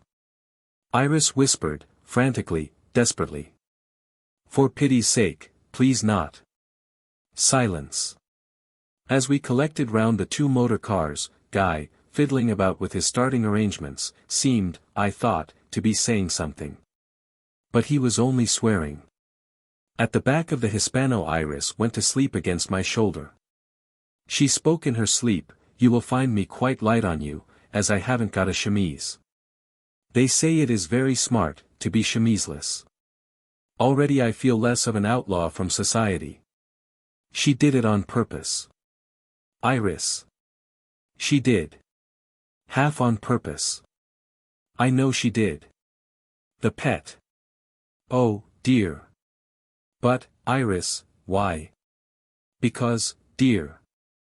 So that I should like her. Oh. Well, do you? Yes. Oh, yes. Well. I'm sorry if my hair is tickling your face. Well, now you like her, does it make any difference? No. Oh, no. Oh. Good night. The last chapter, St. George for England. Now as I come to that last night of all, a night that was as though set on a stage by a cunning but reckless craftsman of the drama, and as I look every way I may at the happenings that were staged on the platform of that night, I do sincerely thank my stars that it is no novel I have set my hand to, but a faithful chronicle of events. For it would seem that the novelist, so he is an honest man and loves his craft, must work always under a great disadvantage in his earnest wish to tell of life truthfully. Since, as the old saying is, he never can dare to be so improbable as life. He may, to be sure, be as dingy as life, according to the mode of the day, or he may even achieve the impossible and be more dingy than life, also according to the mode of the day. But to be as improbable as life will be as far beyond the honest novelist's courage as it must be against the temper of his craft. For should his characters have to break out, should the novelist be so far gallant as to concede something to the profligate melodrama of life, his people may only break out along lines which the art of their creator has laid out and made inevitable for them. Whereas you and I know that living men will do queer things which are desperately alien from what we had thought their possibilities, nay, impossibilities, to be. Living men will defy the whole art of characterization in the twinkling of an eye and destroy every canon of art in a throb of a desire, so that we may make no count or chart of the queer, dark sides of our fellows, nor put any limit of art, psychology, romance or decency, to the impossibilities which are, within the trembling of a leaf, possible to men and women. It is not often that I see Venice nowadays, for she lives for the most part with her father in the country, but now and again she will ask me to luncheon in her house in Upper Brook Street. Or maybe I will call there on a sudden and find her sitting alone with an unopened book. We do not ever talk of that night, nor of the two chief players of that night, but the other day it came about that I found her sitting absorbed in the shadows of a dying fire, and I somehow said, "Waiting, Venice, waiting." She was crouched like a child in the gloom of a Dorothy chair, and as I sat in another nearby a friendly flame darted through the twilight and made toys of her eyes. They were looking at me with every appearance of deep reflection, but now it was a woman who was looking out at me from Venice's eyes, and the woman seemed to smile, and she said, "He is in India, with Bruce's expedition. He will be coming home soon." And then for the first time we spoke of that tempestuous night in July, the night but one after the children's party. But of course I did not tell Venice all, particularly about the last part, according to the promise sworn between Sir Maurice Harpenden, Hilary, and me. My clock was about to strike 9 o'clock, as I very well remember, for I had nothing to do but stare at it, when the telephone bell beat it, may I say, by a short head, and Iris's voice said, "Is that you?" "And who should it be," I said, "but me?" "I am so glad you rang up, Iris." "Oh, you are lonely." They shout on the telephone, people do, so that one cannot always hear them very, very well. But this fell lady's slightly husky voice was considerate and clear. "But fancy," she said, "finding you at home now, and all the world at dinner or the play. Dear, are you, too, a social outcast? I am so sorry you have had to dine alone. Iris, you should have brought up the friends of your childhood to a better understanding of the arts of peace." I was to have dined with Hilary tonight, and because of my engagement with him I did not go to a dinner where I was to sit beside a woman who has studied the yogi philosophies and was divorced last year in New York with 9 correspondents.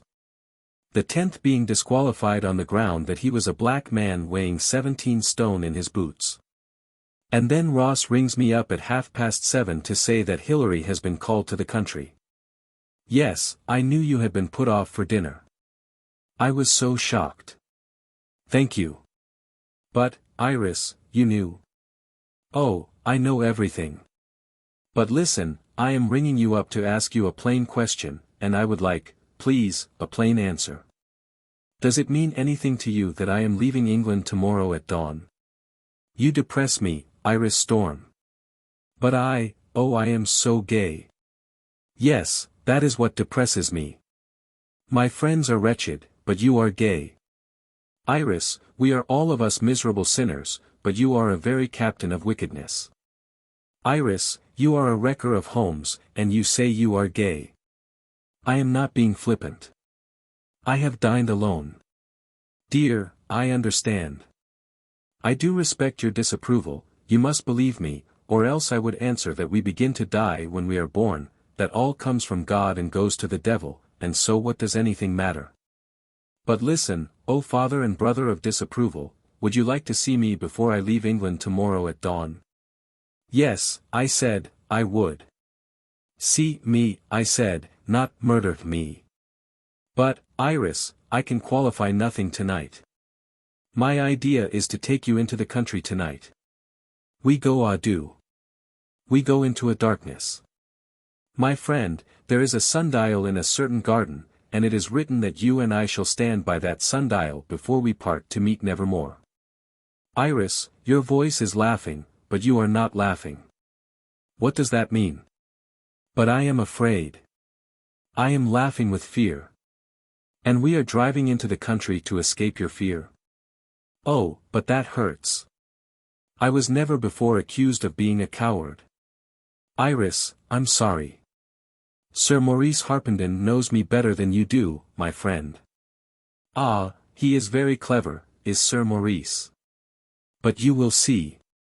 We are driving into the country, let me tell you, to meet my fear. And when we meet it I shall not mock, nor tremble, nor quail, but I shall be a very St. George for steadfastness.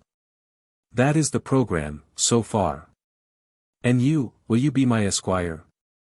You speak of darkness, of sundials, of fear, of Sir Maurice Harpenden, whom I do not know, of St. George of Cappadocia, whom, alas, one sees only too little of these days. I think that you, too, must have dined alone. And you have gone mad. Else why must we drive into the country? But we go to keep high company tonight, that's why. Are you afraid of that? The captains and the kings of the countryside are our adversaries. Sweet, you and I shall stand arrayed against the warriors of conduct. Not I, Iris. I am for conduct. You lie, dear. You are for love. Oh, why do you lie? Because one must be reasonable, Iris. Oh, because this, because that, because of the persecution of men, the savagery of beasts, the malice of gods. Free me of your because. Lies, all lies. One must be truthful, there is no other law, all other laws are lies. We are educated by lies, we live with lies, we worship lies, we fight for lies, we die bearded with lies. God made men out of clay, countries out of mud, and what can the son of a marriage between clay and mud be but master lie?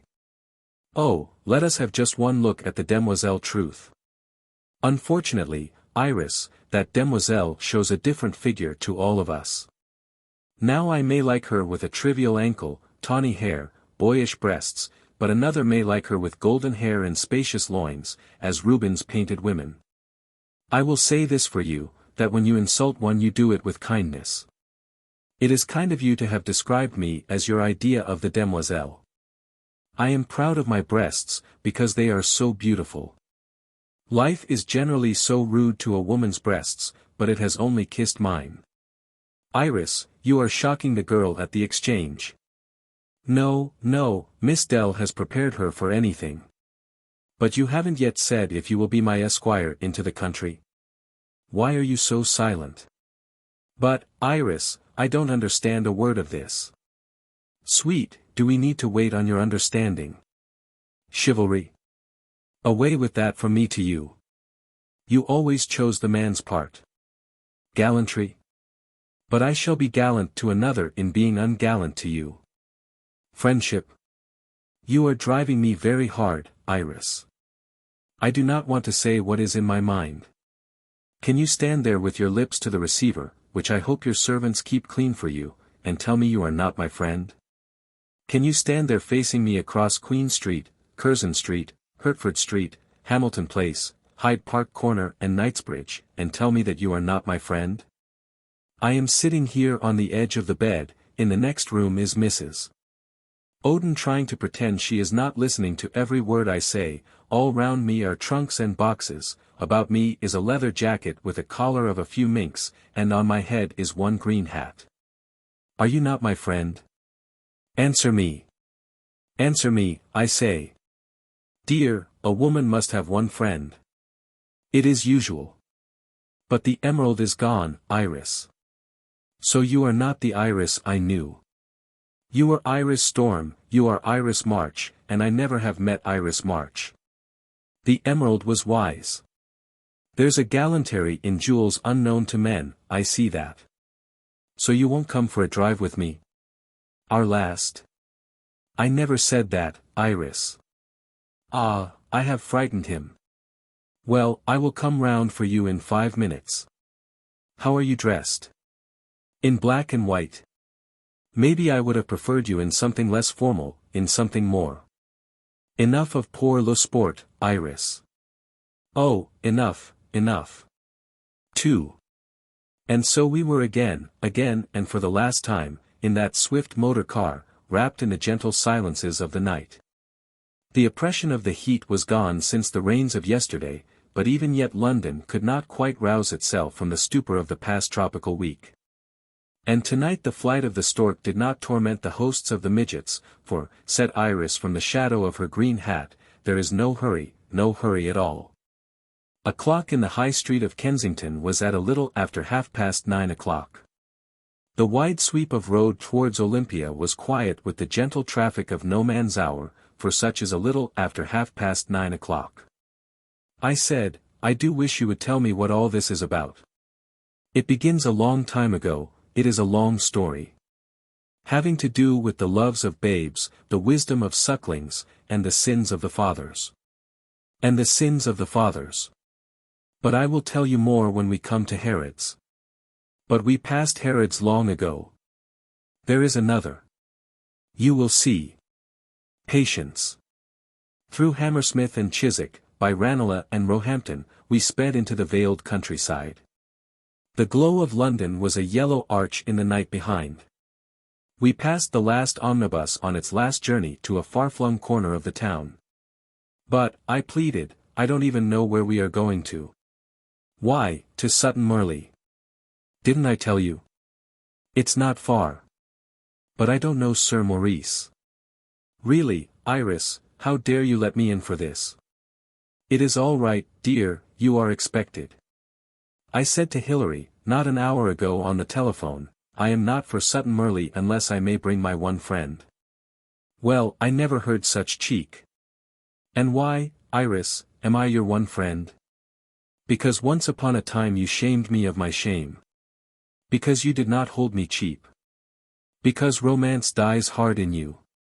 Because, dear, I rather like you. And that is why I told Hilary that you were my friend and that I would not dare Sutton Morley without you, adding that as he had put you off for dinner it would be something for you to do.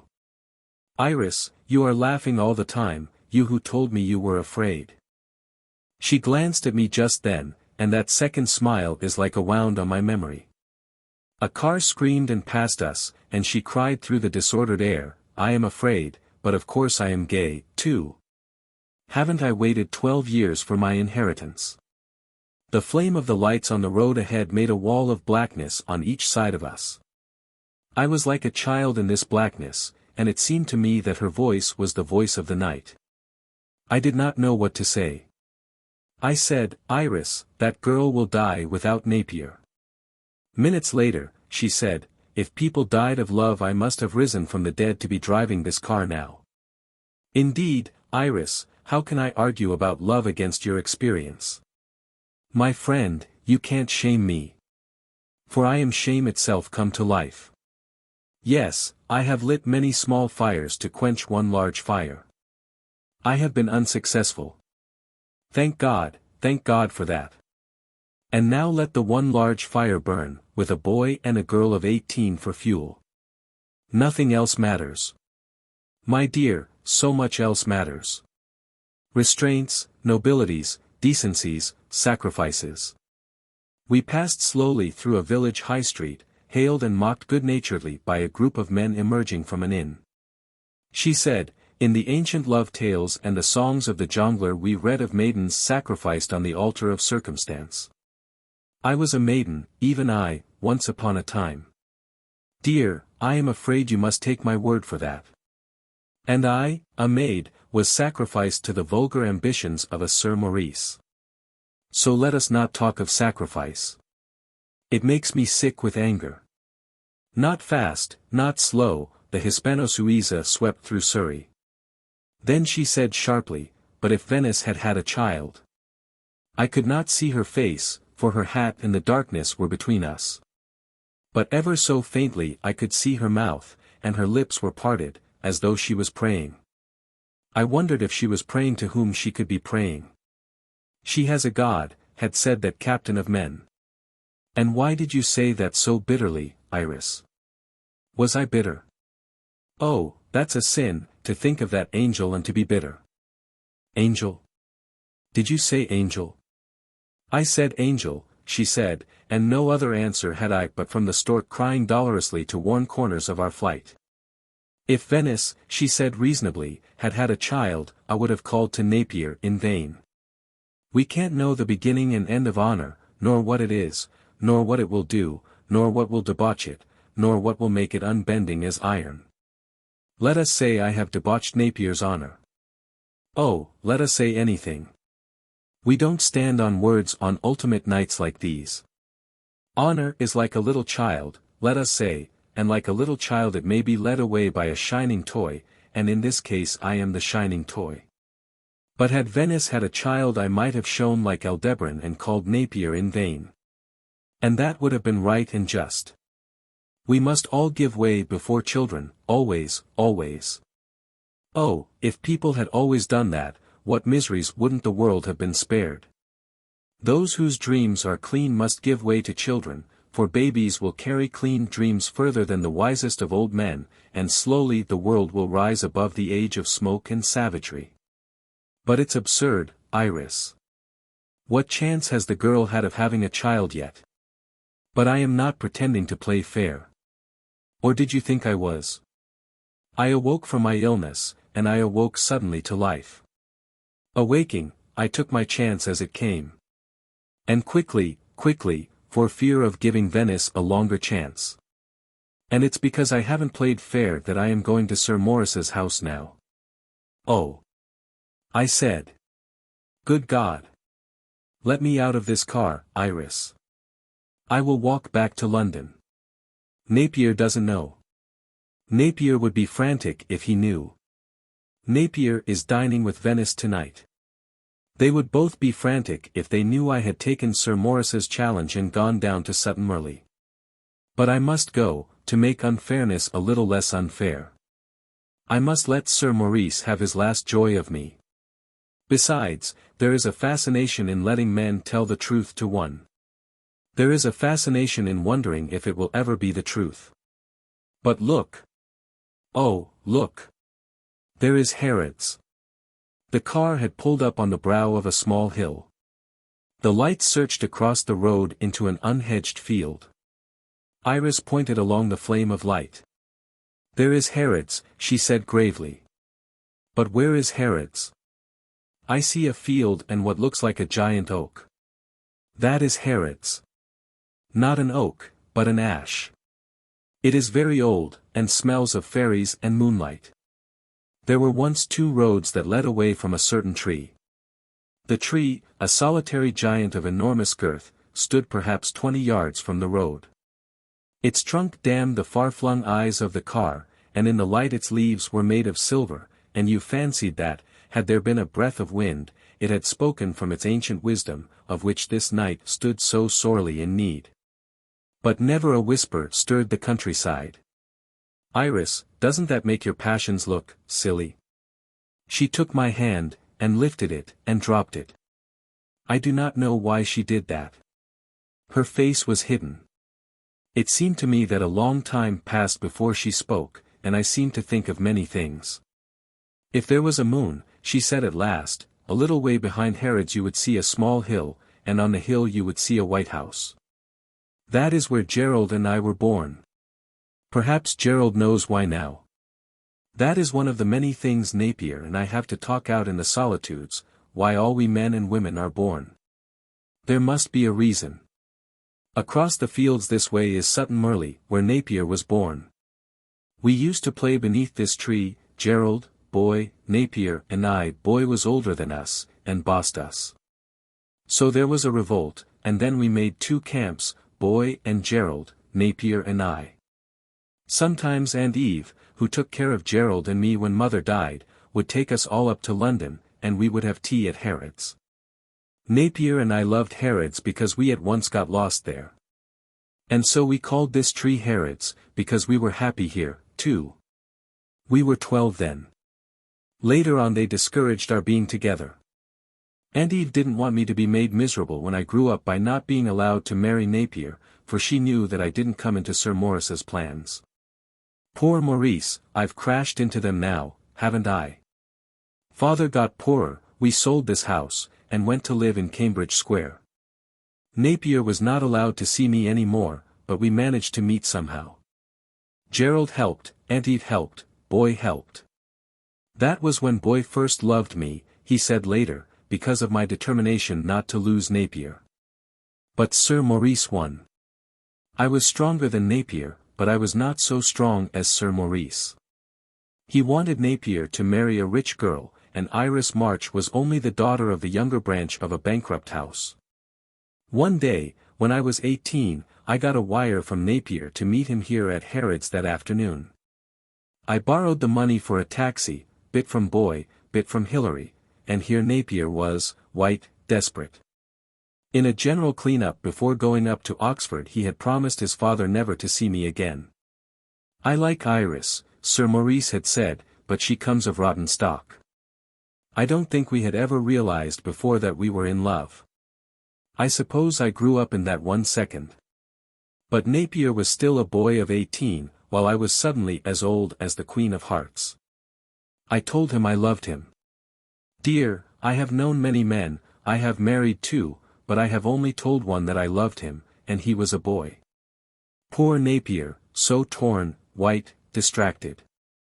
Afraid of my love, which seemed to him almost unholy, afraid of his father, who seemed to him almost holy. England, my England. His father was strong in Napier, and the Harpendens were strong in him. They were stronger than me at 18, and they were stronger than the sweet memories of Harrods. I said to Napier then, just over there where the lights fall by that trunk, I said, 18 to 18, Napier, I think I have a body that burns for love. Napier, I shall burn it with love, but I never will say, I love you, to any man but you, because it never will be true. And what I said at 18 is true now at 30, I have never said I loved him to any man but Napier, for it hasn't been true. I have given myself, in disdain, in desire, with disgust, with delight, but I have kept to that silly, childish boast of mine. I say that to my shame, but now shame is a weed under my foot. I married because my body was hungry for love and born to love and must love. And I thought I would destroy my body with love's delight, but all I did was to destroy a good man. Hector Storm went off to Ireland and died because one night in my sleep I whispered Napier's name. Or perhaps I had whispered it many nights. I told him that he was being jealous of a ghost, but he wouldn't believe. Now all those things are past. The nymph unloosened her girdle to desire, and now she has unloosened it to her only love. One grows out of everything, even desire, and then one can love. Look, Harrods is smiling, all silver and smiling. Here Sir Maurice sacrificed me 12 years ago. Tonight I have to say to him, this is what you have done, Maurice, the unhappiness of Venice, the unhappiness of your son, and 12 years of hell for me. Are you content? Oh God, it's been hell, these 12 years. If you had kissed hell, as I have kissed hell, if you had sacrificed to hell, as I have sacrificed my body to hell, you would know what I mean. But now I can't grudge Maurice the final satisfaction of telling me what he thinks of me. Dear, it matters so little what men like Maurice think of one. They worship all that is despicable, they despise all that is really good. From the beginning of time this world has been wounded by the manliness of fools. Oh, let Maurice have his say tonight. And mighty Guy. And my sweet Hilary. Let them have their say. I can only answer them with love. How could I answer them but with love? But I can silence them with love. Love, love, love. A glorious word, a matchless word. But isn't it? Love, love. I am in love. I glory in love, I will die in love. Love, my sweet, love, love. To be in love as I am in love is to be in heaven before hell was made. I am in love. The car rushed on, up a wide slope that curved handsomely so that the light played on meadows and startled the beasts of the fields. And you are so sure, Iris, that these three men, who have known you all your life and one of whom has loved you with all his heart ever since he saw you walk down South Audley Street, all brown stockings and blue eyes, you are so sure, Iris, that nothing they can say will touch you. The light swept over great lodge gates standing wide open before a curving avenue of tall trees. We passed beneath them, showering gold on their trunks. The drive shone like a yellow carpet beneath our lights. I tell you, Iris whispered, I shall be a very St. George for steadfastness. The stork fled up the curving avenue of Sutton Merley. It seemed, to me, to crouch with fear beneath the noble line of trees. They stood above us like towers. I was afraid. This is the lion's den, Iris. Well, I have killed lions, and tigers too, in 12 years wandering through hell. But this is the den of the King of Lions, Iris. This is the den of the Lion of England. Love smiles at lions. Love can never be a clown, but a lion can wear an ass's skin. Darling, I'm no good at natural history, but I have studied history. You couldn't mock it so unless you loved it very deeply. You are like a child, dear Iris, daring her father and mother. These trees. But I laugh at the trees of Sutton Merley. I always did, I never could play with them, not even believe in them.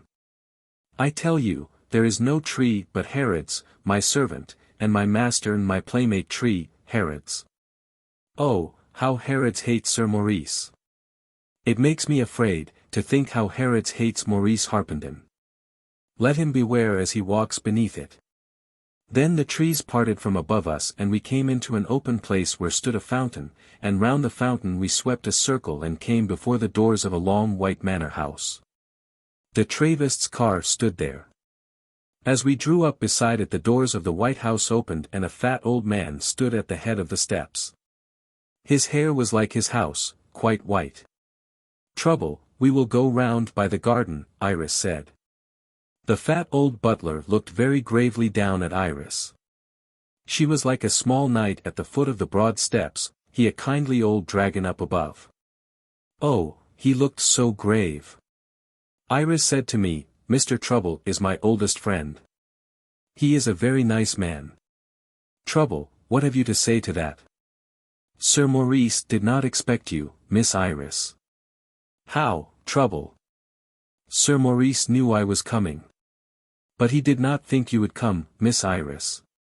But his lordship expected you. The gentlemen are in the library. His lordship, Trouble, does me too much honor in thinking I can keep my word. Trouble, my dear. I had been looking round me when that sudden cry shook me like the cry of a bird in pain. The fat old butler was weeping, there was not a doubt of it.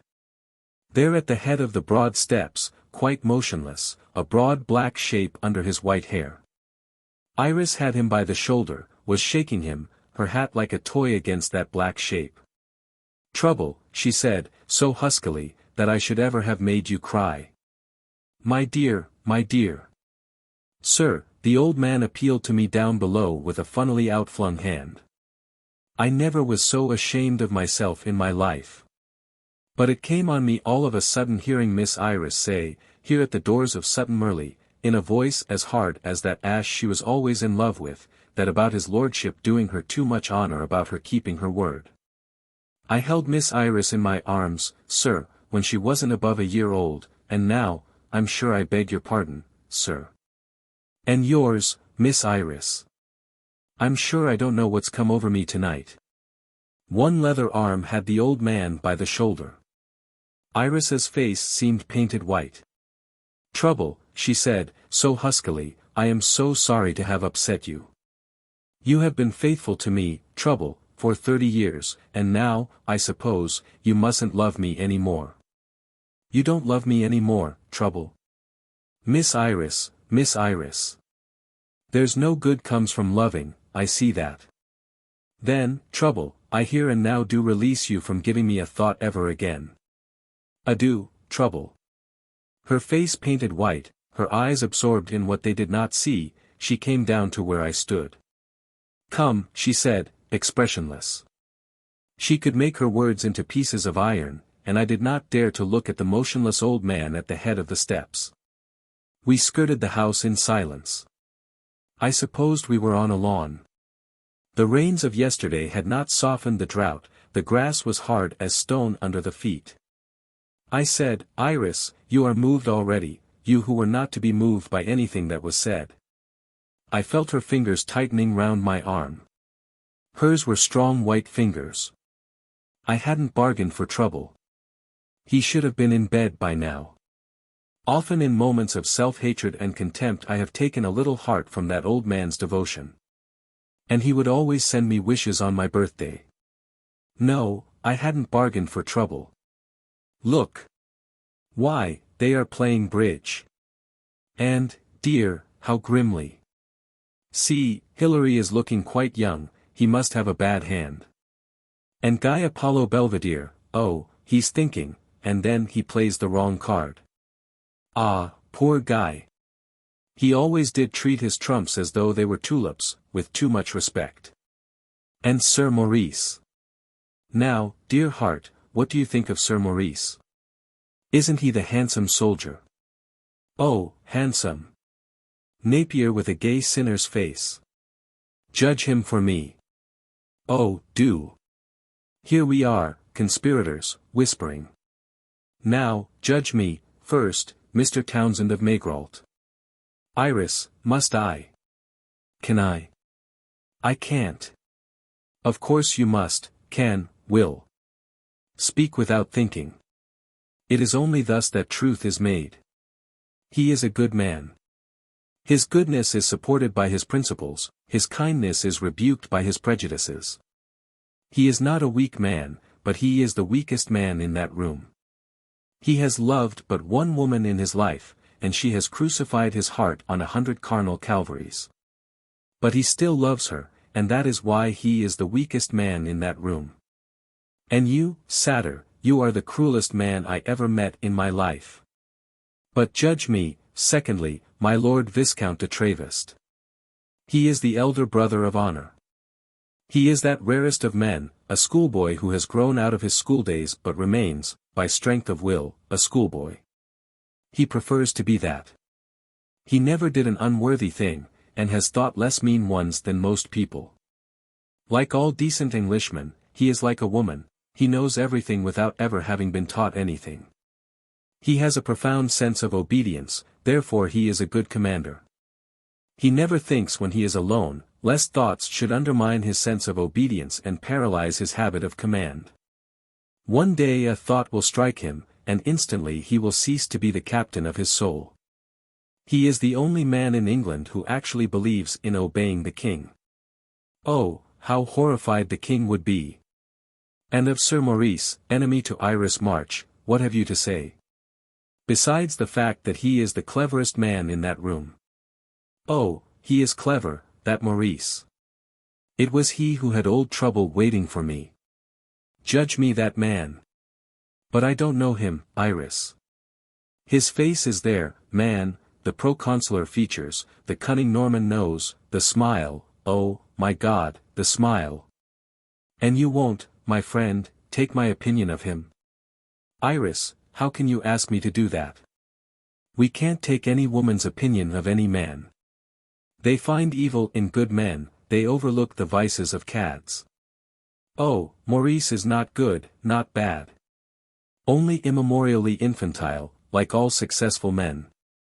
Where we stood now the lawn was damp and velvet soft, the air whispered of flowers. The light that fell across the lawn from the 3 tall French windows reached almost to our feet.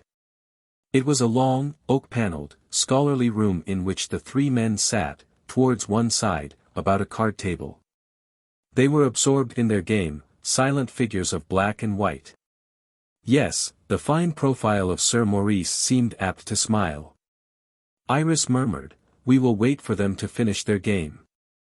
As my hand moved to throw away a cigarette I touched a cold stone, and I saw that we were standing by a sundial.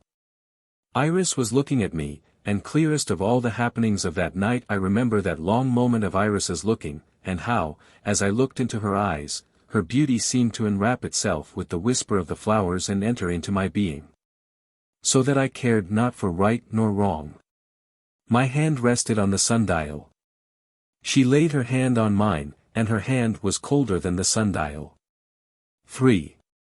Sir Maurice received me very kindly. I had thought, seeing him at the card table, that he was a tall man, but he was small, slight, taut. Very ready to smile.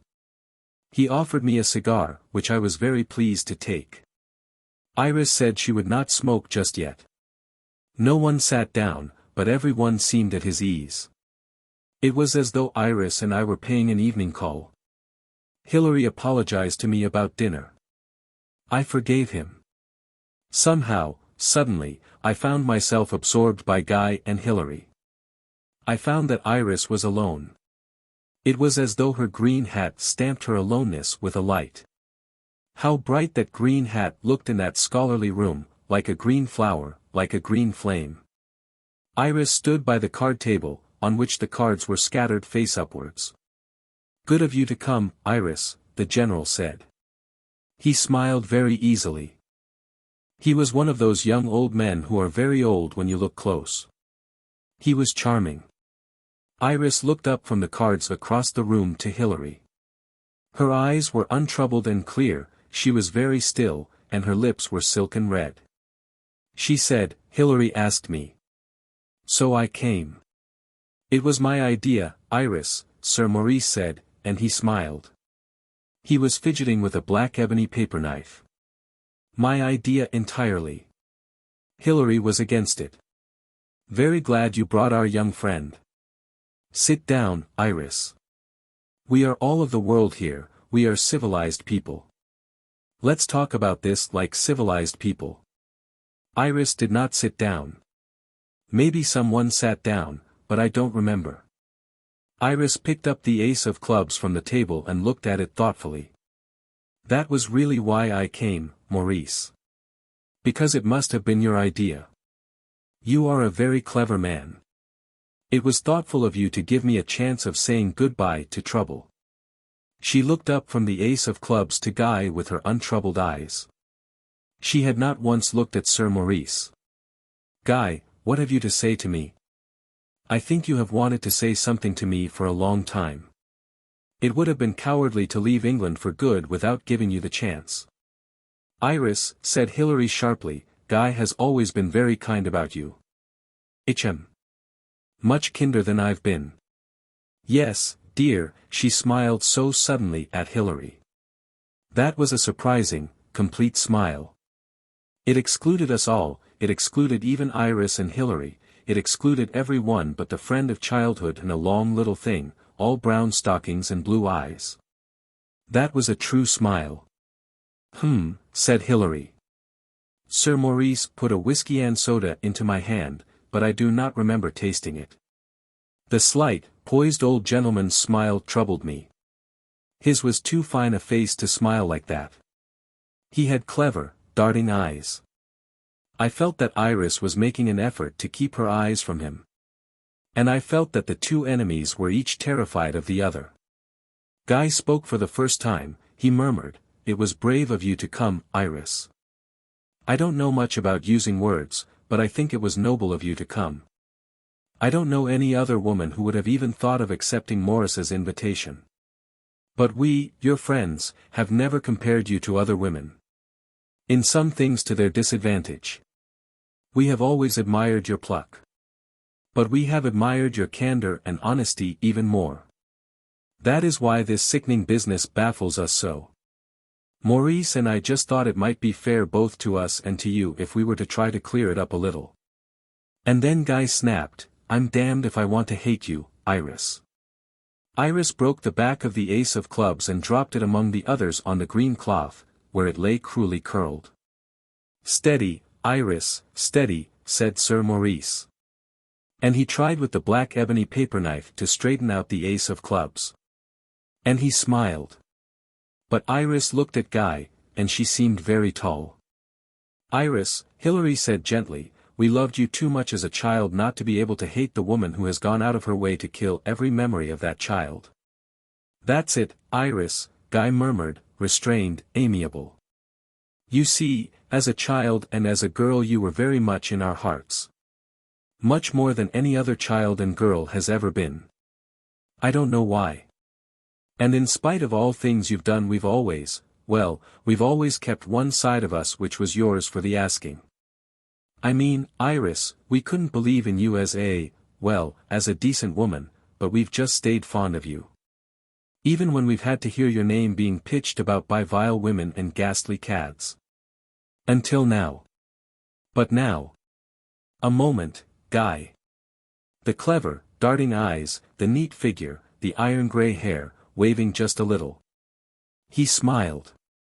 He waved the black ebony paper knife at Iris as though she was a naughty girl. He knew Iris inside out, did Sir Maurice. She wasn't all bad, not she. Iris looked at him for the first time, and the clear untroubled look seemed now to be fixed stonily. I wondered if she was afraid. The general spoke quickly, Brittlebright, "Guy has just said, Iris, that we've known you all your life.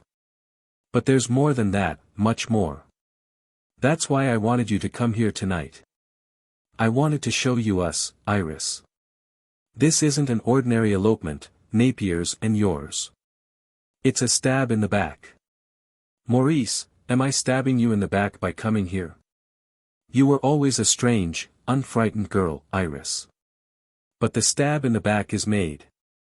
It's stabbing us, your people, in the back. Venice's people aren't in this as we are. But that isn't what I want to tell you. Is it, Guy? And I've no intention of trying to beg Napier from you. I'm not even yet old enough to beg favors from a woman. No, it seems settled about you and Napier, as he told me this morning.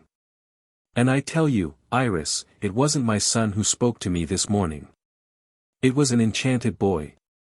We are both of us enchanted, Maurice." And Iris smiled.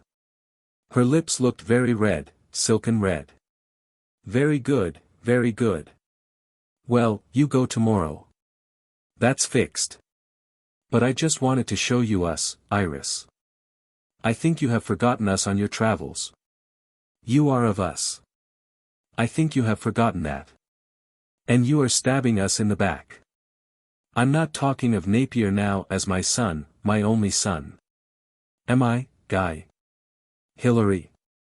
I've taken great pride in the boy's career, I haven't married again for his sake, but let all that go. I'm talking of Napier now just as one of us here, the us that you belong to, of the England that we stand for. We, Iris, you and us, we aren't made only of flesh and blood. There's a little devil of slackness who stands waiting for any of us who thinks he or she is only made of flesh and blood. We are made of air, too, this air, Iris, that we are breathing now. We are made of this air, you and us. We were born in it, our fathers and mothers were born in it. Guy, Hilary, I, you, Napier, we were all of us born within 100 miles of this room, Guy at Mace, Hilary at Maygrawlt, Napier and I here at Sutton Marie, and you not 2 miles away across the fields. We are of this soil, Iris, of this air, of this England which is still our England. My God, we haven't much left, but we still have this. That is all I have to say, Iris. I just wanted to show you us, because I thought you must have forgotten us. You have decided, Iris, that you will break into our lives, and break up our lives. Why, Iris? What sort of hell is your ambition in the next world? Tell me that. No, Maurice, said Hilary sharply. Keep to this world. Cold as stones were Iris's eyes on Sir Maurice. She hated him beyond words or looks. Don't let's talk of hell, Maurice, she whispered. It would shock even you if I were to tell you how much I know about it. I am leaving hell behind at last.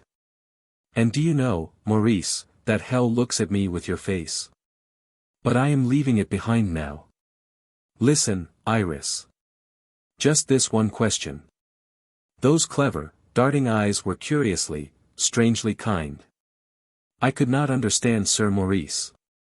It was as though he loved, feared, hated, indulged, Iris. He waved the black ebony paper knife at her. Now I am a man of the world, Iris. Unlike Napier, as you know. And what sort of a woman are you? Tell me that. I have known many bad women. I have liked some. I have liked you, Iris. You know that. But this isn't badness. Damn it, girl, this is evil. There aren't any words in English to describe what we think of a woman who comes wantonly between a man and his wife, a man and his career. I'm not saying anything of your having come between Napier and me. He looked at me this morning as though he hated me. But leave me out. You are smashing a man's career and you have stolen a man from his wife. What sort of a woman are you, Iris? Tell us that. Maurice. And Iris smiled, and those very white teeth bit the moment into 2 pieces with their smile and dropped the pieces into limbo. You are a baby sometimes, Maurice. You never dream of asking a woman, what sort of a woman are you?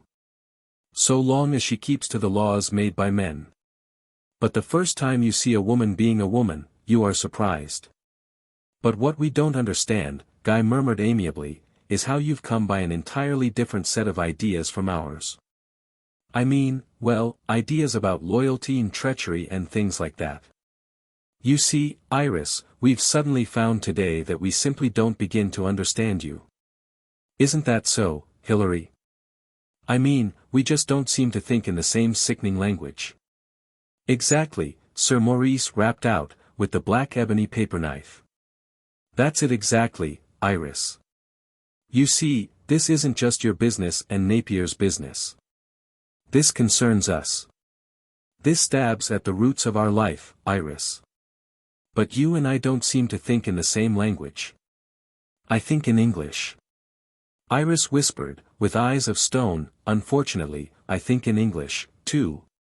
Oh, come, Iris. Guy murmured. If she didn't think in English, I said, would she be here? Sir Maurice started. I was surprised, too. That's true, said he. Quite true, boy. Yes. And he smiled. I wished he wouldn't smile. In that case, Guy murmured, all I can say is, Iris, that yours must be a very odd dialect of English.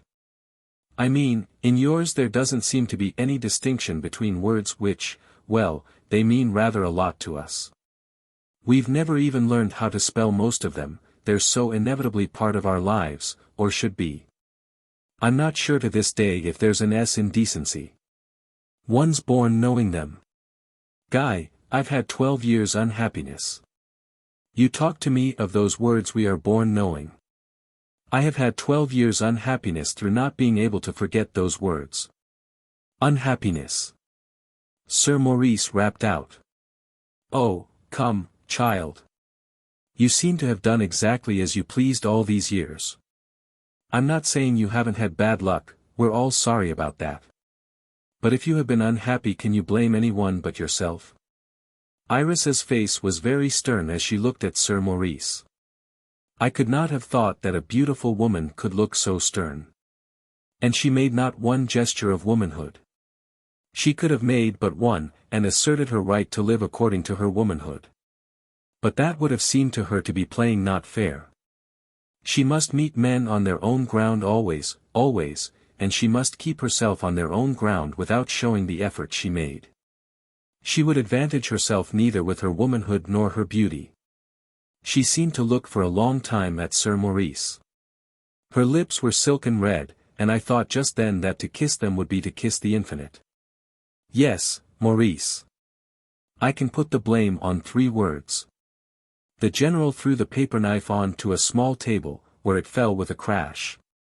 Weakness. Wickedness. Wantonness. The 3 words I was thinking of make Sir Maurice Harpenden. Then, curiously, Sir Maurice darted a look at Hilary, as though to see how he stood with Hilary. Hilary was white. He said, I've told you, Maurice, that you're not free from blame. You've been too damned imperious with these children. All this, Guy murmured, has got me beat, I'm afraid. It hasn't got you beat at all, Guy, snapped Hilary. White he was. Maurice, years ago, didn't realize that in our time we are not our children's masters. Their ideas are not ours, their ambitions are not ours. And there's no reason why they should be, since ours have sent all Europe to the devil. Then Iris's voice slashed the room like a sharp knife. Maurice, did you understand what I said? I am here tonight that you should understand what you have done. My dear Iris, said Sir Maurice, again picking up the paper knife. One saw why he had been so successful a soldier. He could evade any issue. Boy and girl love. He said helplessly to Guy.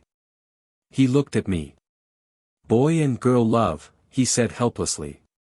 You mustn't despise it, Maurice, Iris suddenly smiled, and I had a fancy that her smile was one of protecting a child from a man's good sense. It won't do to despise that boy and girl love, Maurice. It has lasted nearly all my life so far. And it will last me until I die. She looked at Guy, and as soon as she looked away from the general the clear, untroubled, boyish look came back into those enormous eyes. Napier and I were in love at 18, Guy. Napier and I have always been in love. But Sir Maurice had other ideas for Napier, and this is the result of them. I am sorry, Guy, but I am also human.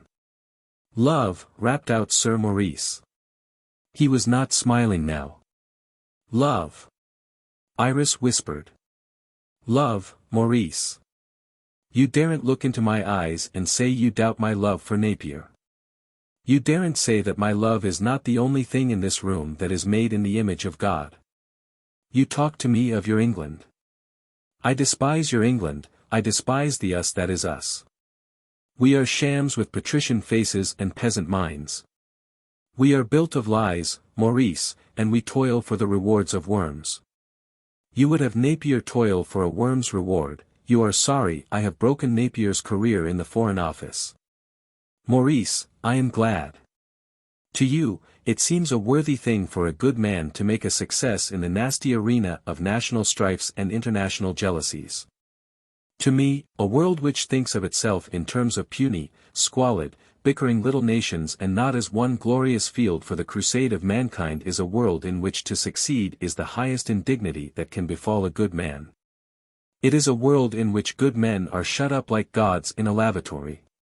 Maurice, there are better things, nobler things, cleaner things, than can be found in any career that will glorify a man's name or nationality.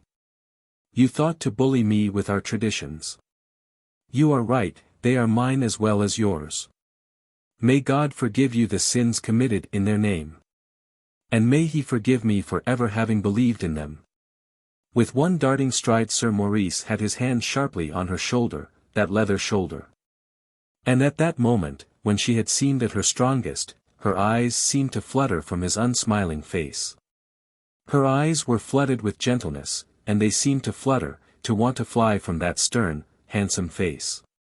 Yet Sir Maurice's eyes were curiously kind. Perhaps that was why she had suddenly wilted. She hated him so, and his eyes were curiously kind. That was a clever man, Sir Maurice. Then, in a second, with an effort she superbly hid from our eyes, she was calm again. Always she must meet a man on his own ground. Iris, Sir Maurice said quietly, his hand on her shoulder, I am sorry I caused you unhappiness when you were a child. I admit I wanted a different alliance for Napier. And you must admit, child, that the March blood is not a very encouraging prospect for a father. But I am sincerely sorry I was unkind to you. But you must see, Iris, that yours was an unusual case.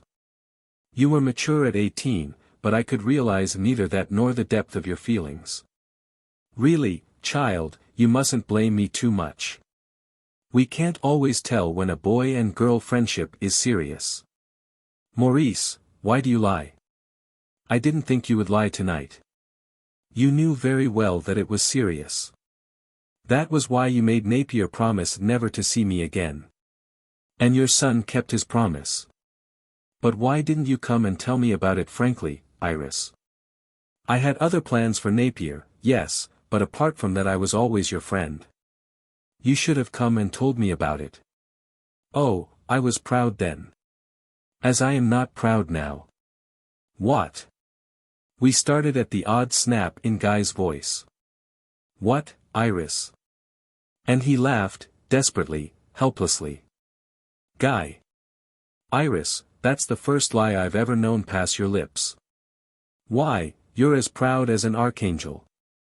We stared at him, somehow staggered by him, as he suddenly strode forward, the fair, slender giant.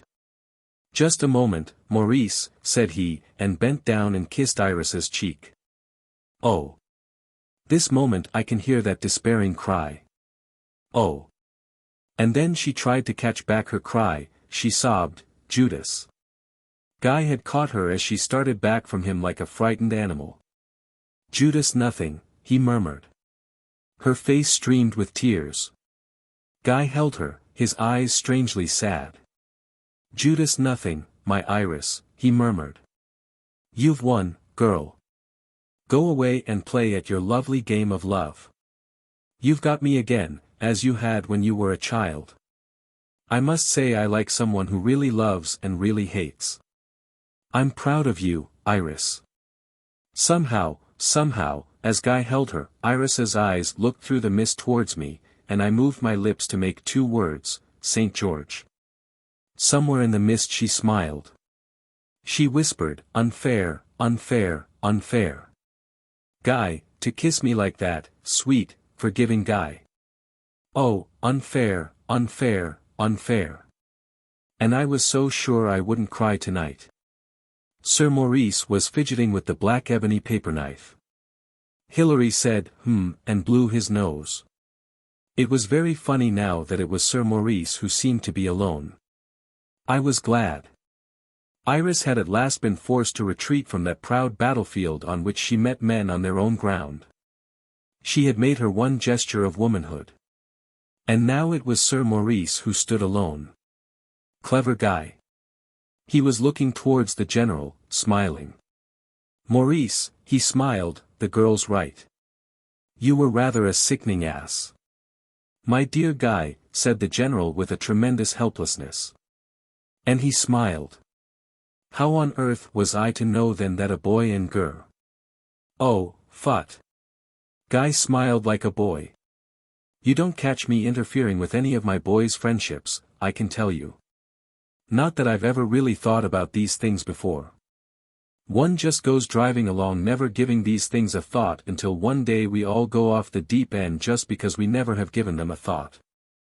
I fancy Hilary's right about this father and child business. I mean, people have been having sons, I suppose, since the year one, and the relation between them is still a mess. In this century, for instance, all we people have been bucking no end about being brotherly with our sons, as though being a fat-headed brother was any good if you don't understand what the cub is driving at. I just thought of that this very moment. For instance, my boy told me the other day that Kipling wrote True Blue miracles calculated to increase the blood pressure in men who were too old to fight. I gave him a thrashing with the gloves for his infernal cheek, especially as he must have got it out of some book, for the boy hasn't what you could call a brain, which is just as well, for it will keep him from going over to labor. But, after all, our cubs can't make more of a mess of everything than we and our fathers have done. That's the point to hang on to. Good God, man, snapped Hillary.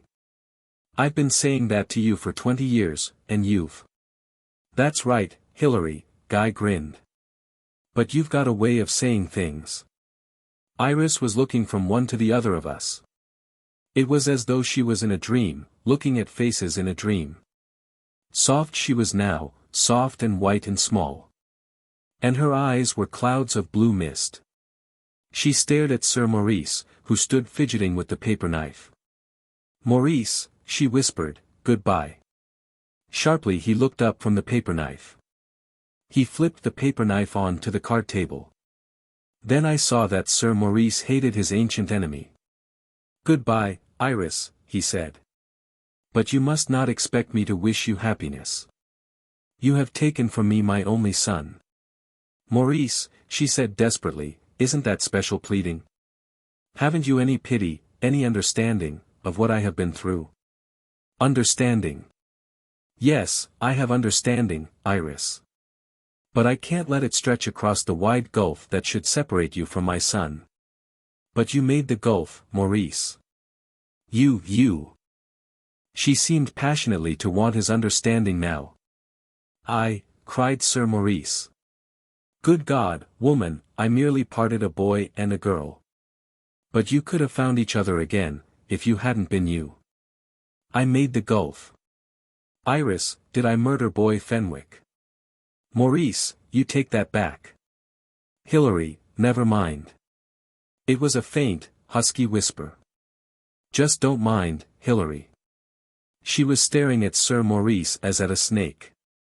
She was calm. Did you say murder, Sir Maurice? Murder? Sir Maurice made the most helpless gesture. He looked very old. I apologize, Iris, I apologize. I take it back completely. I was carried away. I apologize, child. Of course, murder was much too strong. Too strong. Guy echoed softly. If you ask me, sir, it was so damn strong that it's a wonder to me that it hasn't blown us all out of the house. I have apologized, Guy, snapped Sir Maurice. Iris was looking at me. She seemed lost in some thought, she was very still. Her lips said, dear, take me away. Sir Maurice darted for his paper knife, fumbled among the cards for it, got it, rapped out, just one moment, Iris. I didn't mean to say that. You must see that. I apologize sincerely.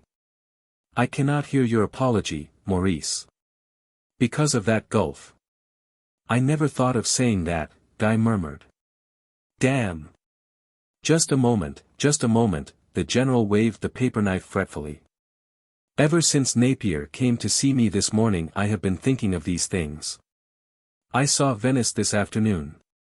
She is mad, I think, or enchanted. She believes in your love for Napier. I can only see the helpless ruin you have made of my son. And you say you love him. Let's forget if we can all the other men you have loved. Just take this one fact. Not 2 years after parting from Napier for good, which you say broke your heart, you marry boy Fenwick.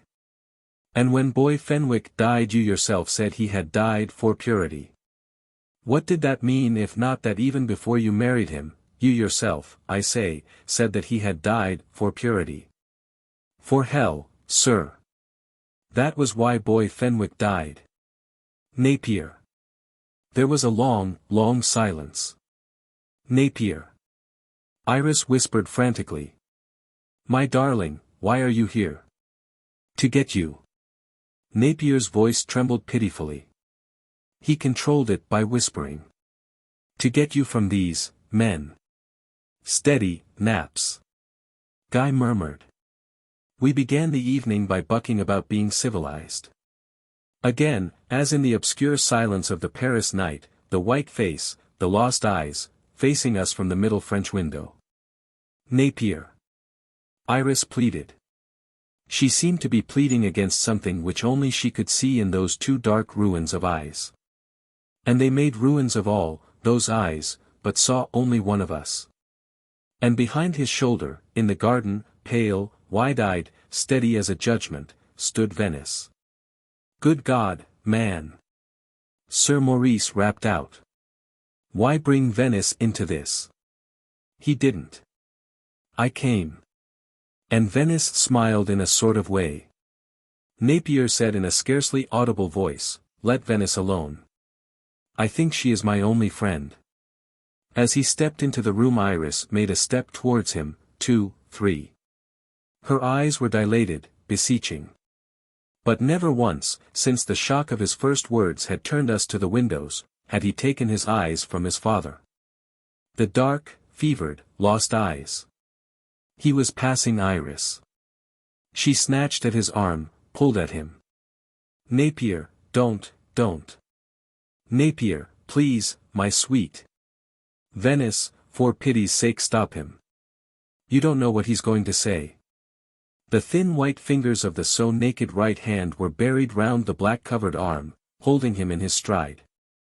But still Napier looked only at his father. His face was so white that we all looked red and swollen. But Sir Maurice was not put out by his son's fixed stare. He had his black ebony paper knife. Well, Naps. What does this mean? Iris cried, Napier. Then she turned passionately to Venice. Don't you see, Venice? He doesn't know what he's saying. It means, sir, Napier said quietly, that if you weren't my father I would call you a cad. Don't. Hilary snapped. Itchem. Run away now, all of you. Together or separate. Just run away. Iris pulled at Napier's arm. He did not see her. He said very quietly, his voice imperceptibly trembling, Venice and I called after dinner at Montpellier Square. Venice wished to say goodbye to Iris. What is between Iris and Venice is their business. They make me feel a lout, they make you look like. We found Mrs. Oden upset. She said Iris had come here, and... His voice broke, and he passed a hand over his mouth as though to steady it. He scowled. Venice, still by the window, was wearing a leather coat like Iris's, but it looked much newer and lighter. She had her hands dug deep into the pockets. Iris cried, Venice, for pity's sake help me make Napier come away. Oh, you don't understand. He's no idea what he's saying. For the first time Napier took his eyes from his father. His mouth twitched funnily, and he scowled. Yes, I have, Iris. But I want to clear up this business once and for all. It's gone on long enough, this boy Fenwick business. What? But, Napier, you promised. He scowled. I don't care, Iris.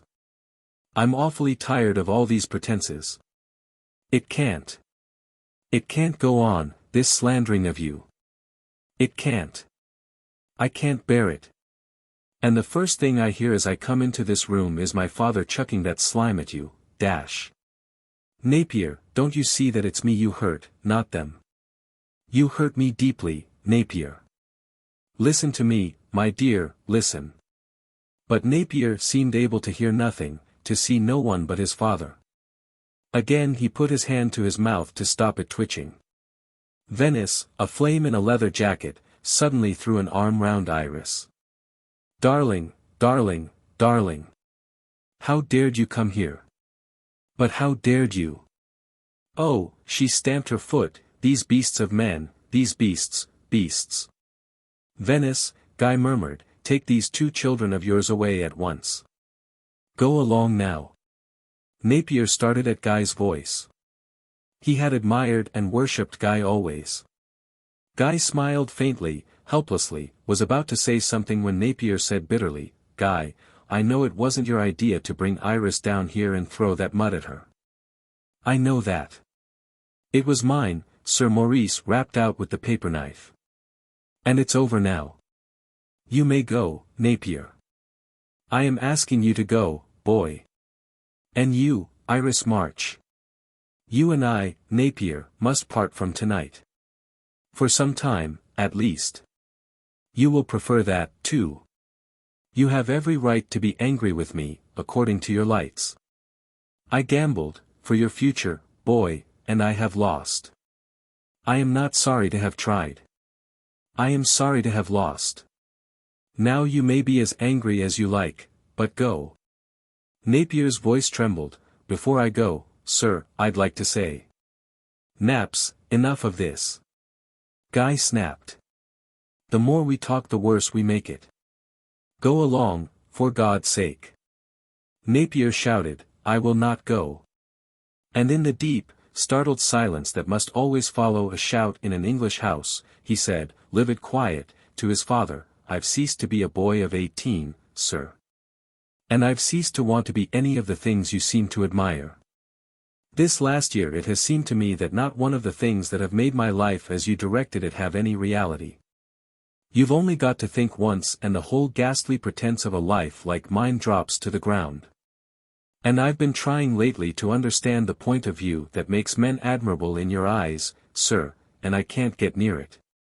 It seems to mean sacrificing all the things that are worthwhile to all the things that aren't worthwhile. You sacrificed Iris for what you call my future, my career.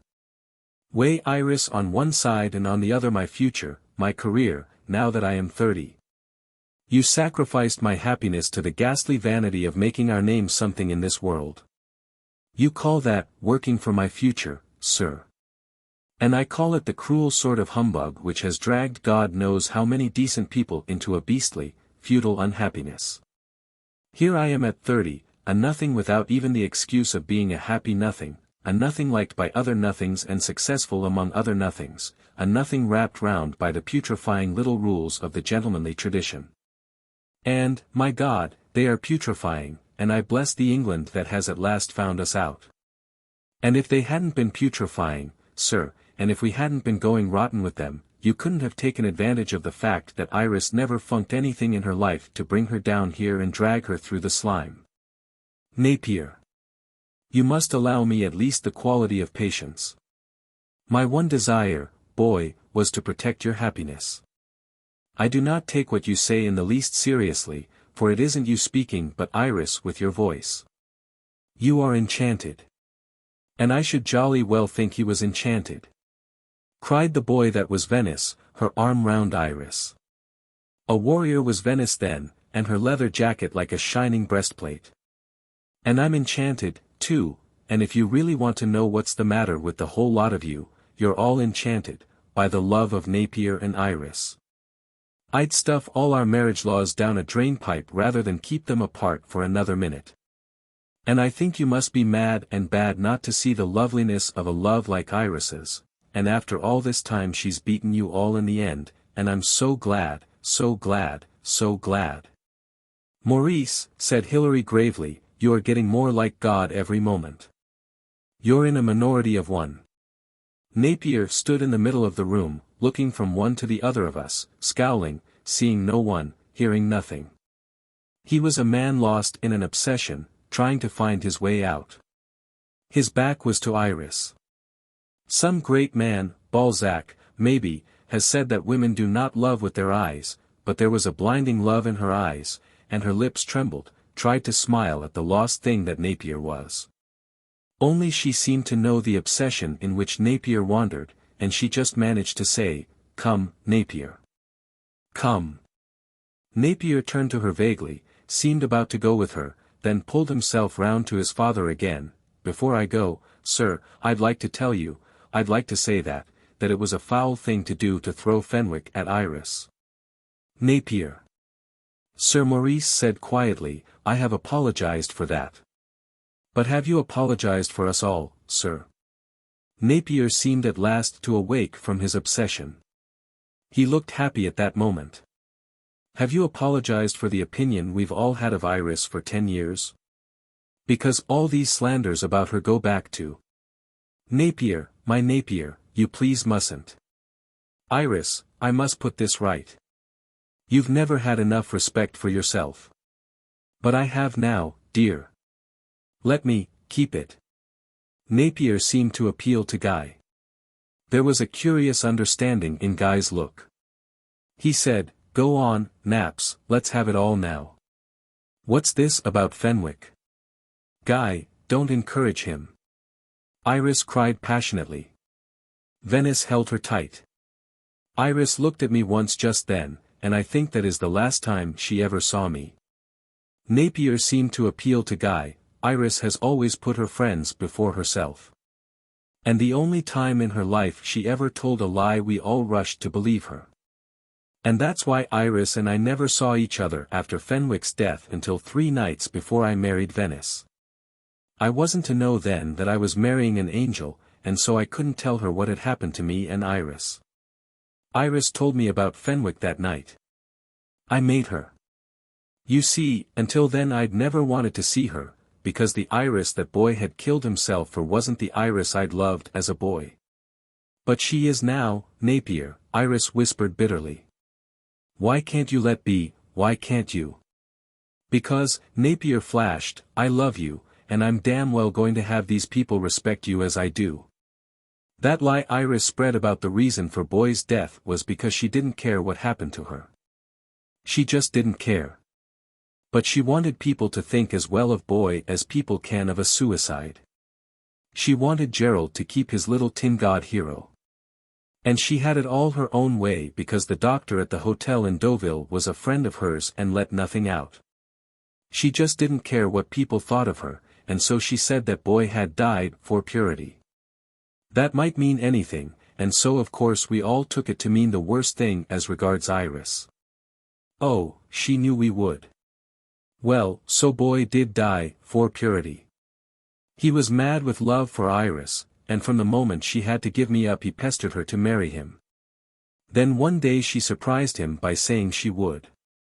I suppose she surprised him by giving way in the end, and instead of the cad saying he couldn't, he took her while he had the chance. Napier. He had syphilis when he married her, and went mad when he realized what he had done. That's all. There's your boy Fenwick. There's Iris, that's Iris. He turned to her blindly. She was staring, so thoughtfully, at the carpet. Come, Iris. We'll go now. And we'll begin again from the time you and I said goodbye under Herod's. You've taken from me, the husky voice whispered to the carpet, the only gracious thing I ever did in my life. Yes, let's go. They were going in silence. Iris had one foot in the garden when across the silence darted the neat figure of Sir Maurice. He touched her shoulder. Iris, he said. She looked round at him with huge, sleepwalking eyes.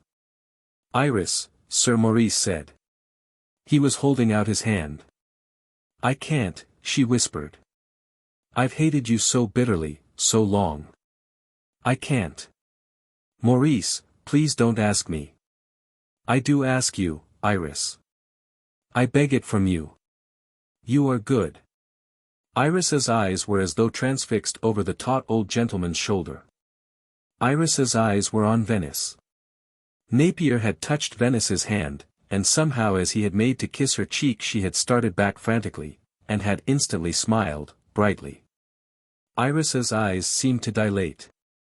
Then she took Sir Maurice's hand. Thank you, Maurice. But it is Venice who is good. Venice is good. Goodbye. They went silently.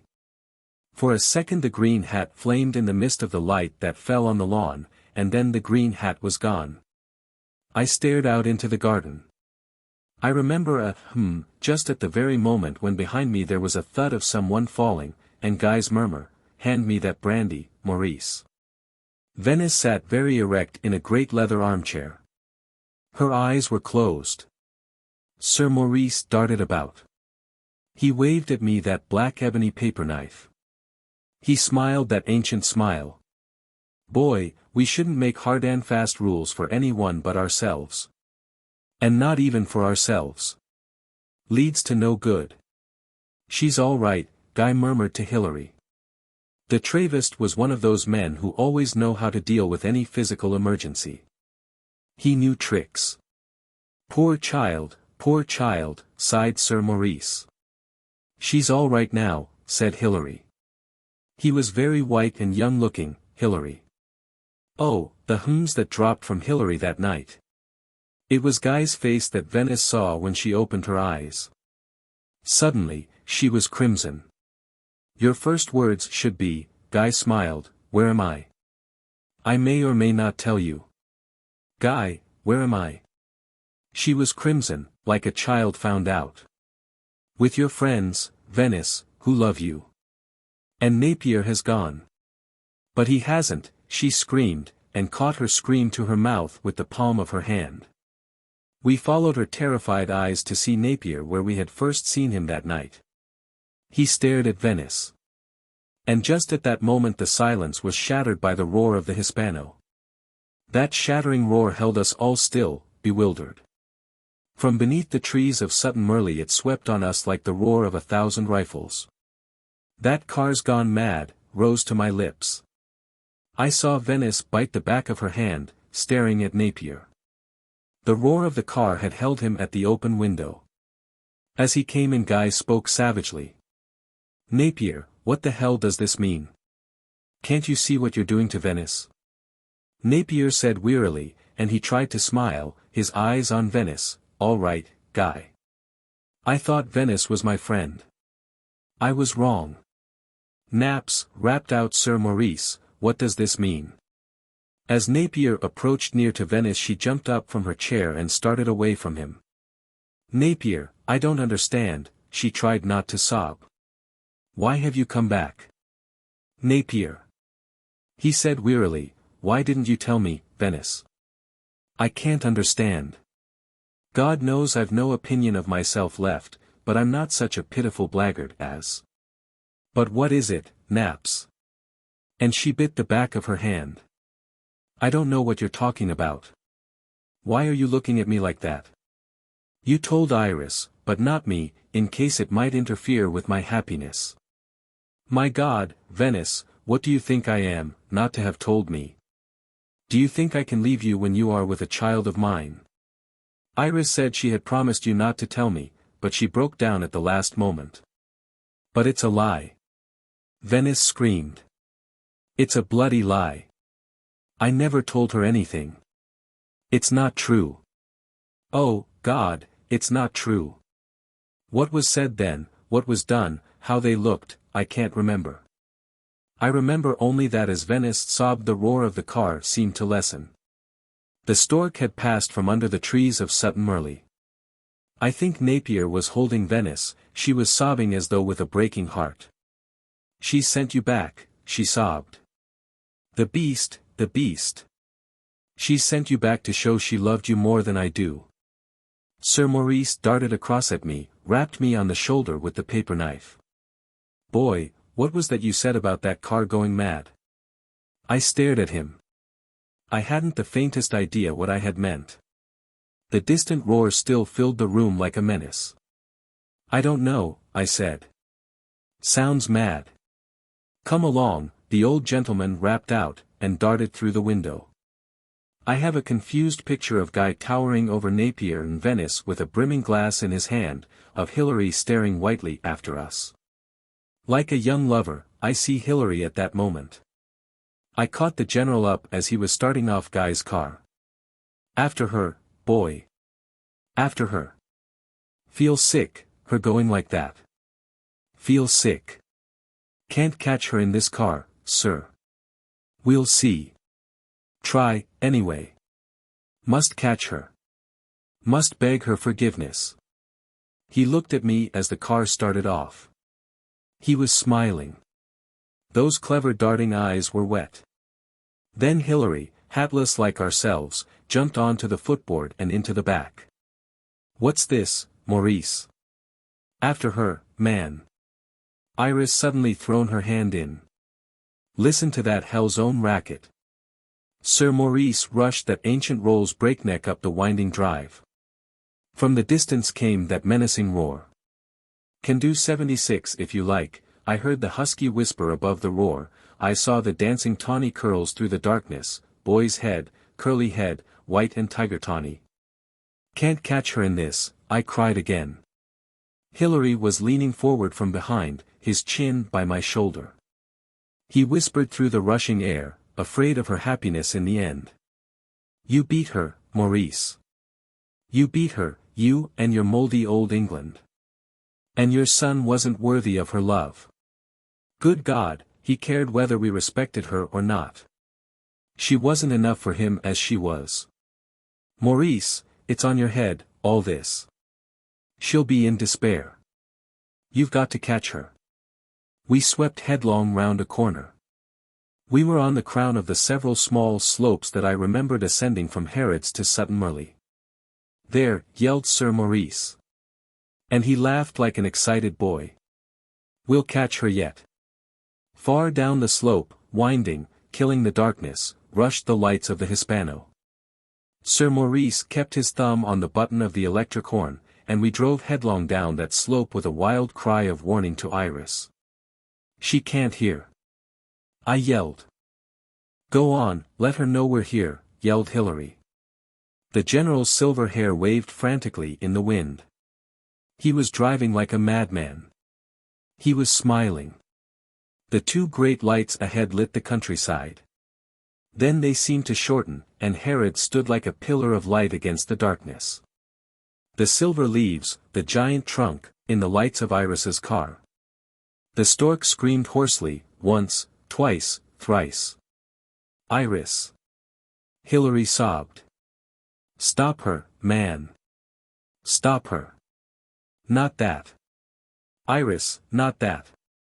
Sir Maurice whispered. "Child, not that." I was blind, sick. There was a tearing crash, a tongue of fire among the leaves of Harrods. Our car had stopped. "Iris." Sir Maurice whispered. "Iris." Once again the great tree was lit by a shivering light, then from the darkness there came a grinding, moaning noise as of a great beast in pain. I stood beside Sir Maurice on the road. At the angle at which we had stopped our lights did not fall on the throbbing wreck. He was staring into the darkness. "But that death," Hilary stammered. "That death." My foot touched something on the grass beside the road, and I picked up the green hat. Sir Maurice said hoarsely, "Chose the only way to make it look like an accident to those two children. Here's her hat." I muttered, and as Sir Maurice turned to it his face was puckered like a child's. Suddenly the moaning of the wrecked car ceased, and in the silence Hilary walked into the darkness about the great tree.